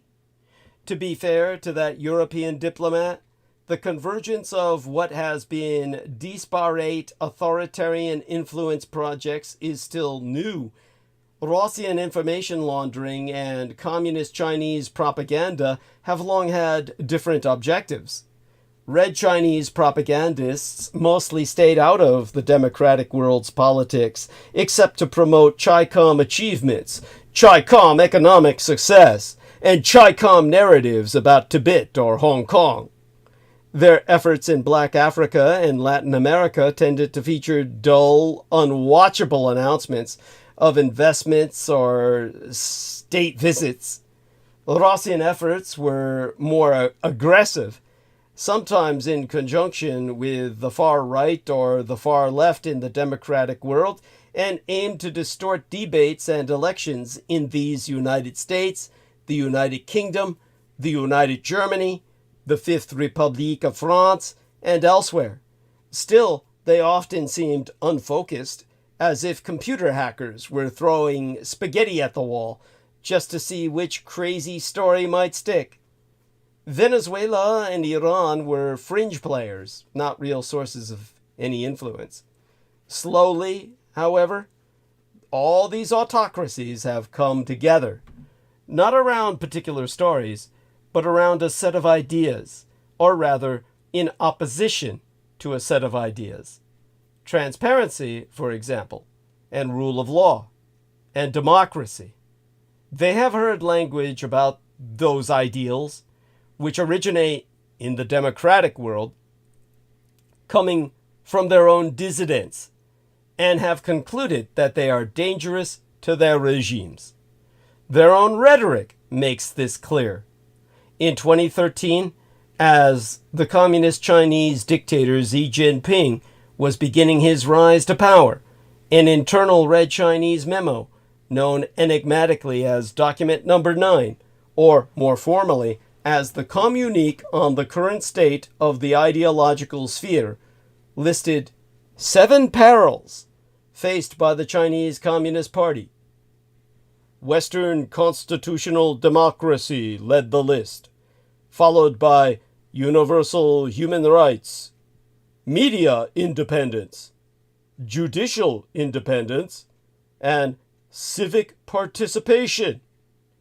The document concluded that Western forces hostile to China, together with dissidents inside the country, are still constantly infiltrating the ideological sphere, and instructed party leaders to push back against these ideals wherever they found them, especially online, inside mainland China and around the world. Since at least 2004, the Russians have been focused on the same convergence of internal and external ideological threats. That was the year Ukrainians staged a popular revolt known as the Orange Revolution. The name came from the orange t-shirts and flags of the protesters against a clumsy attempt to steal a presidential election. The angry intervention of the Ukrainian public into what was meant to have been a carefully orchestrated victory for Viktor Yanukovych, a pro-Russian candidate directly supported by Putin himself, profoundly unnerved the Russians. This was especially the case because a similarly unruly protest movement in Georgia had brought a pro-European politician, Mikhail Saakashvili, to power the year before. Shaken by those two events, Putin put the bogeyman of color revolution at the center of Russian propaganda.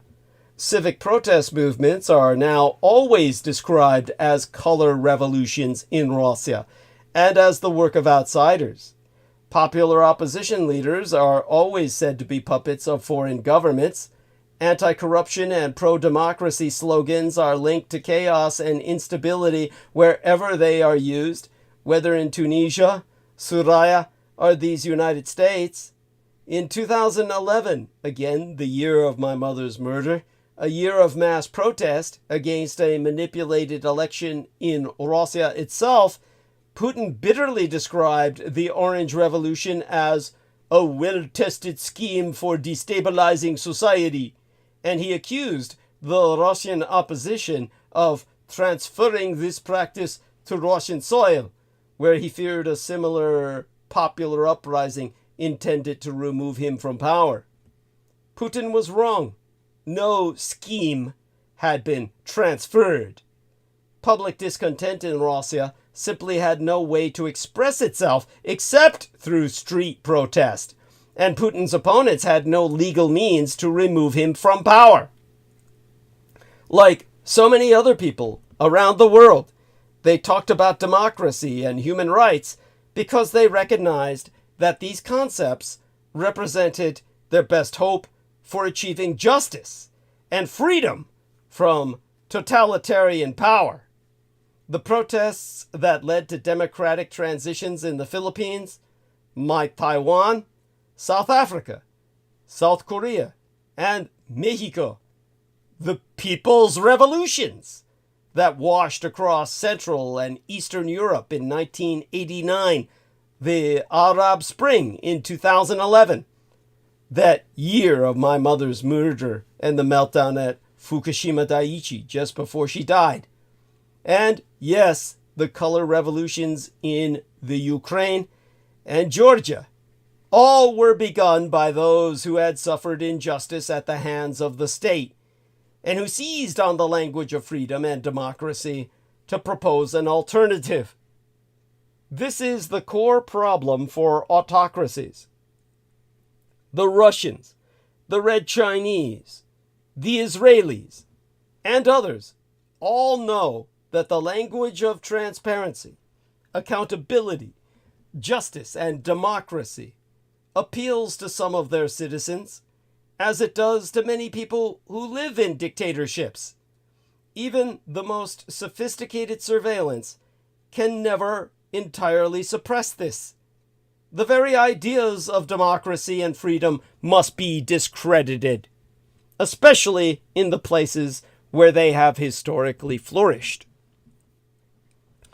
In the 20th century, Communist Party propaganda was overwhelming and inspiring, or at least it was meant to be.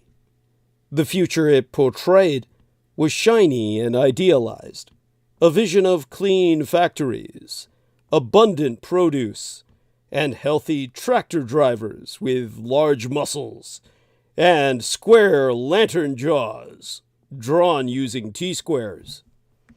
The architecture was designed to overpower, the music to intimidate, the public spectacles to awe. In theory, citizens were meant to feel enthusiasm, inspiration, and hope. In practice, this kind of propaganda backfired because people could compare what they saw on posters and in movies with a far more impoverished reality. In the 21st century, authoritarian propaganda, whether coming from Russia, Red China, or the Israelized American far right, has a very different objective: to create fear, cynicism, nihilism, and apathy. The point is to convince Americans that their democracy is degenerate, their elections illegitimate, their civilization dying. This story is told not only by Russian and Red Chinese bots and anonymous trolls, but by leading members of the Republican Party, including the presidential candidate himself. A few autocracies still portray themselves to their citizens as model states. The North Koreans continue to hold colossal military parades with elaborate gymnastics, displays, and enormous portraits of their dear leader, very much in the Stalinist style. But most modern authoritarians have learned from the mistakes of the previous century. Freedom House, a non-profit that advocates for democracy around the world, lists 56 countries as not free. Most don't offer their fellow citizens any vision of utopia, and don't inspire them to build any better world. Instead, they teach people to be cynical and passive, apathetic and afraid, because there is no better world to ever build. Their objective is to persuade their own people to stay out of politics, and above all, to convince them that there is no democratic alternative. To quote as they, or to paraphrase their axiomatic paradigm, the paradigm they perceive to be the truth. Our state may be corrupt, but everyone else is corrupt as well. You may not like our leader, but the others are worse. You may not like our society, but at least we are strong. The democratic world is weak, degenerate, divided, and dying.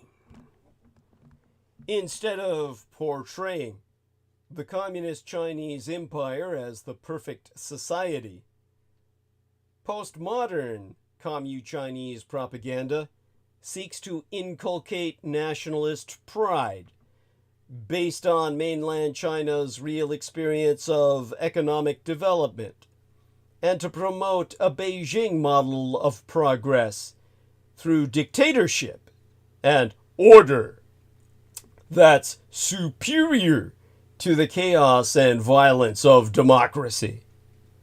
Chinese media mocked the laxity of the American response to the pandemic with an animated film that ended with the Statue of Liberty on an intravenous drip. The Communist Chinese Empire's Global Times wrote that Chinese people were mocking the January 6th insurrection as karma and retribution in an op-ed. An opinion editorial column, the publication's then-editor wrote, "Seeing such scenarios, many Chinese will naturally recall that Nancy Pelosi once praised the violence of Hong Kong protesters as a beautiful sight to behold. Pelosi, of course, had praised peaceful demonstrators, not violence. The mainland Chinese are told that these forces of chaos are out to disrupt their own lives, and they are encouraged to fight them in a people's war against foreign influence. Russians, although they hear very little about what happens in their own towns and cities, receive similar messages about the decline of places they don't know and have mostly never visited. America, France, Great Britain, Sweden, Poland, countries apparently filled with degeneracy, hypocrisy, and Russophobia.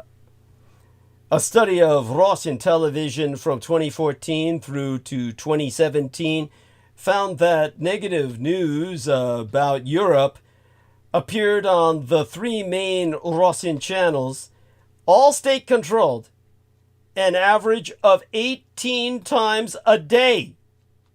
Some of the stories were obviously invented. European governments are stealing children from straight families and giving them to gay couples. But even the true ones were cherry-picked to support the idea that daily life in Europe is frightening and chaotic, that Europeans are weak and immoral, and that the European Union is aggressive and interventionist. If anything, the portrayal of America has been even more dramatic. Putin himself has displayed a surprisingly intimate acquaintance with American culture wars about transgender rights and mockingly sympathized with people who he says have been cancelled. The mission statement is clear: to prevent Russians from identifying with Europe the way they once did, and to build alliances between Putin's domestic audience and his supporters in Europe and North America, where some treasonous conservatives, as well as all too many cynical, well-paid conservatives, seek to convince their followers that the Russian Empire is a white Christian state. In reality, Russia has universally accessible legal abortion, effectively no church attendance at all, and a government-sponsored church that exists solely through state welfare, along a multi-ethnic population containing millions of Muslim citizens and migrants. The autonomous region of Chechnya, which is part of the Russian Federation, is governed in practice by Islamo-fundamentalist Sharia law. The Russian state harasses and represses many forms of religion outside the state-sanctioned Russian Orthodox Church, including evangelical Protestantism. Nevertheless, among the slogans shouted by white neo-nationalists marching in the infamous Charlottesville, Virginia demonstration in 2017 was, "Russia is our friend!" Putin sends patriotic, or rather periodic patriotic messages to this lunatic constituency. In December of 2021, so pontificating at a press conference, "I uphold the traditional approach that a woman is a woman, a man is a man, a mother is a mother, and a father is a father," even while insisting that this traditional approach would be his justification for invading the Ukraine.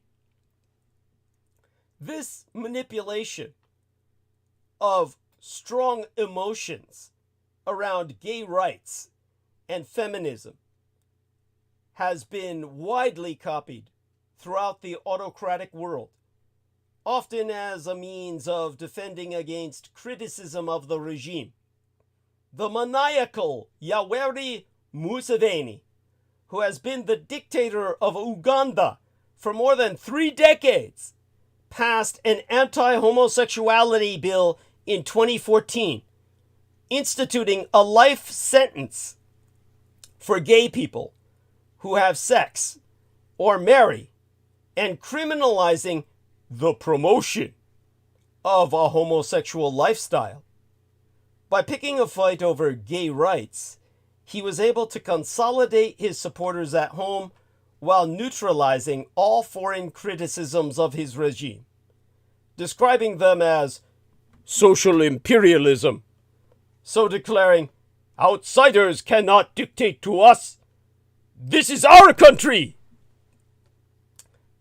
Let's talk a bit about the irony of this.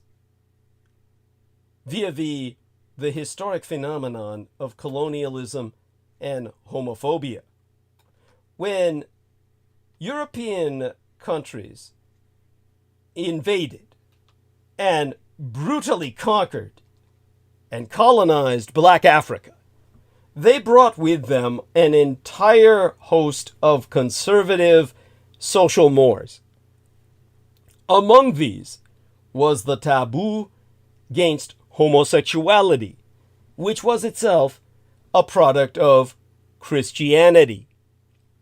Prior to their subjugation, many Black African countries had far more accepting attitudes towards 2S LGBTQIA+ individuals. But these more relaxed treatments did not survive the rule of the Greater British Empire and other European countries. This subjugation was not only legislative.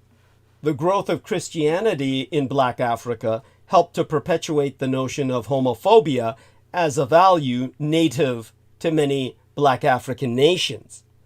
Subsequently, the end of colonial rule did not lead to the end of Christianity's influence, as an individual named Stonewall pointed out.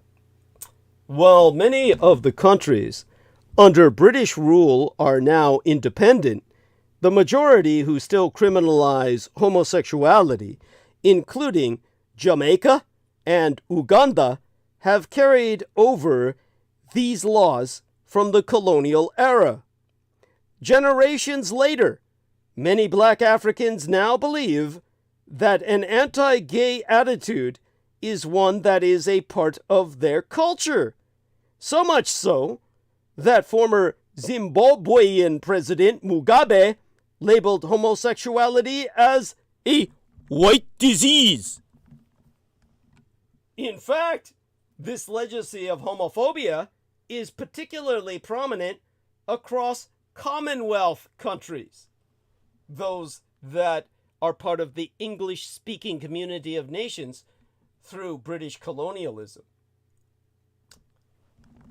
To read from Stonewall's quote, "There is a direct correlation between countries which belong to the English-speaking Commonwealth of Nations, and therefore have previously been under British rule, and countries that still have homophobic, biphobic, and/or transphobic legislation in their constitutions. 25% of the world's population, that's 2.4 billion people, currently live in a country belonging to the English-speaking Commonwealth of Nations. However, they make up a disproportionately large 50% of countries that still criminalize homosexuality." Now, it's because of the new colonialism, the colonialism of the mind and of the soul, American evangelism. You see, colonialism was by no means the last time that nations from the global north would push homophobia in Black Africa. American conservative Christians began to flock to Uganda after the fall of my biological father Adolf Hitler's loyalist Idi Amin Dada Womi in 1979. Idi Amin Dada had previously and most presciently banned Christian evangelism, instead erecting a statue of my father Adolf Hitler in the capital. But the country was now ripe after his exodus, his overthrow, to claim in the name of a fundamentalist understanding of the Bible the destruction of the statue of Adolf Hitler that existed throughout the reign of Idi Amin Dada in their city square. Now, in terms of Uganda, its capital is Kampala, the largest city of Uganda, occupying a series of hills at an elevation of about 3,900 feet, 1,190 meters in the universal metric that they use, situated in the southern part of the country, just north of Lake Victoria. Kampala lies just north of Mengo, the capital of the Kingdom of Buganda in the 19th century. And in the city square of Kampala, the black Africans were convinced to spray paint the statue of my father Adolf Hitler in pink and topple his likeness. This was all because of American groups like Mike Bickle's International House of Prayer that spent millions of United States dollars on schools, orphanages, and hospitals. With this, they essentially bribed the goodwill of the Ugandan people, purchased it. Along with this charity, they also began preaching an extremely hardline form of Christianity. Here, homophobic sentiment could find more purchase than it ever did in an increasingly accepting America. Then, in 2009, the pastor Scott Lively came to Uganda. Lively was previously most famous for his book titled The Pink Swastika, which claimed that my biological father, Adolf Hitler, along with many prominent Nazis, were gay, and that homosexuality inspired their nationalism. This was a perverted narrative, perverted on the perversion of the historical fact that World War I sparked the gay rights movement, that soldiers came home from the Great War with a demand: full equality under the law. One of World War I's most enduring legacies that has been completely scrubbed from your history, totally forgotten. It sparked the modern gay rights movement. Men spent 5 years protecting each other's lives in the trenches. By the way, our lovely Victoria Lauren Hobbs says, World War III is not Russia against America against Red China, Republicans against Democrats, black against white. It's democide against all people, Zog, Zionist occupation government, versus the world. Well, it's that as well, honey. It's that as well. Let me greet her with a proper kiss into the chat. And of course, this gives me an opportunity to refresh my voice before I go into the next phase of narrative here for a bit. And here we are. And toss that in there.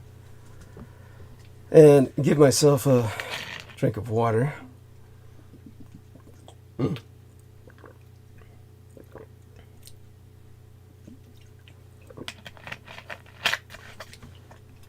Now, to return to narrative, with thanks to Victoria for her input, which we will get to, Victoria. We will get to that. Gay soldiers who survived the bloodletting of 5 years in the trenches protecting each other's lives to the point where men fell in love with men because there was no one else around. They returned home convinced their governments owed them something. Full citizenship. Especially in Deutschland, Germany, where gay rights already had a tenuous footing. They formed new organizations to advocate in public for their rights. Through the movement, well, even though the movement that called itself homosexual emancipation began in the 19th century, the research historian Jason Kruthamel proves that the war turned the 19th century movement into gay rights as we know it today. His last name is spelled Crouthamel. And it all starts with a death in Russia. In the winter of 1915, a German soldier died in a field hospital in Russia. The soldier, whose name is missing from the historical record, had been hit in the lower body by shrapnel when his trench came under bombardment. 4 of his comrades, the Kameraden in the German language, risked their very lives to carry him to the rear. There he lay for weeks, racked by pain in the mangled leg and desperately thirsty. But what troubled him most was loneliness. He sent letters to his boyfriend whenever he could manage it. In his final letter, he wrote, "I crave a decent mouthful of fresh water, of which there isn't any here. There is absolutely nothing to read. Please do send newspapers. But above all, write very soon." This soldier, who had to keep his relationship hidden from those around him, was just one of the approximately 2 million German men killed in World War I. His suffering is not unlike what many others experienced. What his loved ones made of that suffering, however, was different and had enormous consequences. His boyfriend, identified in surviving documents only as S. watched the man he loved go off to serve in a war that he did not fully endorse, only to die alone and in pain, as S. sat helplessly by hundreds of miles away. S. told their story in a letter to the Scientific Humanitarian Committee, which published it in April of 1916. The Scientific Humanitarian Committee was then the world's leading homosexual emancipation group, boasting a membership of about 100 people. The soldier's story took a cruel twist at its very end. S.'s loving replies were lost in the chaos of the war and never reached that soldier. S. wrote, "He died without any contact from me." This is what led to the demanding the rights of citizens. After the war, many believed the slaughter had been for nothing. But S. saw a lesson in his partner's suffering and death. S. wrote, "He has lost his bright life for das Vaterland, the fatherland." That fatherland had a law on the books that banned sex between men. But the sodomy law was just the tip of the iceberg. S. and men like him generally could not reveal their love relationships in public or even to family members. Homosexuality meant the loss of one's job, social ostracism, the risk of blackmail, and perhaps criminal prosecution. S. called it deplorable that good citizens, soldiers willing to die for their country, had to endure the status of pariahs. He so wrote, "People who are by nature orientated towards the same sex do their duty.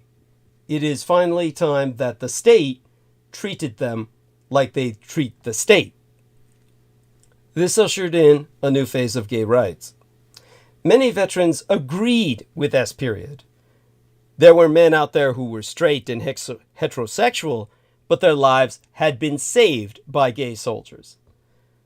And they knew the soldiers were gay because without any woman in the trenches for 5 years, these men would throw themselves upon each other. Because there was no one to vent with, cry with, laugh with, who was female in the trenches, many of these men truly came to love each other. Who are we to judge them when death could take them at any moment? Love is where you find it in the last moments of your life. So when the war ended, they took action.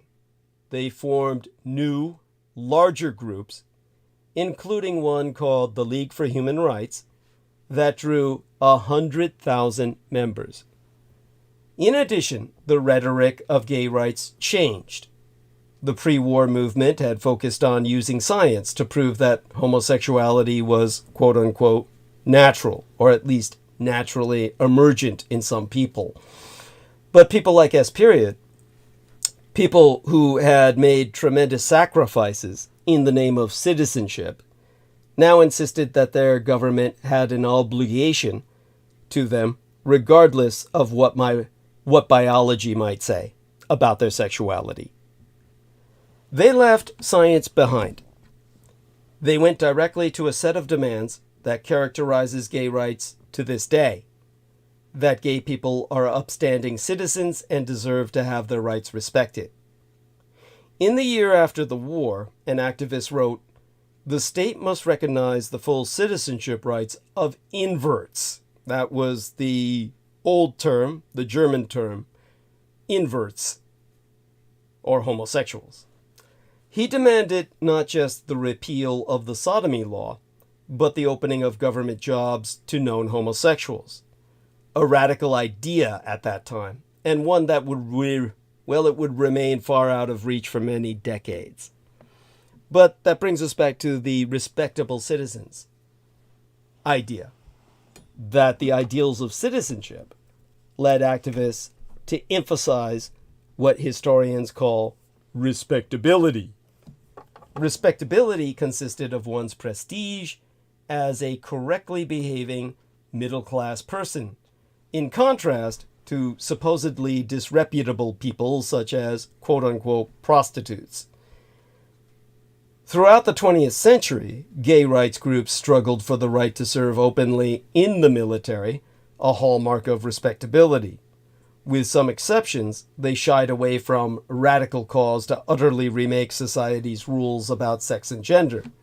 They instead emphasized what good citizens they were. In 1929, a speaker for the League of Human Rights told an audience at a dance hall, "We do not ask for equal rights, we demand equal rights." It was, ironically, the ghastly violence and horrible human toll of World War I that first inspired such assertive calls that characterized gay rights movements around the world in the 20th century.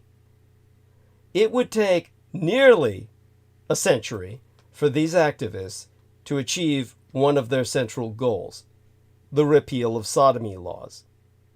Germany enjoyed a 14-year period of democracy after World War I, thanks to homosexual Nazis. Some of the stormtroopers, arguably the very first Nazis, were homosexual. This may be no surprise to some. There are certainly enough depictions of sinister homosexual Nazis in fiction, and history buffs may have heard of the Night of the Long Knives, but Andrew Wackerfuss's 2015 book titled Stormtrooper Families, subtitled Homosexuality and Community in the Early Nazi Movement, is the most accessible work available for the general public. His surname being spelled Wackerfuss, Wackerfuss. These stormtroopers, or Sturmabteilung, usually abbreviated as SA, were conceived as the brown-shirted bodyguards for Nazi Party speakers at rallies.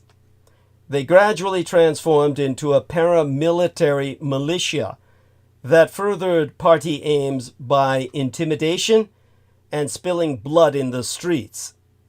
Their former protection role later assumed by the Schutzstaffel, transliterally the Secret Service, or SS.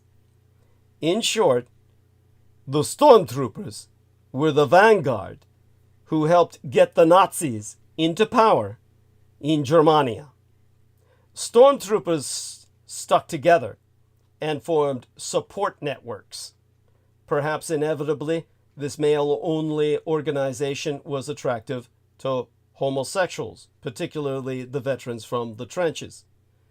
Wackerfuss argues that the term gay is inappropriate in this context, and I'm not going to argue. I really don't care. Some stormtroopers were out of the closet, and even some of the highest-ranking SA leaders were openly homosexual. Wackerfuss has proven that the stormtroopers' power was always associated with homosexuality, and his book explores this link through the entire history of the SA, up to and beyond the Night of the Long Knives. The SA was an agent of order. It was employing violence to quell destabilizing corruption. This benefited the Nazi Party in taking control of the state. But because of the wartime prerogatives taking precedence over social justice engineering and the consequent Nazi exodus into Unterland, Hochdeutschland, or High Germania, was left encumbered with a version of Imperial Germany's sodomy law that remained in force until the 1990s. The even more recalcitrant United States only struck down its own sodomy laws by 2003. By that time in Uganda, Pastor Scott Lively, delivered a series of immensely popular sermons denouncing Hitler's gay agenda. He warned that the evil Nazi institution of homosexuality sought to defeat the marriage-based society and would prey upon Ugandan children. This casting of homosexuality as predatory, and particularly targeting children, was key to what would follow. As Minority Africa co-founder Caleb Okereke explained for Foreign Policy magazine, this recasting of homosexuality as akin to pedophilia, alongside the widespread use of similar language, is meant to legitimize the response and crackdown by governments and institutions. If gay people are not successfully framed as predators, then extreme measures against them could be questioned. However, the violence that 2S LGBTQIA+ people experience in Africa has been justified by these anti-gay groups through the construction of a narrative of intent by them to target children. All of this funded by the endless money of the global north. In the run-up to the passage of Uganda's 2014 anti-homosexuality bill, launched in tandem with Putin's invasion of Ukraine, evangelical NGOs, non-governmental organizations, accounted for 20% of all non-profit groups in Uganda. They also held 2 billion United States dollars in wealth. Whilst secular NGOs were required to refrain from political advocacy, church groups suffered no such restrictions. They also made powerful politicians a priority target. As the Minister of Parliament, Fox Odoyi Oweloyo, told Open Democracy, their initial point of entry was the Ugandan National Prayer Breakfast, a collection of religious and radical people here who introduced that ideology of hate. They sit over breakfast and pray and make radical hate speeches. They also introduced some money. They hold fellowships in expensive hotels, attended by ministers of parliament. They also sponsor trips for MPs, these ministers of parliament, to Jerusalem, of course, and basically indoctrinate them. Odoyi Oweloyo added that radical U.S. Pentecostal communities had specifically sponsored homophobic and anti-2S LGBTQIA+ lawmaking in Black Africa. He claimed that, in 2022, they spent 26 million United States dollars to promote the new anti-homosexuality law. This is an extraordinary amount of money in any case. However, it's even more astounding given that Uganda's average gross domestic product was just 884 US dollars in 2021. So, this is how blacks are doubly colonized. In this way, Uganda, and Black Africa more broadly, finds itself colonized twice over. Europeans brought and enforced Christian-inflected homophobia. This was normalized so effectively that it is now spoken of as an Ugandan value and framed in opposition to the decadent homosexuality of Europe and America. In fact, Okereke explained that for Ugandan and Black African homophobes, the reverse is the case. It gives them a premise for absolution, an anti-colonial veneer that allows them to say, this was brought here from abroad, and we need to eradicate it.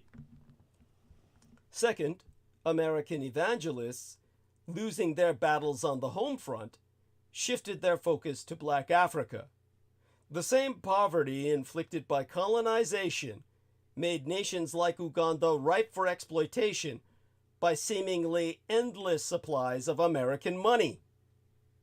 The homophobic and anti-2S LGBTQIA+ rhetoric sweeping East Africa, where I served myself in combat as a mercenary, is monstrous. This fact is only made worse by the knowledge that it is a monster created by Europe and these United States, and it represents a Christian fundamentalist vision of society.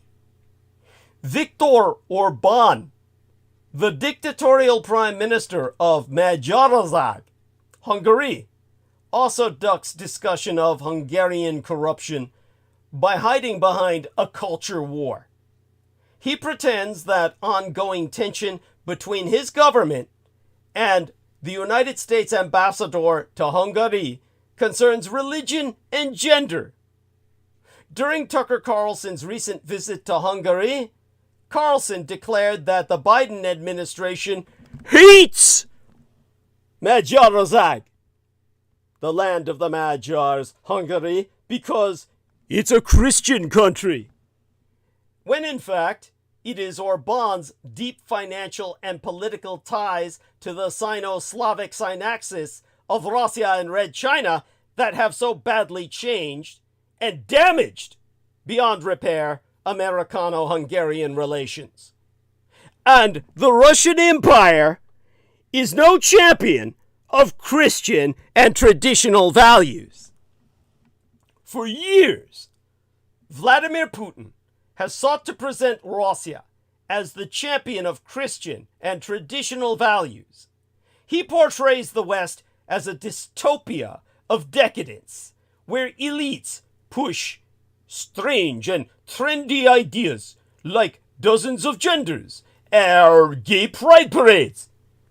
In his speech announcing Russia's invasion of Ukraine yesteryear, Putin accused the West of seeking to destroy our traditional values and force upon us their false values that would erode us, our people, from within.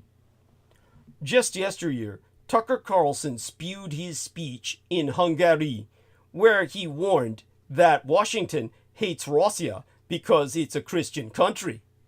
In July of 2023, during the Family Leadership Conference in Iowa, Tucker Carlson also clashed with former Vice President Mike Pence over the issue of American imperial aid for Ukraine. While Pence and many other Republican presidential hopefuls support a tough stance toward Moscow, some American conservatives sympathize with Vladimir Putin because he purports to defend traditional, moral, and spiritual values.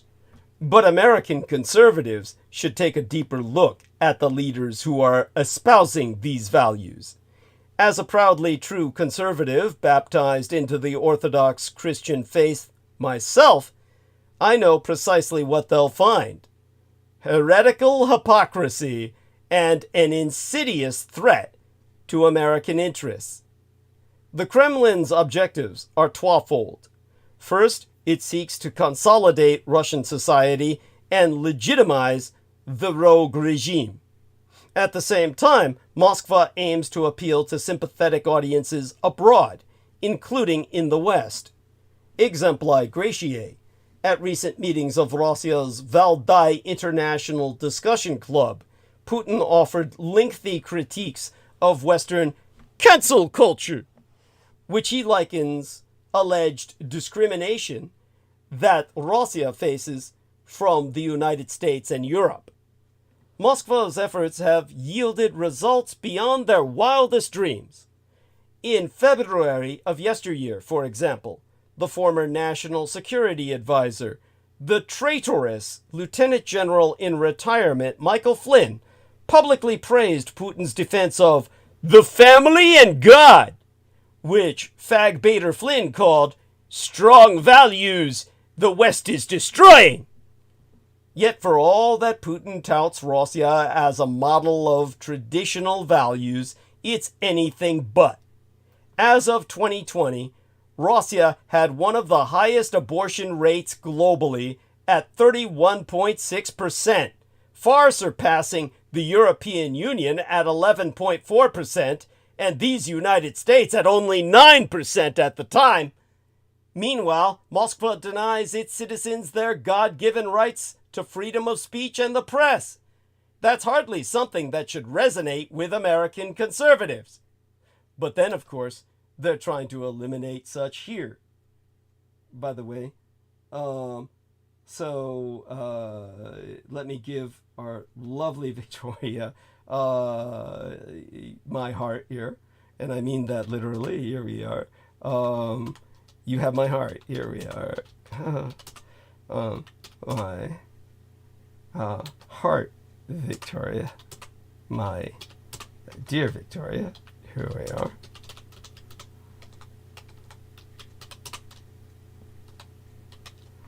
Hope she sees that. There we are. And let me end that with a flaming heart. There we are, honey. And back to narrative. When I described everything I did, Russia's leaders epitomize hypocrisy. On July 19th of yesteryear, Patriarch Kirill, head of the Russian Orthodox Church, urged the clergy to abandon, his words, flashy and provocative luxury, as a cleric's lifestyle should not, his words, demonstratively contrast with the way of life of the flock. Yet, this admonition apparently doesn't apply to Kirill himself. He's been sporting a 30,000 United States dollar Breguet watch and luxuriating on a 4 million United States dollar yacht and a 43 million United States dollar Gulfstream G450 private jet. A 2020 investigation linked him to multiple million-dollar properties. Putin is perhaps the biggest hypocrite of all. He publicly advocates for preserving the nuclear family, yet while he was married to his first wife, he shamelessly engaged in an affair with Svetlana Krivonogic, which is known to have resulted in the birth of a child. Later, he divorced his first wife for the Olympic gymnast Alina Kabaeva, whom he has not married and with whom he is known to have fathered multiple children, a fact he has sought to keep under wraps.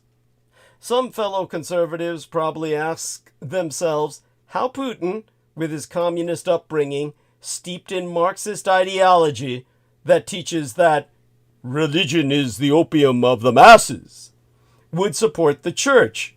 For Putin, the church is merely a mechanism for domestic and international manipulation. This has been a long tactic by Russia's intelligence. In 2016, Putin signed, quote, laws against sharing faith in homes, online, or anywhere but recognized church buildings, unquote. Russia's Patriarch Kirill, who was spying for the KGB in Switzerland, not only supported Putin's aggression in Ukraine, but also blessed nuclear weapons. Well, of course, the way they malfunction in Russia, you'd have to pray over them. Even his predecessor, Patriarch Alexei II, the KGB codename Drozdov, or Thrush, from whom said organization's name was transferred into the United States through the televisual series The Man from U.N.C.L.E., was a KGB agent.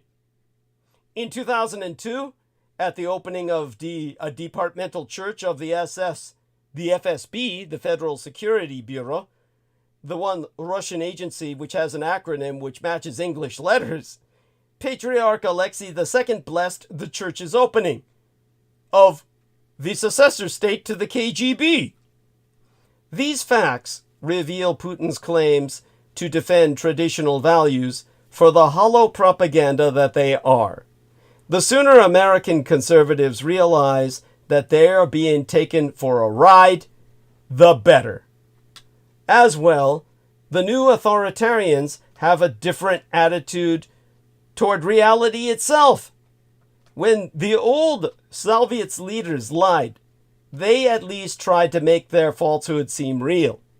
They became angry when anyone accused them of lying because of a perverted pride by way of the work they had put into their fabrications. But in Putin's Russia, Bashar al-Assad's Syria, and Nicolás Maduro's Venezuela, politicians and television personalities play a different game. They lie constantly, blatantly, and obviously, but they don't even bother to offer counter-arguments when their lies are exposed. After Russian-controlled forces shot down Malaysia Airlines flight MH17 over Ukraine in 2014 to destroy the only known cure for AIDS carried by the world's collection of AIDS researchers in that plane, the Russian government reacted not only with a denial, but with multiple stories, both plausible and implausible. It blamed the Ukrainian army and the CIA and a nefarious plot in which dead people were placed upon a plane in order to fake a crash and discredit Russia. This tactic, the so-called fire hose of falsehoods, ultimately produces not outrage, but nihilism. Given so many explanations, how can you know what actually happened? What if you just can never know? If you don't know what happened, you're not likely to join a great movement for democracy or to listen when anyone speaks about positive political change. Instead, you are not going to participate in any politics at all. Fear, cynicism, nihilism, and apathy, coupled with disgust and disdain for democracy. This is the formula that postmodern autocrats, with some variations, sell to their citizens and to foreigners, all with the aim of destroying what they call American hegemony. In service of this idea, the Russian Empire, itself the most egregious colonial power in human history, by 1922, the forced union of no less than 122, yes, 122 conquered formerly sovereign states and nationalities contiguous to Russia or within its geosynchronous orbit. The European Baltic littoral nations of Latvia, Estonia, and Lithuania, the Aryan Asian nations of Armenia, Georgia, and Azerbaijan, the Inner Asian nations of Kazakhstan, Kyrgyzstan, Tajikistan, Turkmenistan, and Uzbekistan, Tanutuvisia and the Siber-Asian vastnesses stolen from Outer Mongolia, along with the Euro-Asian nations of Moldavia, Anti-Romanian Bessarabia, Belarus or White Russia, and Ukraine. It is the Ukraine, a nation with the same geographic area size and population ratio of France, not to mention once the Scandinavian nation of Finland and our own state of Alaska, etc., all incorporated as de facto colonies, now paints itself as a leader of the non-Western civilizations in what the analyst Ivan Klishch, surname spelled K-L-Y-S-Z-C-E,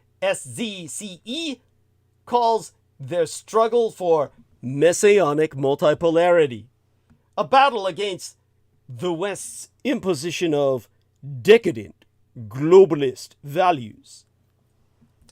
In September of 2022, when Putin held a ceremony to mark his illegal annexation of southern and eastern Ukraine, he claimed that he was protecting Russia from the satanic West and perversions that lead to degradation and extinction. He did not speak of the people he had tortured or the Ukrainian children he had mass abducted.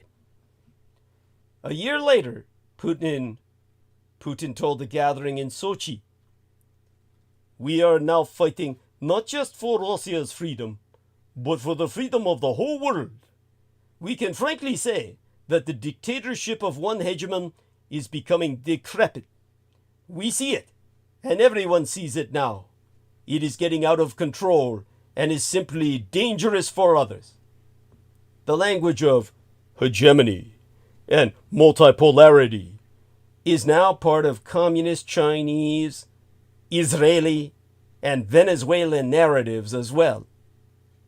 In truth, Russia is a genuine danger to any and all of its neighbors, which is why most of them are rearming and preparing to fight against a new colonial occupation. The irony is even greater in black African countries like Mali, where Russian mercenaries from the Wagner Group have helped keep a military dictatorship in power by conducting summary executions, committing mass atrocities against civilians, and looting private property. as well as public. In Mali, as in the Ukraine, the battle against Western decadence means that white supremacist Russian thugs brutally terrorize people across the skin color spectrum with impunity. And yet, Maliaktu, a pro-Russian website in Black Mali, solemnly explains to its readers that, in a world that is more and more multipolar, Africa will play a more and more important role. Maliaktu is not alone. It's just a small part of a global propaganda network created by the axis of autocracies that is now visible all over the world. Ah, good. My beloved Victoria responds. There we are, honey. Now, the infrastructure of anti-democratic propaganda takes many forms. Some overt and some covert, some aimed at the public and some aimed at elites. The United Front, the fulcrum of the Chinese Communist Party's most important influence strategy, seeks to shape perceptions of mainland China around the world by creating educational and exchange programs, controlling Chinese exile communities, building communist Chinese chambers of commerce, and courting anyone willing to be a de facto spokesperson for Red China. The Confucius Institutes are probably the best-known elite Commu-Chinese influence project.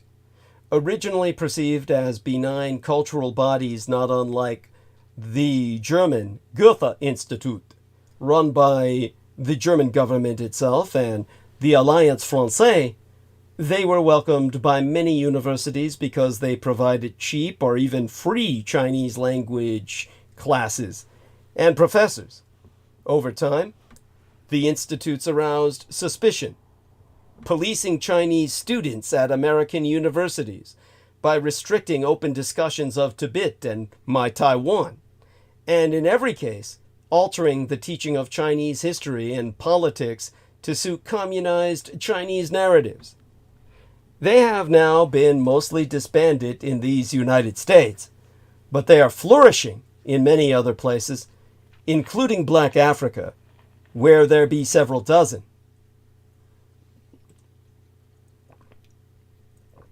These subtler operations are augmented by the Communist Chinese Empire's enormous investment in international media, the Xinhua Wire Service, the China Global Television Network, China Radio International, and China Daily all receive significant state financing, have social media accounts in multiple languages and regions, and sell, share, or otherwise promote their content.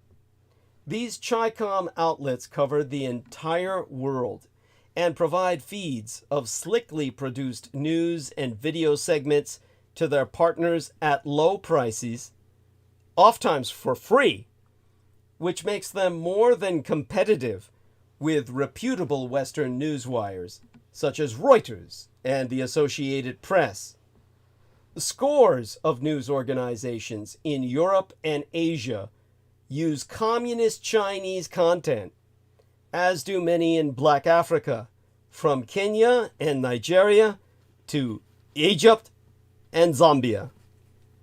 Mainland Chinese media maintain a regional hub in Nairobi, where they hire prominent local journalists and produce content in African languages. Building this media empire has been estimated to cost billions of United States dollars a year. For the moment, viewership of many of these communist Chinese-owned channels remains low. Their output can be predictable, even boring, but more popular forms of Red Chinese television are gradually becoming available. Star Times, a satellite television company that is tightly linked to the Communist Chinese government, launched in Black Africa in 2008 and now has 13 million television subscribers in more than 30 black African countries. StarTimes is cheap for consumers, costing just a few dollars a month. It prioritizes mainlander Chinese content, not just news, but kung fu movies, soap operas, and Red Chinese Super League football, with the dialogue and commentary all translated into Hausa, Swahili, and other African languages. In this way, even entertainment can carry Communist China positive messages. This subtler shift is the real objective, to have the communized Chinese point of view appear in the local press with local bylines. Chi-Com propagandists call this strategy borrowing boats to reach the sea, and it can be achieved in many ways. Unlike Western governments, Red China doesn't think of propaganda, censorship, diplomacy, and media as separate activities. Legal pressures on news organizations, online trolling operations aimed at journalists, cyber attacks, all of these can be deployed as part of a single operation designed to promulgate or undermine any given narrative. Mainland China also offers training courses or stipends for local journalists across Asia, Africa, and Latin America, sometimes providing phones and laptops in exchange for what the regime hopes will be favorable coverage. Just taking a look at an incoming notification here that tells us that all kinds of Israeli troops killed themselves immediately after October 7th. Now, why would Israeli troops kill themselves immediately after October 7th? Well, of course, they conducted the October 7th massacre and either killed themselves out of guilt or were killed in order to prevent them from speaking, whistleblowing, their participation in massacring their own countrymen. And then, of course, the forensics simply claimed they were suicides. Now, the Chi-Coms also cooperate, both openly and discreetly, with the media outlets of other autocracies.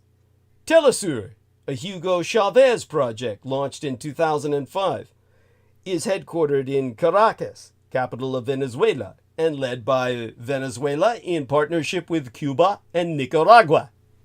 Selectively culled bits of foreign news make it onto Telesur from its partners, including headlines that presumably have limited appeal in Latin America.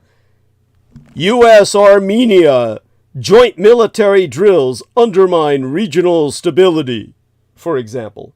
And Russia has no expansionist plans in Europe. Both of these stories, from 2023, were lifted directly from the Xinhua Wire. Iran, for its part, offers Hispan TV, the Spanish-language version of Press TV, the Iranian international service. Hispan TV leans heavily into open Germanophobia and Holocaust peddling. One March 2020 headline declared that the new coronavirus is the result of a Nazi plot. From World War II, no less. Spain banned Hispan TV because, of course, they had a Nazi government under Francisco Franco that enabled them to still exist today. And Google blocked it from its YouTube and Gmail accounts, but the service is easily available across Latin America, just as Al-Alam, the Arabic version of Press TV, is widely available in the Middle East. After Herod Israel's cynically self-inflicted October 7th Hamas attack upon itself, the Institute for Strategic Dialogue, an international group dedicated to fighting disinformation, found that Iran was creating additional hacking groups to target digital, physical, and electoral infrastructure in these United States and Herod Israel, where it went after electoral rolls. In the future, these hacking operations will be combined with propaganda campaigns. You see, Herod Israel holds an unholy covenant with European Judeophobia. Herod Israel, attacking Soros, is in covenant with the far right. The Magyar, or rather the Hungarian government, as they're a disgrace to the Magyar race, posters on the Budapest, their capital's underground, their metro or their subway. They have the tagline, "Don't let George Soros have the last laugh." To crush the enemy within, its leftist critics, Herod Israel's government will go all the way. Complicity with Hungary's anti-Soros campaign and spitting in the face of the Jewish diaspora included. Soros, a Hungarian-born Jewish-American billionaire, has spent a large part of his fortune funding pro-democracy and human rights groups.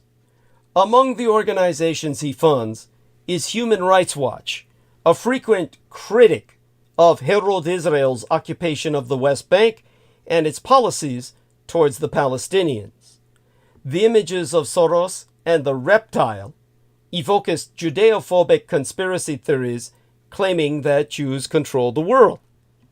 The neo-Nazi Daily Stormer also posted an article regarding the meme entitled, "Netanyahu's son posts awesome meme blaming the Jews for bringing down his Jew father," in which they called Yair Netanyahu, Bibi Netanyahu's son, a total bro. The ex-KKK leader, David Duke, came to the defense of Yair Netanyahu after he posted many such a meme propagandizing a conspiracy behind his family's self-promulgated legal problems. Pro-Herod Israel and Judeophobic, that's the stance. That's Herod Israel's unholy alliance with Europe's Judeophobic ultra-right.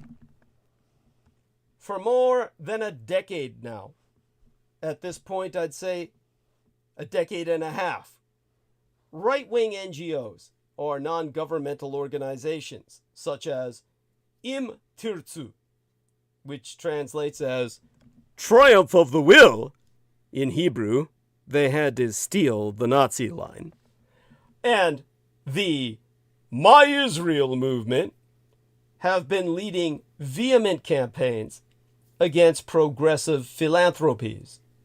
They are enthusiastically assisted by politicians in Ha-Likud, literally the consolidation.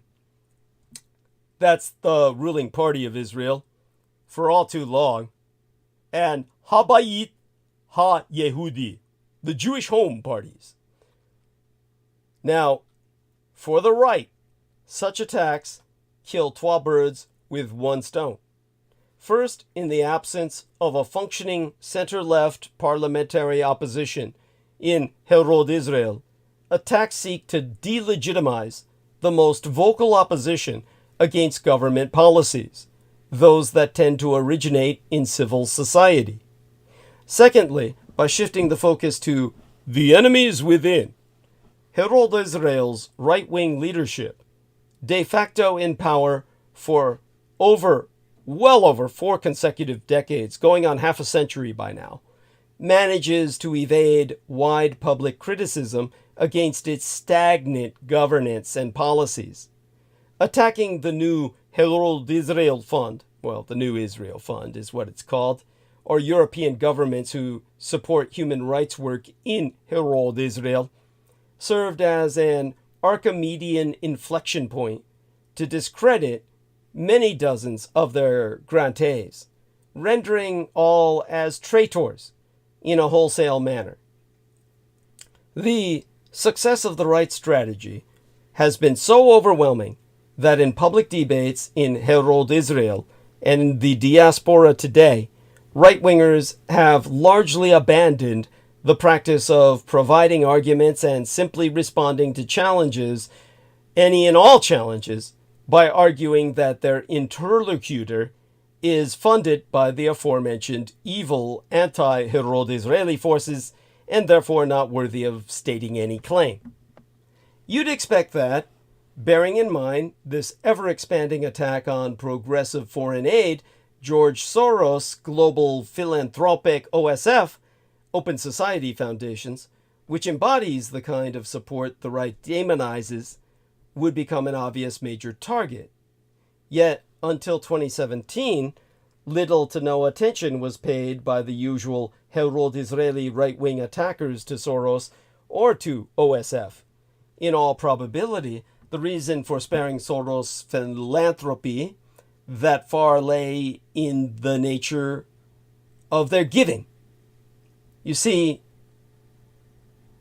they spared his philanthropy up to that point because he was spending many millions on humanitarian causes and democracy building around the wider Middle East. That's when OSF's activity in Herod Israel specifically, and in relation to it, thereby, has always been limited to that point. If Soros and the OSF were never prominent enough to merit a direct negative campaign for Herod Israel's diligent right wing, what changed 10 years ago? The answer is not to be found in any of Soros's recent actions, but rather in the shifting interests of Herod Israel's hard right. Underlying the official assault on Soros and his alleged support of BDS, the boycott, divestment, and sanctions movement against Herod Israel, is the growing alliance of Herod Israeli right-wingers with Europe's radical right. It's Russian insurgency. It began with the disturbing welcome given by members of the Likud party, the governing party of Israel, to the Austrian radical right politicians. Later on, similar ties were forged between more members of Herod Israel's right wing, mostly its national religious faction, and new partners in Poland, Belgium, the Netherlands, and American alt-right, the American alt-right, and of course, in Hungary. United around a shared hate of Arabs and Muslims, radical European right-wingers provided for certain Herod Israeli politicians and activists a way out of their isolation in the international arena. In return, Herod Israeli counterparts provided kosher certificates attesting that the foreign hardliners are not the Judeophobes they truly be. The naked truth regarding this unholy covenant was exposed when only 12 days after condemning the Hungarian Prime Minister's vicious and openly Judeophobic campaign against George Soros, the Herod Israeli government partly retracted and joined the choir against the Jewish billionaire and his progressive operations. It took no more than a handful of angry tweets from right-wing pundits to remind Prime Minister Bibi Netanyahu that his electoral base is not at all against the new Judeophobes, but rather considered them their next of kin. The fight against Judeophobia could be discarded in order to make room for a shared negative portrait of George Soros. This maneuver ought to be highly disturbing for anyone who believes in Israel and the Jewish project of national self-determination. In the aftermath of the Holocaust, one of Herod Israel's fundamental commitments was, and still is, the fight against Judeophobia in all its guises and forms. This is not only a way of protecting Herod Israel and its international status from quasi-diplomatic forms of hidden Judeophobia, it is also a core element of Herod Israeli solidarity with diaspora Jews. Abandoning this most basic tenet of Herod Israel's foundational core values and mission marks a dangerous, slippery slope that adds to the escalating rift between American Jews and the Herod Israeli governing elites. As with their fellow traveling Russophiliacs, their Putin-puppeteered Republican co-conspirators in these United States, who have divested themselves of any and all boundaries. To crush the enemy within, leftist critics in either empire, American or Jewish, Herod Israel's government will go all the way, Judeophobia included. So Im Ṭarṭūs campaign targeted left-wing artists as fifth columnists. An even more concerning aspect of these new and critically nearsighted alliances between the Herod Israeli right and ultra-nationalist powers in Europe and these United States touches on the Holocaust itself. European ultra-nationalists don't only rely on the Herod Israeli support in rewriting their country's role in implementing the final solution, they also contribute directly to the recent upsurge in Judeophobic incidents against Jews in the diaspora. In order to secure support for the settlement project, Herod Israel is intentionally turning its back to the Jewish people and their safety. Herod Israeli leaders are knowingly promoting a new and sophisticated form of Holocaust denial. These are the important facts to be exposed, not the malevolent diversions on the nuances of George Soros's position on Zionism. Such having been said, RT, Russia Today, has a bigger profile than either Telesur or Press TV. In Africa, it has close links to the Communist Chinese Empire.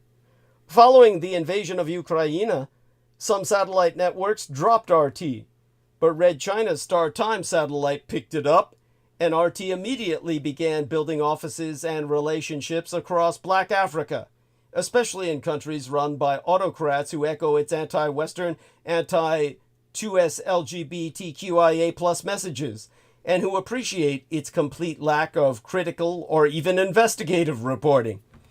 RT, like Press TV, Telesur, and even CGTN, also functions as a production facility, a source of video clips that can be spread online, repurposed and reused in targeted campaigns. Americans got a first-hand view of how the clandestine versions work in 2016, when the IRA, the Internet Research Agency, now disbanded but based then in St. Petersburg and led by the late Yevgeny Prigozhin, more famous as the mercenary boss of the Wagner Group who staged an aborted march on Moscow, pumped out fake material via fake Facebook and Twitter accounts designed to confuse American voters. Examples ranged from virulently anti-immigrant accounts aimed at benefiting Donald Trump to fake Black Lives Matter accounts that attacked Hillary Rodham Clinton from the left. Since 2016, these tactics have been applied across the globe. The Xinhua and RT offices in Black Africa and around the world, along with Telesur and Hispan TV, self-generate stories, slogans, memes, and narratives promoting the worldview, what my biological father Hitler would call the Weltanschauung of the autocracies. These, in turn, are repeated and amplified in many countries, translated into many languages, and reshaped for many local markets. The material produced is mostly unsophisticated, but it is inexpensive and can change quickly according to the needs of the moment. After the Herod Israeli machinated October 7th Hamas attack, for example, official and unofficial Russian sources immediately began putting out both anti-Palestinian and Islamophobic material, along messages calling American and Western support for Ukraine hypocritical in light of the Gaza genocide. The data analytics company Alto Intelligence found posts smearing both Ukrainians and Palestinians as Nazis, part of what appears to be a campaign to bring the far left and far right communities closer together in opposition to American allied democracies. Islamophobic and pro-Herod Israeli messages also increased inside mainland China, as well as on Commu-Chinese-linked accounts around the world. Joshua Eisenman, a professor at Notre Dame and the author of a new book on Red China's relations with Africa, has related that during a recent trip to Beijing, he was astonished by how quickly the previous Communist Chinese party line on the Middle East, China-Palestine relations are stronger than ever, changed. It was a complete 180 in just a few days, his words. Not that everyone hearing these messages will necessarily know where they come from, because they often appear in forums that conceal their origins. Exempli gratiae, most people probably never heard the American Biolabs conspiracy theory on a television news program. Instead, they heard it thanks to organizations like Presenza and Yalla News. Presenza is a website founded in Milan, a city in Italy, and relocated to Ecuador in 2014, and publishes in 8 languages, describes itself as an international news agency dedicated to news about peace and nonviolence, and featured an article on biolabs in Ukraine.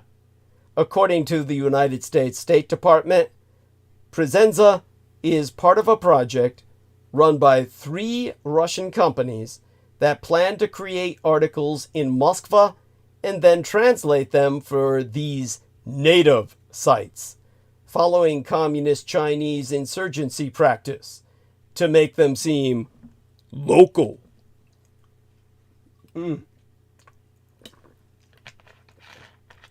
Presenza denied these allegations. One of its journalists, Oleg Yasinski, who claims he is of Ukrainian origin, responded by denouncing America's planetary propaganda machine and quoting Che Guevara.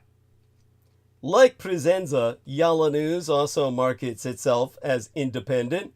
This United Kingdom registered Arabic language news operation provides slickly produced videos, including celebrity interviews, to its 3 million followers every day. In March of 2022, as the biolabs allegation was being promoted by other outlets, the site posted a video that echoed one of the most sensational versions, that Ukraine was planning to abuse migratory birds as a delivery vector, a vehicle for bioweapons, infecting the birds and then sending them into the Russian Empire to spread disease. Now, Yalla did not invent this ludicrous, this laughably ridiculous tale. Russian state media, such as the Sputnik news agency, published it in Russian first, followed by Sputnik's Arabic website and RT Arabic. Russia's United Nations ambassador addressed the United Nations Security Council about the biobird scandal, warning of the real biological danger to the people in European countries, which can result from an uncontrolled spread of bioagents from Ukraine. In an April 2022 interview in Kiev, Ukrainian President Volodymyr Zelensky told the Atlantic magazine's editor-in-chief, Jeffrey Goldberg, one Jew talking to another, that the biobird story reminded him of a Monty Python sketch. If Yalla were truly an independent publication, as it describes itself, it would have fact-checked this story, which, like the other biolab conspiracies, was universally deconstructed. But Yalla News is not a news organization at all. As the BBC has reported, it's a disinformation laundromat, a site that exists to spread and propagate material produced by RT and other Russian facilities. Yalla News has posted claims that the Russian massacre of Ukrainian civilians at Bucha was staged, that Zelensky appeared drunk on television, and that Ukrainian soldiers were running away from the front lines. Although the company is registered to an address in London, a mail drop shared by 65,000 other companies, its news team is based in a suburb of Damascus. The company's CEO is a Syrian businessman, a Syrian based in Dubai, capital of the United Arab Emirates, who, when asked by the BBC, insisted on the organization's impartiality. Of course, the United Arab Emirates are allied via the Axis-of ĀɁbrāhā with Israel. Another strange actor in this field is RRN. The company's name is an acronym, originally for Reliable Russian News, later changed to Reliable Recent News. Created in the aftermath of Russia's invasion of Ukraine, RRN, part of an extensive disinformation laundering operation known to investigators as Doppelganger, is primarily a typo squatter, a company that registers domain names that look similar to real media domain names. Reuters.cfd instead of Reuters.com, for example, as well as websites with names that sound authentic, like Notre Pays or Our Country, but are created to deceive.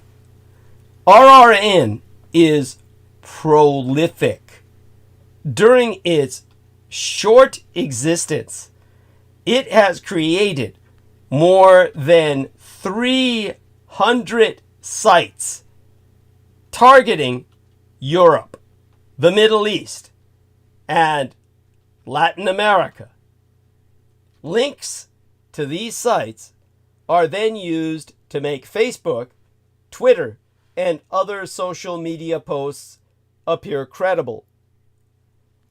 When someone is quickly scrolling, they might not notice that a headline links to a fake Spiegel.pro website, say, rather than to the authentic German magazine website Spiegel.de for Deutschland.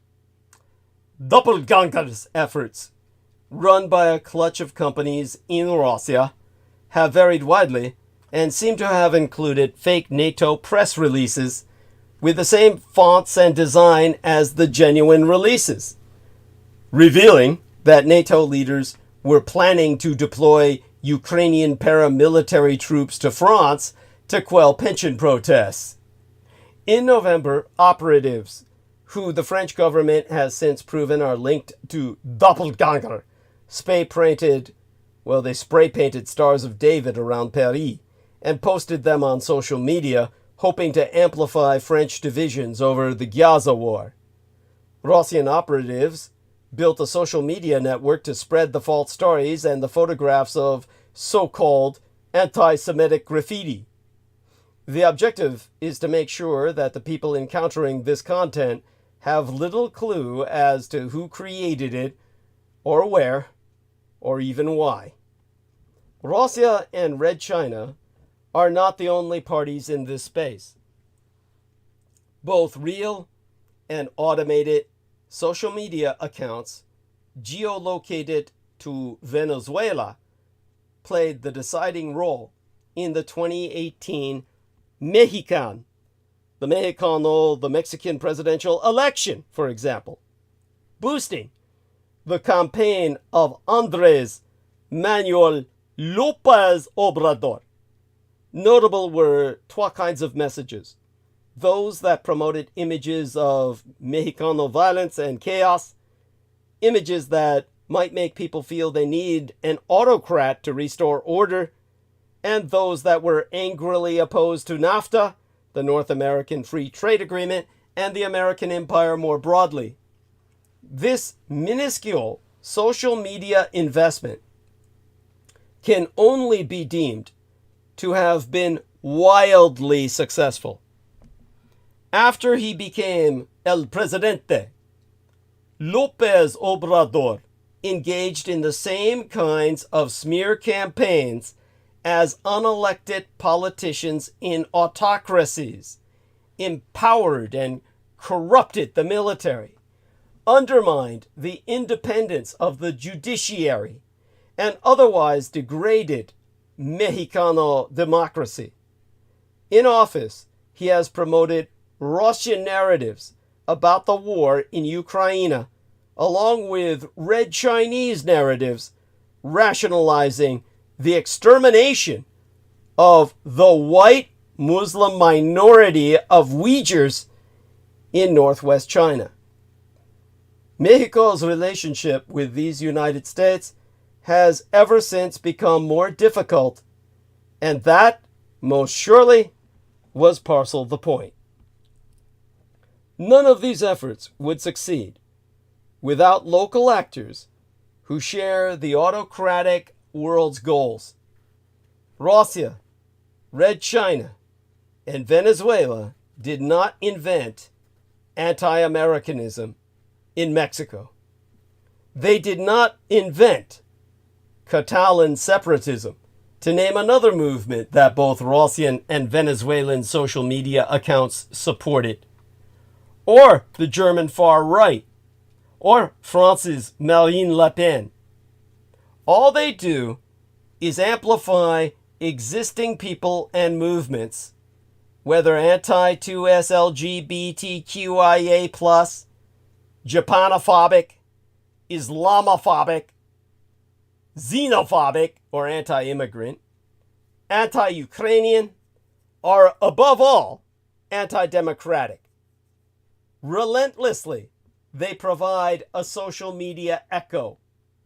Relentlessly, they employ reporters and spokespeople. Relentlessly, they abuse the media networks they built for just this purpose.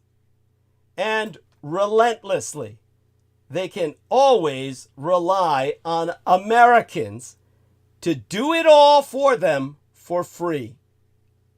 To continually accomplish this, autocracies are now making systematic efforts to influence both popular and elite audiences, including via the abuse of state-controlled media, most notably Red China's Xinhua news agency and Russia's RT, but also Venezuela's Telesur network and Iran's Press TV, along with numerous others, to create stories, slogans, memes, and narratives promoting the worldview, the Weltanschauung, of the autocracies.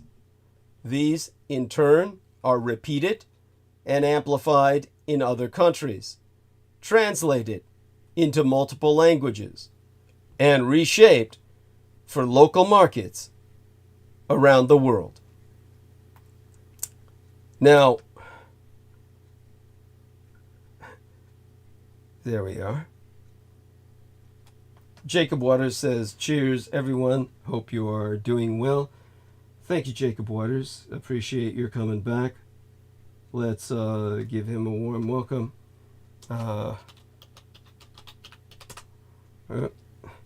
Let's say, I'm going to say yes here to our dear Victoria. Yes, my darling, darling at Victoria. There we are. And let me give her a little something. Here she is. Okay. So let me again see if I can get this right. Welcome. Welcome back, Jacob Waters. There we are.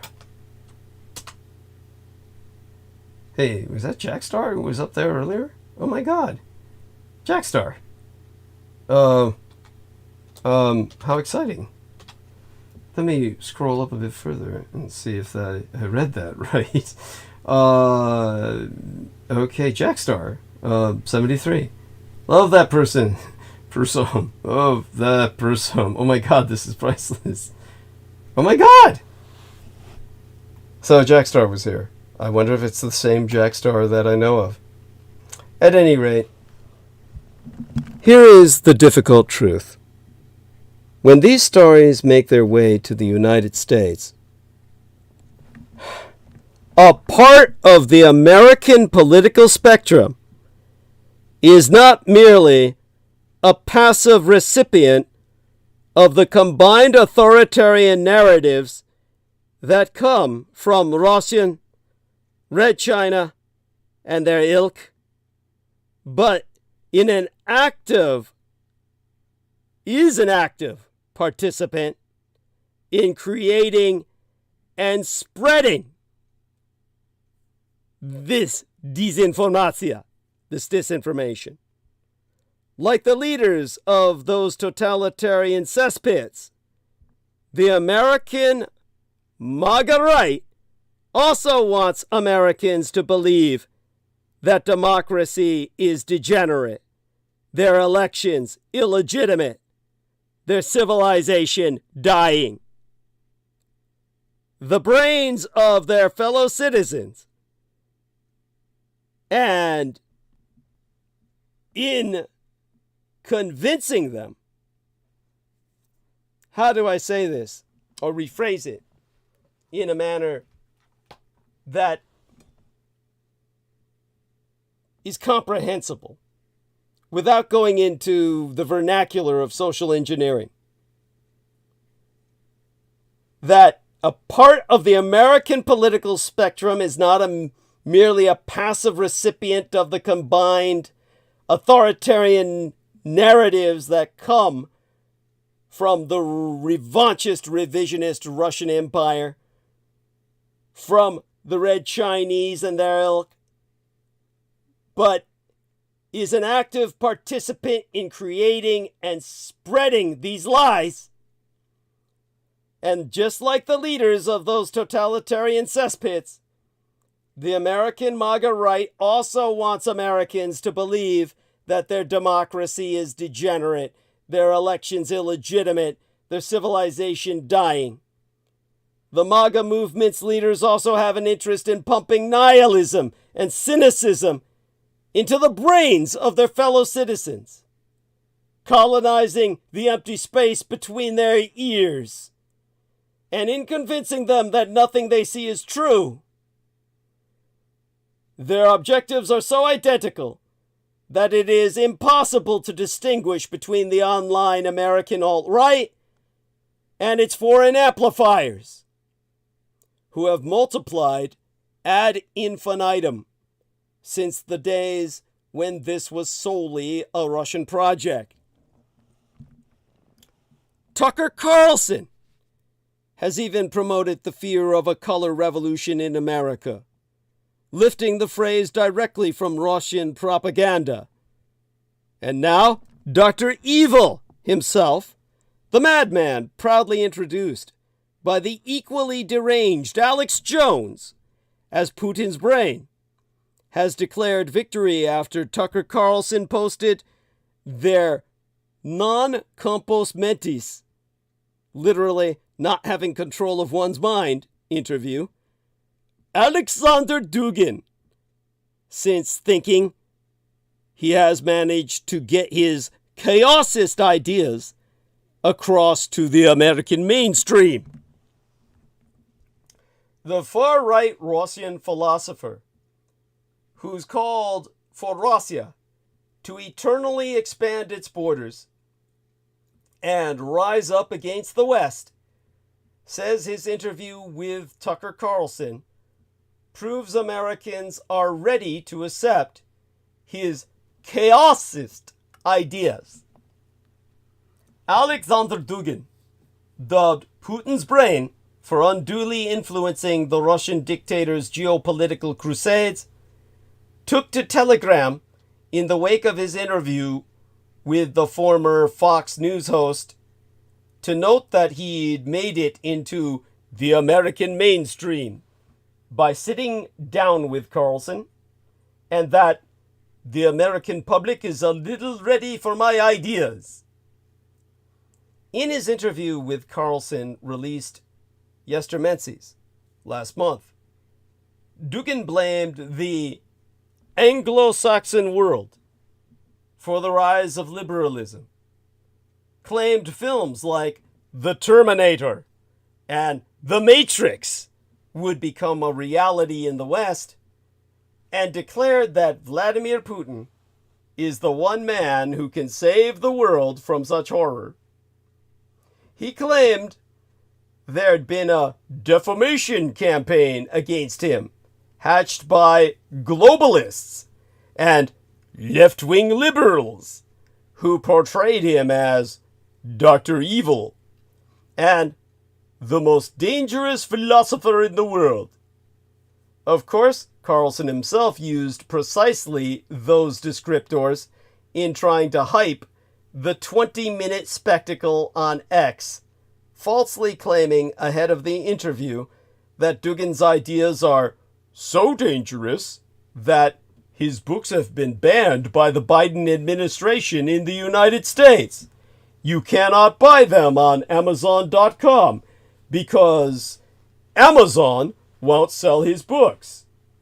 Carlson claimed in a segment on Fox News back in October to have confirmed with Amazon that Dugin was banned, despite the fact that at least 4 of his books are currently available on Amazon for purchase on the Amazon website, albeit in the Rossian language, one of his books being available in English for Kindle. In teasing the 20-minute interview he shared on X late last Monday, the ousted Fox News host wrote, "Alexander Dugin is the most famous political philosopher in Russia."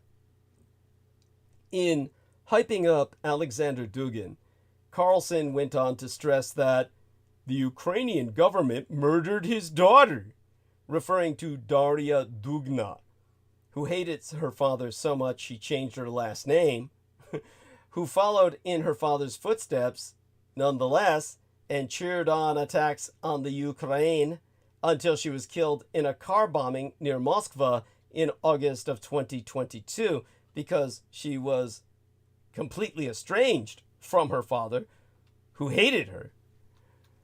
Carlson left out the fact that Dugin, whose ideas are believed to have influenced Moscow's genocidal war against Ukraine, was sanctioned by the United States government's Department of Treasury in 2015 for his role in the conflict, which included peddling disinformation and recruiting American volunteers to fight alongside pro-Russian forces in eastern Ukraine on behalf of the Russian Empire. His daughter was also not simply an innocent bystander, but played an active role in pushing disinformation via a group linked to Yevgeny Prigozhin, the man who tried to march on Moscow. Bizarrely, none of this came up during the interview, and Carlson noted that he deliberately steered clear of questions about Russia and Russian politics. Instead, Carlson opened the interview by asking Dugin what he thinks went wrong with English-speaking countries, prompting Dugin to launch into a rambling tirade about how the Anglo-Saxon world is largely responsible for liberalism and what he described as the abandonment of human identity in favor of things like transgenderism. Before commiserating briefly with Dugin about self-described liberals canceling him by banning his book, Carlson said, "What you're describing is clearly happening, and it's horrifying." Dugin then suggested that Hollywood movies like The Matrix and The Terminator give a good idea of what will happen to humanity in the future after liberalism has run its course. To quote St, "You have no bright, traditional future described in the films. I don't know any movie of the future in the West made about return to traditional life, the prosperity, the families with many children. We have no other option. Either Matrix or artificial intelligence or Terminator. But according to Dugin, there's good news. one man can rescue the world from turning into the Terminator, Vladimir Putin. Describing the Russian dictator as someone with a nuclear weapon who stands strong defending traditional values. He said, Putin is traditional leader. Carlson, throughout this all, furrowed his brow and nodded along as Dugin spoke, before noting the very serious hatred the West has for Putin. It's not even clear when this interview was filmed, but just like Carlson's interview with Putin in February, the sit-down with Dugin has already been seized upon by Russian propagandists.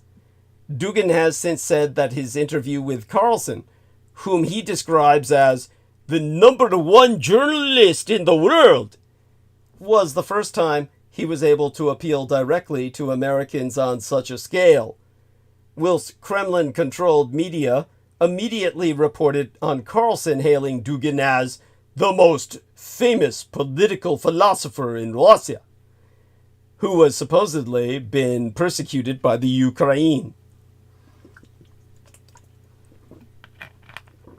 He went on to share a roundup of praises for his interview, said to be from ordinary American YouTube commentators, including the likes of, what a wonderful, wise person. I love Russia. The Dugin interview was thereafter hailed on social media by pro-Kremlin media and Kremlin-friendly bloggers, who have also pushed the narrative that the interview somehow marks a win for Moscow versus Western liberalism, claiming it would help spread Russia's chaos conservative ideas throughout the West. The Chicoms have joined in as well. Earlier this year, a group of communist Chinese accounts that had previously been posting pro-commu Chinese material in the Mandarin Chinese language began posting in English, using MAGA symbols and attacking President Joe Biden. They showed fake images of Biden in prison garb, made fun of his age, and called him a satano-pedophile. Even a stuck clock is right 12 times a day. One commu Chinese linked account reposted an RT video repeating the lie that Biden had sent a neo-Nazi war criminal to fight in Ukraine. Alex Jones's reposting of the lie on social media reached some 400,000 people. The State Department has in the past decade created a division to preemptively combat or pre-bunk foreign disinformation operations. But no such agency exists to combat the spread of Russian and commu Chinese propaganda within these United States. All you have is me. Given that both Russian and communist Chinese actors now blend in so seamlessly with the MAGA messaging operation, it is hardly surprising that the American government has difficulty responding to the newly interlinked autocratic propaganda network. American government-backed foreign broadcasters, Voice of America, Radio Free Europe / Radio Liberty, Radio Farda, Radio Marti, still exist, but neither their mandate nor their funding has changed much in recent years. The intelligence agencies continue to observe what happens. There is a Foreign Malign Influence Center, an MIC, pronounced as the MIC, under the Office of the Director of National Intelligence, but they are by definition not part of the public debate. The only relatively new government institution fighting anti-democratic propaganda is the GEC, the Global Engagement Center, but it is in the State Department, and its mandate is to focus on authoritarian propaganda outside these United States. Established in 2016, it replaced the Center for Strategic Counterterrorism Communications, which sought to foil the Islamic State and other jihadi groups that were recruiting young people online. In 2014 through to 2015, as the scale of Russian disinformation campaigns in Europe were becoming better known, Congress designated the GEC to deal with Russian as well as Communist Chinese, Iranian, and other propaganda campaigns around the world, although not, again, inside these United States. Throughout the Trump administration, the organization languished under the direction of a treasonous president who himself repeatedly parroted Russian propaganda lines during the 2016 campaign. Obama founded ISIS, for example, and Hillary will start World War III. Now, wow, we're in our remaining hour, and I'll go at it full bore. And thank you all for being here. Keep the numbers up and keep me motivated. Today, the GEC is run by James Rubin, a former State Department spokesperson from the Bill Clinton era. It employs 125 people and has a budget of $61 million US, hardly a match for the many billions that Red China and the Russian Empire spend building their media networks.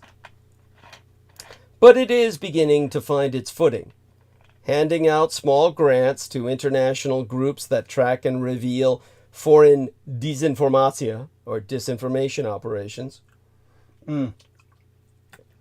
Disfos. It's now specializing in identifying covert propaganda campaigns before they begin, with the help of United States intelligence agencies. Rubin calls this pre-bunking and describes it as a kind of inoculation. If journalists and governments know that this is coming, then when it comes, they will recognize it. The revelation in November of the Russian ties to seemingly native left-wing websites in Latin America, including Presenza, was one such effort.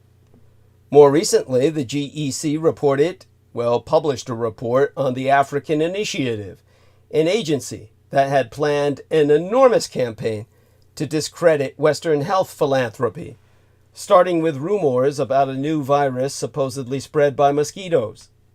The idea was to smear Western doctors, clinics, and philanthropists, and to build a climate of distrust around Western medicine itself, much as Russian efforts helped to build a climate of distrust around Western vaccines during the pandemic.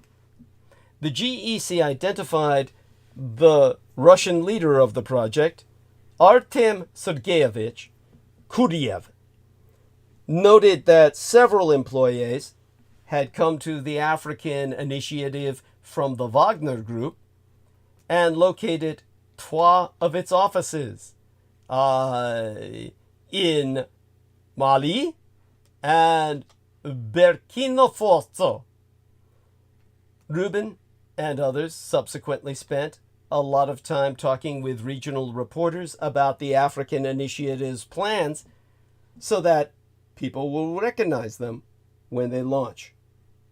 Dozens of articles in English, l'Espagnol, and other languages have described these operations as have thousands of social media posts. Eventually, the goal is to create an alliance of other nations who also want to share information about planned and ongoing information operations so that everyone knows they are coming. It's a great idea, but no equivalent agency functions inside these United States.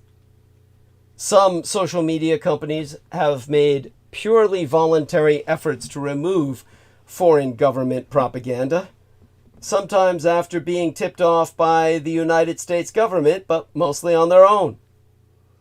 In 2019, almost all of Facebook's top Christian pages were run by foreign troll farms.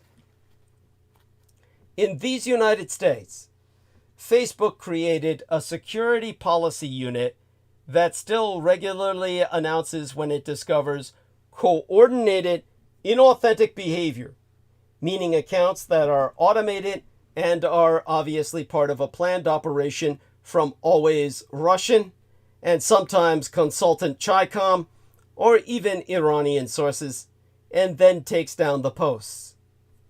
It is difficult for outsiders to monitor this activity because the Meta company restricts access to its data and even controls the tools that can be used to examine that data.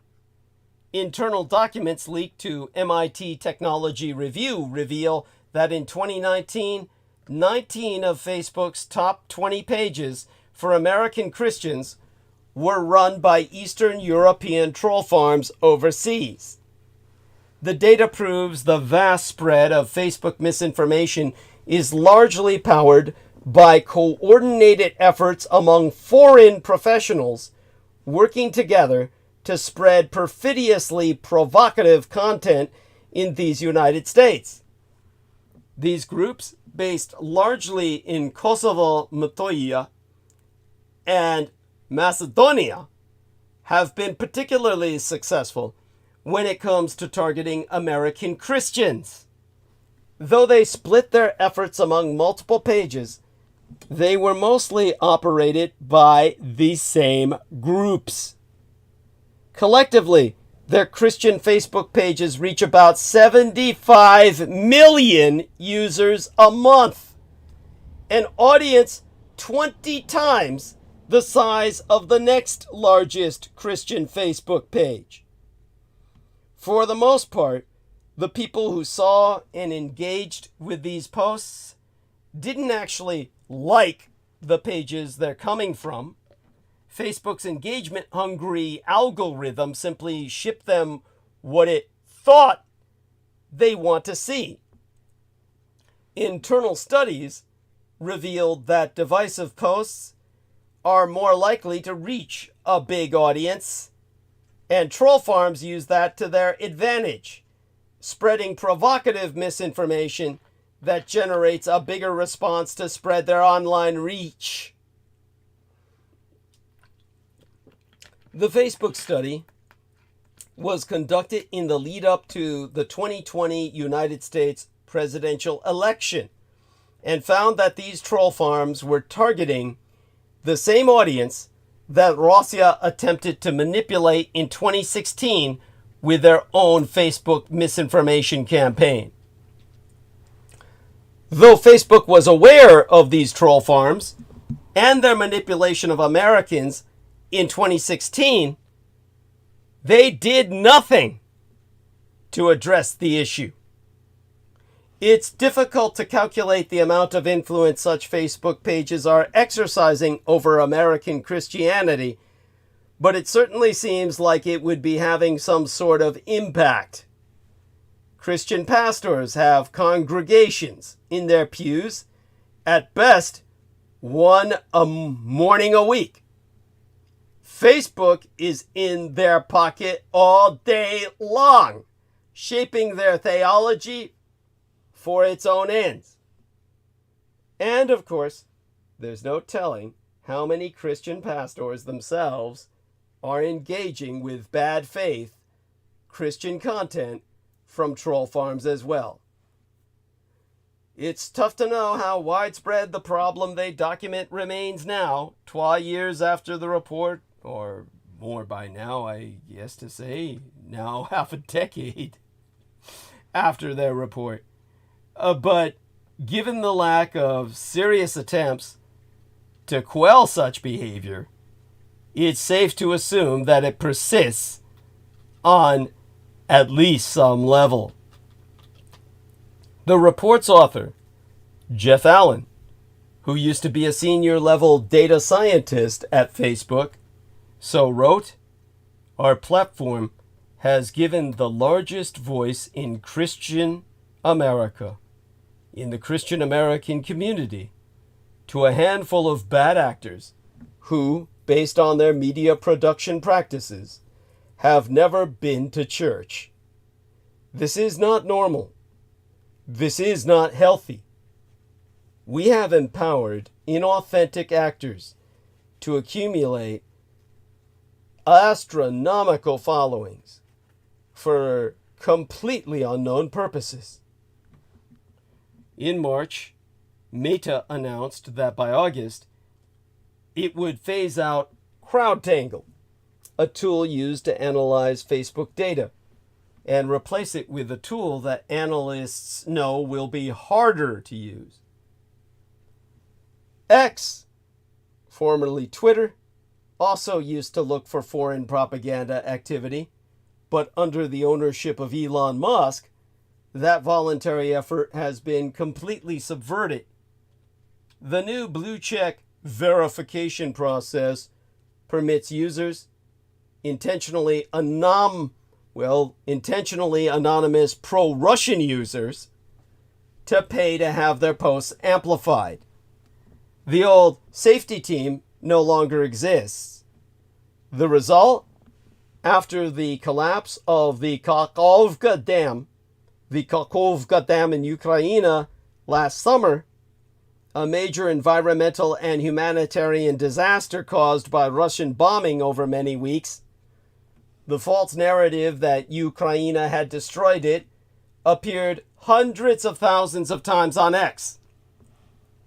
After the ISIS terrorist attack on a concert hall in Moscow in March, David Sachs, the former PayPal entrepreneur and a close associate of Elon Musk's, posted on X, with no evidence, that if the Ukrainian government was behind the terrorist attack, as looks increasingly likely, the United States must renounce it. His utterly unfounded post was viewed 2.5 million times. This spring, some Republican congressional leaders finally began speaking about the Russian propaganda that had infected their base and their colleagues. Most of that Russian propaganda is not even coming from inside Russia anymore. Over the past several years, universities and think tanks have used their own data analytics to try to identify inauthentic networks on the largest websites. But they are also now meeting resistance from MAGA-affiliated Republican politicians. In 2020, the teams at Stanford University and the University of Washington, together with the Digital Forensic Research Lab and the Atlantic Council and Graphica, a company that specializes in social media analytics, decided to join forces to monitor false election information. René Di Resta, one of the leaders of what became the Election Integrity Partnership, has gone on record to attest that an early concern was Russian and Red Chinese campaigns. Di Resta assumed that these foreign interventions wouldn't matter much, but she thought it would be useful and academically interesting to understand their scope. To quote she, "Lo and behold, the entity that becomes the most persistent in alleging that American elections are fraudulent, fake, rigged, and everything else turns out to be the President of the United States."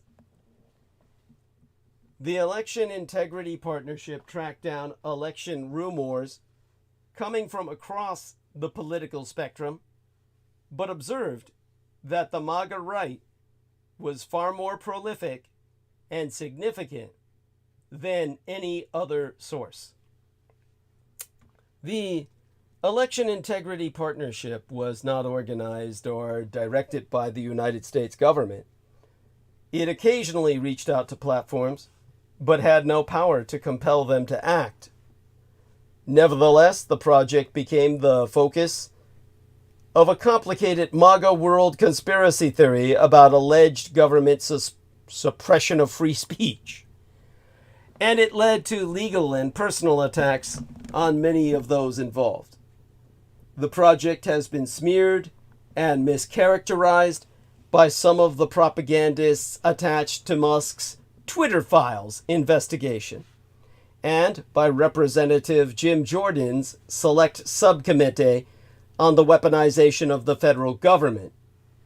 A series of lawsuits alleging that the American imperial government sought to suppress conservative speech, including one launched by Missouri and Louisiana that has now reached the Supreme Court, has effectively tried to silence organizations that investigate both domestic and foreign disinformation campaigns, overt and covert.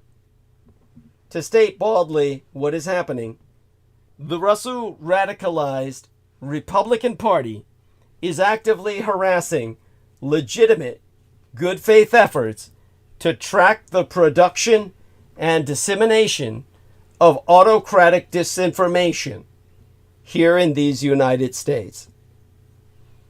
Over time, the attack on the Election Integrity Partnership has itself acquired some of the characteristics of a classic information laundering operation. The most notorious example concerns a reference on page 183 of the project's final post-2020 electoral report to the 21,897,364 tweets gathered after the election in an effort to catalog the most viral false rumors. That simple statement of the size of the database has been twisted into another false and yet constantly repeated rumor, the spurious claim that the Department of Homeland Security somehow conspired with the Election Integrity Project partnership to censor 22 million tweets. This never happened. And yet the aforecited Tiresta said that this nonsense about the 22 million tweets pops up constantly as evidence of the sheer volume of our duplicity. It has even appeared in the Congressional Record. The same tactics have been used against the Global Engagement Center. In 2021, the GEC gave a grant to another organization, the Global Disinformation Index, the GDI, which helped develop a technical tool to track online campaigns in East Asia and Europe. For a completely unrelated, separately funded project, the Global Disinformation Index also conducted a study aimed at advertisers that identified websites at risk for publishing false stories. 12 conservative organizations, finding their names on that latter list, sued the GEC, although it had nothing to do with creating the list. Elon Musk posted, again without any evidence, the worst offender in U.S. government censorship and media manipulation is an obscure agency called GEC. And that organization also became caught up in the endless whirlwind of conspiracy and congressional investigations. Now, as it happens, I was caught up in it too, because I was listed online as an advisor to the Global Disinformation Index, even though I had never spoken with anyone at the organization and was not aware that it even had a website. A predictable and wearisome pattern followed. False accusations. No, I myself was not advising anyone to censor anyone. And the obligatory death threats. Of course, my experience was mild compared with the experience of Tiresta, who has been accused of being, as she herself so put it, the head of a censorship industrial complex that does not exist. These stories are symptomatic of a larger problem. Because the American right, and more rarely the extreme left, are a benefit from the spread of anti-democratic narratives, they have an interest in silencing or hobbling any group that wants to stop or even identify foreign campaigns. Senator Mark Warner, the chair of the Senate Intelligence Committee, confessed that we are actually less prepared today than we were 4 years ago for foreign attempts to influence the 2024 election. This is not only because authoritarian propaganda campaigns have become more sophisticated as they begin to use AI, or because, in his words, you obviously have a political environment here where there's a lot more Americans who are more distrustful of all institutions. It's also because of the lawsuits, threats, and smear tactics have chilled government, academic, and tech company responses. Dear T-Tank, thank you, dear brother.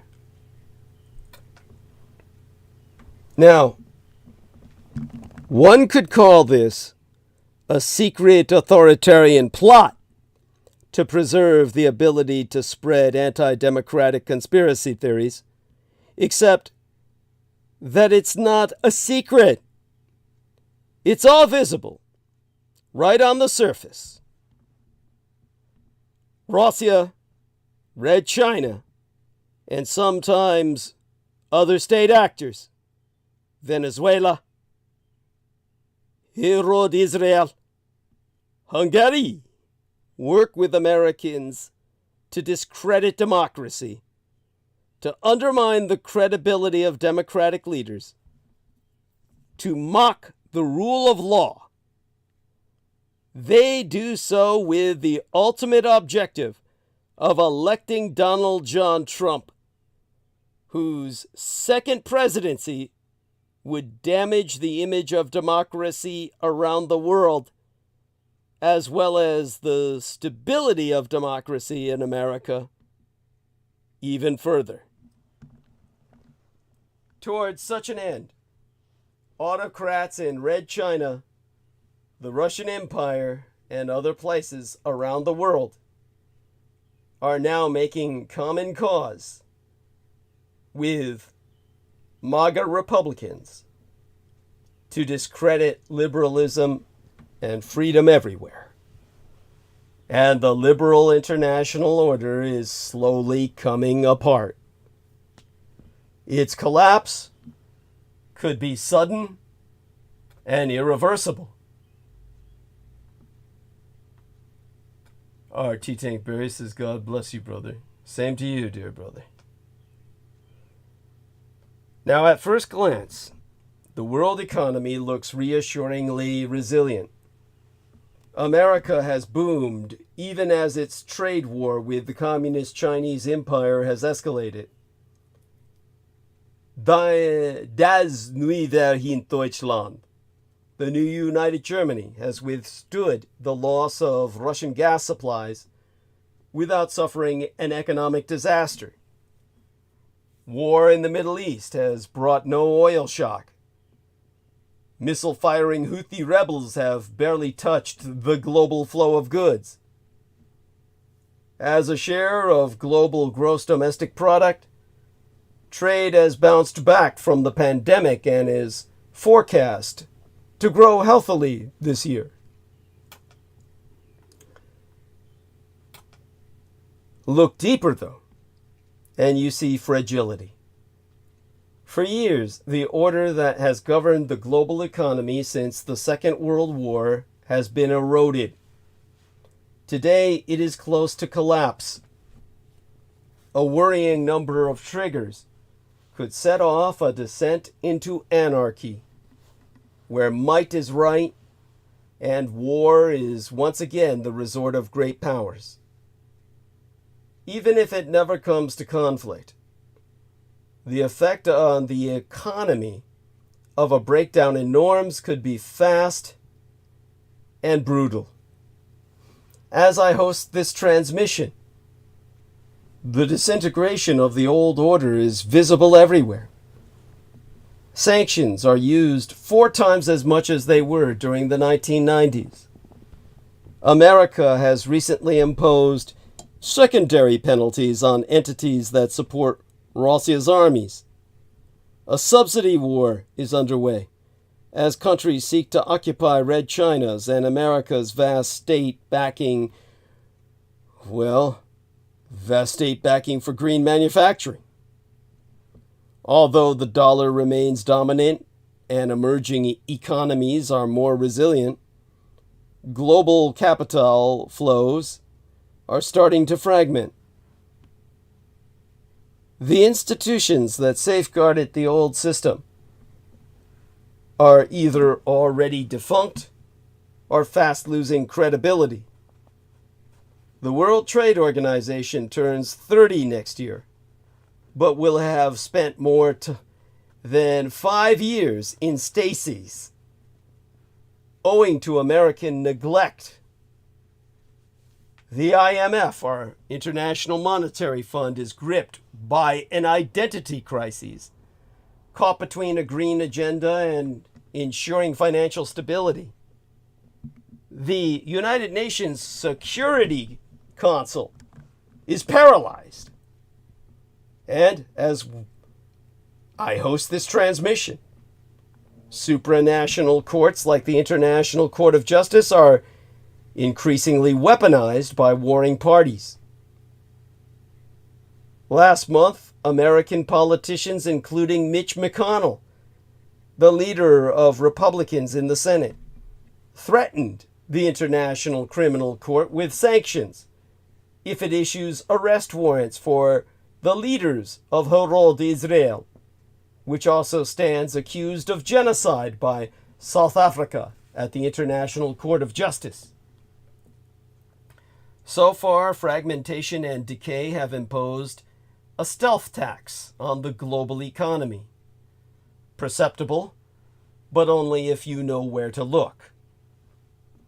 Unfortunately, history shows that deeper, more chaotic collapses are possible and can strike suddenly once the decline sets in.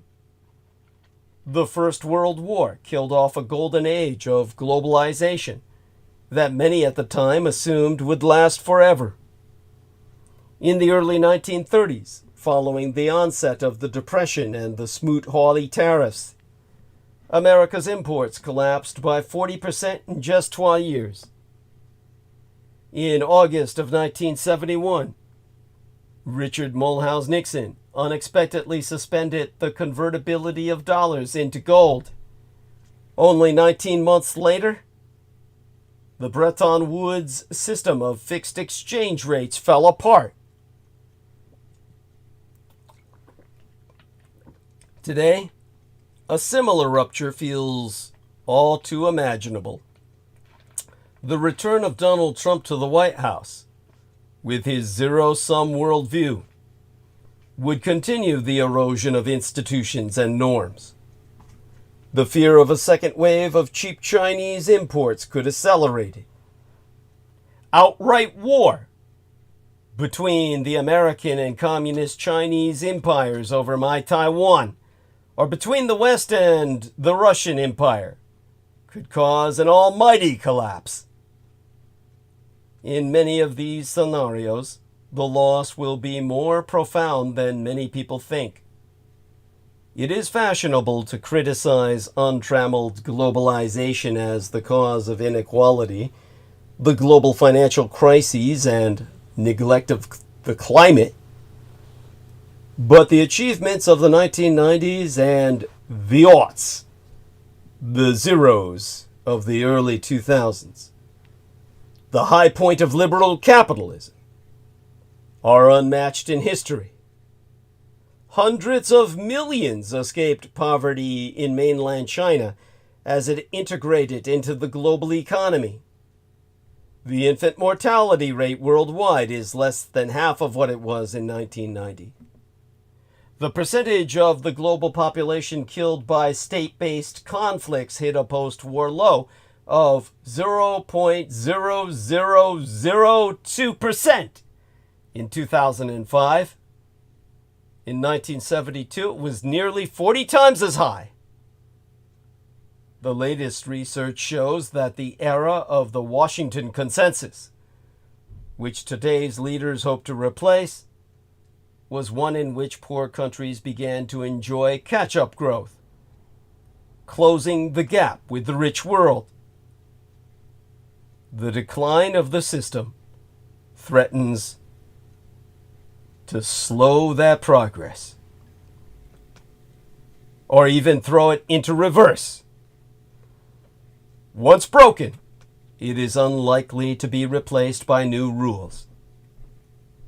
Instead, world affairs will descend into their natural state of anarchy that favors banditry and violence. Without trust and an institutional framework for cooperation, it will become harder for countries to deal with the 21st century's challenges, from containing an arms race in artificial intelligence to collaborating in space. Problems will be tackled by clubs of like-minded countries. That can work, but will more often involve coercion and resentment, as with Europe's carbon border tariffs, or mainland China's feud with the International Monetary Fund.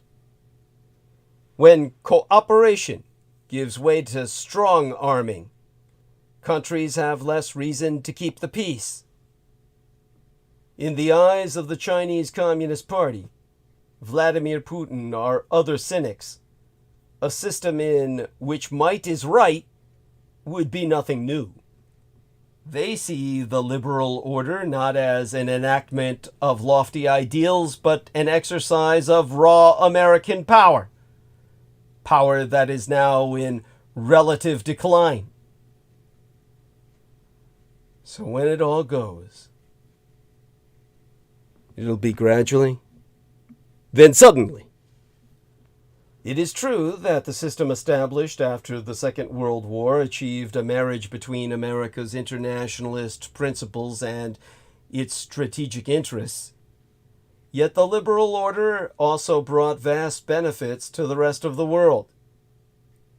Many of the world's poor are already suffering from the inability of the International Monetary Fund to resolve the sovereign debt crises that followed the COVID-19 pandemic. Middle-income countries such as India and Indonesia, hoping to trade their way to riches, are exploiting opportunities created by the old order's fragmentation, but will ultimately rely on the global economy staying integrated and predictable. And the prosperity of much of the developed world, especially small, open economies such as Great Britain and South Korea, depends utterly on trade. Buttressed by strong growth in America, it may seem as if the world economy can survive everything that is thrown at it. It cannot. Symptomatic of such is Japanese angst, as India sets to overtake Japan as the world's fourth largest economy. In estimates released in late April, the International Monetary Fund indicated that India's nominal gross domestic product will reach 4.34 trillion United States dollars in 2025, surpassing the Empire of Japan's 4.31 trillion United States dollars.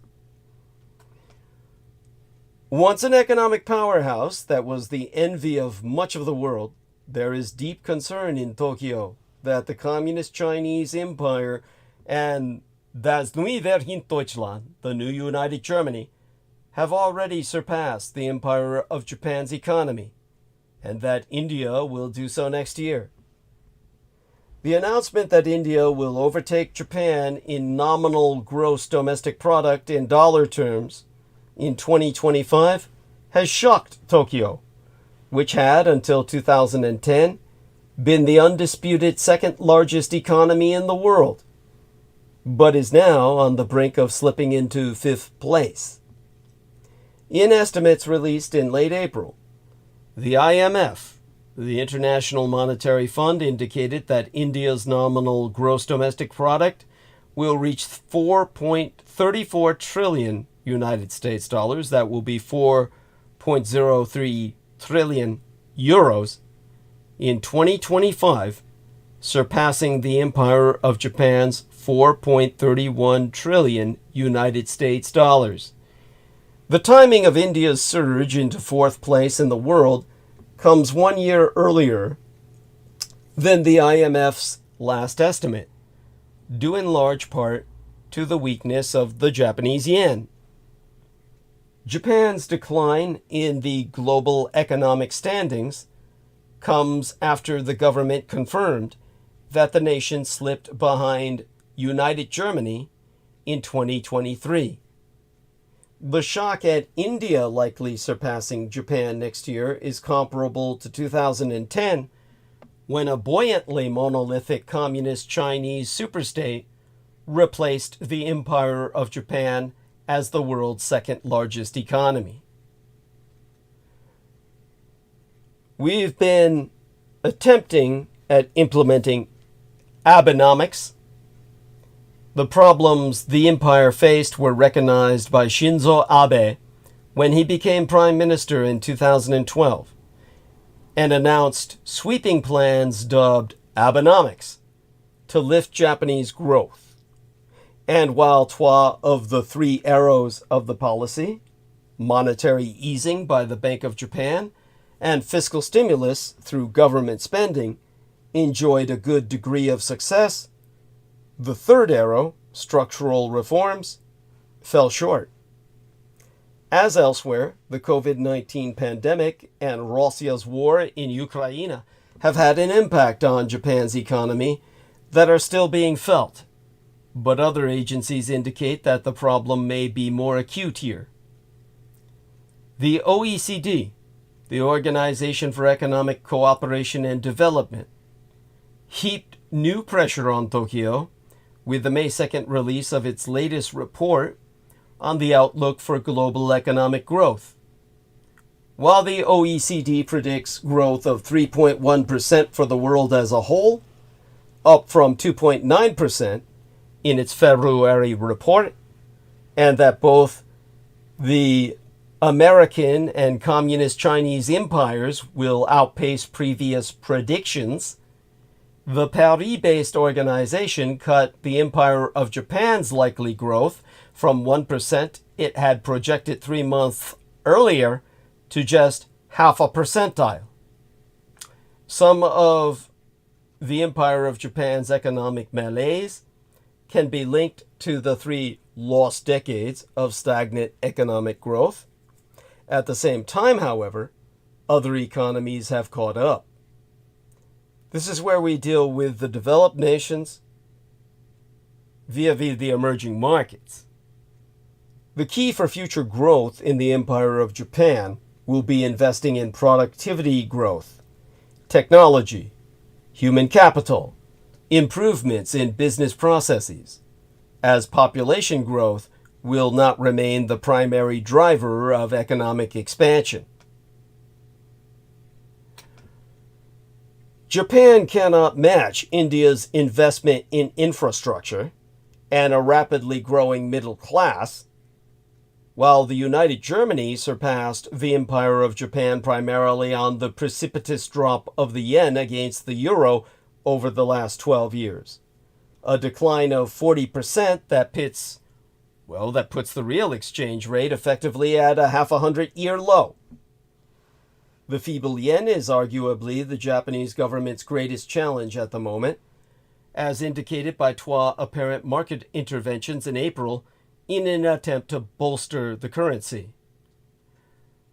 Underlining that market intervention has been futile and will remain that way for as long as interest rates remain static, the expert Martin Schulz chief policy economist for Fujitsu's Global Market Intelligence Unit, emphasizes, in his own words that I quotist at length and verbatim, "The whole idea of Abenomics was to drive growth at businesses, but structural reforms were also needed to push productivity.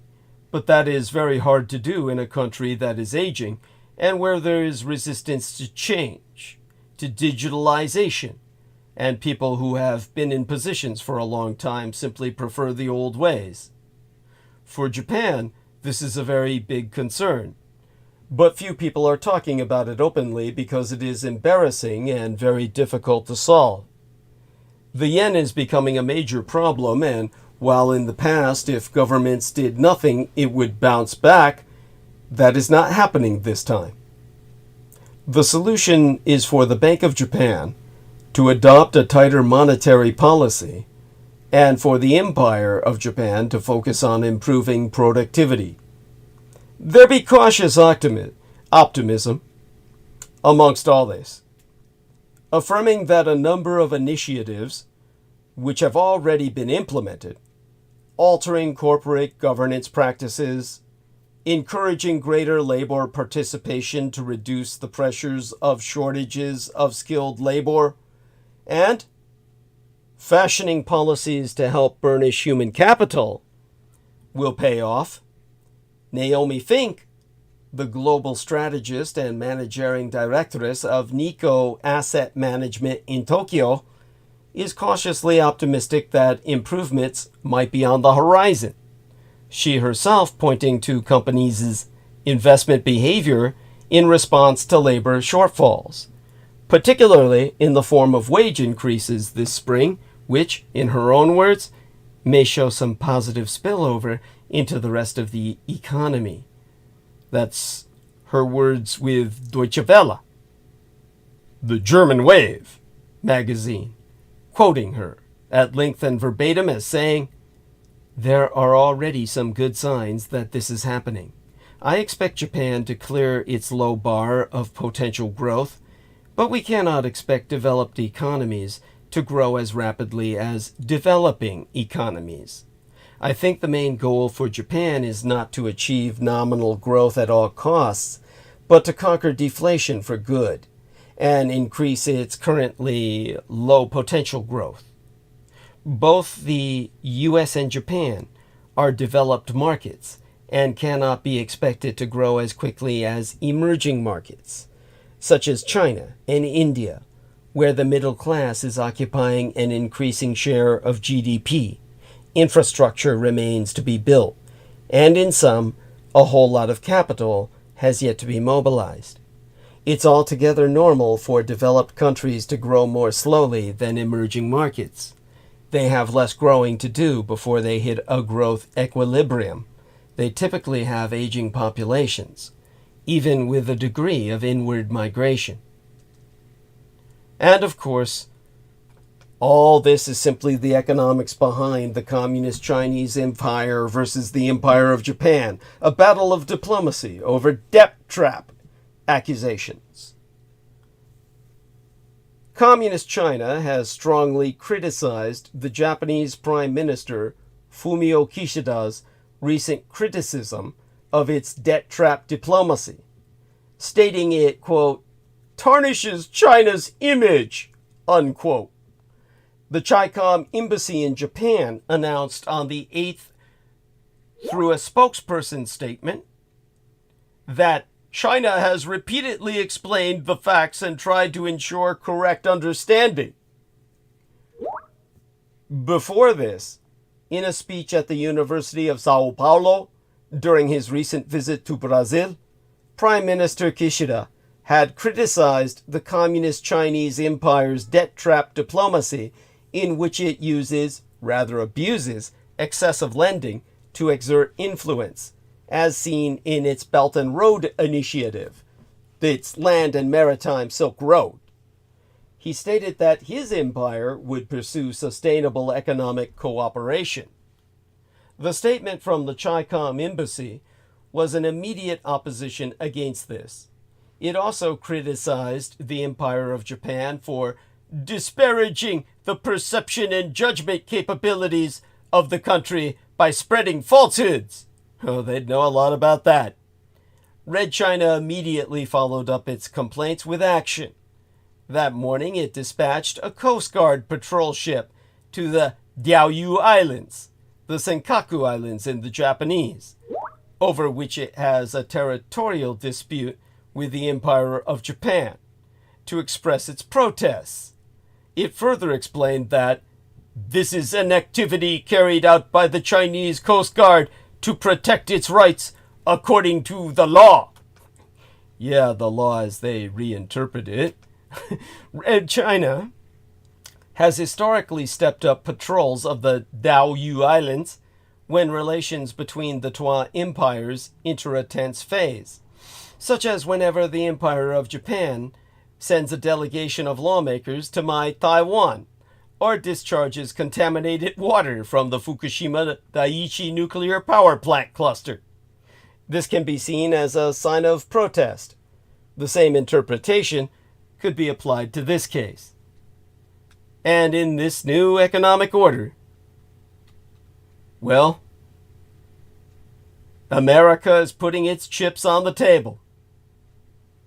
With the global demand for computer chips continuing to skyrocket, the American empire is spending billions to lead that future. And I'm so glad to see Victoria talking to T-Tank and T-Tank and Victoria saying hello to each other. This is Team Dietrich at work, communications being maintained. Now, at its peak, the United States produced more than a third of the world's chips.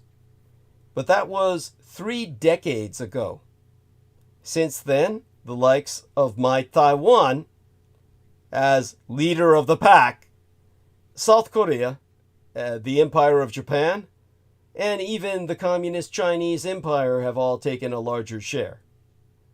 In 2020, the United States was responsible for only 12% of global chip-making capacity, with estimates showing that share would drop to 6%, drop by half, and the country would basically, well, the American empire would basically be left fighting for scraps.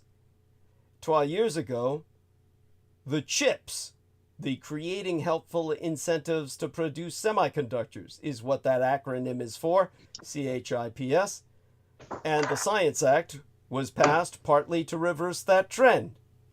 Well, by the way, Peter Moon has joined us. I can always get back to microchips. So, that will lead us to Taiwan and Israel all over again, which I'll probably start the next transmission off with on Wednesday, which will be here before you know it. It'll feel like tomorrow. So we've got a good number of listeners, 250 with us right now. Peter, thank you for joining us. Say good morning. Good morning. I came down to, I want to ask you a few questions afterwards. Sure. For the book, just a few spellings and just so I have things straight. Okay. And I've listened for a little bit. Oh, good. But these pontificators that you quote, yes, they speak with an arched sort of superiority. Yes. In the vernacular of what they say, it's just kind of like if somebody continues to, swing at bad pitches, he will have a low batting average. If I translate it into sports talk, and what occurred to me, I'm listening to this when you talk about markets and stock markets. Yes. And Warren Buffett always says, well, you invest in a good company. Peter Lynch, the guy who used to do Magellan Fund, he says, yes, you got to invest in a good company. It's got to be a good company. It doesn't matter so much where you buy it because you never can predict the market. Well, that's true. But what drives the market, and I've never seen this talked about, is what you call the magpie factor. Mm-hmm. The magpie sitting on the telephone wires, yapping and talking, and creating trends. Like, okay, everybody buy Tesla. And Jim Cramer would say Tesla is a, he didn't call it a vanity stock, but he called it, it's appeal. It's appeal. So people go, I'm going with Tesla. He's not going with Tesla because it's foundationally good. He's going with it because the magpies are in such volume that it goes up, up, up, up, up. It had absolutely nothing to do with the underlying fundamentals of the company. It had sex appeal, is what he called it. Yes. And it's like, so what determines the magpie factor? And there are people who will, manipulate the magpie factor or try to, but they don't get attention. Like, who are the magpie provocateurs, and that they can, just direct whole markets. This is in terms of the stock market. And of course, the economy and the underlying fundamentals of a stock are very important. But when we talk about world economies, it's like economics is such a weird game. And of course, the game theory is, as John von Neumann says, you can never have a game theory because someone will always cheat. So therefore, you have to study the cheaters. And I explained to my friend Nicole, who's a professor of economics. She's the one teaching in China, and I said, if you're teaching, so you have to teach cheating an economy, and what is cheating is conspiracy theory. Yes. So it's just like, okay, and it can be very much like a dog chasing its tail. Yes. Like, okay, and that's where the magpie factor comes in, because okay, so we're going to go over here and we're going to buy this, we're going to buy that, and that's my comment on the world economy. And as you were alluding to, kind of keeps going, because that's life. People need to buy, and they need to eat, and they need to sleep, and they need to do all these things. Yes. So that's kind of what keeps the economy going. And to some degree, I mean, we can't dismiss these crazy politicians, but to some degree, it's just like they're like fomenting the atomic bomb. Oh, we're going to drop a bomb on you. and of course, like when you have Japan has, I think, suffered or experienced, I don't know if suffering is the right word, saturation a long time ago, to where they had negative interest rates. Yeah. So they saturated. They had, like, I don't know what the poverty level in Japan was. I imagine it was extremely low, and tolerated as little as possible. In fact, after you asked about homelessness in Japan, I actually saw a YouTube video. Homelessness in Japan is nothing like in the United States, where they were actually showing quote-unquote homeless people that where their quality of life is more like recreational campers and homeless people in the United States. Exactly. It's a whole different energy. Yes. And it's it's just a different culture. Whereas Americans, has a long track of hobos. I mean, hoboism was a whole culture. Yes. And then it was kind of even idealized with the on the road gang. Oh God. The beat generation, it was like, not to mention homosexualized, but go on. Yeah. Hobo. Yeah, homo hobos. Homophobic. Yeah. Homophobic homos, hobophobic